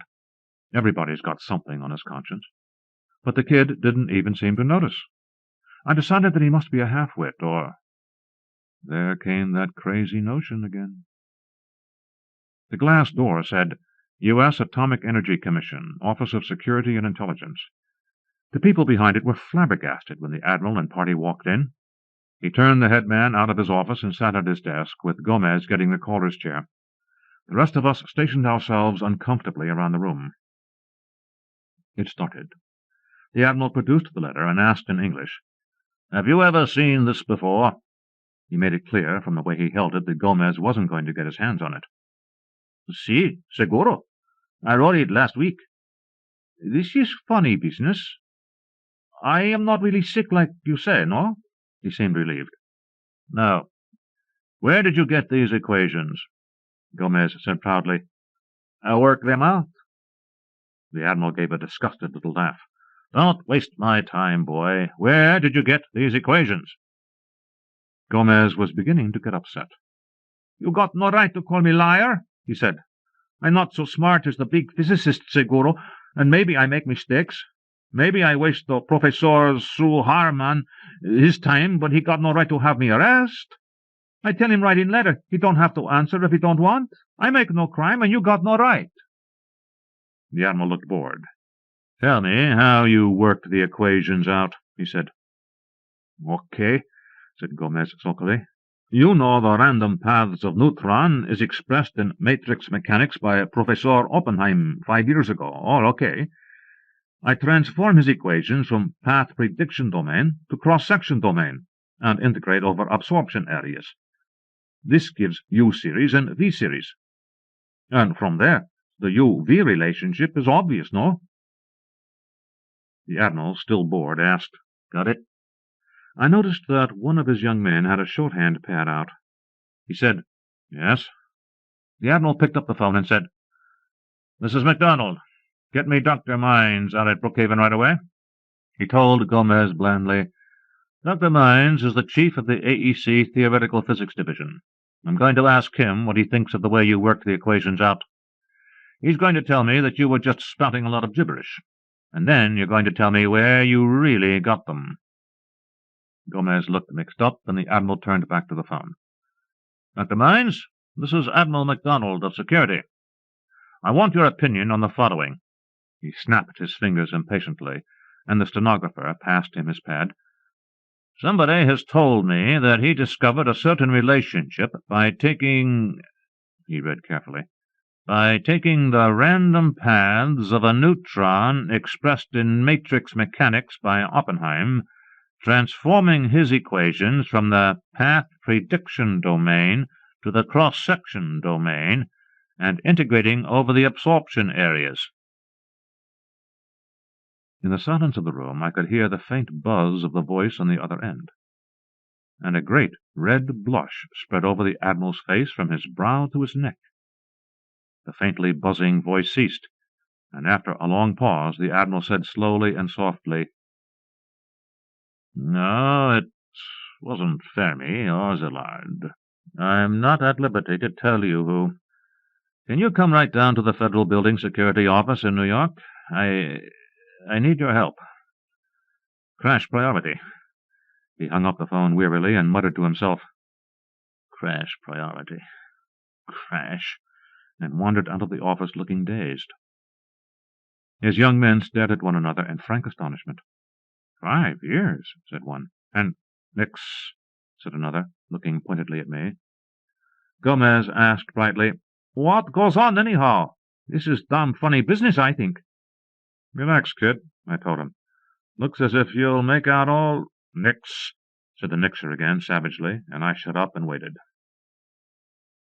After a while somebody came in with coffee and sandwiches, and we ate them. After another while the Admiral came in with Dr. Mines. Mines was a white-haired, wrinkled Connecticut Yankee. All I knew about him was that he'd been in mild trouble with Congress for stubbornly plugging world government and getting on some of the wrong letterheads. But I learned right away that he was all scientist and didn't have a phony bone in his body. Mr. Gomez, he asked cheerfully, the Admiral tells me you are either a well-trained Russian spy or a phenomenal self-taught nuclear physicist. He wants me to find out which. Russia, yelled Gomez, outraged. He's crazy. I am American United States citizen. Well, that's as may be, said Dr. Mines. Now, the Admiral tells me you describe the U-V relationship as obvious. I should call it a highly abstruse derivation in the theory of continued fractions and complex multiplication. Gomez strangled and gargled helplessly, trying to talk, and finally asked, his eyes shining, Por favor, could I have piece paper? They got him a stack of paper, and the party was on. For 2 unbroken hours Gomez and Dr. Mines chattered and scribbled. Mines gradually shed his jacket, vest, and tie, completely oblivious to the rest of us. Gomez was even more abstracted. He didn't shed his jacket, vest, and tie. He didn't seem to be aware of anything except the rapid-fire exchange of ideas via scribbled formulae and the terse spoken jargon of mathematics. Dr. Mines shifted on his chair, and sometimes his voice rose with excitement. Gomez didn't shift or wriggle or cross his legs. He just sat and scribbled and talked in a low, rapid monotone, looking straight at Dr. Mines with his eyes very wide open and lit up like searchlights. The rest of us just watched and wondered. Dr. Mines broke at last. He stood up and said, "I can't take any more, Gomez. I've got to think it over." He began to leave the room, mechanically scooping up his clothes, and then realized that we were still there. "Well?" asked the Admiral grimly. Dr. Mines smiled apologetically. "He's a physicist, all right," he said. Gomez sat up abruptly and looked astonished. "Take him into the next office, Higgins," said the Admiral. Gomez let himself be led away like a sleepwalker. Dr. Mines began to chuckle. "Security," he said. "Security." The Admiral rasped, "Don't trouble yourself over my decisions, if you please, Dr. Mines. My job is keeping the Soviets from pirating American science, and I'm doing it to the best of my ability. What I want from you is your opinion on the possibility of that young man having worked out the equations as he claimed." Dr. Mines was abruptly sobered. "Yes," he said, "unquestionably he did. And will you excuse my remark? I was under some strain in trying to keep up with Gomez."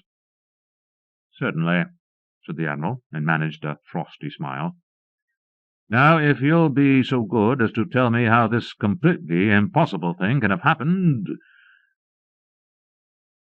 "It's happened before, Admiral," said Dr. Mines. "I don't suppose you ever heard of Ramanujan?" "No." "Srinivasa Ramanujan?" "No." "No. Well, Ramanujan was born in 1887 and died in 1920. He was a poor Hindu who failed twice in college and then settled down as a government clerk.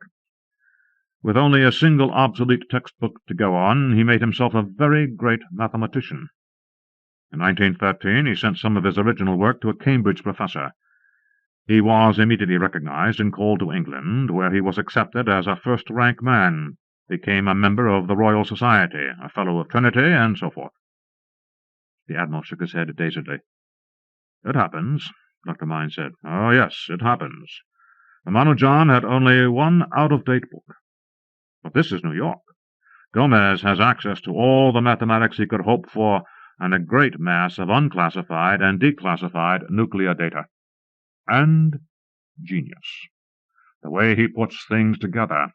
He seems to have only the vaguest notion of what a proof should be. He sees relationships as a whole. A most convenient faculty, which I envy him.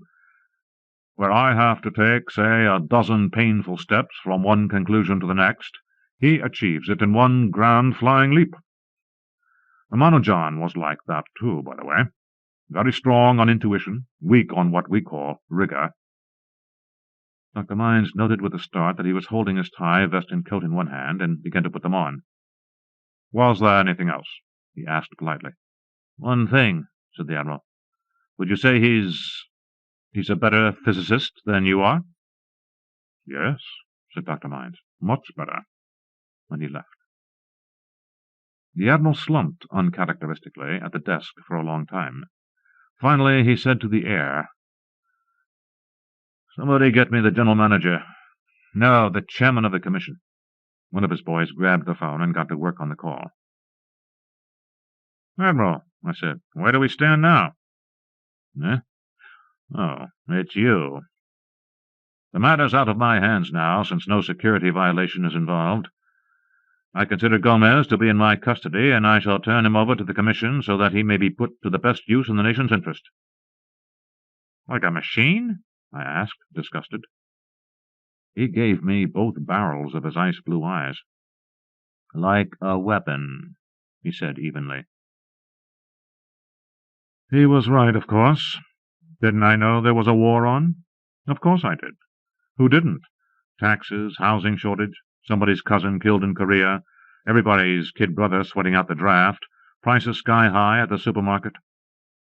Uncomfortably, I scratched my unshaved chin and walked to the window.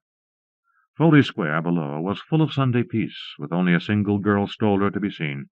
She walked the length of the block across the street from the Federal Building, and then turned and walked back. Her walk was dragging and hopeless and tragic. Suddenly I knew her. She was the pretty little waitress from the Portobello. She must have hopped a cab and followed the men who were taking her Julio away. "Might as well beat it, sister," I told her silently. "Julio isn't just a good-looking kid anymore. He's a military asset. The security office is turning him over to the policy-level boys for disposal. When that happens, you might as well give up and go home." It was as if she'd heard me. Holding a silly little handkerchief to her face, she turned and ran blindly for the subway entrance at the end of the block and disappeared into it. At that moment, the telephone rang. "McDonald here," said the Admiral. "I'm ready to report on the Gomez affair, Mr. Commissioner." Gomez was a minor, so his parents signed a contract for him. The job description on the contract doesn't matter, but he got a pretty good salary by government standards, and a per diem allowance, too. I signed a contract, too. Information specialist. I was partly companion, partly historian, and partly a guy they'd rather have their eyes on than not. When somebody tried to cut me out on the grounds of economy, Admiral McDonald frostily reminded him that he had given his word. I stayed, for all the good it did me. We didn't have any name. We weren't Operation Anything, or Project Hooses, or Task Force Dinwiddie. We were just 5 people in a big 15-room house on the outskirts of Milford, New Jersey. There was Gomez, alone on the top floor with a lot of books, technical magazines, and blackboards, and a weekly visit from Dr. Mines. There were the 3 security men, Higgins, Dalhousie, and Leitzer, sleeping by turns and prowling the grounds. And there was me. From briefing sessions with Dr. Mines, I kept a diary of what went on. Don't think from that I knew what the score was. War correspondents have told me of the frustrating life they led at some close-mouthed commands. So-and-so many air sorties, the largest number since January 15th, casualties a full 15% lighter than expected, determined advance in an active sector against relatively strong enemy opposition, and so on, all adding up to nothing in the way of real information. That's what it was like in my diary, because that's all they told me. Here are some excerpts. On the recommendation of Dr. Mines, Mr. Gomez today began work on a phase of reactor design theory to be implemented at Brookhaven National Laboratory. The work involves the setting up of 35 pairs of partial differential equations. Mr. Gomez announced tentatively today that in checking certain theoretical work in progress at the Los Alamos laboratory of the AEC, he discovered a fallacious assumption concerning neutron spin, which invalidates the conclusions reached. This will be communicated to the laboratory. Dr. Mines said today that Mr. Gomez has successfully invoked a hitherto unexploited aspect of Minkowski's tensor analysis to crack a stubborn obstacle towards the control of thermonuclear reactions. I protested at one of the briefing sessions with Dr. Mines against this gobbledygook. He didn't mind my protesting.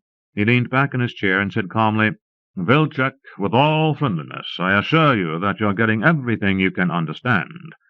Anything more complex than the vague description of what's going on would be over your head, and anything more specific would give away exact engineering information, which would be of use to foreign countries." "This isn't the way they treated Bill Lawrence when he covered the atomic bomb," I said bitterly. Mines nodded, with a pleased smile. "That's it exactly," he said. "Broad principles were being developed then, interesting things that could be told without any great harm being done. If you tell somebody that a critical mass of U-235 or plutonium goes off with a big bang, you really haven't given away a great deal. He still has millions of man-hours of engineering before him to figure out how much is critical mass, to take only one small point." So I took his word for it, faithfully copied the communiques he gave me, and wrote what I could on the human interest side for release some day. So I recorded Gomez's progress with English, his taste for chicken pot pie and rice pudding, his habit of doing his own housework on the top floor, and his old maidish neatness. "You live your first 15 years in a tin shack, Bill," he told me once, "and you'll find out you like things nice and clean." I've seen Dr. Mines follow Gomez through the top floor as the boys swept and dusted, talking at him in their mathematical jargon. Gomez worked in 48-hour spells, usually, and not eating much. Then for a couple of days he'd live like a human being, grabbing naps, playing catch on the lawn with one or another of the security people, talking with me about his childhood in Puerto Rico and his youth in New York. He taught me a little Spanish and asked me to catch him up on bad mistakes in English. "But don't you ever want to get out of here?" I demanded one day. He grinned. "Why should I, Bill? Here, I eat good. I can send money to the parents. Best I find out what the big professors are up to without I have to wait 5-10 years for damn declassifying." "Don't you have a girl?" He was embarrassed and changed the subject back to the big professors. Dr. Mines drove up then with his chauffeur, who looked like a G-man and almost certainly was. As usual, the physicist was toting a bulging briefcase. After a few polite words with me, he and Julio went indoors and upstairs. They were closeted for 5 hours, a record.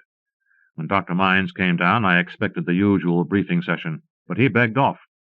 "Nothing serious," he said. "We just sat down and kicked some ideas of his around. I told him to go ahead. We've been using him very much like a sort of computer, you know, turning him loose on the problems that were too tough for me and some of the other men. He's got the itch for research now. It would be very interesting if his fort turned out to be creative."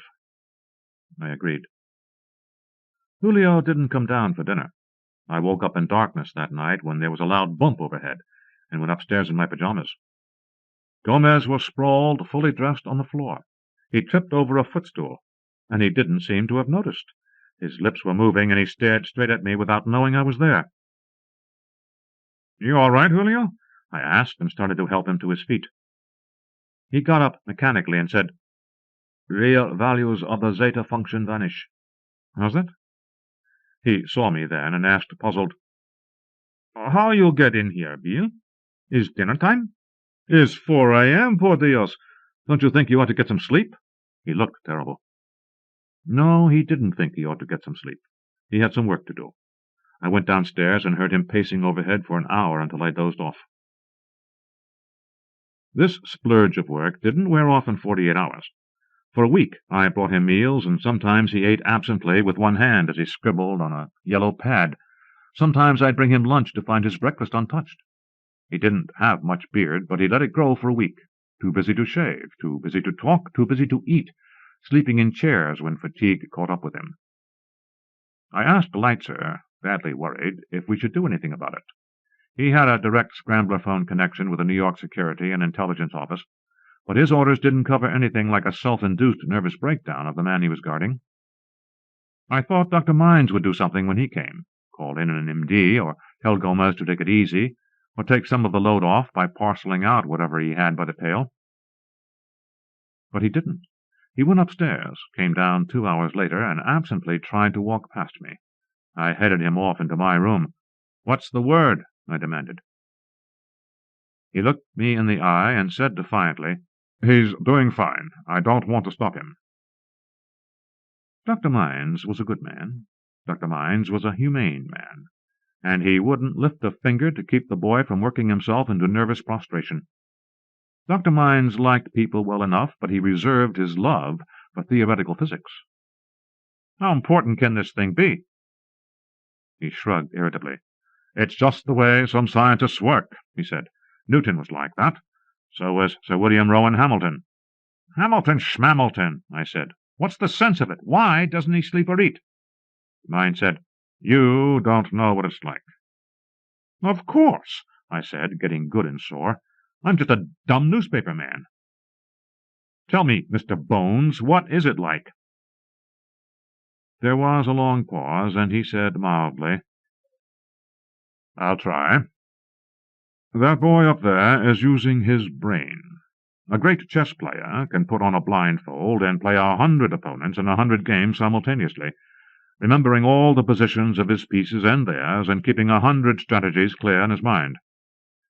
Well, that stunt simply isn't in the same league with what Julio's doing up there. He has in his head some millions of facts concerning theoretical physics. He's scanning them, picking out one here and there, fitting them into new relationships, checking and rejecting when he has to, fitting the new relationships together, turning them upside down and inside out to see what happens, comparing them with known doctrine, holding them in his memory while he repeats the whole process and compares.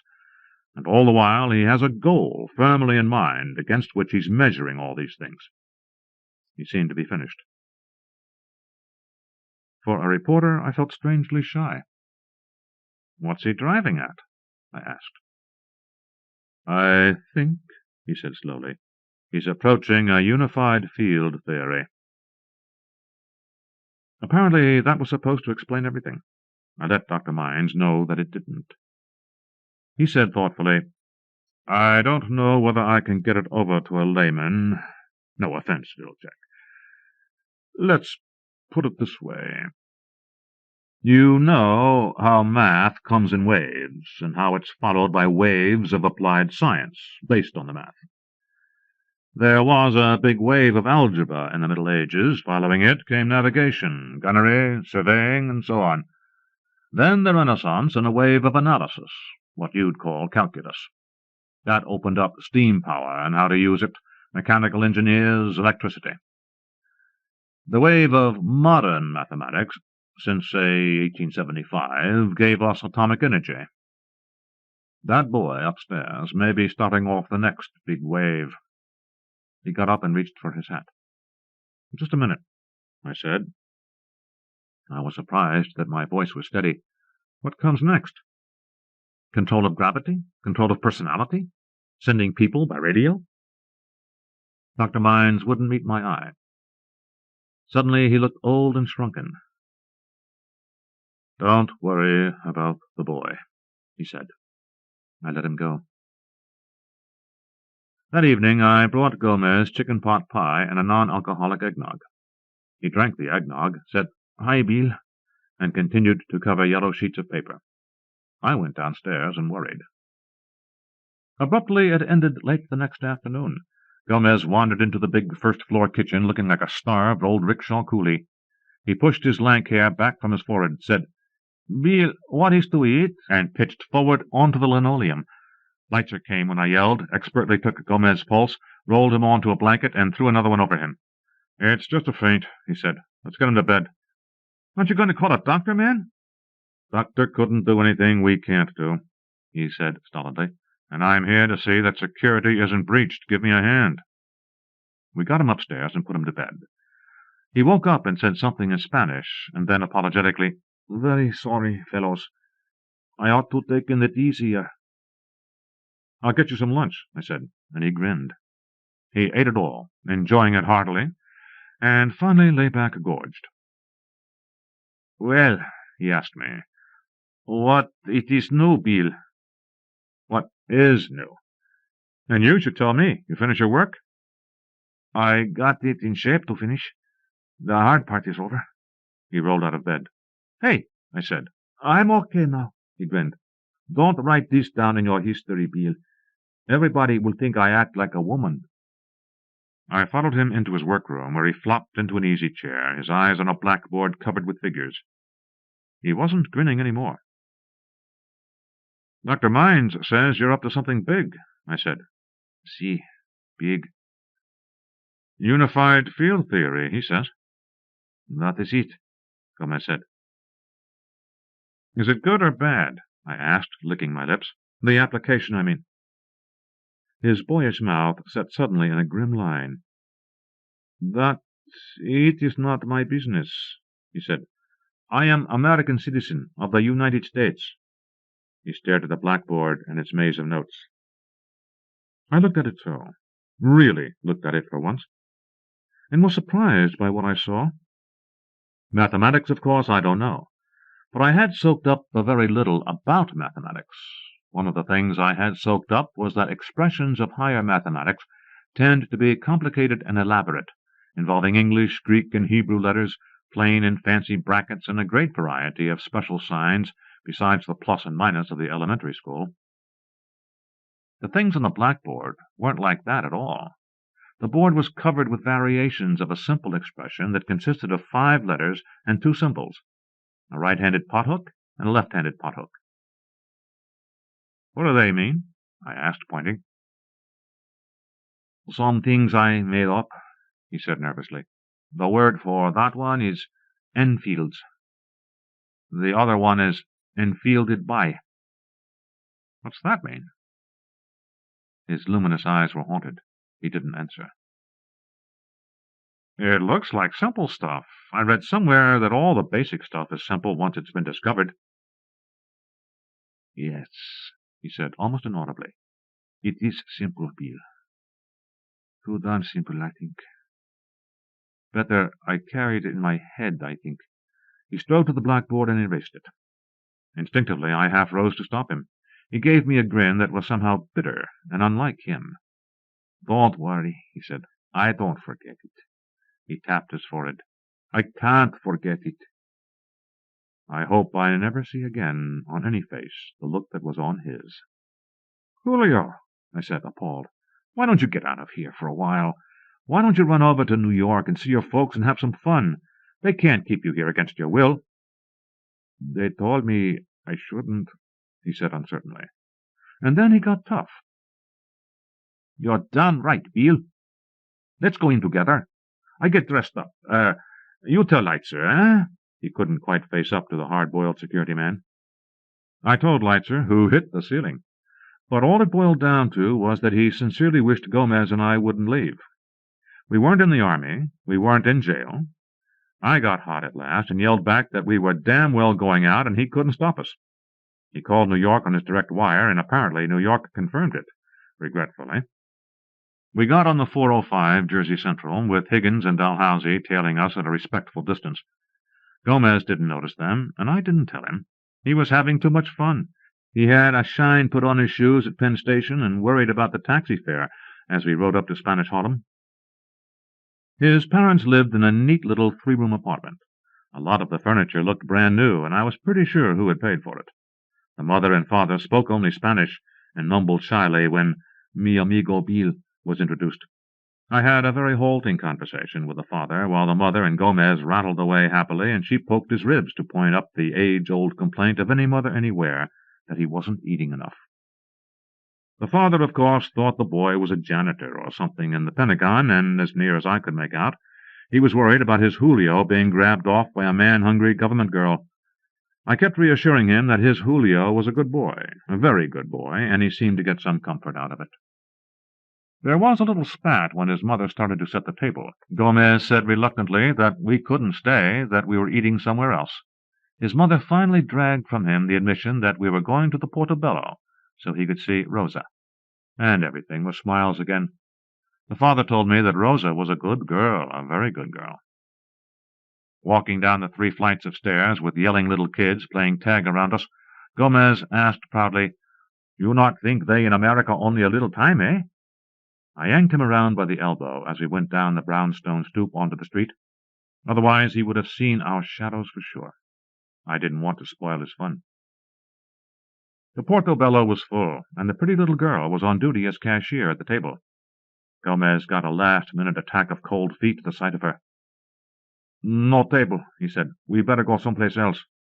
I practically dragged him in. "We'll get a table in a minute," I said.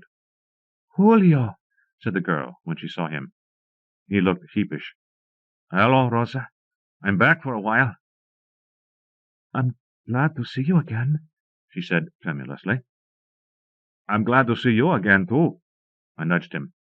"Rosa, this is my good friend Bill. We work together in Washington." "Pleased to meet you, Rosa.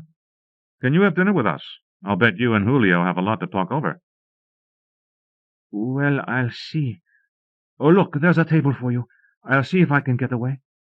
We sat down, and she flagged down the proprietress and got away in a hurry. All 3 of us had arroz con pollo, rice with chicken and lots of other things. Their shyness wore off, and I was dealt out of the conversation, but I didn't mind. They were a nice young couple. I liked the way they smiled at each other and the things they remembered happily, movies, walks, talks. It made me feel like a benevolent uncle with one foot in the grave. It made me forget for a while the look on Gomez's face when he turned from the blackboard he had covered with too simple math. Over dessert, I broke in. By then they were unselfconsciously holding hands. "Look," I said, "why don't you 2 go on and do the town? Julio, I'll be at the Madison Park Hotel. I scribbled the address and gave it to him. "And I'll get a room for you. Have fun and reel in any time." I rapped his knee. He looked down, and I slipped him 4 20s. I didn't know whether he had money on him or not, but anything extra the boy could use he had coming to him. "Swell," he said. "Thanks," and looked shamefaced while I looked paternal. I had been watching a young man who was moodily eating alone in a corner, reading a paper. He was about Julio's height and build, and he wore a sports jacket pretty much like Julio's. And the street was pretty dark outside. The young man got up moodily and headed for the cashier's table. "Gotta go," I said. "Have fun."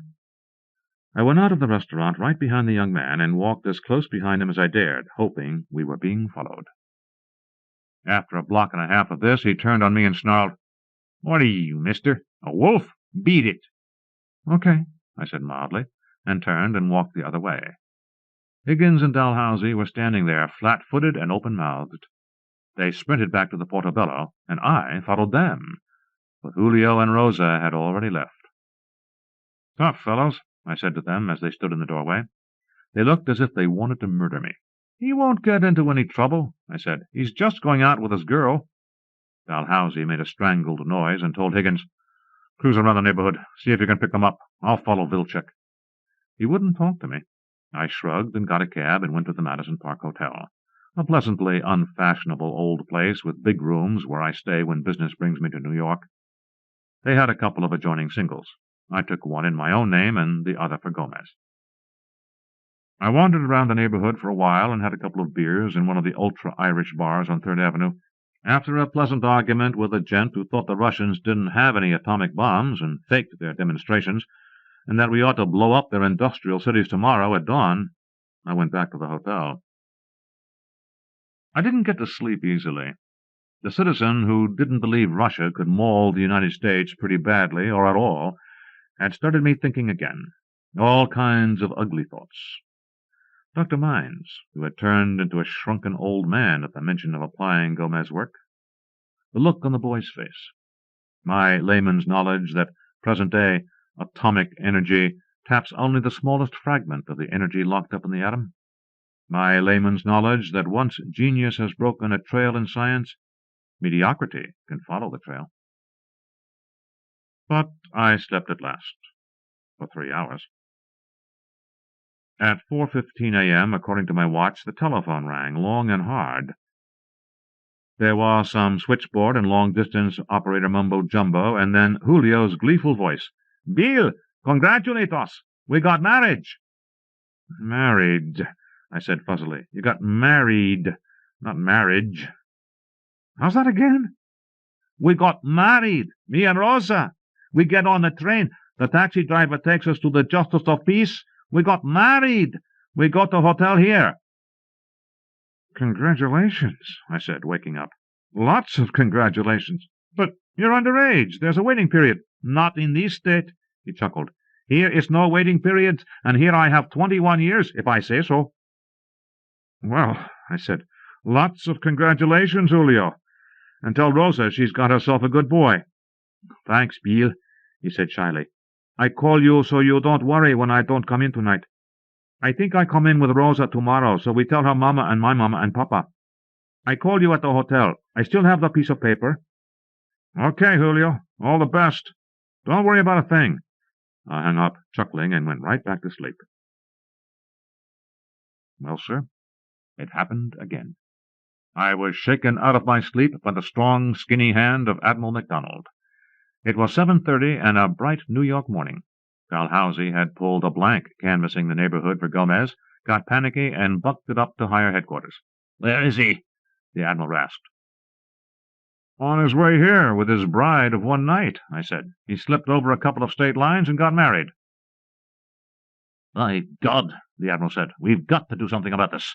I'm going to have him drafted and assigned to special duty. This is the last time—" "Look," I said, "you've got to stop treating him like a chess piece. You've got duty, honor, country on the brain, and thank God for that. Somebody has to. It's your profession. But can't you get it through your head that Gomez is a kid and that you're wrecking his life by forcing him to grind out science like a machine? And I'm just a stoop of a layman, but have you professionals worried once about digging too deep and blowing up the whole shebang?" He gave me a piercing look and said nothing. I dressed and had breakfast sent up. The Admiral, Dalhousie, and I waited grimly until noon, and then Gomez phoned up. "Come on up, Julio," I said tiredly. He breezed in with his blushing bride on his arm. The Admiral rose automatically as she entered, and immediately began tongue-lashing the boy. He spoke more in sorrow than in anger. He made it clear that Gomez wasn't treating his country right, that he had a great talent, and it belonged to the United States, that his behavior had been irresponsible, that Gomez would have to come to heel and realize that his wishes weren't the most important thing in his life, that he could and would be drafted if there were any more such escapades. "As a starter, Mr. Gomez," the Admiral snapped, "I want you to set down immediately the enfieldment matrices you have developed. I consider it almost criminal of you to arrogantly and carelessly trust to your memory alone matters of such vital importance. Here." He thrust pencil and paper at the boy, who stood drooping and disconsolate. Little Rosa was near crying. She didn't have the ghost of a notion as to what it was all about. Gomez took the pencil and paper and sat down at the writing-table silently. I took Rosa by the arm. She was trembling. "It's all right," I said. "They can't do a thing to him." The Admiral glared briefly at me and then returned his gaze to Gomez. The boy made a couple of tentative marks. Then his eyes went wide and he clutched his hair. "Dios mío," he said.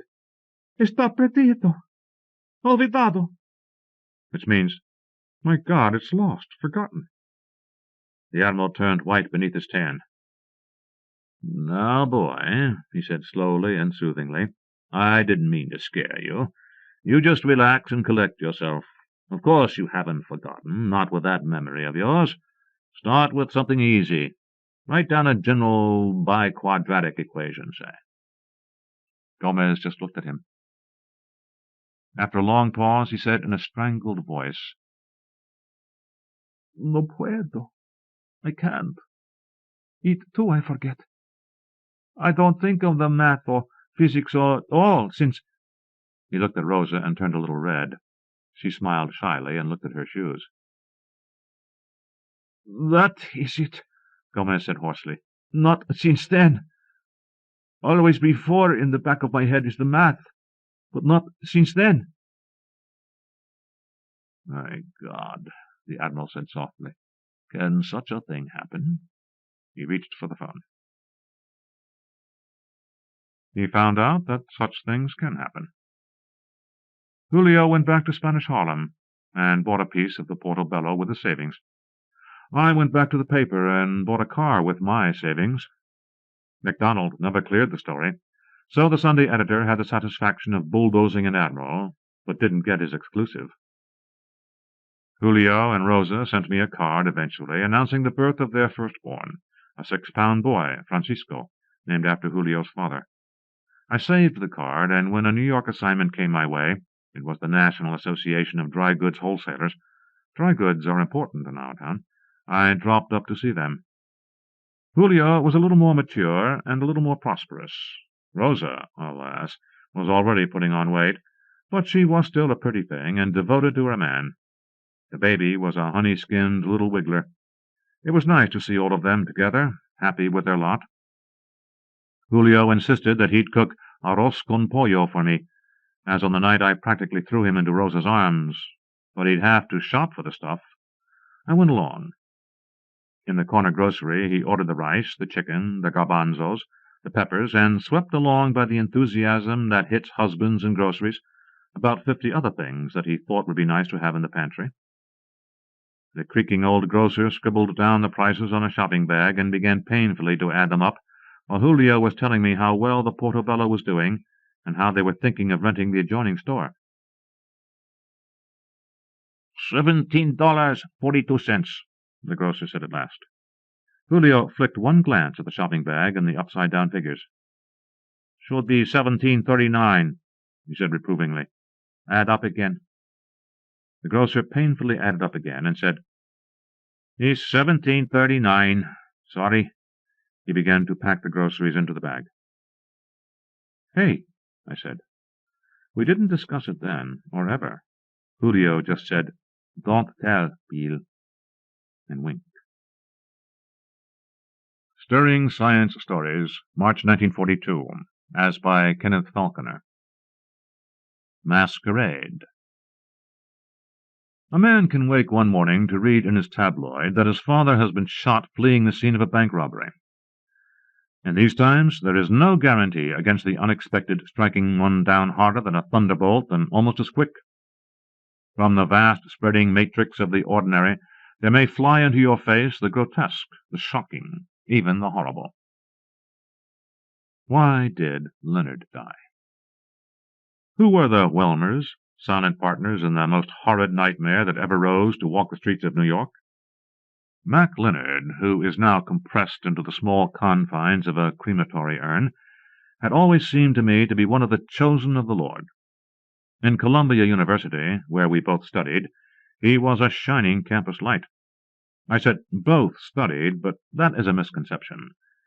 Keeping the profligate's hours that he did, tumbling into bed dead drunk 4 nights out of the 7, Leonard could not possibly have studied in the ordinary sense.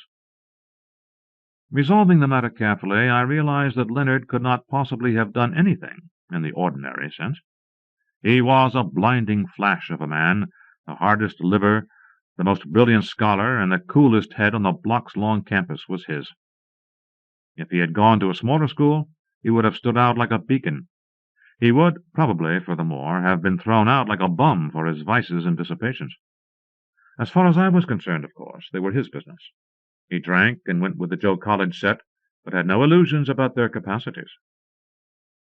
This was, you will remember, in the flaming youth era, when skirts were short and gin was aged in the porcelain for about 5 minutes. Mac drank with them, but he talked with men and the rest of the grinds on the school daily and the Journal of the Columbia Philosophical Society. It comes back to me like a nightmare that was almost funny, the deadly seriousness of the kids. Mac himself had been almost completely taken in by Mr. James Branch Cabell, who had been fortunate enough to have one of his recent puerilities barred from the mails. Perhaps the business of the mysterious Wellmers was all my fault, for one day I made it my business to catch Mac on the fly between classes. "Leonard!" I yelled, overtaking him. Looking at me with the glazed eyes of a hangover, he said, "Aye, going in for track, old son of the lamp?" He focused on the book I was holding out to him. "What's that mouse-colored tome?" "Take it. I want you to read it. My very own personally annotated copy of Kant's Critique of Pure Reason. It's about time you learned something in college." "Very truly yours," he said, pocketing it and weaving off down the red brick walk.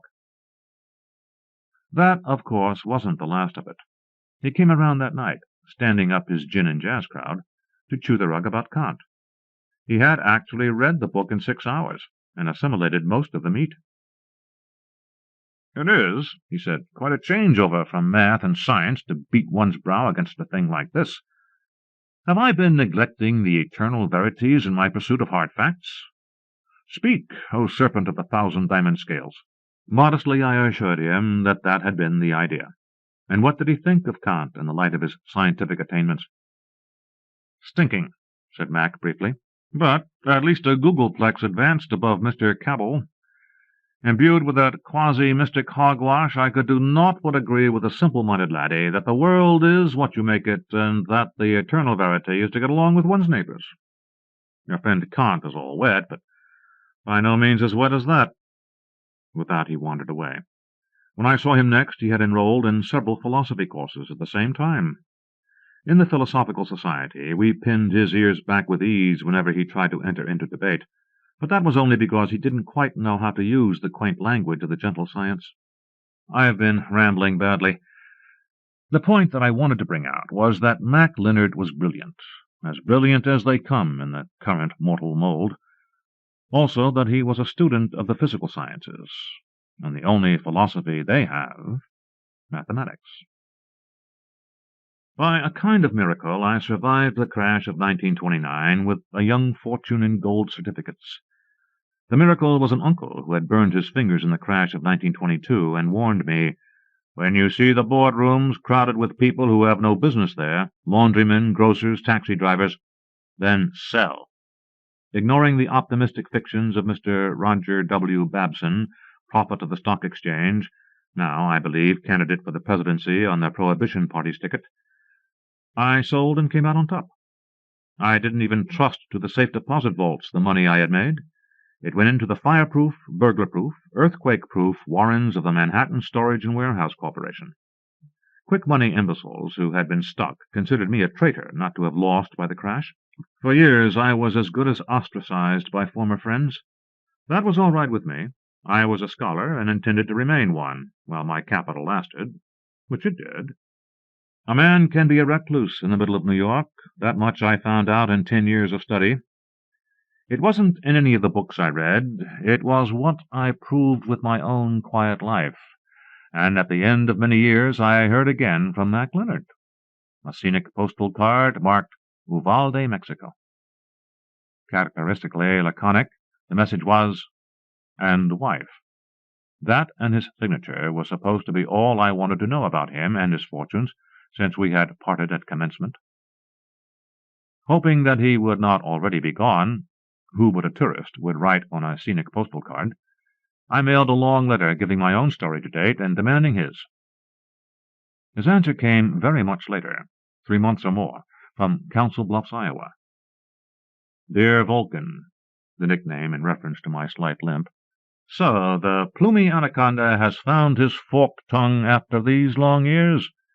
I should be hurt at your neglect of me, failing to write when a simple matter like not knowing my address stood in your way. You're right. I was on my honeymoon in the vastly overrated country of Mexico, and she is a very nice girl, in a rowdy sort of way.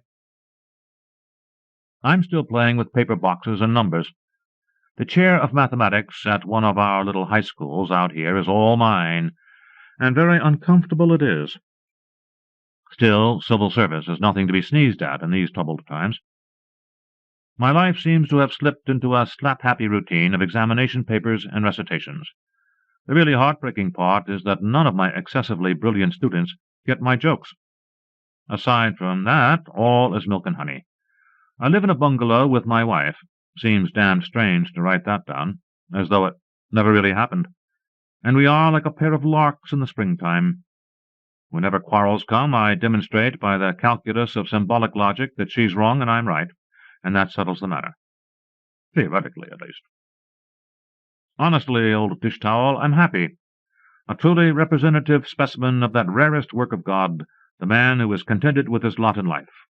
It may sound idiotic to you, but I hope I never change from what I am. If time stood still this very minute, I wouldn't have a kick coming in the world. Mac. Other letters followed that. There was an erratic quality to his correspondence that made it completely delightful. I found in my mailbox or resting on my doorstep anything from postal cards to bundles of year-old exams in Geometry 1, neatly rated with mean, average, and modes. For 3 years it kept up. At one time we were waging half a dozen chess games simultaneously, as well as a discussion of Hegelian dialectics. One of these days he kept carelessly promising he would blow into the city to see me. Then abruptly he did, and it wasn't as an honored guest, but as a man fleeing from disgrace. Never a coward, not one now in the nastiest position that any man could face, he sent me a note giving the arrival time of his bus, and he enclosed a bunch of clippings from the local press. To say that I was shocked would be putting it mildly. He had been no angel in his college days, but a man grows out of that, especially when he marries. The clippings didn't make it any easier. With an obscene, missish reticence, oddly combined with suggestive vulgarity that is the specialty of the tabloid press, they told the sordid and familiar story of a male teacher in a co-ed school. You know what I mean. It happens. I met them at the terminal. He was the picture of a hunted man, eyes sunken and hair lank down his temples. He'd kept his shape. There wasn't a sign of the usual professorial potbelly, but his mouth was very tight. His nose wrinkled as though he could still smell those headlines. Yes, they were so nasty they actually stank. He mumbled a brief introduction, and I smiled wildly at his wife in acknowledgment. No self-respecting woman would. They came to my apartment to get their luggage settled. They were traveling light. He explained, as we all three lit cigarettes, that he had left his bungalow in the hands of an agent, and that when the business died down somebody would buy it furnished and ready for occupancy. "But," he added grimly, "that won't be for a long while." "Do you want to talk about it?" I asked, with my damned morbid curiosity. "You saw the papers?" To correct a popular misconception, which our journals tended to foster, she was not 15, but 19, big and dumb. And despite their hinting, she was the only one. And anybody in the school could have told you that I wasn't her first boyfriend, as it were. "I'm sorry, Mac. It's a lousy thing to happen. I know how it is." That peculiar noise was me, making like I was broad-minded. But I still didn't see how anybody in his right mind would do a thing like that. I shot a glance at his wife, and luck would have it that she met my eyes squarely. With the Midwest twang, she said, "I can see that you're wondering what I think about the whole matter." I took a good look at her then, my first. She wasn't a very beautiful woman. Her face was the kind you call intelligent. She had a figure that, with cultivation, could be glorious. As it was only superb. But I'm easy to please. "My husband made a fool of himself, that's plain enough. If he learned his lesson as well as he teaches, it's over. Am I right, Len?" "Right," he said dispiritedly. "I'll make some coffee," I said, rising, beginning to walk across the floor. I felt the way the lame do, her eyes on my twisted right foot. She had reached the kitchen door before I was well under way. "Please let me," she said. "You men will want to talk." "Thanks," I said, wondering angrily if she was going to be sickeningly sweet and sympathetic about my very minor disability. "Go right ahead." I sat down, facing Mac. "Not many women would be that understanding," I said. His answer nearly paralyzed me. He leaped across the distance between us, his face desperate and contorted, whispering, "We're going to some hotel. I'll come back and see you tonight. Have to explain. You don't know—" "Coffee," gaily announced Mrs. Leonard, carrying in the tray. I rose gallantly and very much surprised. "How in heaven's name did you make it so quickly?" I demanded. "You don't think I made it with that fancy glass thing of yours, do you?" She laughed. "I have more sense than that." "But you couldn't have had time to boil the water." "Silly. There was a pan of water seething. Oh!" Her hand flew to her mouth. "I hope there wasn't salt or anything in it." I seemed to remember something about water boiling. Perhaps I had meant to prepare a hot cloth for my ankle before going to meet the bus. "And this," she said, pouring, "is Iowa pan coffee, the way my grandmother made it in a covered wagon." I got a mouthful of grounds and swallowed convulsively. "Those pioneers had courage," I said inanely. Working on a learned monograph revealing factors in the sociology of the Bronx that Fordham University had not even touched, I was baffled by what I had written a few months later. It was done in a style peculiar to some textbooks and degree themes. That is, it was no style at all, but an attempt to set down without emotion or effect certain facts in their natural order. That was the effect which Mac's talk with me that night had. He had come about 9 o'clock, panting from the climb up the stairs and perspiring profusely. He wouldn't take anything to drink but water. "It was partly drink that got me into trouble in Council Bluffs," he said. "I'm never going to touch it again." He looked up at the indirect light from the ceiling and blinked. "Would you mind?" he asked inarticulately. I strained. I turned off the big light and lit a table lamp which spread a bright pool on the console, leaving the rest of the room obscured. "Now shoot," I said, "and I'm not making any promises about anything tonight, not one way or another." "Don't worry," he almost snarled. "I'm not after your damned money." As I started up angrily, and God knows I had a right to be angry, he buried his face in his hands. I sank back into my chair, inexpressibly shocked to hear him weeping. "Easy," I muttered. "No need to go on like that, Mac. What would Nicholas Butler say to hear a Columbia man crying?" The ridiculous joke didn't stop him. He sobbed like a child. No, sobbed like a man, from the diaphragm, where it hurts, as if your ribs are being torn out one by one. He looked up, his eyes streaming, and wiped his face. Returning the handkerchief to his breast pocket, he said in a very steady voice, It isn't the dreams that get you. It's when you know you're awake and they keep on coming. Yes? I asked, leaning back. I thought he was delirious. Shut up. I'm telling you everything. Don't you see? It's your fault anyway. Waking me up when I was dreaming James Branch Cabell, showing me the way things happen. Go on, I said after a long pause. He didn't seem to hear me, for it was an equally long time before he made a curious choking sound and said, I think I have been in hell for the past few years, old ink blotter. But I recall a very special chapter of the book. Allow me to describe it. There is, first of all, a large rocky cavern. He paused again and leaned back, speaking in a very faint, rasping voice, as though he could not bear the sounds of the words he was saying. And there is very foolish talk going on. There are people in the cavern who think they are Satanists, or something like it. They have prepared fantastic things, a long table, various dyes and pigments, very foolish. They are well-dressed people. It is true, as a rule, that the poor are on the side of God. One of the foolish, wealthy people is a woman.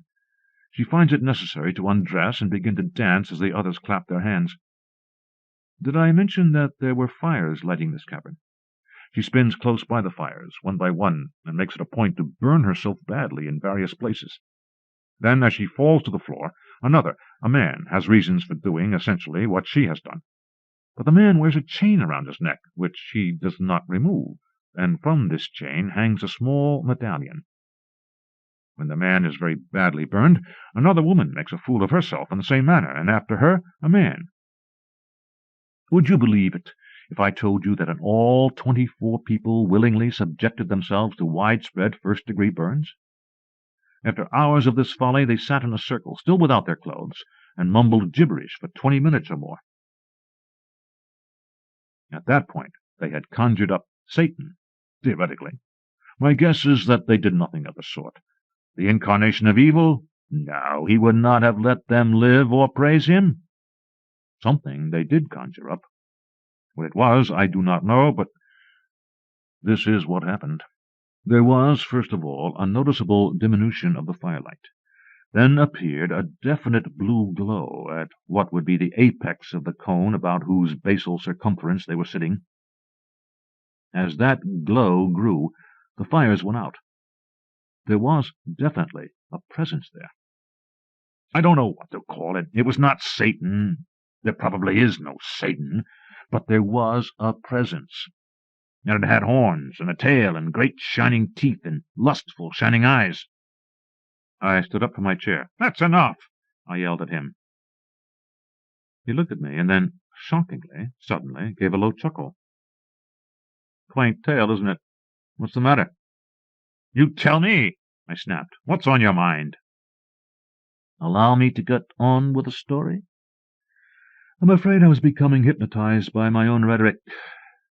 And interrupt if you feel too weak to stand it. I flushed suddenly as I felt his eyes on my twisted foot. Where did the damned slander start that cripples or loosen the head? Go on, I growled.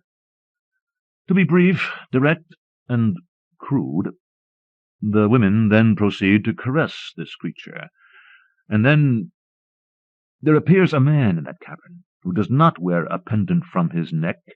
He is no demonologist. He is, God knows, not wealthy. He is but a simple mathematician who made the horrid mistake of attempting to tie in his mathematics with occult philosophy.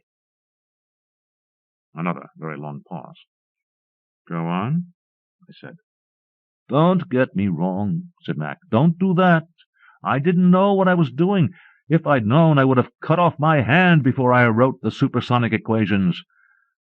But it's so simple. All you need is a scale of tuning forks. Then you modify them the right way, and you find yourself in the nearest occult vortex.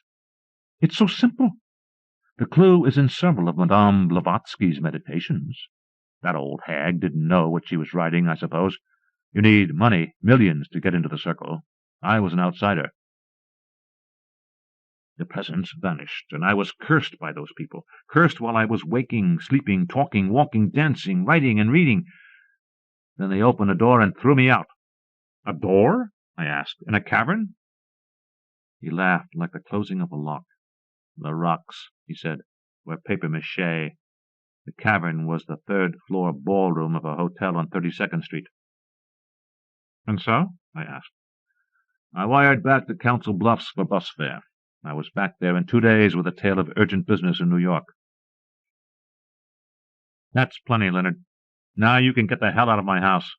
Yes, even before you build up to touch for the rare herbs that'll take the curse off you."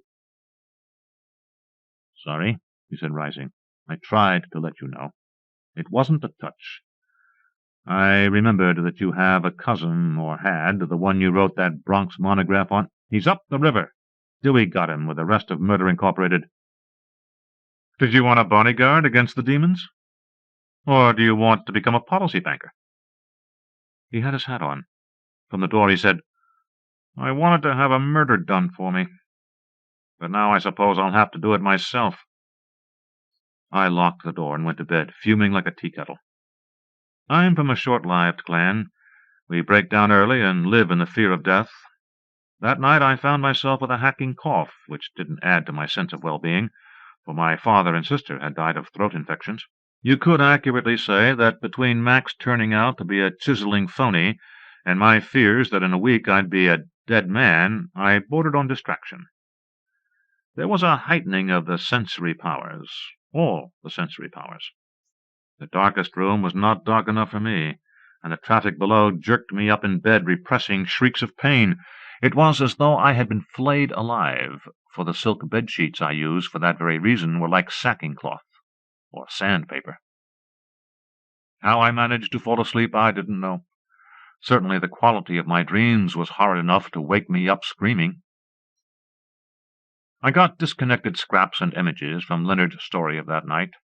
I saw over again, in the most damnably vivid colors, the lie he had told of the ceremonial in the hotel. Details he had omitted were plentifully supplied by my subconscious, revolting details. Cripples, I am told, are generally stews of repression and fear. Quite the most awful part was the presence turning to me and stating in a language of snarls and drooling grunts the following message: "A curse is no mouthing of words. That worries at a man but does not kill. A curse is no juggling of hands. That worries at a man but does not maim. A curse is no thinking of evil. That worries at a man but does not blind, tear, crush, char, and slash. A curse is something you can see, hear, feel, hate, and love." That was not the end of the dream, but it was near. After I, subconsciously doubling for Mac, had been thrown out of that ballroom, it ended and I awoke. My throat irritation was gone, which was good. That night I did not sleep any more, but read and reread the clippings Mac had sent me. I wanted to look at his letters, but they were in no kind of order. I saw the sun rise and made myself a breakfast of bacon and eggs. It was interrupted by a telegram slipped under my door. The yellow slip read, "Please phone me. Not a touch. Mac Leonard." The telegram was because I have no phone. If you want to hear my dulcet voice, you have to coerce me into going down to the corner drugstore to call you up. Frankly, I didn't know what to do. I was still mad, half because of his ridiculous story, half because of his continuous rude staring at my right foot. I long ago passed the point where I allowed people to indulge their curiosity at the cost of much personal anguish to me. I decided that I might as well. I threw some clothes on and went down to the corner, where a tubercular young clerk was dispensing a few early morning cokes. "Hi," he said. "Nice day." Avoiding his conversational spray, I got change and slid into the booth. A woman's voice answered the phone in their room at a nearby hotel. "Mrs. Leonard?" I asked. "I got a telegram from Mac. He wanted me to call him." "He must have gone out," she said. "He wasn't here when I woke up. Must have gone for breakfast. Wouldn't wait for me, the barbarian." I mumbled some inanity or other, wondering what I ought to do. "Listen," she said, suddenly urgent. "This is the first chance I've had to talk to you, really. I'm just a dumb woman, so they tell me, but there are some things I want to know. That foot of yours, what's wrong with it?" "I don't want to talk about it," I snarled. "Since you began it, it was run over sidewise by a car when I was about 20. Is there anything else?" "Yes, what do you do for a living?" The damnable impudence of the woman! I didn't answer, just slammed the receiver down on the hook and stormed out. Mac was waiting for me in my apartment. The landlady had let him in. She told me as I was going up. "Now, what's this?" I asked, as I found him nervously smoking on the edge of my bed. "Sorry I broke in," he said. Damn him, his eyes were on my twisted foot again. "What do you want? I was just talking with your wife." "You might want to know why I did a damned foolish thing like trying to make a student. It was because my wife wouldn't treat me like a husband. I was nearly crazy. I loved her so." His voice was thin and colorless. "I don't care about your personal affairs, Mac. Get out of here." He rose slowly and dangerously, and as he moved towards me I began to realize how big he was and how small I was. He grabbed me by the coat lapels. As he twisted them into a tight knot and lifted me so that my dragging foot cleared the ground, he snarled, "You tell me what's wrong with your foot or I'll break your neck." "I ran over it," I gasped. I was shocked to find out that I was a physical coward. Never before had I been subjected to an assault like this. I feared that man with the lunatic gleam in his eyes as I had never feared anything before. "Car," he growled. "Now how do you make a living? Don't give me that retired capitalist bull you tried in your letters. I've been looking you up, and you haven't got a single bank account anywhere. Where do you get your money from?" A voice from my door sounded. "Put him down," it said. "He's no friend of mine, maybe of yours." I fell in a heap and turned to see Leonard's wife. "The Welmers," she said, "disavowed him." Mac turned away. "You know that I know?" he gasped, his face quite dead, dirty white. It was absolutely bloodless. "I saw 2 of the Welmers in the street. They know nothing of this." She gestured contemptuously at me. "That foot of his is no mark. Now, Mr. Leonard." She advanced slowly on him, step by step. He backed away to before a window. "Only a few days ago," he gasped. "Only a few days ago I put it all together. I never knew your parents. You are the curse of the Welmers. And last night My God!" His eyes were dilated with terror. "Last night," said the woman, "you were my husband and I was your wife." With the beginning of a musical laugh, she slumped and bloated strangely, quietly, a bluish glare shining from her skin. With the glare came a momentary paralysis of my limbs. I would have run rather than have seen what I had to see. I would have died rather than have seen that presence that had horns and a tail and great shining teeth and lustful shining eyes. Leonard took his dry dive through the window just a second before I fainted. When I awoke, there was nobody at all in the room except myself and the friendly, curious police. SF Adventures, September 1957. The Slave. 1. The drunken bum known as Chuck wandered through the revelry of the New Year's Eve crowd. Times Square was jammed with people. Midnight and a whole new millennium were approaching. Horns tooted, impromptu snake dances formed and dissolved. Bottles were happily passed from hand to hand. It was minutes to A.D. 2000. One of those bottles passed to Chuck and passed no further. He scowled at a merrymaker who reached for it after he took his swig and jammed it into a pocket. He had what he came for. He began to fight his way out of the crowd, westward to the jungle of River Edge. The crowd thinned out at 9th Avenue, and by 10th Avenue he was almost alone, lurching through the tangle of transport machinery that fed Manhattan its daily 1 billion tons of food, freight, clothes, toys. Floodlights glared day and night over River Edge, but there was darkness there, too, in patches under a 96-inch oil main or in the angle between a warehouse wall and its inbound roofed freightway. From these patches men looked out at him with sudden suspicion and then dull lack of care. One or two called at him aimlessly, guessing that he had a bottle on him. Once a woman yelled her hoarse invitation at him from the darkness, but he stumbled on. 10 to 1 the invitation was to a lead pipe behind the ear. Now and then, losing his bearings, he stopped and turned his head peeringly before stumbling on. He never got lost in River Edge, which was more than most transport engineers, guided by blueprints, could say. T.G. was that way.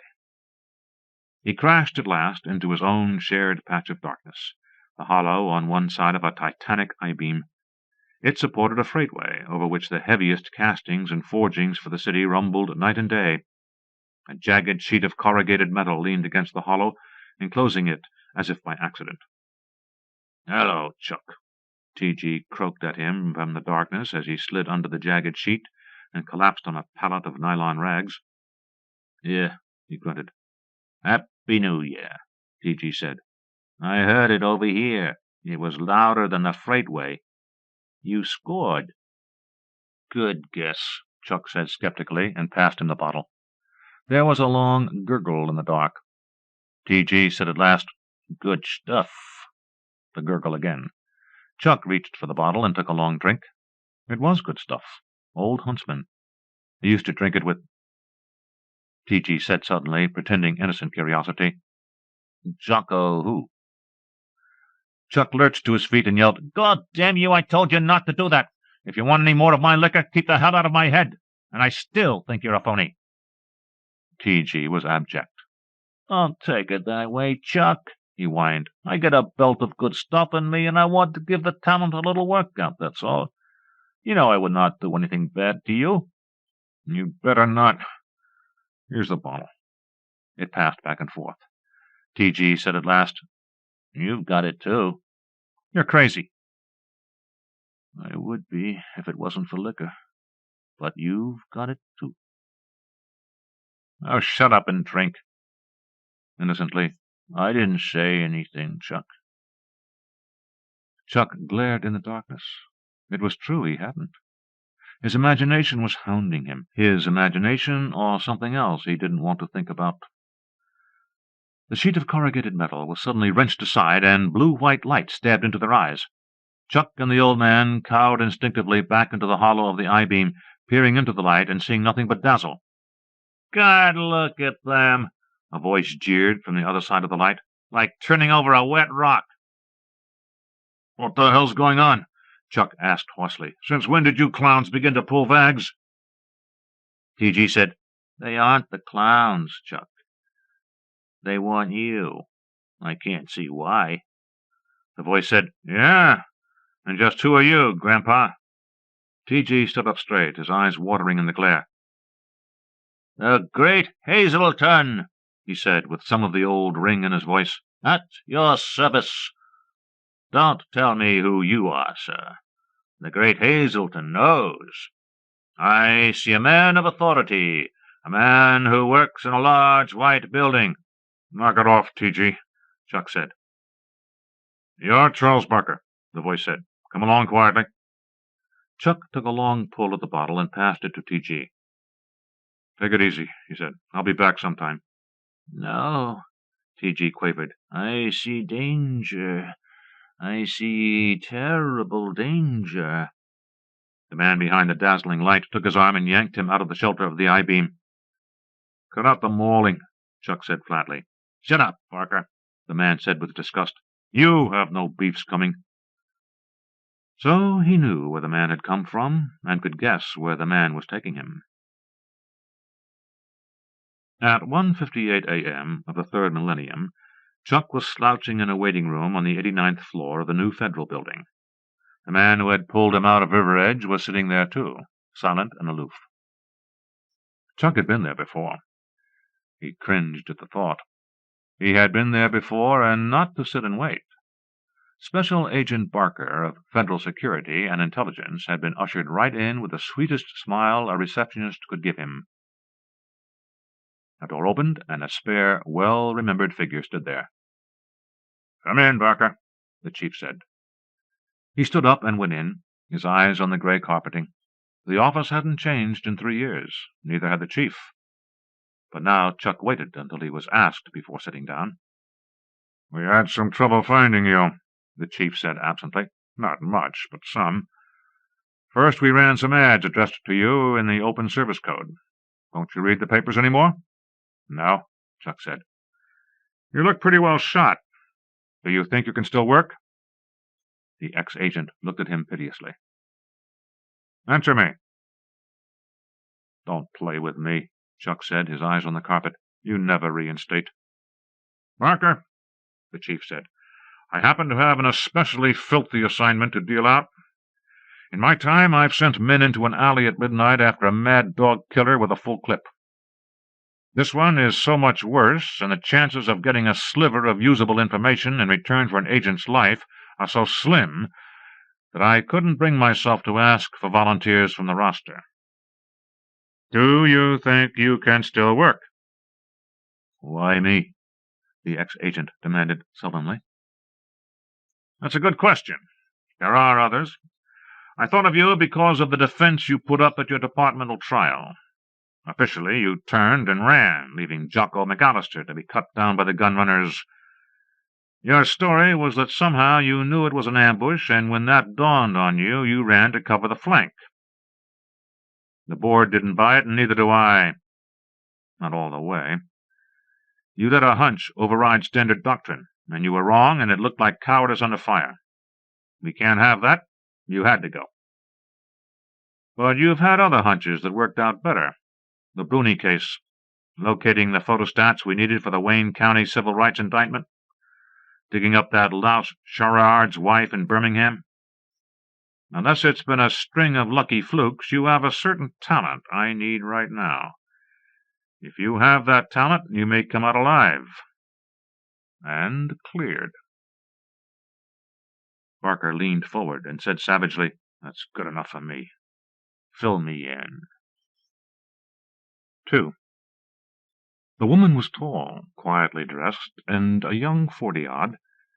Her eyes were serene and guileless as she said, "You must be curious as to how I know about your case. It's quite simple, and unethical. We have a tipster in the clinic you visited. May I sit down?" Dr. Oliver started and waved her to the dun-colored chair. Her reaction was setting in. It was a racket, a cold-blooded racket, preying on weak-minded victims silly with terror. "What's your proposition?" he asked, impatient to get it over with. "How much do I pay?" "Nothing," the woman said calmly. "We usually pay poorer patients a little something to make up for the time they lose from work. But I presume you have a nest egg. All this will cost you is a pledge of secrecy. And a little time." "Very well," said Oliver stiffly. He had been hooked often enough by salesmen on no money down, free trial for 30 days, demonstration for consumer reaction-only deals. He was on his guard. "I find it's best to begin at the beginning," the woman said. "I'm an investment counselor. For the past 5 years, I've also been a field representative for something called the Moorhead Foundation.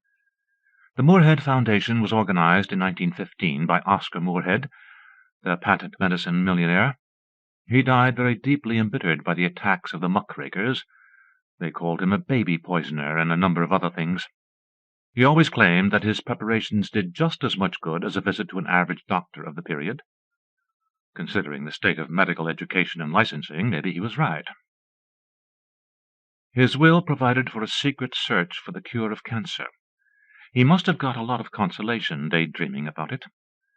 One day the Foundation would announce to a startled world that it had cracked the problem and that old Oscar Moorhead was a servant of humanity and not a baby poisoner after all. Maybe secrecy is good for research. I'm told that we know a number of things about neoplasms that the pathologists haven't hit on yet, including how to cure most types by radiation. My job, besides clipping coupons and reinvesting funds for the Foundation, is to find and send on certain specified types of cancer patients. The latest is what they call a Rotino 707G. The technical people will cure you without surgery in return for a buttoned lip and a chance to study you for about a week. Is it a deal? Hope and anguish struggled in Dr. Oliver. Could anybody invent such a story? Was he saved from the horror of the knife? Of course, he said, his guts contracting. I'll be expected to pay a share of the expenses, won't I? In common fairness. The woman smiled. You think it's a racket, don't you? Well, it isn't. You don't pay a cent. Come with your pockets empty and leave your checkbook at home if you like. The Foundation gives you free room and board. I personally don't know the ins and outs of the Foundation, but I have professional standing of my own, and I assure you I'm not acting as a transmission belt to a criminal gang. I've seen the patients, Dr. Oliver. I send them on sick, and I see them a week or so later well. It's like a miracle. Dr. Oliver went distractedly to his telephone stand, picked up the red book, and leafed through it. Roosevelt 4, 19803, the woman said with amusement in her voice. Doggedly he continued to turn the W pages. He found her. Margaret Winston, investment counselor, R04, 19803. He punched the number. Winston Investments, came the answer. Is Miss Winston there? He asked. No, sir. She should be back by 3 if you wish to call again. May I take a message? No message, but... Would you describe Miss Winston for me? The voice giggled. Why not? She's about 5'8", weighs about 135, brown hair and eyes, and when last seen was wearing a tailored navy culotte suit with white cuffs and collar. What are you up to, mister?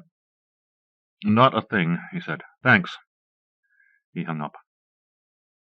Look, the woman said. She was emptying her wallet. Membership card in the Investment Counselors Guild.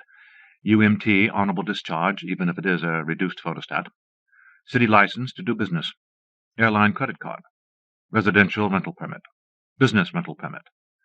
City motor vehicle parking permit. Blood donor card.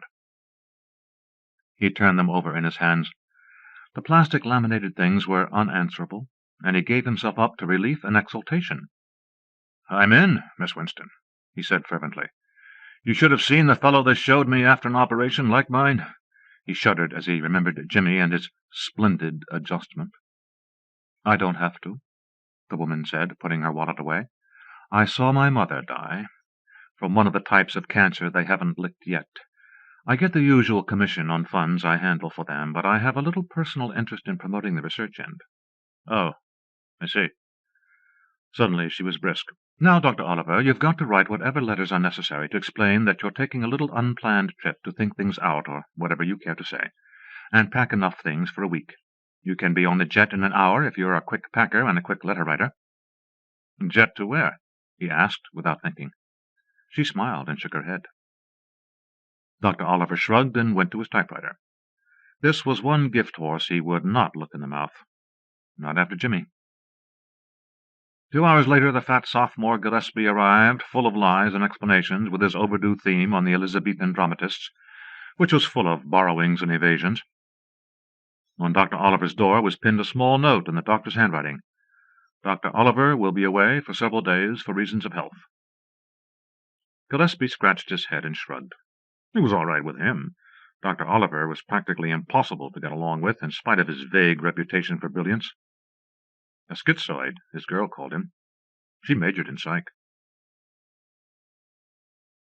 3. The Moorhead Foundation proved to be in Mexico, in a remote valley of the state of Sonora. A jetliner took Dr. Oliver and Miss Winston most of the way very fast. Buses and finally an obsolete gasoline-powered truck driven by a Mexican took them the rest of the way, very slowly. The buildings were a remodeled rancheria, enclosed by a low, thick adobe wall. Dr. Oliver, at the door of his comfortable bedroom, said, Look, will I be treated immediately? He seemed to have been asking that question for 2 days, but never to have got a plain yes or no answer.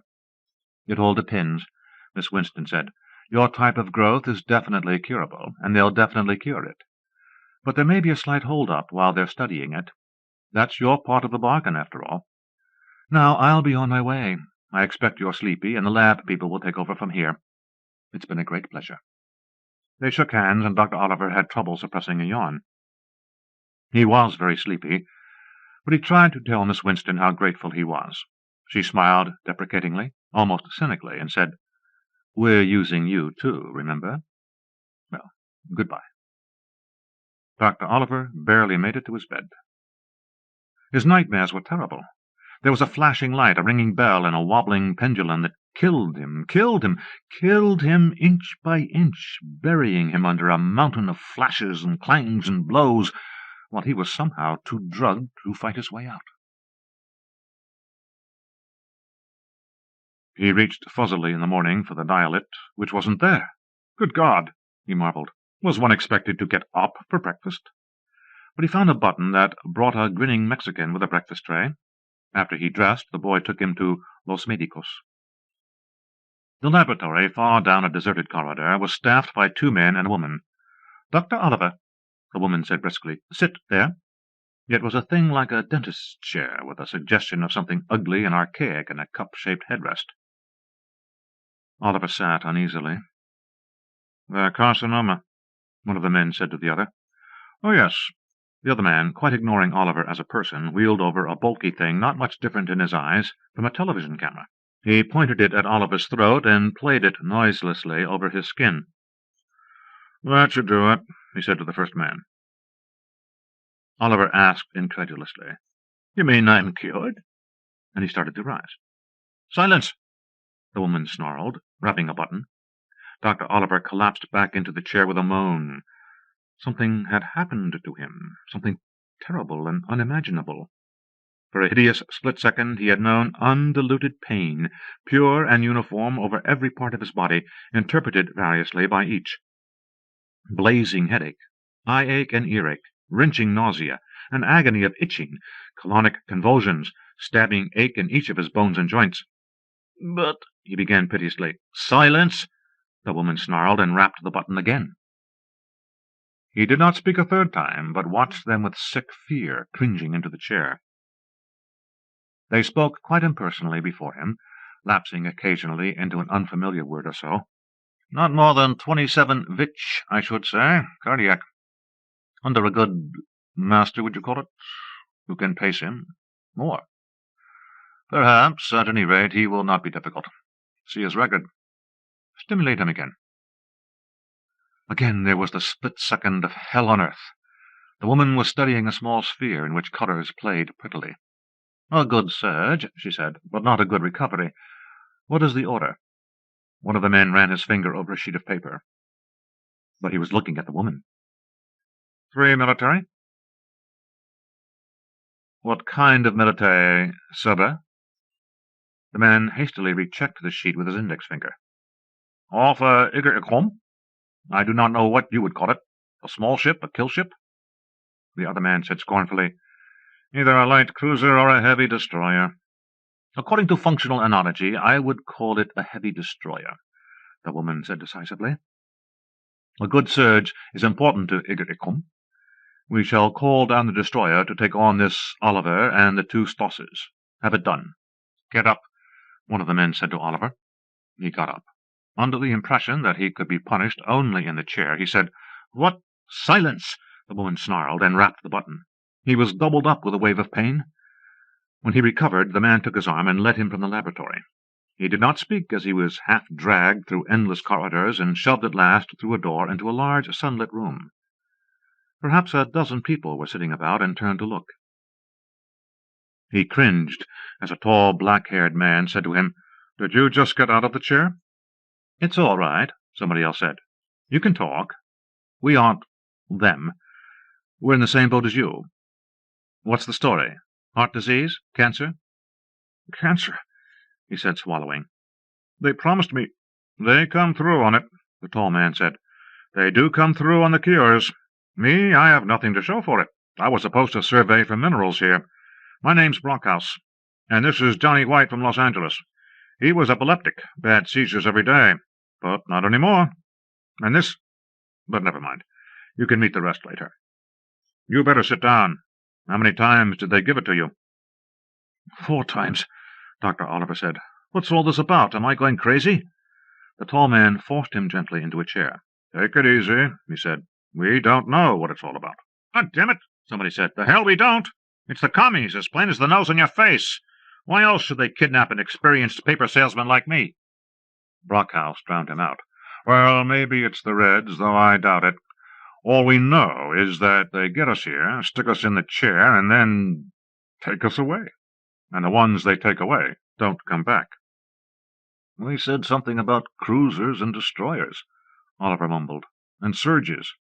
"You mean," Brockhouse said, "you stayed conscious all the way through?" "Yes, didn't you?" "No, my friend. Neither did any of us. What are you, a United States Marine?" "I'm an English professor, Oliver of Columbia University." Johnny White from Los Angeles threw up his hands. "He's an English professor!" he yelled to the room. There was a cackle of laughter. Oliver flushed, and White said hastily, "No offense, Prof, but naturally we've been trying to figure out what they are after.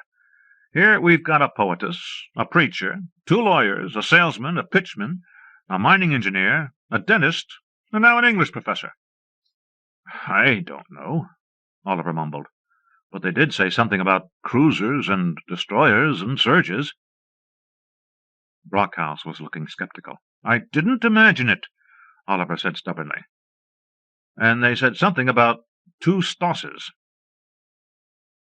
"I guess you didn't imagine it," the tall man said slowly. 2 Stosses we've got. Jenny, this man heard something about you and your old man." A white-haired man, stocky in build, and with the big, mobile face of an actor, thrust himself past Brockhouse to confront Oliver. "What did they say?" he demanded. A tired-looking blonde girl said to him, "Take it easy, Mike. The man's beat." "It's all right," Oliver said to her. "They talked about an order. One of the men seemed to be reading something in Braille, but he didn't seem to have anything wrong with his eyes. And the woman said they'd called down the destroyer to take on me and the 2 Stosses. But don't ask me what it means." "We've been here a week," the girl said. "They tell me that's as long as anybody stays." "Young man," Stoss said confidentially, "since we're thrown together in this informal fashion, I wonder if I could ask whether you're a sporting man? The deadly dullness of this place." He was rattling a pair of dice casually. "Please, Mike," the girl said in a voice near hysteria. "Leave the man alone. What good's money here?" "I'm a sporting man, Jenny," he said mildly. "A friendly game of chance to break the monotony." "You're a crook on wheels," the girl said bitterly, "and the lousiest Monty operator that ever hit the road." "My own daughter," the man said miserably. "My own daughter that got me into this lousy can—" "How was I supposed to know it was a fake?" she flared. "And if you do die, you won't die a junkie, by God!" Oliver shook his head dazedly at their bickering. "What will this young man think?" asked Stoss, with a try at laughing it off. "I can see he's a person of indomitable will behind his mild exterior, a person who won't let the chance word of a malicious girl keep him from indulging in a friendly—" "Yeah, I might believe that if I hadn't been hearing you give that line to farmers and truck drivers since I was 7. Now you're a cold reader, my aching torso." "Well," Stoss said with dignity, "this time I happened to have meant it." Oliver's head was throbbing. An indomitable will behind a mild exterior. It rang a bell somewhere deep inside him, a bell that clanged louder and louder until he felt his very body dissolve under its impact. He dismissed the bizarre fantasy. He was Dr. Oliver of Columbia. He was Dr. Oliver of Columbia. He had always been. The Stosses had drifted to a window, still quarreling. Brockhouse said after a pause, "It's a funny thing. He was on heroin. You should see his arms. When he first got here, he went around begging and yelling for a fix of dope because he expected that he'd want it. But after a few hours, he realized that he didn't want it at all. For the first time in 12 years, he says. Maybe it was the shocks in the chair. Maybe they did it intentionally. I don't know. The girl, there's nothing wrong with her. She just came along to keep the old man company while he took the marvelous free cure." A slight brunette woman with bangs was saying to him shyly, "Professor, I'm Mitty Worth.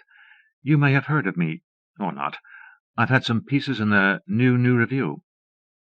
"Delighted," Dr. Oliver said. "How did they get you?" Her mouth twisted. "I was doing the Michoacan ruins. There was a man, a very handsome man, who persuaded me that he had made an archaeological find, that it would take the pen of a poet to do it justice." She shrugged. "What's your field, Professor?" "Jacobean prose writers." Her face lit up. "Thank God for somebody to talk to. I'm specially interested in Tom Fuller myself. I have a theory, you know, about the worthies of England. Everybody automatically says it's a grab bag, you know, of everybody who happened to interest Fuller, but I think I can detect a definite structure in the book." Dr. Oliver of Columbia groped wildly in his memory. What was the woman running on about? "I'm afraid I'm not familiar with the work," he said. Mitty Worth was stunned. Perhaps," Oliver said hastily. "I'm still groggy from the laboratory. Yes, I think that must be it." "Oh," Mitty Worth said, and retreated. Oliver sat and puzzled. Of course his specialty was the Jacobean prose writers. The foolish woman had made a mistake. Tom Fuller must be in another period. The real writers of Jacobean prose were Dr. Oliver of Columbia, whose field was the Jacobean prose writers, didn't know any of them by name. "I'm going crazy," he decided wildly. "I'm Oliver of Columbia. I wrote my thesis on—" What? The old faker was quite right. He was an indomitable will behind a mild exterior, and a ringing bell had something to do with it, and so did a flashing light and a wobbling pendulum, and so did Marty Brown, who could keep a tin can bouncing 10 yards ahead of him as he walked firing from the hip. But Marty had a pair of Star-Gauge 44s, and he wasn't a gun nut himself, even if he could nip the tin ring 4 out of 5. The world of Dr. Oliver was dissolving into delirium when his name was sharply called. Everybody was looking at him as if he were something to be shunned, something with a curse laid on it. One of them was standing in the door. Dr. Oliver remembered what they could do. He got up hastily, and hastily went through an aisle that cleared for him to the door, as if by magic. "Stand there," the man said to him. "There are 2 Stoss people," he called. The old man and his daughter silently joined him. "You must walk ahead of me," said the man. They walked down the corridor and turned left at a command, and went through a handsome oak door into the sunlight. Gleaming in the sunlight was a vast, disc-shaped thing. Dr. Oliver of Columbia smiled suddenly and involuntarily. He knew now who he was and what was his mission. He was Special Agent Charles Barker, of Federal Security and Intelligence. He was in disguise, the most thorough disguise ever effected. His own personality had been obliterated by an unbroken month of narco-hypnosis, and for another unbroken month a substitute personality, that of the ineffectual Dr. Oliver, had been shoved into his head by every mechanical and psychological device that the FSI commanded. 24 hours a day, waking and sleeping, records had droned in his ears, and films had unreeled before his glazed, drugged eyes, all pointing toward this moment of post-hypnotic revelation. People vanished. People had always vanished. Blind Homer heard vague rumors and incorporated them in his repertory of songs about the recent war against the Trojans. Vague rumors about a one-eyed thing that kidnapped men, to eat, of course. People continued to vanish through the Roman Empire, the Middle Ages, the Renaissance, the growth of population, and the invention of census machines. When the census machines were perfected, everything was known statistically about everybody, though without invasion of privacy, for the machines dealt in percentages and not personalities. Population loss could be accounted for. Such and such a percentage died, and this percentage pigged it drunkenly in River Edge, and that percentage deserted wife and kids for a while before it was inevitably automatically traced. And there was a percentage left over. People still vanished.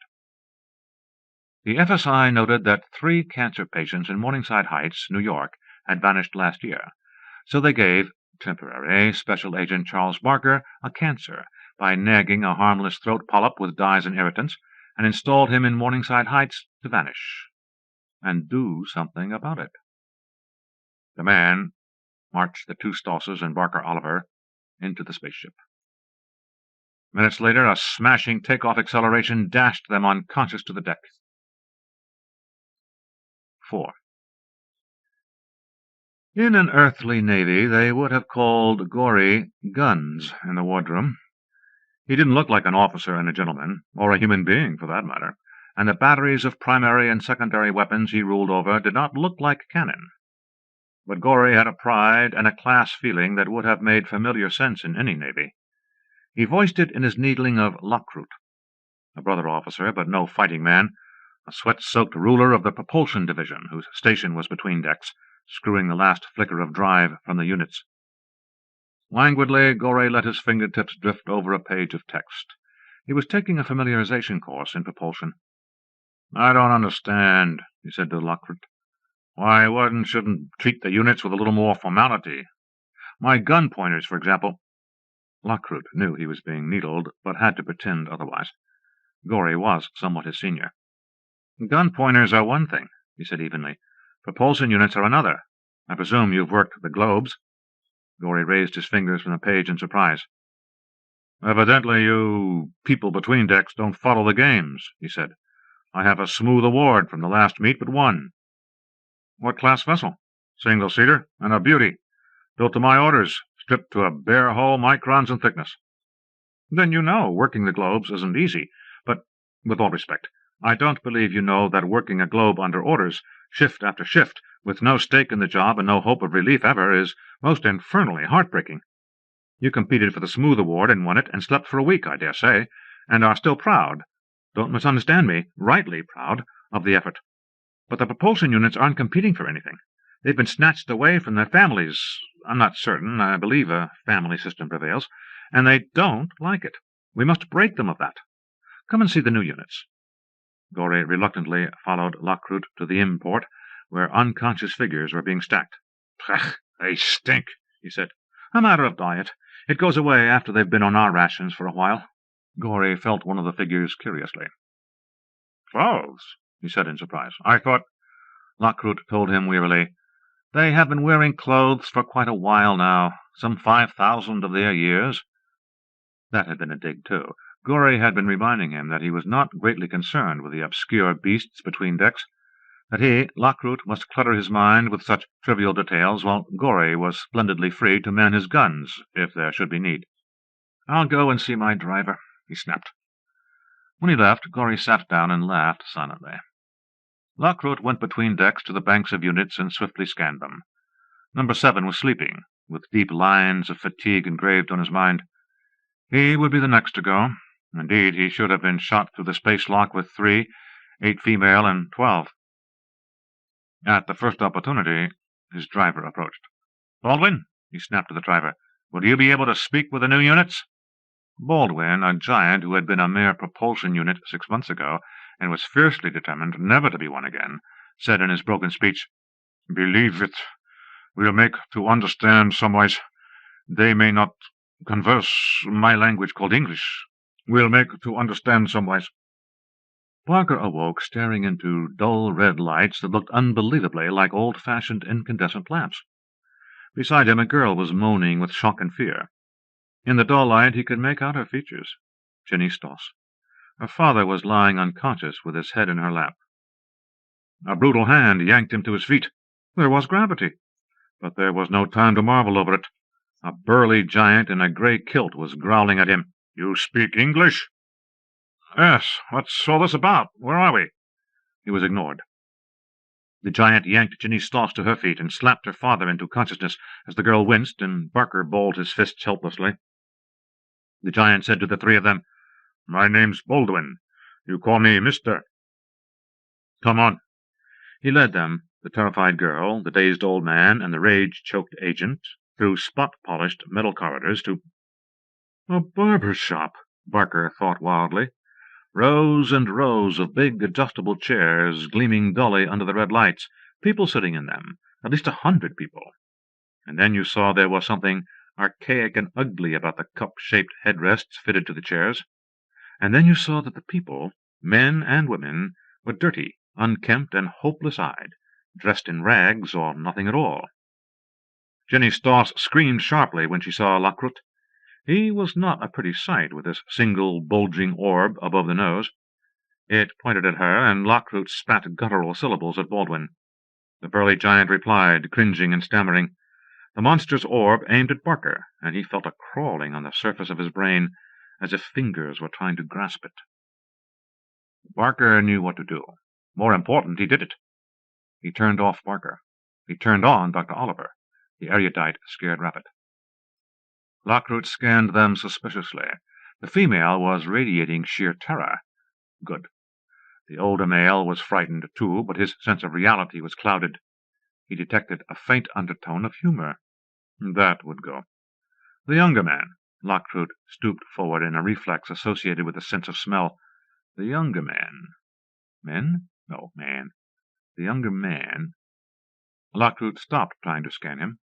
He seemed to be radiating on two bands simultaneously, which was not possible. Lockrut decided that he wasn't focusing properly, that somebody else's radiation was leaking, and that the younger man's radiation was acting as a carrier wave for it, and felt vaguely alarmed and ashamed of himself. He ought to be a better scanner than he was. "Baldwin," he said, "question that one closely." The hulking driver asked, "You want name?" "Of course not, fool. Question him about anything. I want to scan his responses."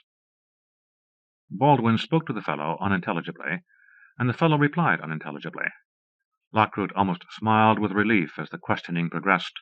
The odd double-band effect was vanishing, and the young man radiated simple fright. Baldwin said laboriously, "Says is teacher of language and tales of art. Says where is this and why have—" "That's enough," he told the driver. "Install them." None of this group was dangerous enough to need killing. "Sit there," Baldwin told Barker, jerking his thumb at an empty chair. Barker felt the crawling fingers withdraw, and stifled a thought of triumph. They had him, this renegade and his Cyclops boss. They had him like a bug underfoot to be squashed at a whim. But there had been some kind of test, and he had bluffed them. Wearing the persona of Oliver, he quavered, "What is this terrible place, Mr. Baldwin? Why should I sit there?" Baldwin moved in with a practiced ring shuffle and swung his open palm against the side of Barker's head. The agent cried out and nursed the burning cheek. Baldwin would never know how close he came that moment to a broken back. He collapsed limply into the chair and felt it mold to him, almost like a living thing. Plates slid under his thighs and behind his shoulder blades, accommodating themselves to his body. "Just to show you nobody's fooling," Baldwin said grimly. He pressed a button on the chair, and again something indescribably painful happened, wringing his bones and muscles to jelly for a timeless instant of torment. He did not faint. It was there, and gone too quickly for the vascular system to make such an adjustment. He slumped in the chair, gasping. Baldwin said, "Take hold of the two handles." He was surprised to find that he could move. He took hold of two spherical handles. They were cold and slimy dry. Baldwin said, "You have to make the handles turn rough like abrasive paper. You do it different ways. I can't tell you how. Everybody has a different way. Some people just concentrate on the handles. Other people just try to make their minds a blank, and that works for them. You just find your own way and do it when we tell you to, or you get a pain again. That's all." Barker heard him move down the line and repeat the speech in substantially the same words to the Stosses. Baldwin was no puzzle. He was just a turncoat bastard. The wrecked, ragged men and women with lackluster eyes sitting around him were no puzzle. Not after the pain. Baldwin's boss, the Cyclops. How long had this been going on? Since Homer? He bore down on the spherical handles. Amazingly, they went from silk smooth to paper coarse, and then to sandstone gritty. Baldwin was back, peering to look at an indicator of some unimaginable kind. "That's very good," the big man said. "You keep that up, and someday you'll get out of the chair like me." "Not like you, you bastard. Not like you." He choked down the thought. If the boss were here, it would have undone him. There were mechanical squeals and buzzers. Those who were sleeping in their chairs awoke instantly, with panic on their faces, visible even in the dim red light. "All right," Baldwin was shouting. "Give, you bastards! 5 seconds and we cut you in. Give, Morgan, or it's the pain. Silver, make it move." "I ain't forgetting anything, Silver. Next time it's 3 jolts. "Give, you bastards! Give!" Barker gave in a frenzy of concentration. Under his sweaty palms the globes became abrasive. In 5 seconds there was a thudding shock through his body that left him limp. The globes went smooth, and Baldwin was standing over him. "Make it go, Oliver, or it's the pain. Make it go." Somehow he did. It seemed to go on for hours while the world rocked and reeled about him. Whether subjectively or objectively he could not tell.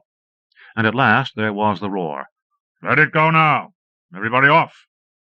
Racking vibration ceased, and he let his head nod forward limply.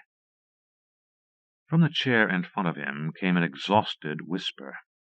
"He's gone now. Someday I'm going to—" "Can we talk?" Barker asked weakly. "Talk, sing, anything you want." There was a muttering and stirring through the big room. From the chair in front, hopefully, "You happen to be from Rupp City? My family—" "No," Barker said. "I'm sorry. What is all this? What are we doing?" The exhausted whisper said, "All this is an armed merchantman of the Arcoviar. We're running it. We're galley slaves." 5.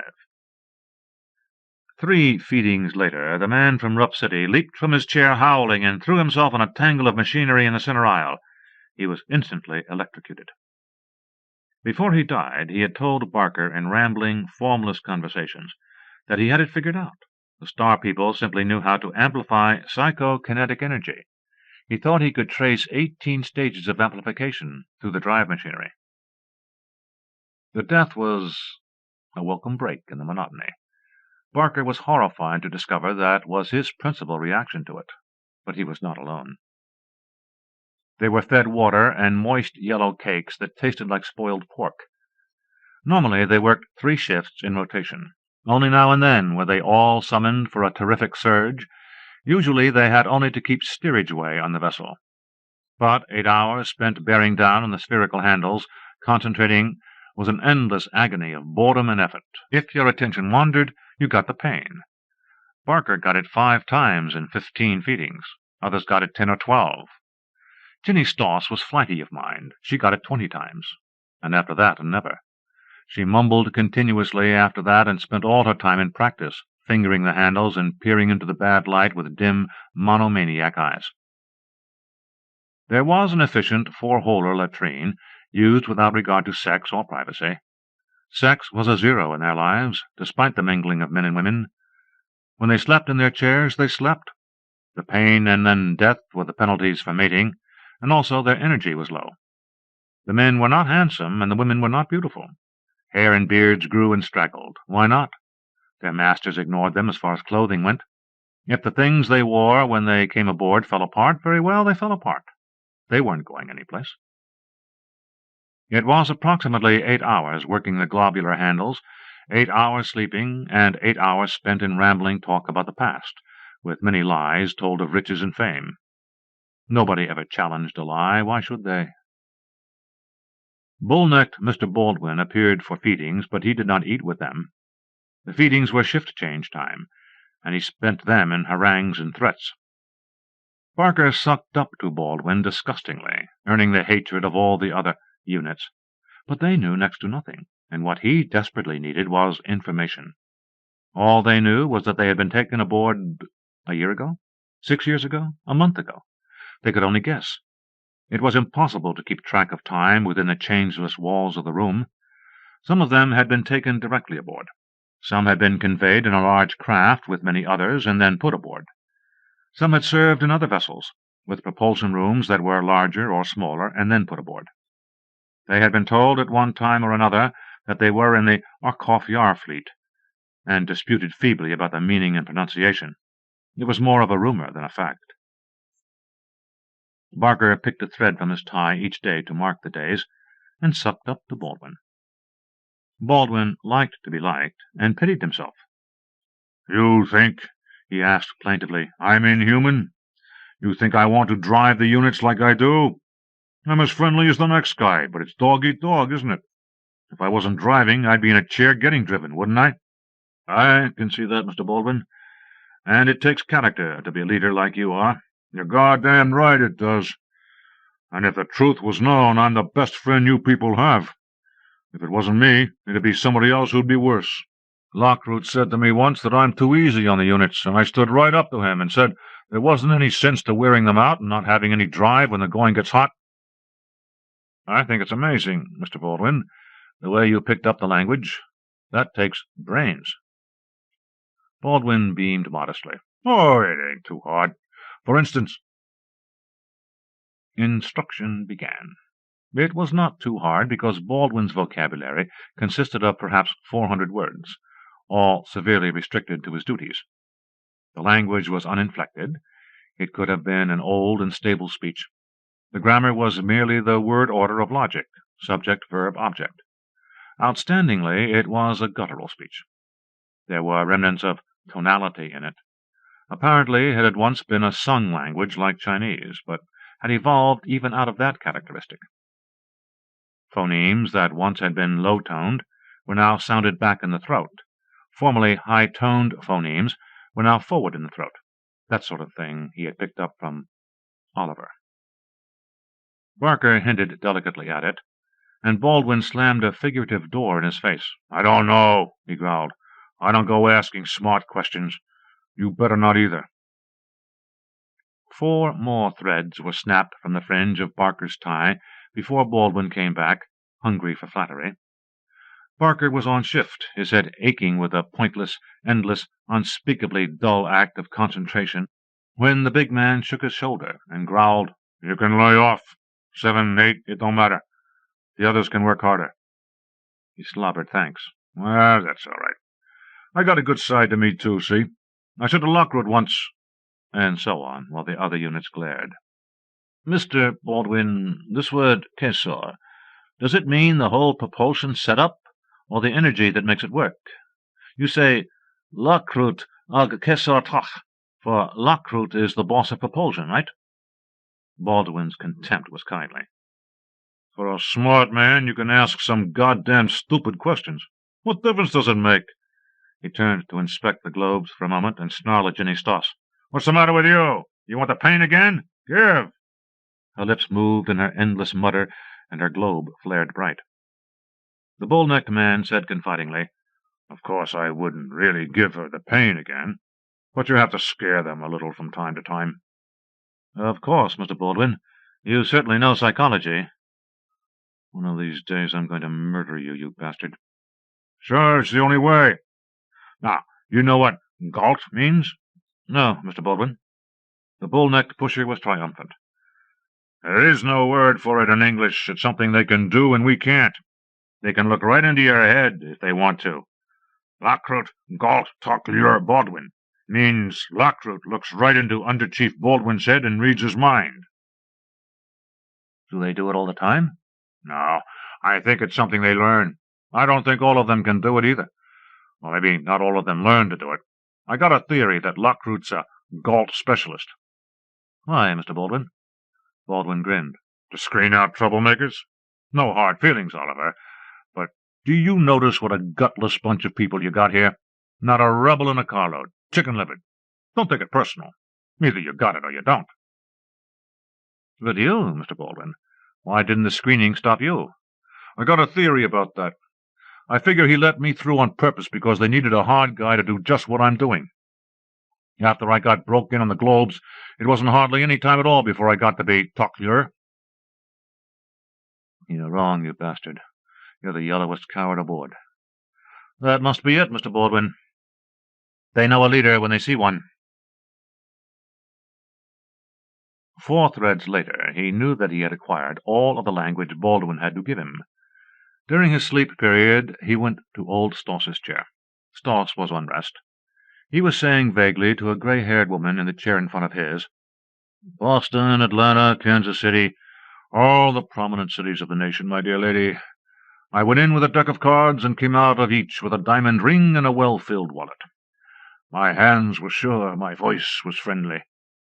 Atlanta, the woman sighed. The Mathematics Teachers Association met there in 87, or was it 88? I remember gardens with old brick walls. Or was that Charleston? Yes, I think it was Charleston. In one memorable session of stud behind locked doors in the old Mulebach Hotel, I was high on the third card with the jack of clubs and the tin of diamonds, with the ace of clubs for my hole card. Well, madam? We had terrible trouble in the school one year with the boys and girls gambling in the reactor room, and worse, if you can believe it. The reactor man was the lookout, so to speak, so naturally we tried to have him discharged, but the union wouldn't let— Well, madam, there was $700-odd in the pot. Mr. Stoss, Barker said. The old man studied him coolly for a moment, and then said, I don't believe I care to talk to you, sir. As I was saying, ma'am, there was— I'm going to kill Baldwin, Barker told him. He was instantly alert, and instantly scared. What a danger, he whispered. Won't they take it out on all of us? And he's a big brute. So maybe he'll kill me, but I'm going to try. I want you to go to the latrine when Baldwin shows up next. Don't quite go in. Watch the corridor. If there's anybody coming, lift your hand. I'll only need a few seconds. Either way, it'll be finished by then. The danger, whispered Stoss. His eyes wandered to his daughter's chair. She was asleep, and her lips still moved in her endless muttering. All right, the old man said at last. I'll help you. Can you imagine that? The woman said, still amazed, after all these years. The man was caught in flagrante delicto, so to speak, and the union wouldn't let the principal discharge him without a full public hearing, and naturally the publicity would have been most distasteful. So we were forced to— Barker padded back to his chair, a gaunt man in stinking rags, wild-haired, and sporting a beard in which grey hairs were beginning to appear. There had to be a lookout. 3 times since takeoff, Lockroot had appeared in the doorway for a moment to stare at the units. Twice other people had actually come into the room with Baldwin to probe through the tangle of machinery down the center aisle with long, slender instruments. It might have been 1 hour, it might have been 7. Baldwin appeared, followed by the little self-propelled cart. It began to make its rounds, stopping at each chair long enough for the bottle of water and the dish of soggy cake to be picked off. Stoss, looking perfectly innocent, passed Barker's chair. Barker got up and went to the pusher. Stoss was looking through the door, and did not wave. The cart clicked and rolled to the next chair. Something wrong, Oliver? Baldwin asked. I'm going to kill you, you bastard. What? Baldwin's mouth was open, but he dropped into a fighter's crouch instinctively. His ankle hooked behind Baldwin's foot. The bull-necked man threw a punch, which he ducked, and tried to clinch when he butted him in the chest. Baldwin went sprawling into the tangle of machinery at the same spot where the man from Rupp City had fried. There were sparks and stench. Then it was over. Baldwin's mouth was still open and his body contorted. Barker could imagine him saying, You think I'm inhuman? You think I want to drive the units like I do? And he could also imagine him roaring, Give, goddamn you! Steadily, Barker went back to his seat in time for the cart to click by. Stoss, his face a perfect blank, padded back from the latrine. A murmur and stir grew louder in the big rectangular room. 6. Lockroot was lying in his hammock in the dark, his fingers idly reading. It should have been a manual. Instead, it was a historical romance. His fingers skipped a half-page describing an old-style meal, and slowed to absorb the description of the fight in which it ended. Yar raises his revolver charged with powder and ball. Who is so brave as Yar? He pulls back the trigger and presses the hammer of the death-dealing tube. The flash of flame shows the face of Lurg, but smoke from the tube obscures. His fingers jerked from the page as the commander's voice roared through his cubicle. Lockroot, look to your units! We have no steerage way! He leaped from the hammock and raced through the vessel, cursing Baldwin, the maintenance crew, the units, and every soul on board. He took in the situation at a glance. Baldwin lying spread-eagled and charred against the conversion grids, the units yammering and terrified in their chairs, none of them driving. Into a wall mic he snapped to the bridge. My driver's dead, Commander. He got the charge from the conversion grids. Stop your gabbing and give me power, you fool! Deathly pale, Lockroot turned to the disorganized units and tried to talk to them in remembered scraps of English. He should have worked more with his driver on it. He should have worked more. They only gawked at him, and he swore in Arkoff. But one of the units was doing something that made sense. He was yelling in English, pointing to the chairs, and a dozen of the units resumed their places and began to drive, feebly at first, and then better. That was taken care of. He turned to the machinery and checked rapidly through the stages of amplification. They were clear. The commander, curse him, was getting his power. The fellow who had yelled at the units was standing by him when the inspection was completed. Startlingly, he said in Arkoff, though with a fearsome accent, "Can I serve, Lockroot Huck?" With considerable effort, Lockroot scanned him. Obedience, fear, respect, compliance. All was well. He asked him coldly, "Who are you, that you should speak the tongue?" "Name is Oliver. I studied languages. Baldwin Toklier taught me the tongue." Lockroot scanned. It all was true. "How did he die?" "I did not see. Oliver was not looking. I was in darkness." Asleep, was he trying clumsily to say? Lockroot scanned. There was no memory of the death scene in the scared, compliant mind of this unit. But something nagged Lockroot and teased at his mind. "Did you kill him?" he snapped. The flood of horror and weakness he scanned was indubitable. The unit babbled brokenly, "No, Lockroot Huck. No, I could not kill. I could not kill." Well, that was true enough. It had been a silly thing to ask. "Take me," he said, "to each unit in turn, and ask them whether they killed the Tokyer." This Oliver did, and reported 22 denials, while Lockroot scanned each. Each was true.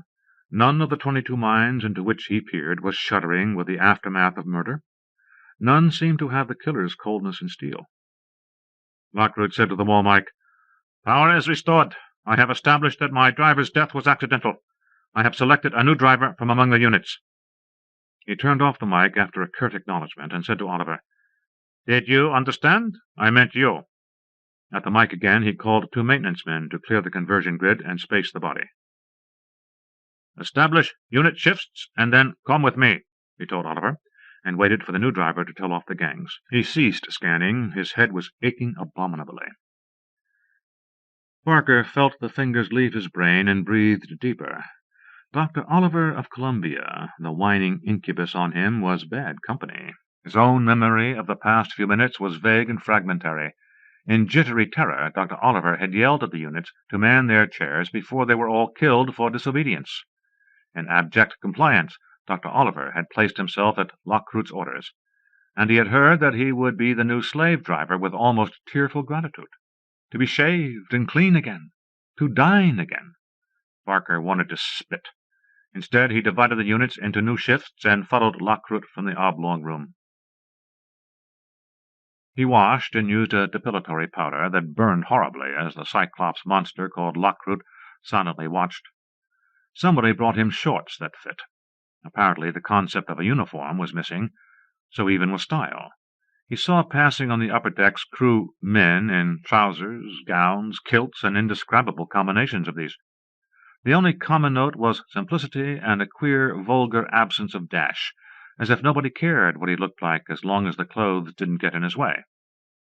"That's enough," Lockroot said, as Barker was trying to comb his wetted hair with his fingers. "Come with me."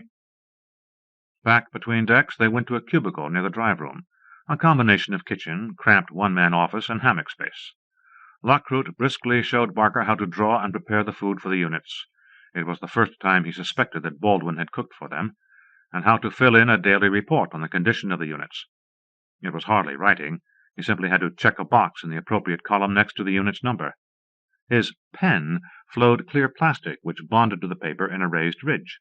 The printed form was embossed with raised lines. Barker could make nothing of the numerals that designated the units or the column headings. The alphabet rang no bells in his memory or the Oliver memory. But that would come later. The commander was winding up his critique, and his division officers were perspiring freely. "As to the recent gun drill, I have very little to say. What, gentlemen, is there to say about the state of training, the peak of perfection which enabled Gorry Tock's crews to unlimber, train, and dry fire their primary and secondary batteries in a mere 236 11/12 Vich? I am sure the significance of this figure will be clear to us all when I point out that the average space engagement lasts 118 Vich. Is the significance clear to you, Gorry Tock? Yes, Commander, said the division officer, very pale. Perfectly clear. Yes, Commander, Gorry said, wishing he were dead. Good.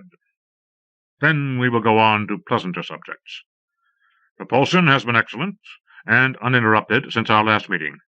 Steerageway has been satisfactorily maintained. Units are in reasonable health. Mechanical equipment checks out between satisfactory and excellent. The surprise drill calls for driving surges were responded to promptly and with vigor. Lockrut Tock, you are to be commended. He left the compartment on that note, and the division officers sprawled, sighed, and gave other signs of release from tension. Lockrut said to Gorry, with a proper blend of modesty and sympathetic blandness, It's just luck, you know, your bad luck and my good luck. I happen to have stumbled on the most extraordinary driver in the fleet. The fellow is amazing. He speaks the tongue, he's pitiless to the units, and he's wild to anticipate my every wish. He's even trying to learn the mechanism. A Tock, vaguely corresponding to the paymaster of a British naval vessel, with a touch of chaplain and purser thrown in, said, What's that? Isn't there a Yong-Song order about that? Perhaps I'd better— Lockrut hastily balanced the benefit of a lie at this point against the chance that the Tock, a master scanner because of his office, might scan him for veracity. Since scanning of equals was bad manners, and he felt himself the Tock's equal at least after the commander's sweet words of praise, he lied. Trying does not mean succeeding, he said, letting his voice sound a little hurt. I'm surprised that you should think I'd let an outworlder into our secrets. No, the man is merely cracking his brains over an obsolete manual or two of advanced theory. He can barely read, as I've repeatedly verified by scanning. His tactile memory barely exists. What brutes these outlanders are! I doubt that they can tell fur from marble. The Tock said, That is extremely unlikely in view of their fairly advanced mechanical culture. Take me to him. I shall scan him. Gorry tried not to look exultant as Lockrut, crestfallen, led the Tock from the room. The Tock was somehow alarmed when he saw Lockrut's driver. Even before scanning he could see that the fellow was tough. Vague thoughts of a spotter from Fleet Command, or a plant from some enemy, or nominally friendly, fleet drifted through his head before he could clamp down on them. He said to the driver, Who are you, and what was your occupation? And simultaneously he scanned deep. The driver said, Name is Oliver Tock, teacher of language and letters. The personality integral included inferiority, self-deprecation, neurosis, weakling's job, shame, traumata, a light, a bell, a pendulum, fear, being buried, swallowed, engulfed. The Tock was relieved. There was no danger in such a personality integral. But the matter of security. He handed the driver a fingering piece, a charming abstraction by the great Kohora. It had cost him his pay for an entire tour of duty, and it was quite worth it. Kohora had carved it at the height of his power, and his witty juxtapositions of textures were unsurpassed to this day. It could be fingered a dozen ways, each a brilliant variation on a classic theme. The driver held it stupidly. Well? Demanded the Tock, his brows drawing together. He scanned. The driver said, Please, Tock, I don't know what to do with it. The personality integral included fear, bewilderment, ignorance, blankness. Finger it, you fool! The driver fumbled at the piece, and the Tock scanned. The tactile impressions were unbelievably obtuse and blurry. There was no emotional response to them whatsoever, except a faint, dull gratification at a smooth boss on the piece. And the imbecile kept looking at it. It was something like sacrilege. The Tock snatched the piece back indignantly. Describe it, he said, controlling himself. The fellow began to maunder about its visual appearance, while the Tock scanned. It was true he had practically no tactile memory. The talk left abruptly with Lockroot.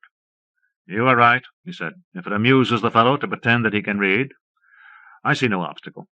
And if it contributes to the efficiency of your department, we all shine that much brighter." More literally, with fuller etymological values, his words could be rendered, "If it amuses the fellow to pretend that he fingers wisdom, my hands are not grated, and if it smooths your quarry wall, we all hew more easily." Lockroot's hands were not grated either. It was a triumphant vindication of his judgment. And so, for departmental efficiency, he let his marvelous driver have all the books he wanted. 7. Barker's head ached, and his eyes felt ready to fall out of their sockets. He did not dare take rubbings of the books, which would have made them reasonably legible. He had to hold them slantwise to the light in his cubicle and read the shadows of the characters. Lockroot had taught him the 43 syllables, condescendingly, and the rest was up to him. He had made the most of it. An imagery derived more from tactile than visual sense impressions sometimes floored him with subtleties, as, he was sure, an intensely visual English nature poem would have floored Lockroot. But he progressed. Lockroot had brought him a mishmash of technical material in trashy novelettes, and a lexicon. The Talk, who had made such a fuss about the chipped pebble, had brought him something like a Bible. Pay dirt. It seems that in the beginning, Spirit had created man, which is what the Arkovyar called the Arkovyar, and set him to rule over all lesser creation. Man had had his ups and downs on the planet, but Spirit had seen to it that he annihilated, after sanguinary millennium-long battles, his principal rivals for the planet. These appear to have been 12-footed brutes who fought with flint knives in their first 4 feet. And then Spirit had sent the weak people to the planet in a spaceship. Schooled to treachery in the long struggle against the knife-wielding beasts, man had greeted the weak people with smiles, food, and homage. The weak people had foolishly taught them the art of writing, had foolishly taught man their sciences, and then the weak people had been slain, all 12 of them, in an hour of blood. Barker somehow saw the weak people as very tired, very gentle, very guileless survivors of a planetary catastrophe beyond guessing, but the book didn't say. So the Arkovyar stole things. Science, people. Let George do it appeared to be their morality, and then steal it from George. Well, they'd had a hard upbringing fighting down the knifers, which was no concern of his. They'd been man-stealing for God knows how long. They'd made turncoats like the late Mr. Baldwin, and Judas goats like neat Miss Winston, disgusting creatures preying on their own kind. From the varied reading matter, he built up a sketchy picture of the Arkovyar universe. There were 3 neighboring stars with planetary systems, and the Cyclopes had swarmed over them once the guileless weak people had shown them spaceflight. First they had driven their own ships with their own wills. Then they had learned that conquered races could be used equally well, so they had used them. Then they learned that conquered races tended to despair and die out. "Then," he said savagely to Old Man Stoss, "they showed the one flash of creative intelligence in their career, unless they stole it from one of their subjects. They invaded Earth, secretly. Without knowing it, we're their slave-breeding pen. If we knew it, we'd either fight and win or fight and lose, and die out in despair." "The one flash?" Stoss asked dryly, looking about them at the massive machinery. "Stolen, all stolen. They have nations, trades, and wars, but this is a copy of the weak people's ship. All their ships are. And their weapons are the meteor screens and sweepers of the weak people.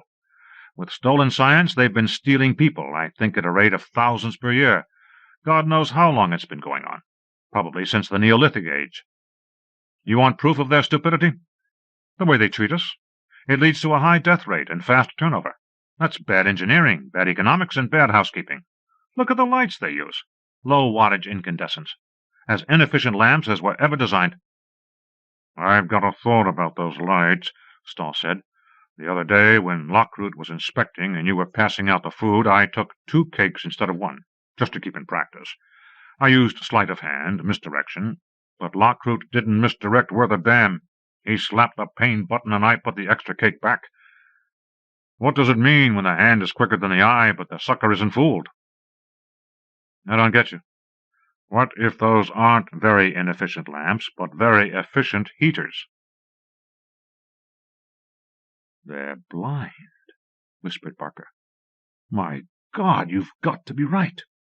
The lamps, the tactile culture, the embossed writing. And that thing that looks like an eye? It's their mind-reading organ, so it can't be an eye after all. You can't perform two radically different functions with the same structure. It's worth thinking about, Old Man Stoss said. I could have thought about it for 1,000,000 years without figuring that out, Stoss. How did you do it? The old man looked modest. Practice. Long years of it. When you want to take a deacon for a long score on the con game, you study him for his weaknesses. You don't assume he hasn't got any, just because he's a deacon, or a doctor, or a corporation treasurer. Maybe it's women, or liquor, or gambling, or greed. You just play along. What interests him interests you. Everything he says is wise and witty, and sooner or later he lets you know what's his soft spot. Then, lad, you've got him. You make his world revolve around his little weakness. You cater to it and play it up, and by he gets to thinking that you're the greatest man in the world next to him, and the only real friend he'll ever have. Then you tell the tale, as we say, and the next sound you hear is the sweetest music this side of heaven, the squealing of a trimmed sucker. You're a revolting old man, said Barker, and I'm glad you're here. I'm glad you're here, too, the old man said, and he added with a steady look, whoever you are. You might as well know. Charles Barker, FSI agent. They fished me out of the River Edge gutter because I may or may not have telepathic flashes, and they put me on the disappearance thing. Stoss shook his head unhappily. At my age, cooperating with the FSI. I'll never live it down. Barker said, They've got sound to go on, of course. They hear movements, air currents. They carry in their heads a sound picture. But it isn't a picture, damn language, of their environment. They can't have much range or discrimination with that sense. Too much noise hashing up the picture. They're probably heat detectors, too. If bedbugs and mosquitoes can use heat for information, so can these things. Man could do it, too, if he had to, but we have eyes. The heat sense must be short-range, too. Black body radiation falls off proportional to the fourth power of the distance. It's beginning to fit together. They don't go very near those incandescent bulbs ever, do they? They keep about a meter distant. Yes, I've noticed that. Anything closer must be painful to the heat sense. Blinding, you might say. Then that leaves their telepathy. That specialist came into this room to examine me, which tells us something about the range. Something, but not enough. Stoss said, A person might pretend to throw something at one of them from a distance of 10 yards. If the creature didn't notice, we'd know they don't have a 10-yard range with sound, heat, or telepathy. And the next day he could try it at 9 yards, and so on, until it noticed. And blew the person in half with those sidearms they carry, said Barker. Who volunteers for the assignment, Stoss? Not I, the old man said hastily. Let's be practical. But perhaps I could persuade Miss Trimble. The math teacher? Hell no. If things work out, we're going to need all the mathematical talent we've got. They conferred quietly, deciding which of their fellow Earthmen could be persuaded to sacrifice himself. The choice fell on a nameless, half-mad youngster in the third seat of the second tier. He spoke to nobody and glared suspiciously over his food and drink. But can you do it? asked Barker. Stoss was offended. In my time, he said, I've taken some 55 really big scores from suckers. I've persuaded people who love money better than life itself to turn their money over to me, and I've sent them to the bank for more. Do your best, Barker said. What approach the old swindler did use he never learned. But the next day, third seat, second tier, rose during the doling out of the food and pretended to hurl his plate at Lockroot. The Cyclops, 10 meters away, stalked serenely on, and the young man collapsed in an ecstasy of fright. The next day it was 8 yards. The next day, 6. And other things filled the days, the need for steady driving of the ship and whispered consultations up and down the benches. They needed a heat source, something that would blaze at 500 degrees, jangling, dazzling, and confusing the senses of their captors. But it was an armed merchantman, a warship, and warships have nothing on board that will burn. Their poor clothing heaped together and somehow ignited would make a smoldering little fire, doing more damage to the human beings by its smoke than to the Arkhov Yar by its heat. Barker went exploring in the cargo spaces. Again and again he was passed in the corridors by crew men. Huddling against the glowing bulbs, choking down his rage and fear, he imitated the paint on the walls, and sometimes they broke their stride for a puzzled moment, sometimes not. In a cargo space on the next day he found cases labeled with worms of plastic as attention sticks, or possibly arresting or halting tubes. They were the close equivalent of railroad flares in appearance. He worked the tight-fitting cap of one to the point where he felt gritty friction, a striking surface, but he did not dare strike and test it.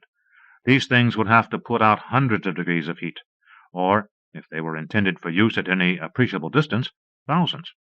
They were thermal shrieks. They would be heard from one end of the ship to the other. In 3 trips he smuggled 140 of the sticks back to the propulsion room. Stoss helped him distribute them among the seats. He grimly told the lackluster eyes and loose mouths, "If anybody pulls off one of the caps before I say so, I am going to hit the pain button and hold it down for 5 minutes." They understood it for the death threat it was. "Today's the day, I think," said Stoss in a whisper as Lockroot made his benevolent entrance. "He sensed something yesterday at 4 meters. Today it's going to be 3. Barker pushed his little food cart, fingering the broken-off knob of a propulsion chair resting on its lower tray. He moved past 3rd seat, 2nd tier, Lockroot behind him. The mad young man rose, picked up his plate, and pretended to throw it at the Cyclops. Lockroot drew his sidearm and blew the young man's head into a charred lump. "Oliver!" he cried, outraged. "Why did you not report that one of your units was becoming deranged? You should have put him through the space lock days ago." Oliver's reply was to pace off a precise 4 meters and hurl the broken-off knob at the monster. He took a full wind-up, and rage for 5,000 years of slavery and theft drove his muscles. The Cyclops' eye broke and spilled. The Cyclops staggered in circles, screaming. Barker closed in, twisted the sidearm from the monster's convulsed hand, and gave him what 3rd seat, 2nd tier had got. The room full of men and women rose in terror, screaming. "Quiet!" he yelled at them. "I've talked to some of you about this. You saw what happened. Those things are blind. You can strike them from 5 yards away, and they'll never know what hit them." He snatched up one of the fusees and rasped off the cap. It began to flare pulsatingly, not very bright, but intensely hot. He held it at arm's length, and it scorched the hair on the back of his hand. "These things will dazzle what sensory equipment they do have," he yelled, "and you can confuse them with noise. They'll be coming to get us in a minute. All you have to do is make noise and mill around. You'll see what happens when they come for us, and then we'll go hunting." In less than a minute his prediction was verified. A squad of the Cyclops crew burst in, and the screaming of the Earth people left nothing to be desired. The creatures recoiled as if they had struck a wall. From 6 meters away, Barker and the Stosses carefully ignited the flares and tossed them into the squad. They made half-hearted efforts to fire into the source of the trouble, but they were like men in a darkened boiler works, whose darkness was intermittently relieved by intolerable magnesium flares. Lockroot's sidearm made short work of the squad. Barker ripped their weapons from their fingers and demanded, "Who wants one? Who wants to go hunting? Not you, Miss Trumbull. We'll need you for later. Stay in a safe place. Who's ready for a hunting party?" One by one, twitching creatures remembered they were men and came up to take their weapons. The first hunting party worked its way down a corridor, hurling fusees, yelling and firing. The bag was a dozen cyclopes, a dozen more weapons. They met resistance at a massive door with a loophole. Blasts from a hand weapon leaped through the loophole, blind but deadly. 3 of them fell charging the door. "Warm it up for them," Stoss said. He snatched a dozen fusees, ducked under the fire, and plastered himself against the door. Meticulously he uncapped the sticks and leaned them against the door one by one. The blast of heat drove Barker and his party back down the corridor. Stoss did not collapse until he had ignited the last flare and wrenched open the door with a seared hand. Through the door could be seen staggering Cyclops figures, clawing blindly at the compartment walls. The Earthmen leaped through the brief searing heat of the dozen flares and burned them down. In the Arkoff Yar language, a terrified voice spoke over the ship public address system. "To the leader of the rebels! To the leader of the rebels! Return to your propulsion room, and your crimes will be forgiven. Food will be doubled, and the use of the pain discontinued." Barker did not bother to translate. "Let's head for the navigation room," he said. "Try to save a couple of them." 1 hour later, he was telling the commander and Gorry, "You two will set courses for Earth. You will work separately, and if your results don't agree, we will put you each in a chair and hold down the button until you produce results that do agree. We also have a lady able to check on your mathematics, so don't try anything." "You are insane," said the commander. "Other ships will pursue and destroy you." "Other ships," Barker corrected him, "will pursue and fail to overtake us. I doubt very much that slave ships can overtake a ship driven by free men and women going home." "We will attack openly for this insolence," snorted Gorry. "Do you think you can stand against a battle fleet? We will destroy your cities until you've had enough, and then use you as the slaves you are." "I'm sure you'll try," said Barker. "However, all I ask is a couple of weeks for a few first-rate PhDs to go over this ship and its armaments. I believe you'll find you have a first-rate war on your hands, gentlemen. We don't steal, we learn.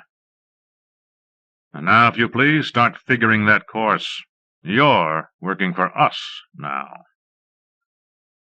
Stirring Science Stories, June 1941, as by Kenneth Falconer.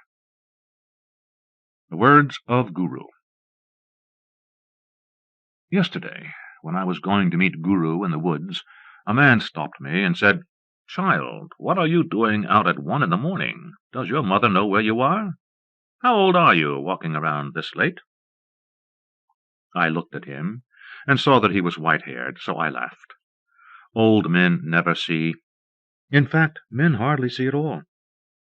Sometimes young women see part, but men rarely ever see at all. "I'm 12 on my next birthday," I said.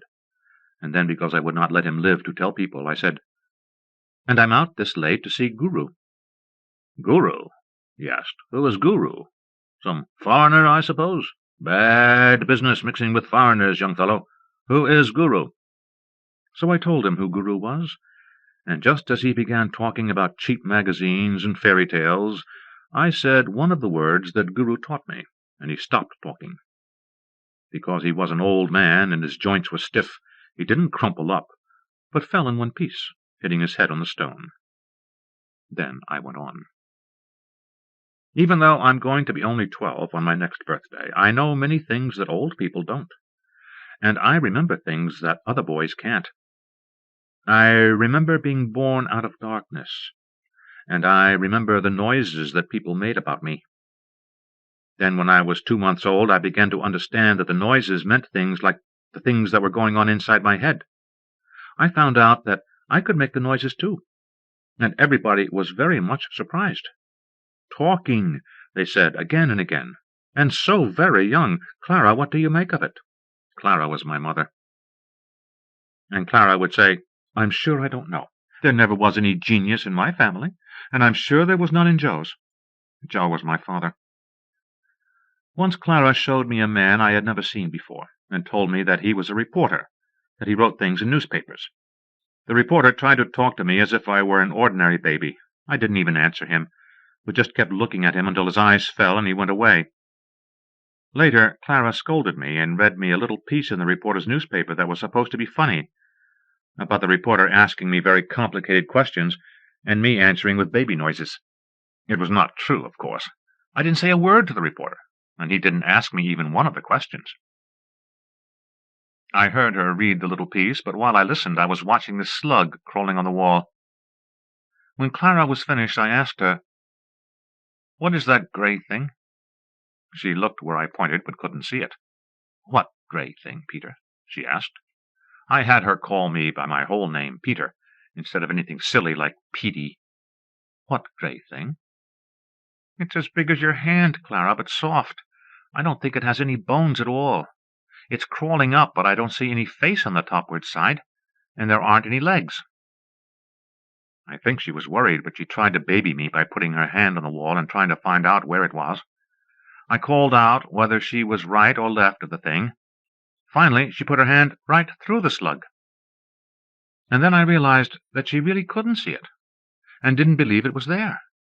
I stopped talking about it then, and only asked her a few days later, "Clara, what do you call a thing which one person can see and another person can't?"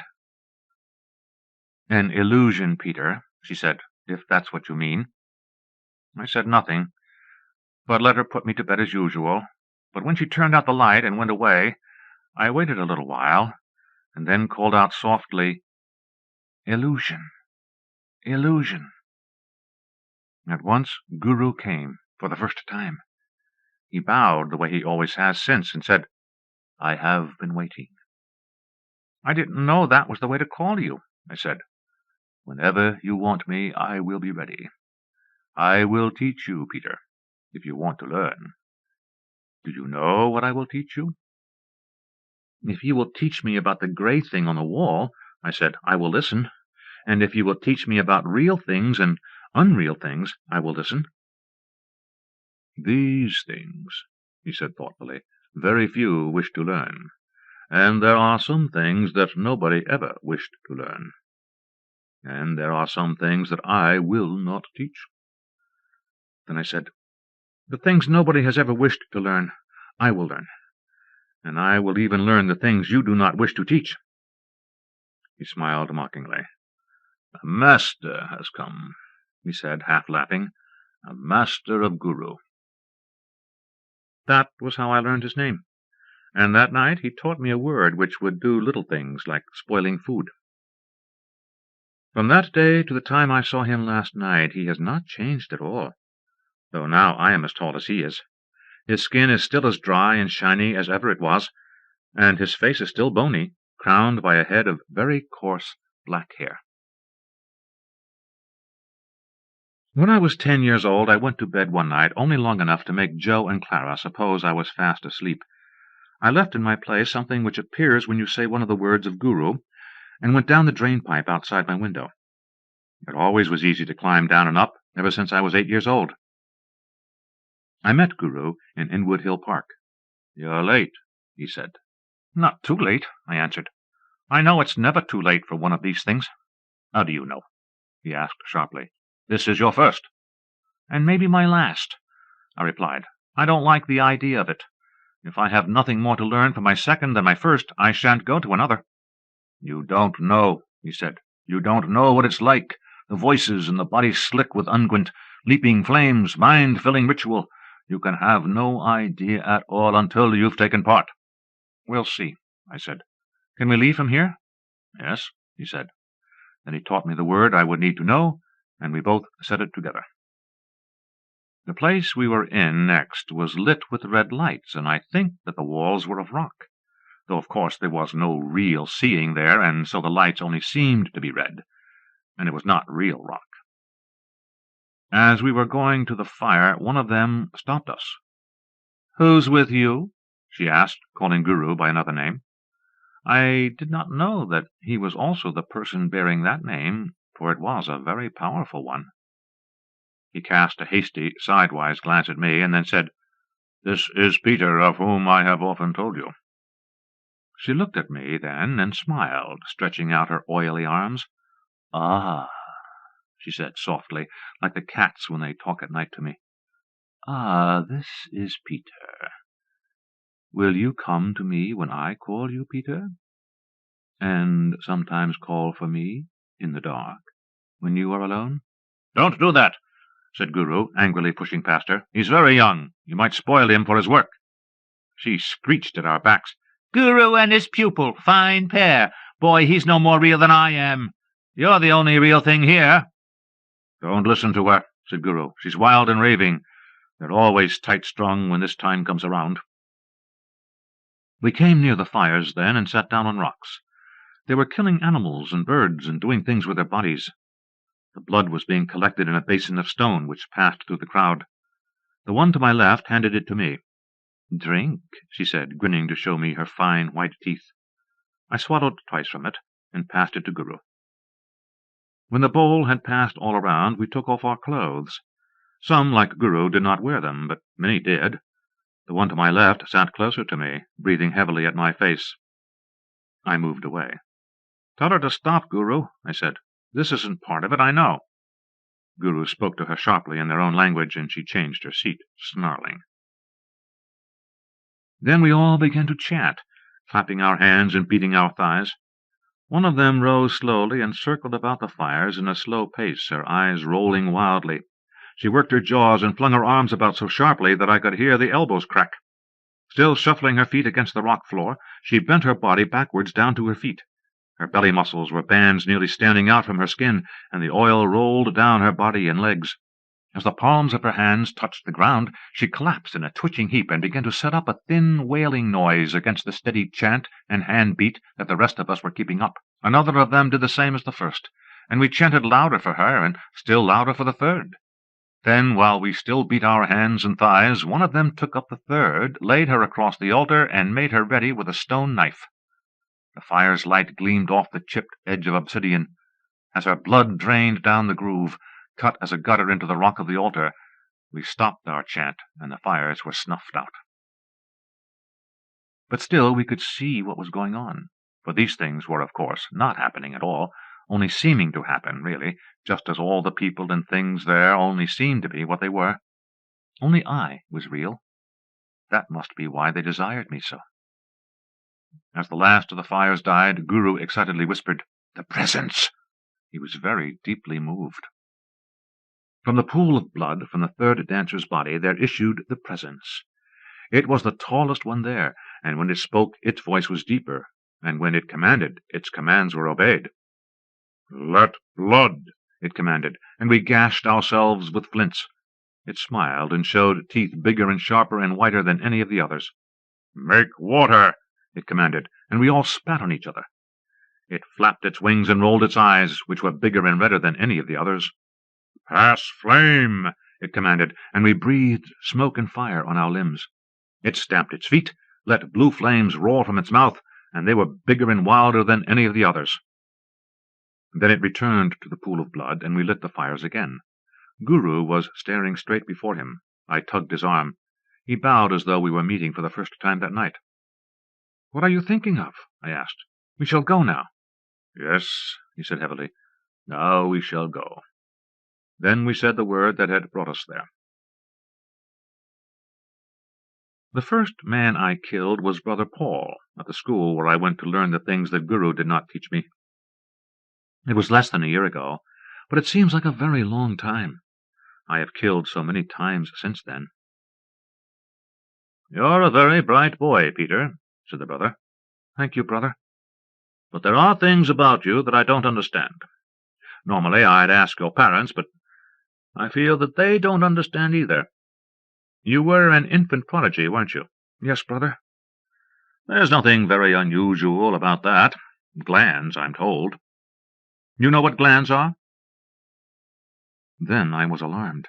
I had heard of them, but I was not certain whether they were the short, thick, green men who wear only metal, or the things with many legs with whom I talked in the woods. "How did you find out?" I asked him. "But, Peter, you look positively frightened, lad." "I don't know a thing about them myself, but Father Frederik does. He has whole books about them, though I sometimes doubt whether he believes them himself." "They aren't good books, brother," I said. "They ought to be burned." "That's a savage thought, my son. But to return to your own problem." I could not let him go any further, knowing what he did about me. I said one of the words Guru taught me, and he looked at first very surprised, and then seemed to be in great pain. He dropped across his desk, and I felt his wrist to make sure, for I had not used that word before. But he was dead. There was a heavy step outside, and I made myself invisible. Stout Father Frederik entered, and I nearly killed him too with the word, but I knew that that would be very curious. I decided to wait, and went through the door as Father Frederik bent over the dead monk. He thought he was asleep. I went down the corridor to the book-lined office of the stout priest, and, working quickly, piled all his books in the center of the room and lit them with my breath. Then I went down to the schoolyard and made myself visible again when there was nobody looking. It was very easy. I killed a man I passed on the street the next day. There was a girl named Mary who lived near us. She was 14 then, and I desired her as those in the cavern out of time and space had desired me. So when I saw Guru, and he had bowed, I told him of it, and he looked at me in great surprise. "You are growing older, Peter," he said. "I am, Guru, and there will come a time when your words will not be strong enough for me." He laughed. "Come, Peter," he said. "Follow me if you wish. There is something that is going to be done." He licked his thin purple lips and said, "I have told you what it will be like." "I shall come," I said. "Teach me the word." So he taught me the word, and we said it together. The place we were in next was not like any of the other places I had been to before with Guru. It was no place. Always before there had been the seeming passage of time and matter, but here there was not even that. Here Guru and the others cast off their forms and were what they were, and no place was the only place where they could do this. It was not like the cavern, for the cavern had been out of time and space, and this place was not enough of a place even for that. It was no place. What happened there does not bear telling, but I was made known to certain ones who never departed from there. All came to them as they existed. They had not color, or the seeming of color, or any seeming of shape. There I learned that eventually I would join with them, that I had been selected as the one of my planet who was to dwell without being forever in that no place. Guru and I left, having said the word. "Well?" demanded Guru, staring me in the eye. "I am willing," I said, "but teach me one word now." "Ah," he said, grinning. "The girl?" "Yes," I said, "the word that will mean much to her." Still grinning, he taught me the word. Mary, who had been 14, is now 15, and what they call incurably mad. Last night I saw Guru again, and for the last time. He bowed as I approached him. "Peter," he said warmly. "Teach me the word," said I. "It is not too late. Teach me the word." "You can withdraw. With what you master, you can master also this world. Gold without reckoning, sardonyx and gems, Peter. Rich crushed velvet, stiff scraping embroidered tapestries." "Teach me the word." "Think, Peter, of the house you could build. It could be of white marble, and every slab centered by a winking ruby. Its gate could be of beaten gold within and without, and it could be built about one slender tower of carven ivory, rising mile after mile into the turquoise sky. You could see the clouds float underneath your eyes." "Teach me the word." "Your tongue could crush the grapes that taste like melted silver. You could hear always the song of the bulbul, and the lark that sounds like the dawn star made musical. Spikenard that will bloom 1,000,000 years could be ever in your nostrils. Your hands could feel the down of purple Himalayan swans that is softer than a sunset cloud." "Teach me the word." "You could have women whose skin would be from the black of ebony to the white of snow. You could have women who would be as hard as flints, or as soft as a sunset cloud." "Teach me the word." Guru grinned and said the word. Now I do not know whether I will say that word, which was the last that Guru taught me, today or tomorrow, or until a year has passed. It is a word that will explode this planet like a stick of dynamite in a rotten apple. Stirring Science Stories, February 1941, as by Cecil Corwin. 13 o'clock. 1. Peter Packer excitedly dialed his slide rule, peering through a lens as one of the minutely scored lines met with another. He rose from his knees, brushing dust from the neat crease of his serge trousers. No doubt of it. The house had a secret attic room. Peter didn't know anything about sliding panels or hidden buttons. In the most direct way imaginable, he lifted the axe he had brought and crunched it into the wall. On his third blow he holed through. The rush of air from the darkness was cool and sweet. "Smart old boy, his grandfather," thought Peter. "Direct ventilation all over the house, even in a false compartment." He chopped away heartily, the hollow strokes ringing through the empty attic and down the stairs. He could have walked through the hole erect when he was satisfied with his labors. Instead, he cautiously turned a flashlight inside the space. The beam was invisible. All dust had long since settled. Peter grunted. The floor seemed to be sound. He tested it with one foot, half in, half out of the hidden chamber. It held. The young man stepped through easily, turning the flash on walls and floor. The room was not large, but it was cluttered with a miscellany of objects, chests, furniture, knickknacks, and what-nots. Peter opened a chest, wondering about pirate gold. But there was no gold, for the thing was full to the lid with chiffons in delicate hues. A faint fragrance of musk filled the air. Sachets long since packed away were not entirely gone. Funny thing to hide away, thought Peter. But Grandfather Packer had been a funny man, having this house built to his own very sound plans, waiting always on the Braintree docks for the China and India clippers and what rare cargo they might have brought. Chiffons. Peter poked around in the box for a moment, then closed the lid again. There were others. He turned the beam of the light on a wall lined with shelves, pots of old workmanship, spices and preserves, probably, and a clock. Peter stared at the clock. It was about 2 by 2 by 3 feet, an unusual and awkward size. The workmanship was plain, the case of crudely finished wood, and yet there was something about it. His eyes widened as he realized what it was. The dial showed 13 hours. Between the flat figures Roman numeral 12 and Roman numeral 1, there was another, an equally flat Roman numeral 13. What sort of freak this was, the young man did not know. Vaguely he conjectured on prayer time, egg boiling, and all the other practical applications of chronometry. But nothing he could dredge up from his well-stored mind would square with this freak. He set the flash on a shelf and hefted the clock in his arms, lifting it easily. This, he thought, would bear looking into. Putting the light in his pocket, he carried the clock down the stairs to his second-floor bedroom. It looked strangely incongruous there, set on a draftsman's table hung with rules and T-squares. Determinedly, Peter began to pry open the back with a chisel, when it glided smoothly open without tooling. There was better construction in the old timepiece than he had realized. The little hinges were still firm and in working order. He peered into the works and ticked his nail against one of the chimes. It sounded sweet and clear. The young man took up a pair of pliers. Lord knew where the key was, he thought, as he began to wind the clock. Slowly it got under way, ticking loudly. The thing had stopped at 12:59. That would be nearly 1 o'clock on any other timepiece. On this, the minute hand crept slowly toward the enigmatic Roman numeral 13. Peter wound the striking mechanism carefully, and watched as a little whir sounded. The minute hand met the Roman numeral, and with a click the chimes sounded out in an eerie, jangling discord. Peter thought with sudden confusion that all was not as well with the clock as he had thought. The chimes grew louder, filling the little bedroom with their clang.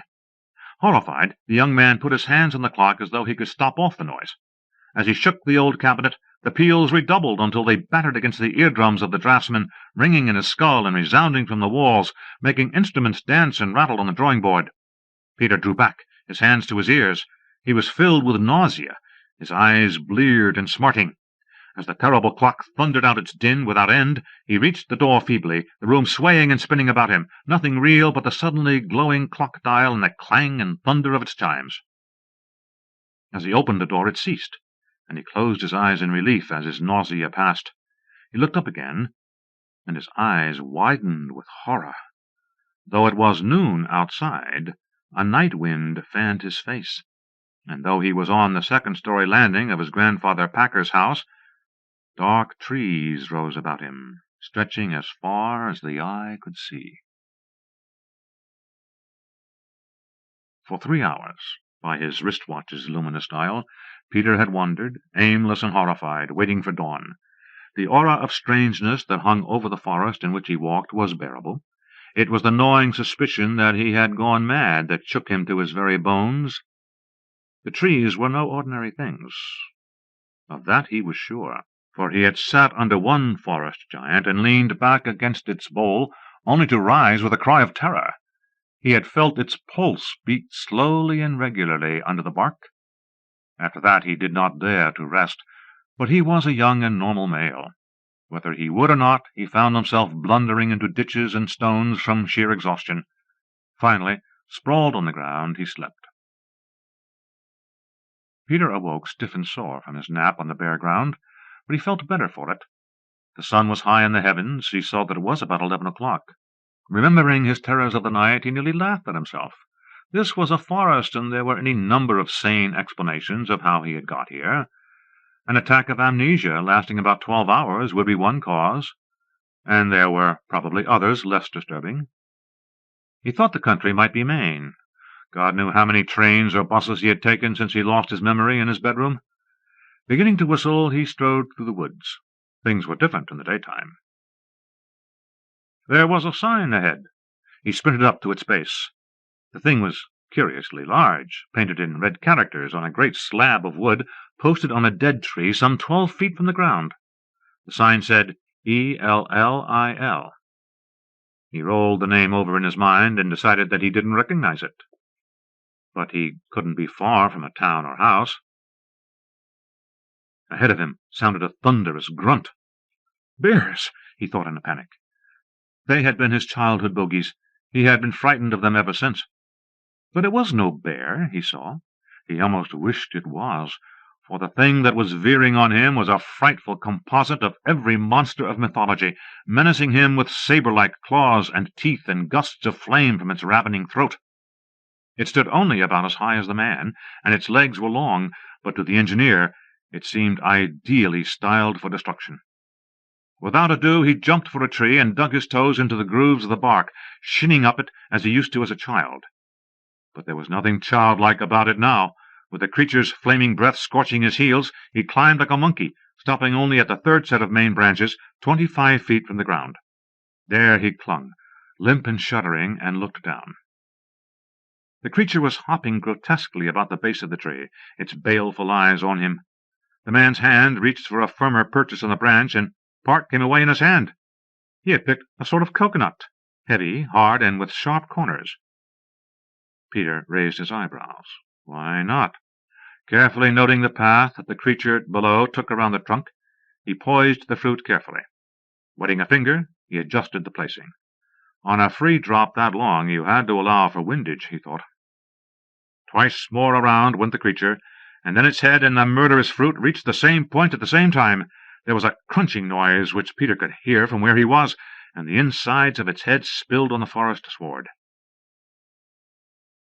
Clever, said a voice beside him on the branch. He turned with a cry. The speaker was only faintly visible, the diaphanous shadow of a young girl, not more than 18, he thought. Calmly it went on. You must be very mansick to be able to land a fruit so accurately. Did he give you an extra sense? Her tone was light, but from what he could see of her dim features, they were curled in an angry smile. Nearly letting go of the branch in his bewilderment, he answered as calmly as he could, I don't know whom you mean. And what is mansick? Innocent, she said coldly. Huh? I could push you off this branch without a second thought. But first you tell me where Almarish got the model for you. I might turn out a few myself. Are you a doppelganger or a golem? Neither, he spat, bewildered and horrified. I don't even know what they are. Strange, said the girl. I can't read you. Her eyes squinted prettily and suddenly became solid, luminous wedges in her transparent face. Well, she sighed, let's get out of this. She took the man by his elbow and dropped from the branch, hauling him after her. Ready for a sickening impact with the ground, Peter winced as his heels touched it, light as a feather. He tried to disengage the girl's grip, but it was hard as steel. None of that, she warned him. I have a blast finger. Or didn't he tell you? What's a blast finger? Demanded the engineer. Just so you won't try anything, she commented. Watch. Her body solidified then, and she pointed her left index finger at a middling-sized tree. Peter hardly saw what happened, being more interested in the incidental miracle of her face and figure. But his attention was distracted by a flat crash of thunder and sudden glare, and the tree was riven as if by a terrific stroke of lightning. Peter smelled ozone as he looked from the tree to the girl's finger and back again. No nonsense? She asked. Okay, he said. Come on. They passed between two trees, and the vista of forest shimmered and tore, revealing a sort of palace, all white stone and maple timbers. That's my place, said the girl. 2. Now, she said, settling herself into a cane-backed chair. Peter looked about the room. It was furnished comfortably, with pieces of antique merit in the best New England tradition. His gaze shifted to the girl, slender and palely luminous, with a half-smile playing about her chiseled features. "Do you mind," he said slowly, "not interrupting until I'm finished with what I have to say?" "A message from Almarish? Go on." And at that he completely lost his temper. "Listen, you snip!" he raged. "I don't know who you are or where I am, but I'd like to tell you that this mystery isn't funny or even mysterious, just downright rude. Do you get that? Now, my name is Peter Packer. I live in Braintree, Massachusetts. I make my living as a consulting and industrial engineer. This place obviously isn't Braintree, Massachusetts, right? Then where is it?" "Elil," said the girl simply. "I saw that on a sign," said Packer. "It still doesn't mean anything to me. Where is Elil?" Her face became suddenly grave. "You may be telling the truth," she said thoughtfully. "I do not know yet. Will you allow me to test you?" "Why should I?" he snapped. "Remember my blast finger?" Packer winced. "Yes," he said. "What are the tests?" "The usual," she smiled. "Rosemary and garlic, crucifixes, and the secret name of Jehovah. If you get through those, you're okay." "Then get on with it," the man said confusedly. "Hold these." She passed him a flowery sprig and a clove of garlic. He took them, one in each hand. "All right?" he asked. "Oh, those. Yes. Now take the cross and read this name. You can put the vegetables down now." He followed instructions, stammering over the harsh Hebrew word. In a cold fury, the girl sprang to her feet and leveled her left index finger at him. "Clever," she blazed. "But you can't get away with it. I'll blow you so wide open." "Wait," he pleaded. "What did I do?" The girl, though sweet-looking, seemed to be absolutely irresponsible.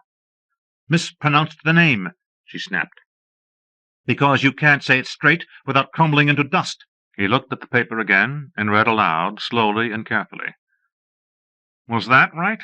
he asked. Crestfallen, the girl sat down. "Yes," she said. "I'm sorry. You seem to be okay. A real human. Now, what do you want to know?"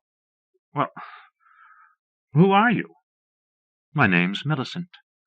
She smiled deprecatingly. "I'm a sort of a sorceress." "I can believe that," grunted the man. "Now why should you take me for a demon, or whatever you thought I was?" "Doppelganger," she corrected him. "I was sure— Well, I'd better begin at the beginning. You see, I haven't been a sorceress very long, only 2 years. My mother was a witch, a real one, and pretty first class. I have heard it said that she brewed the neatest spells in Elil. All I know I learned from her. Never studied it formally. My mother didn't die a natural sort of death, you see. Almarish got her." "Who's Almarish?" She wrinkled her mouth with disgust. "That thug," she spat. "He and his gang of half-breed demons are out to get control of Elil. My mother wouldn't stand for it. She told him so, right out flat over a multiplex apparition. And after that he was gunning for her steadily. No let-up at all. And believe me, there are mighty few witches who can stand up under much of that, but Mother stood him off for 15 years. They got my father. He wasn't much good. A little while after I was born. Vampires. Mother got caught alone in the woods one morning without her tools, unguents, staffs, and things, by a whole flock of golems and zombies." The girl shuddered. "Some of them— well, Mother finished about half before they overwhelmed her and got a stake of myrtle through her heart. That finished her. She lost all her magic, of course, and Almarish sent an ordinary plague of ants against her. Adding insult to injury, I call it." There were real tears of rage in her eyes.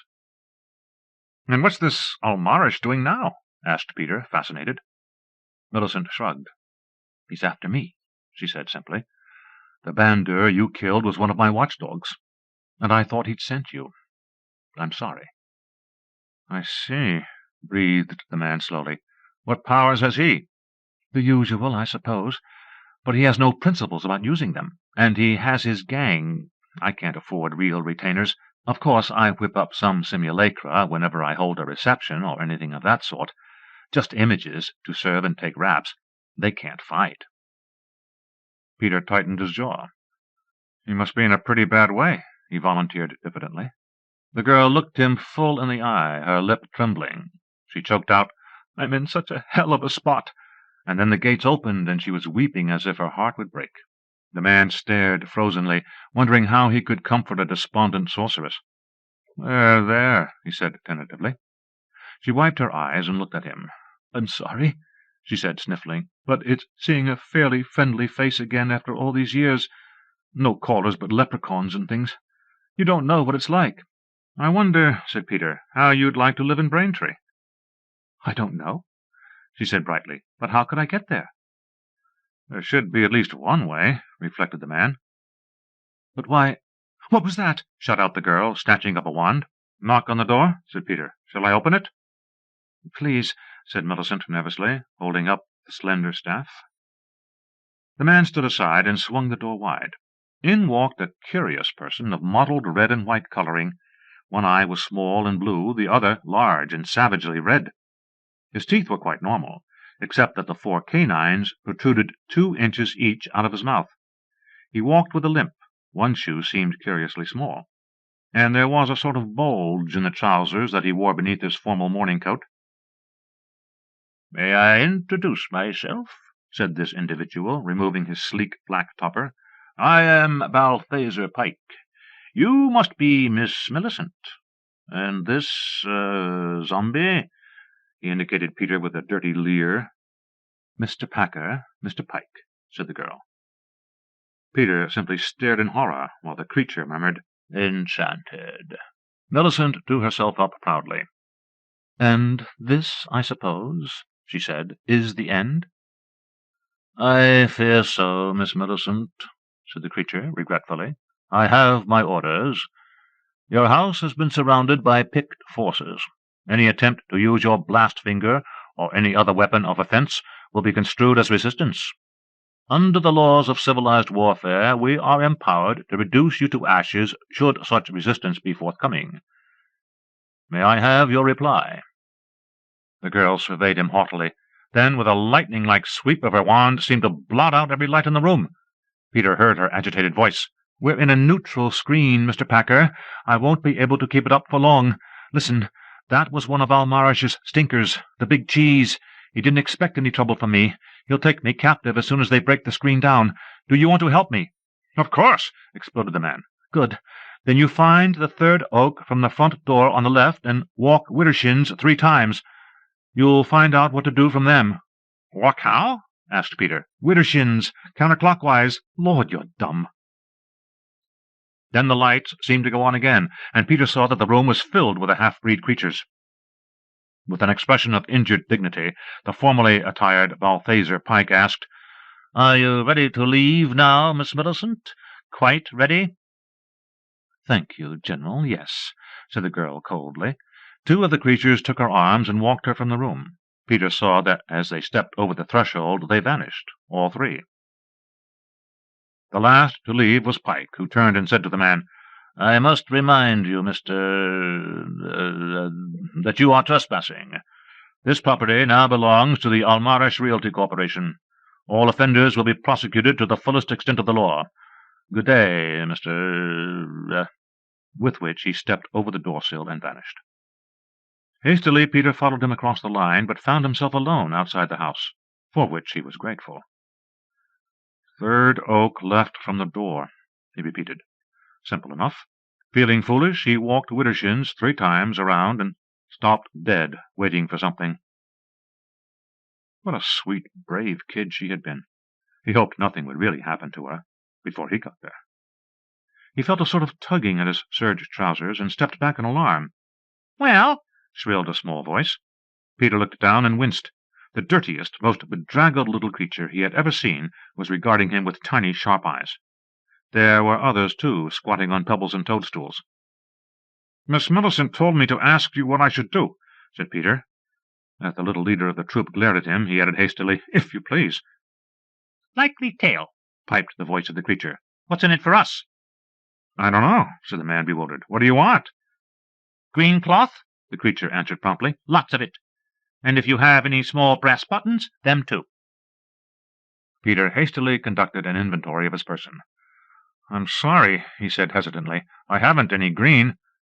How about blue? I can spare my vest." He carefully lowered the garment to the ground among the little people. "Looks all right," said the leader. "Jake?" One of the creatures advanced and fingered the cloth. He said. "Good material." Then there was a whispered consultation with the leader, who at last shouted up to Peter, "Head east for water. You can't miss it." "Hey!" said Peter, blinking, but they were already gone.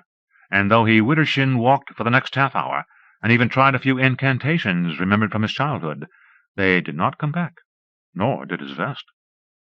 So, with his back to the sinking sun, he headed east for water. 3. The sign said, Mohura City Limits. Peter scratched his head and passed it. He had hit the stretch of highway a few miles back, once he had got out of the forest, and it seemed to be leading straight into a city of some kind. There was a glow ahead in the sky, a glow which abruptly became a glare. "Jeepers!" the man gasped. "Buildings! Skyscrapers!" Before him reared a sort of triple Wall Street with which were combined the most spectacular features of Rockefeller Center. In the sudden way in which things happened in Elil, he turned a sort of blind corner in the road and found himself in the thick of it. A taxi roared past him. With a muttered imprecation, he jumped out of the way. The bustling people on the sidewalks ignored him completely. It was about 6 o'clock. They were probably going home from their offices. There were all sorts of people, women and girls, plain and pretty, men and boys, slim, fat, healthy, and dissipated. And there, Peter saw, striding along in lordly indifference, was a cop. "Excuse me," said Peter, elbowing his way through the crowd to the member of Mohura's finest. "Can you tell me where I can find water?" That was, he realized, putting it a bit crudely, but he was hopelessly confused by the traffic and swarms of pedestrians. The cop turned on him with a glassy stare. "Water," he rumbled. "Would yez be wantin' top, ditch, fire, or cologne?" The man hesitated. He didn't know, he realized in a sudden panic. The elves, or whatever they had been, hadn't specified. Cagily he raised his hand to his brow and muttered, "Excuse me, previous engagement. Made the appointment for today. Just forgot." He was edging away from the cop when he felt a hand on his arm. "What was that about water?" asked the cop hoarsely, putting his face near Peter's. Desperately the man blurted, "The water I have to find to lick Almarish." Who could tell? Maybe the cop would help him. "What?" thundered MPD, shield number 243-595-7607. "And me a loyal supporter of the Mayor Almarish Freedom, Peace and Progress Reform Administration?" He frowned. "You look subversive to me. Come on." He raised his nightstick suggestively, and Peter meekly followed him through the crowds. "How'd they get you in here?" asked Peter's cellmate. Peter inspected him. He was a short, dark sort of person with a pair of disconcertingly bright eyes. "Suspicion?" said Peter evasively. "How about you?" "Practicing Mansi without a license, theoretically. Actually, because I tried to buck the Almarish machine. You know how it is." "Can't say I do," answered Peter. "I'm a stranger here." "Yeah? Well, like this. A few years ago we had a neat little hamlet here. Mohura was the biggest little city in these parts of Elil, though I say it myself. A little industry, magic chalices for export, sandals of swiftness, invisibility cloaks, invincible weapons, you know." Said Peter noncommittally. "Well, I had a factory, modest little chemical works. We turned out love filters for my own prescription. It's what I call a neat dodge. Eliminates the balneum mariae entirely from the processing, cuts down drying time. Maybe you aren't familiar with the latest things in the line?" "Sorry, no." "Oh. Well, then, in came these plugs of Almarish's. Flying goon squads that wrecked plants and shops on order, labor spies, provocateurs, everything. Soon they'd run out every racketeer in the place and hijack them lock, stock, and barrel. Then they went into politics. There was a little scandal about buying votes with fairy gold. People kicked when it turned into ashes, but they smoothed that over when they got in. And then, graft, right and left, patronage, unemployment, rotten food scandals, bribery, inefficiency. Everything that's on the list. And this is their 5th term. How do you like that? Lord, said Peter, shocked. But how do they stay in office? Ah, grinned his friend. The first thing they did was to run up some pretty imposing public works. Tall buildings, bridges, highways, and monuments. Then they let it out that they were partly made of half-stuff. You know what that is? No, said Peter. What is it? Well, it's a little hard to describe, but it isn't really there, and it isn't really not there. You can walk on it and pick it up and things, but, well, it's a little hard to describe. The kicker is this. Half-stuff is there only as long as you, the one who prepared a batch of it, that is, keep the formula going. So if we voted those leeches out of office, they'd relax their formula, and the half-stuff would vanish, and the rest of the buildings and bridges and highways and monuments would fall with a hell of a noise and damage. How do you like that? Efficiency plus, said Peter. Where's this Almarish hang out? The mayor? Asked his cellmate sourly. You don't think he'd be seen in the city, do you? Some disgruntled citizen might sick a flock of vampires on his honor. He was elected in absentia. I hear he lives around Maltava way. Where's that? Asked Peter eagerly. You don't know? Say, you're as green as they come. That's a pretty nasty corner of Elil. The nastiest anywhere, I guess. It's a volcanic region, and those lava nymphs are pretty tough mauls. Then there's a dragon ranch down there. The owner got careless and showed up missing one day. The dragons broke out and ran wild. They're the killingest you could hope to see. Anything else? No, said Peter, heavy-hearted. I guess not. That's good, because I think we're going to trial right now. A guard was opening the door, club poised. His Honor, Judge Balthazar Pike will see you now, said the warden. Peter groaned. The half-breed demon, his sartorial splendor of the preceding afternoon replaced by judiciary black silk, smiled grimly on the two prisoners. Mr. Morden, he said, indicating the erstwhile love-filter manufacturer. And Mr. Packer, exploded the man. What are you doing here? Huh, laughed the judge. That's what I was going to ask you. But first we have this matter of Mr. Morden to dispose of. Excuse me a moment. Clerk, read the charges. A cowed-looking little man picked an index card from a stack and read, Whereas Mr. Percival Morden of Mahura has been apprehended in the act of practicing mancy, and whereas this Mr. Morden does not possess an approved license for such practice, it is directed that His Honor Chief Judge Balthazar Pike declare him guilty of the practice of mancy without a license. Signed, Mayor Almarish. Vote Straight, Freedom, Peace, and Progress Reform Party for a clean and efficient administration.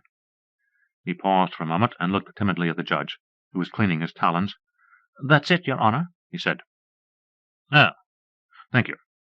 Now, Morden, guilty or not guilty? What's the difference? Asked the manufacturer sourly. Not guilty, I guess. Thank you. The judge took a coin from his pocket. Heads or tails? He asked.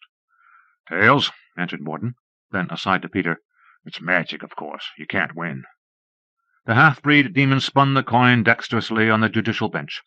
It wobbled, slowed, and fell with a tinkle. The judge glanced at it. Sorry, old man, he said sympathetically. You seem to be guilty.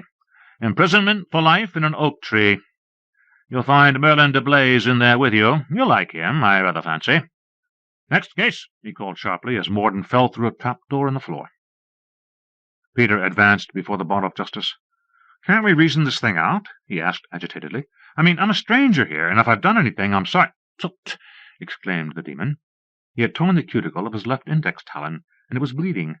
He staunched the green liquid with a handkerchief and looked down at the man. Done anything? He asked mildly.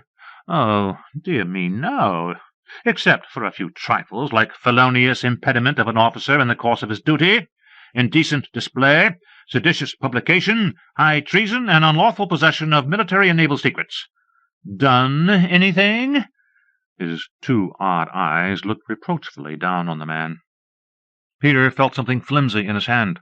Covertly he looked down and saw a slip of blue paper, on which was written in green ink, This is Hugo, my other watchdog. Feed him once a day on green vegetables. He does not like tobacco. In haste, Millicent. There was a stir in the back of the courtroom, and Peter turned to see one of the fire-breathing horrors which had first attacked him in the forest tearing down the aisle, lashing out to right and left, incinerating a troop of officers with one blast of its terrible breath. Balthazar Pike was crawling around under his desk, bawling for more police. Peter cried, "You can add one more. Possession of a bandeur without a license. Sick 'em, Hugo!" The monster flashed an affectionate look at him and went on with the good work of clearing the court. The man sprang aside as the trapdoor opened beneath his feet and whirled on a cop who was trying to swarm over him. With a quick 1-2, he laid him out and proceeded to the rear of the courtroom, where Hugo was standing off a section of the fire department that was trying to extinguish his throat. Peter snatched an axe from one and mowed away heartily. Resistance melted away in a hurry, and Peter pushed the hair out of his eyes to find that they were alone in the court. "Come on, boy," he said. Whistling cheerily, he left the building, the bandeur at his heels, smoking gently. Peter collared a cop, the same one who had first arrested him. "Now," he snarled, "where do I find water?" Stuttering with fright and with two popping eyes on the bandeur, the officer said, "The harbor's 2 blocks down the street, if you mean—" "Never mind what I mean," growled Peter, luxuriating in his new-found power. He strode off pugnaciously, Hugo following. 4. "I beg your pardon, are you looking for water?" asked a tall, dark man over Peter's shoulder. Hugo growled and let loose a tongue of flame at the stranger's foot. "Shut up, Hugo," said Peter. Then, turning to the stranger, "As a matter of fact, I was. Do you—" "I heard about you from them," said the stranger. "You know, the little people?" "Yes," said Peter. "What do I do now?" "Underground railroad," said the stranger. "Built after the best Civil War model. Neat, speedy, and efficient. Transportation at half the usual cost.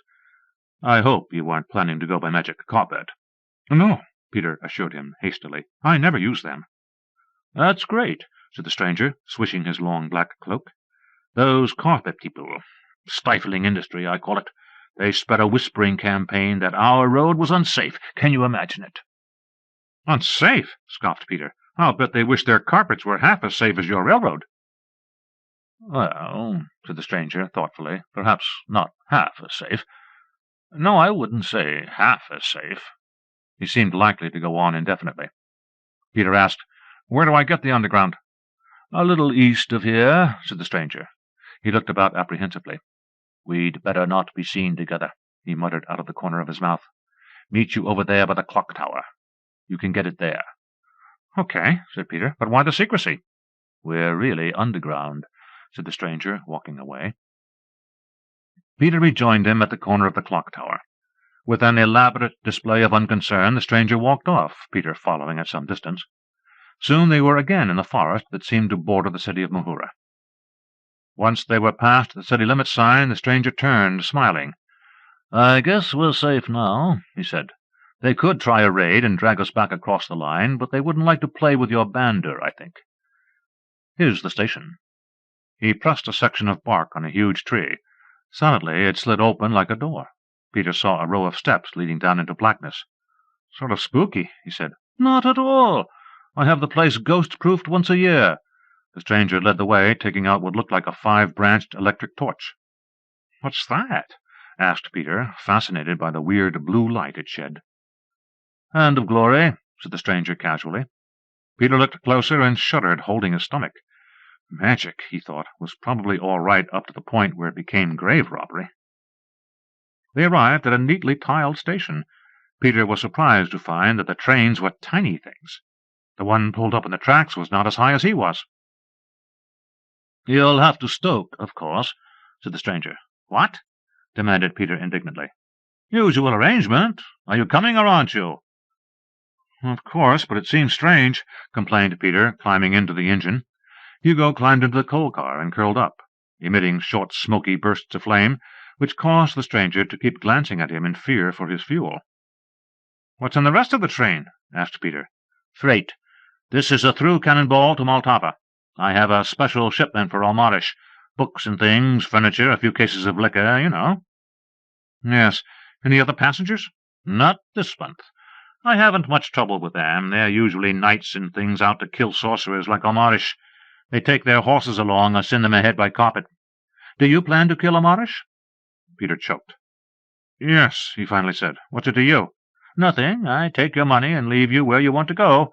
A tradesman can't afford opinions. Let's get up some steam, eh?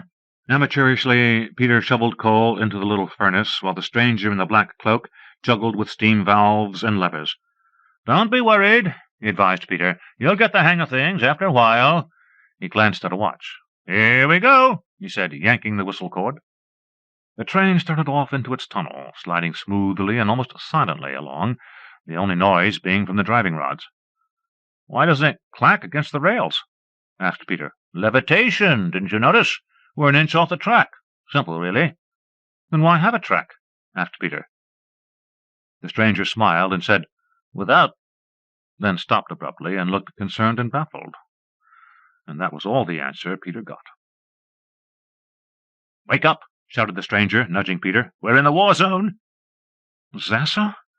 Asked Peter, blinking. He had been napping after hours of steady travel. What war zone? Trolls, you know.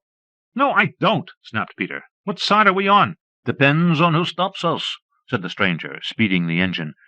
They were out of the tunnel now, Peter saw, speeding along a couple of inches above the floor of an immense dim cave. Ahead, the glittering double strand of the track stretched into the distance. Uh-oh, muttered the cloaked stranger. Trouble ahead. Peter saw a vague, stirring crowd before them. Those trolls? He asked. Yep, answered the engineer resignedly, slowing the train. What do you want? He asked a solid-looking little man in a ragged uniform. To get the hell out of here, said the little man. He was about 3 feet tall, Peter saw. What happened? He asked. The lousy insurgents licked us, said the troll. Will you let us on the train before they cut us down? First, said the engineer methodically, there isn't room. Second, I have to keep friends with the party in power. Third, you know very well that you can't be killed. What if we are immortal? Asked the troll agitatedly. Would you like to live forever scattered in little pieces? Second, said Peter abruptly, you can get out of it as best you can. He was speaking to the engineer. And first, you can dump all the freight you have for Almarish. He won't want it anyway when I'm through with him. That right? Asked the troll. Not by me, exploded the engineer. Now get your gang off the track before I plow them under. You go, whispered Peter. With a lazy growl, the bander scorched the nape of the engineer's neck. All right, said the engineer. All right, use force, all right. Then to the leader of the trolls, you tell your men they can unload the freight and get as comfortable as they can. Wait, interjected Peter. Inasmuch as I got you out of this scrape, I think, would you be willing to help me out in a little affair of honor with Almarish? Sure, said the troll. Anything at all. You know, for a surface dweller, you're not half bad. With which he began to spread the good news among his army. Later, when they were all together in the cab, taking turns with a shovel, the troll introduced himself as General Skaldberg of the 3rd Loyalist Army. They were steaming ahead again at full speed. The end of the cavern was in sight when another swarm of trolls blocked the path. "Go through them," ordered Peter coldly. "For pity's sake," pleaded the stranger, "think of what this will do to my franchise." "That's your worry," said the general. "You fix it up with the insurgents. We gave you the franchise anyway. They have no right of search." "Maybe," muttered the engineer. He closed his eyes as they went slapping into the band of trolls under full steam. When it was all over and they were again tearing through the tunnel, he looked up. "How many?" he asked brokenly. "Only 3, said the general regretfully. "Why didn't you do a good job while you were at it?" "You should have had your men fire from the freight cars," said the engineer coldly. "Too bad I didn't think of it. Could you turn back and take them in a surprise attack?" The engineer cursed violently, giving no direct answer. But for the next half-hour he muttered to himself distraitly, groaning, "Franchise," over and over again. "How much farther before we get to Maltava?" asked Peter glumly. "Very soon now," said the troll. "I was there once. Very broken terrain. Fine for guerrilla work." "Got any ideas on how to handle the business of Almarish?" The general scratched his head. "As I remember," he said slowly, "I once thought it was a pushover for some of Clausewitz's ideas. It's a funny tactical problem. Practically no fortifications within the citadel. Everything lumped outside in a wall of steel. Of course, Almarish probably has a lot on the ball personally. All kinds of direct magic at his fingertips. And that's where I get off with my men. We trolls don't even pretend to know the fine points of thaumaturgy. Mostly straight military stuff with us. So I have to face him alone. More or less, said the general. I have a couple of guys that majored in military divination at LL Tech Prep. They can probably give you a complete layout of the Citadel, but they won't be responsible for illusions, multiplex apparitions, or anything else Almaris might decide to throw in the way. My personal advice to you is, be skeptical. Yes? Asked Peter miserably. Exactly, said Skoldberg. The real difficulty in handling arcane warfare is in knowing what's there and what ain't. Have you any way of sneaking in a Confederate? Not a spy, exactly. We military men don't approve of spying. But a sort of one-man intelligence unit. I have already, said Peter diffidently. She's a sorceress, but not much good, I think. Has a blast finger, though. Very good, grunted Skoldberg. Very good indeed. God, how we could have used her against the insurgents. The hounds had us in a sort of peninsular spot, with only 1 weak line of supply and communication between us and the main force, and I was holding a hill against a grand piquet of flying carpets that were hurling thunderbolts at our munition supply. But their sights were a way off, and they only got a few of our snipers. God, what a blast finger would have done to those bloody carpets! The engineer showed signs of interest. You're right, he snapped. Blow 'em out of the sky, menace to life and limb. I have a bill pending at the All-LL Conference on Communication and Transportation. Would you be interested? No, grunted the general. The engineer, swishing his long black cloak, returned to his throttle, muttering about injunctions and fair play.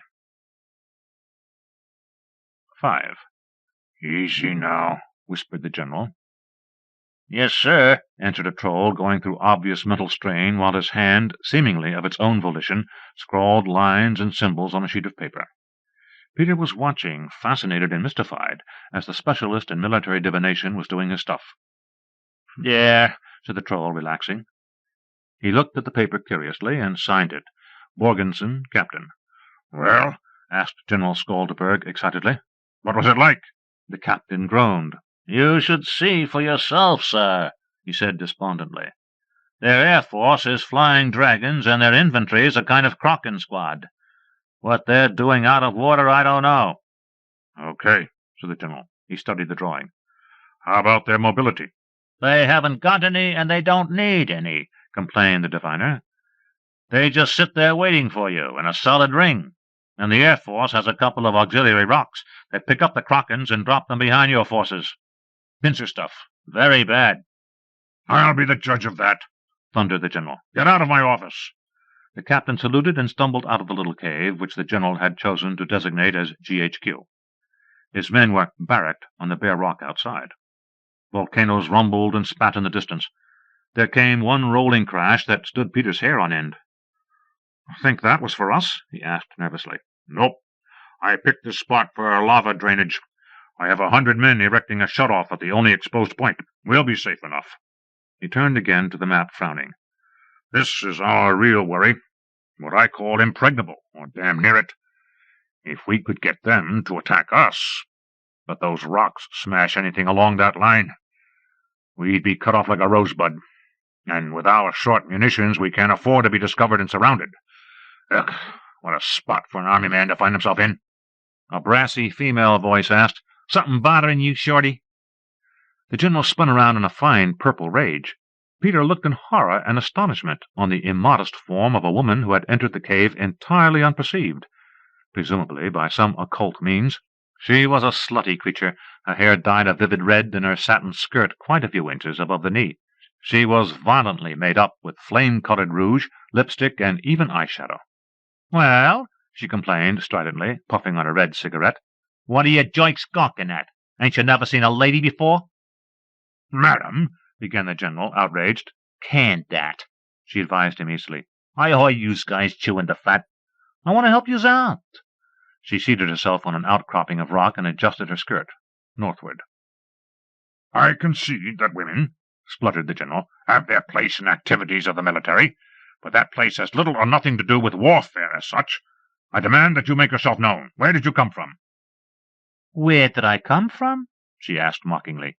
"Where, he wants to know. Look at that." She pointed one of her bright glazed fingernails at the rocky floor of the cave, which grew liquid in a moment, glowing cherry red. She leered at the two and spat at the floor. It grew cold in another moment. "Don't that mean nothing to yous?" she asked. The general stared at the floor. "You must be a volcano nymph." "Good for you, Shorty," she sneered. "I represent the girls from Local 33. In brief, chums, our demands are these. 1, that yous clear away from our Union Hall pronto. 2, that yous hang around in easy reach in case we want yous for purposes of our own. In return for these demands, that's me and the girls, will help yous guys out against Almarish. That lousy Fink don't give his hands time off no more. This place might as well be a goddamn desert for all the men around. Get me?" "These purposes of your own in Clause 2, said the general hesitantly. "What would they be?" She smiled dirtily and half-closed her eyes. "Escort service, you might call it. Nothing harmful to your men, Cap. We'll probably get tired of them in a month or 2 and send them off safe. You trolls are kind of cute." The general stared, too horrified even to resent being called Cap. "Well?" demanded the nymph. "Well, yes," said the general. "Okay, Shorty," she said, crushing out her cigarette against her palm. "The girls will be around at dawn for the attack. I'll try to keep 'em off your army until the battle's over. So long." She sank into the earth, leaving behind only a smell of fleur de flusy perfume. "God," whispered General Skaldeberg, "the things I do for the army." In irregular open formation, the trolls advanced, followed closely by the jeering mob of volcano nymphs. "How about it, General?" asked Peter. He and the old soldier were surveying the field of battle from a hill in advance of their forces. The hideous octopoid forms of the defenders of Almarish could be plainly seen, lumbering onward to meet the trolls with a peculiar sucking gait. "Any minute now. Any second," said Skaldeberg. Then, "Here it comes!" The farthest advanced of the trolls had met with the first of the Krakens. The creature lashed out viciously. Peter saw that its tentacles had been fitted with studded bands and other murderous devices. The troll dodged nimbly and pulled an invincible sword on the octopoid myth. They mixed it. When the struggle went behind an outcropping of rock, the troll was in the lead, unharmed, while the slow-moving Kraken was leaking thinly from a score of punctures. "The dragons!" said Peter, pointing. "Here they are!" In V formation, the monsters were landing on a far end of the battlefield, then coming at a scrabbling run. "If they make it quicker than the nymphs," breathed the general. Then he sighed relievedly. They had not. The carnage among the dragons was almost funny. At will, the nymphs lifted them high in the air on jets of steam and squirted melted rock in their eyes. Squalling in terror, the dragons flapped into the air and lumbered off southward. "That's ocean," grinned the general. "They'll never come back. Trying to find new homes, I suspect." In an incredibly short time the field was littered with the flopping chunks that had been hewed from the Krakens. Living still they were, but powerless. The general shook his hand warmly. "You're on your own now," he said. "Good luck, boy. For a civilian, you're not a bad sort of egg at all." He walked away. Glumly, Peter surveyed the colossal fortress of Almarish. He walked aimlessly up to its gate, a huge thing of bronze and silver, and pulled at the silken cord hanging there. A gong sounded, and the door swung open. Peter advanced hopelessly into a sort of audience chamber. "So?" thundered a mighty voice. "So what?" asked Peter despondently. He saw on a throne high above him an imposing figure. "You Almarish?" he asked listlessly. "I am. And who are you?" "It doesn't matter. I'm Peter Packer of Braintree, Massachusetts. I don't even expect you to believe me." The throne lowered slowly and jerkily as if on hydraulic pumps. The wizard descended and approached Peter. He was a man of about 40, with a full brown beard reaching almost to his belt. "Why," asked the sorcerer, "have you come bearing arms?" "It's the only way I could come," said Peter. "Let me first congratulate you on an efficient, well-oiled set of political machinery. Not even back in the United States have I seen graft carried to such a high degree. Second, your choice of assistants is an eye-opener. Your Mr. Pike is the neatest henchman I've ever seen. Third, produce the person of Miss Millicent, or I'll have to use force." "Is that so? rumbled Almarish. "Young puppy, I'd like to see you try it. Wrestle with me. 2 falls out of 3, I dare you." Peter took off his coat of blue serge. "I never passed up a dare yet," he said. "How about a mat?" "Think I'm a sissy?" the sorcerer jeered. Peter was stripped for action. "Okay," he said. Slowly Almarish advanced on him, grappling for a hold. Peter let him take his forearm, then shifted his weight so as to hurl the magician over his shoulder. A moment later, Peter was astonished to find himself on the floor underneath the wizard. "Ha!" grunted Almarish, rising. "You still game?" He braced himself. "Yip!" snapped Peter. He hurled himself in a flying tackle that began 10 feet away from the wizard and ended in a bone-crushing grip about the knees. Peter swarmed up his trunk and cruelly twisted an arm across his chest. The magician yelped in sudden agony and let himself fall against the floor. Peter rose, grinning. "1 all," he said cheerfully. Almarish grappled for the 3rd fall. Peter cagily backed away. The wizard hurled himself in a bruising body block against Peter, battering him off his feet and falling on the young man. Instinctively, Peter bridged his body, arching it off the floor. Almarish, grunting fiercely, gripped his arm and turned it slowly as though he were winding a clock.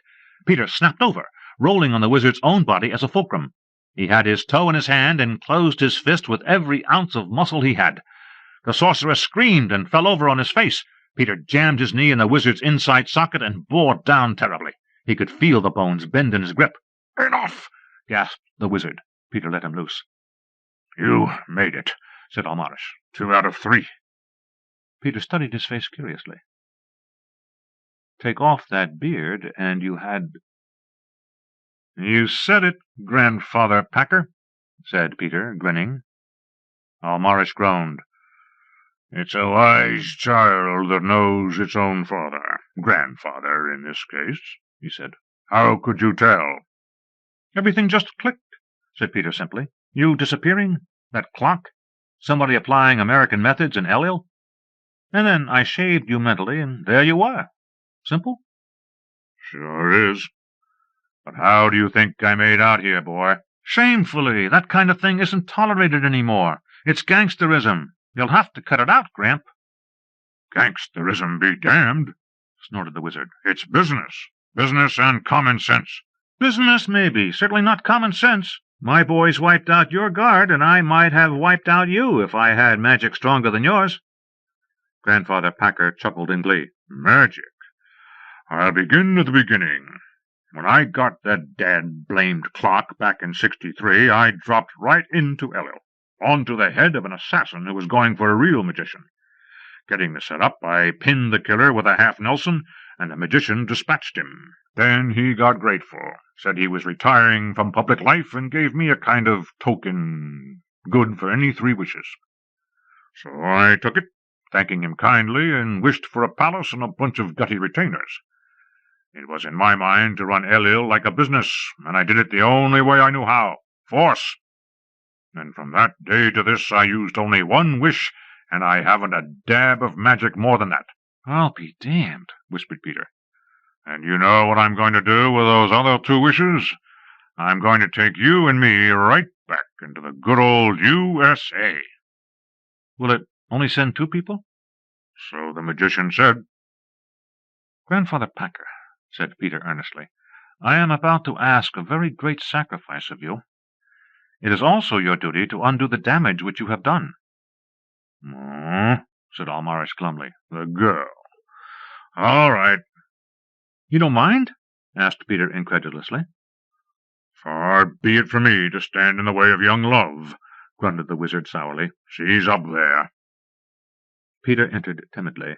The girl was alternately reading a copy of the Braintree Informer and staring passionately at a photograph of Peter. "Darling," said Peter. "Dearest," said Millicent, catching on almost immediately. A short while later, Peter was asking her, "Do you mind, dearest, if I ask for one favor of you? A very great sacrifice?" He produced a small, sharp penknife.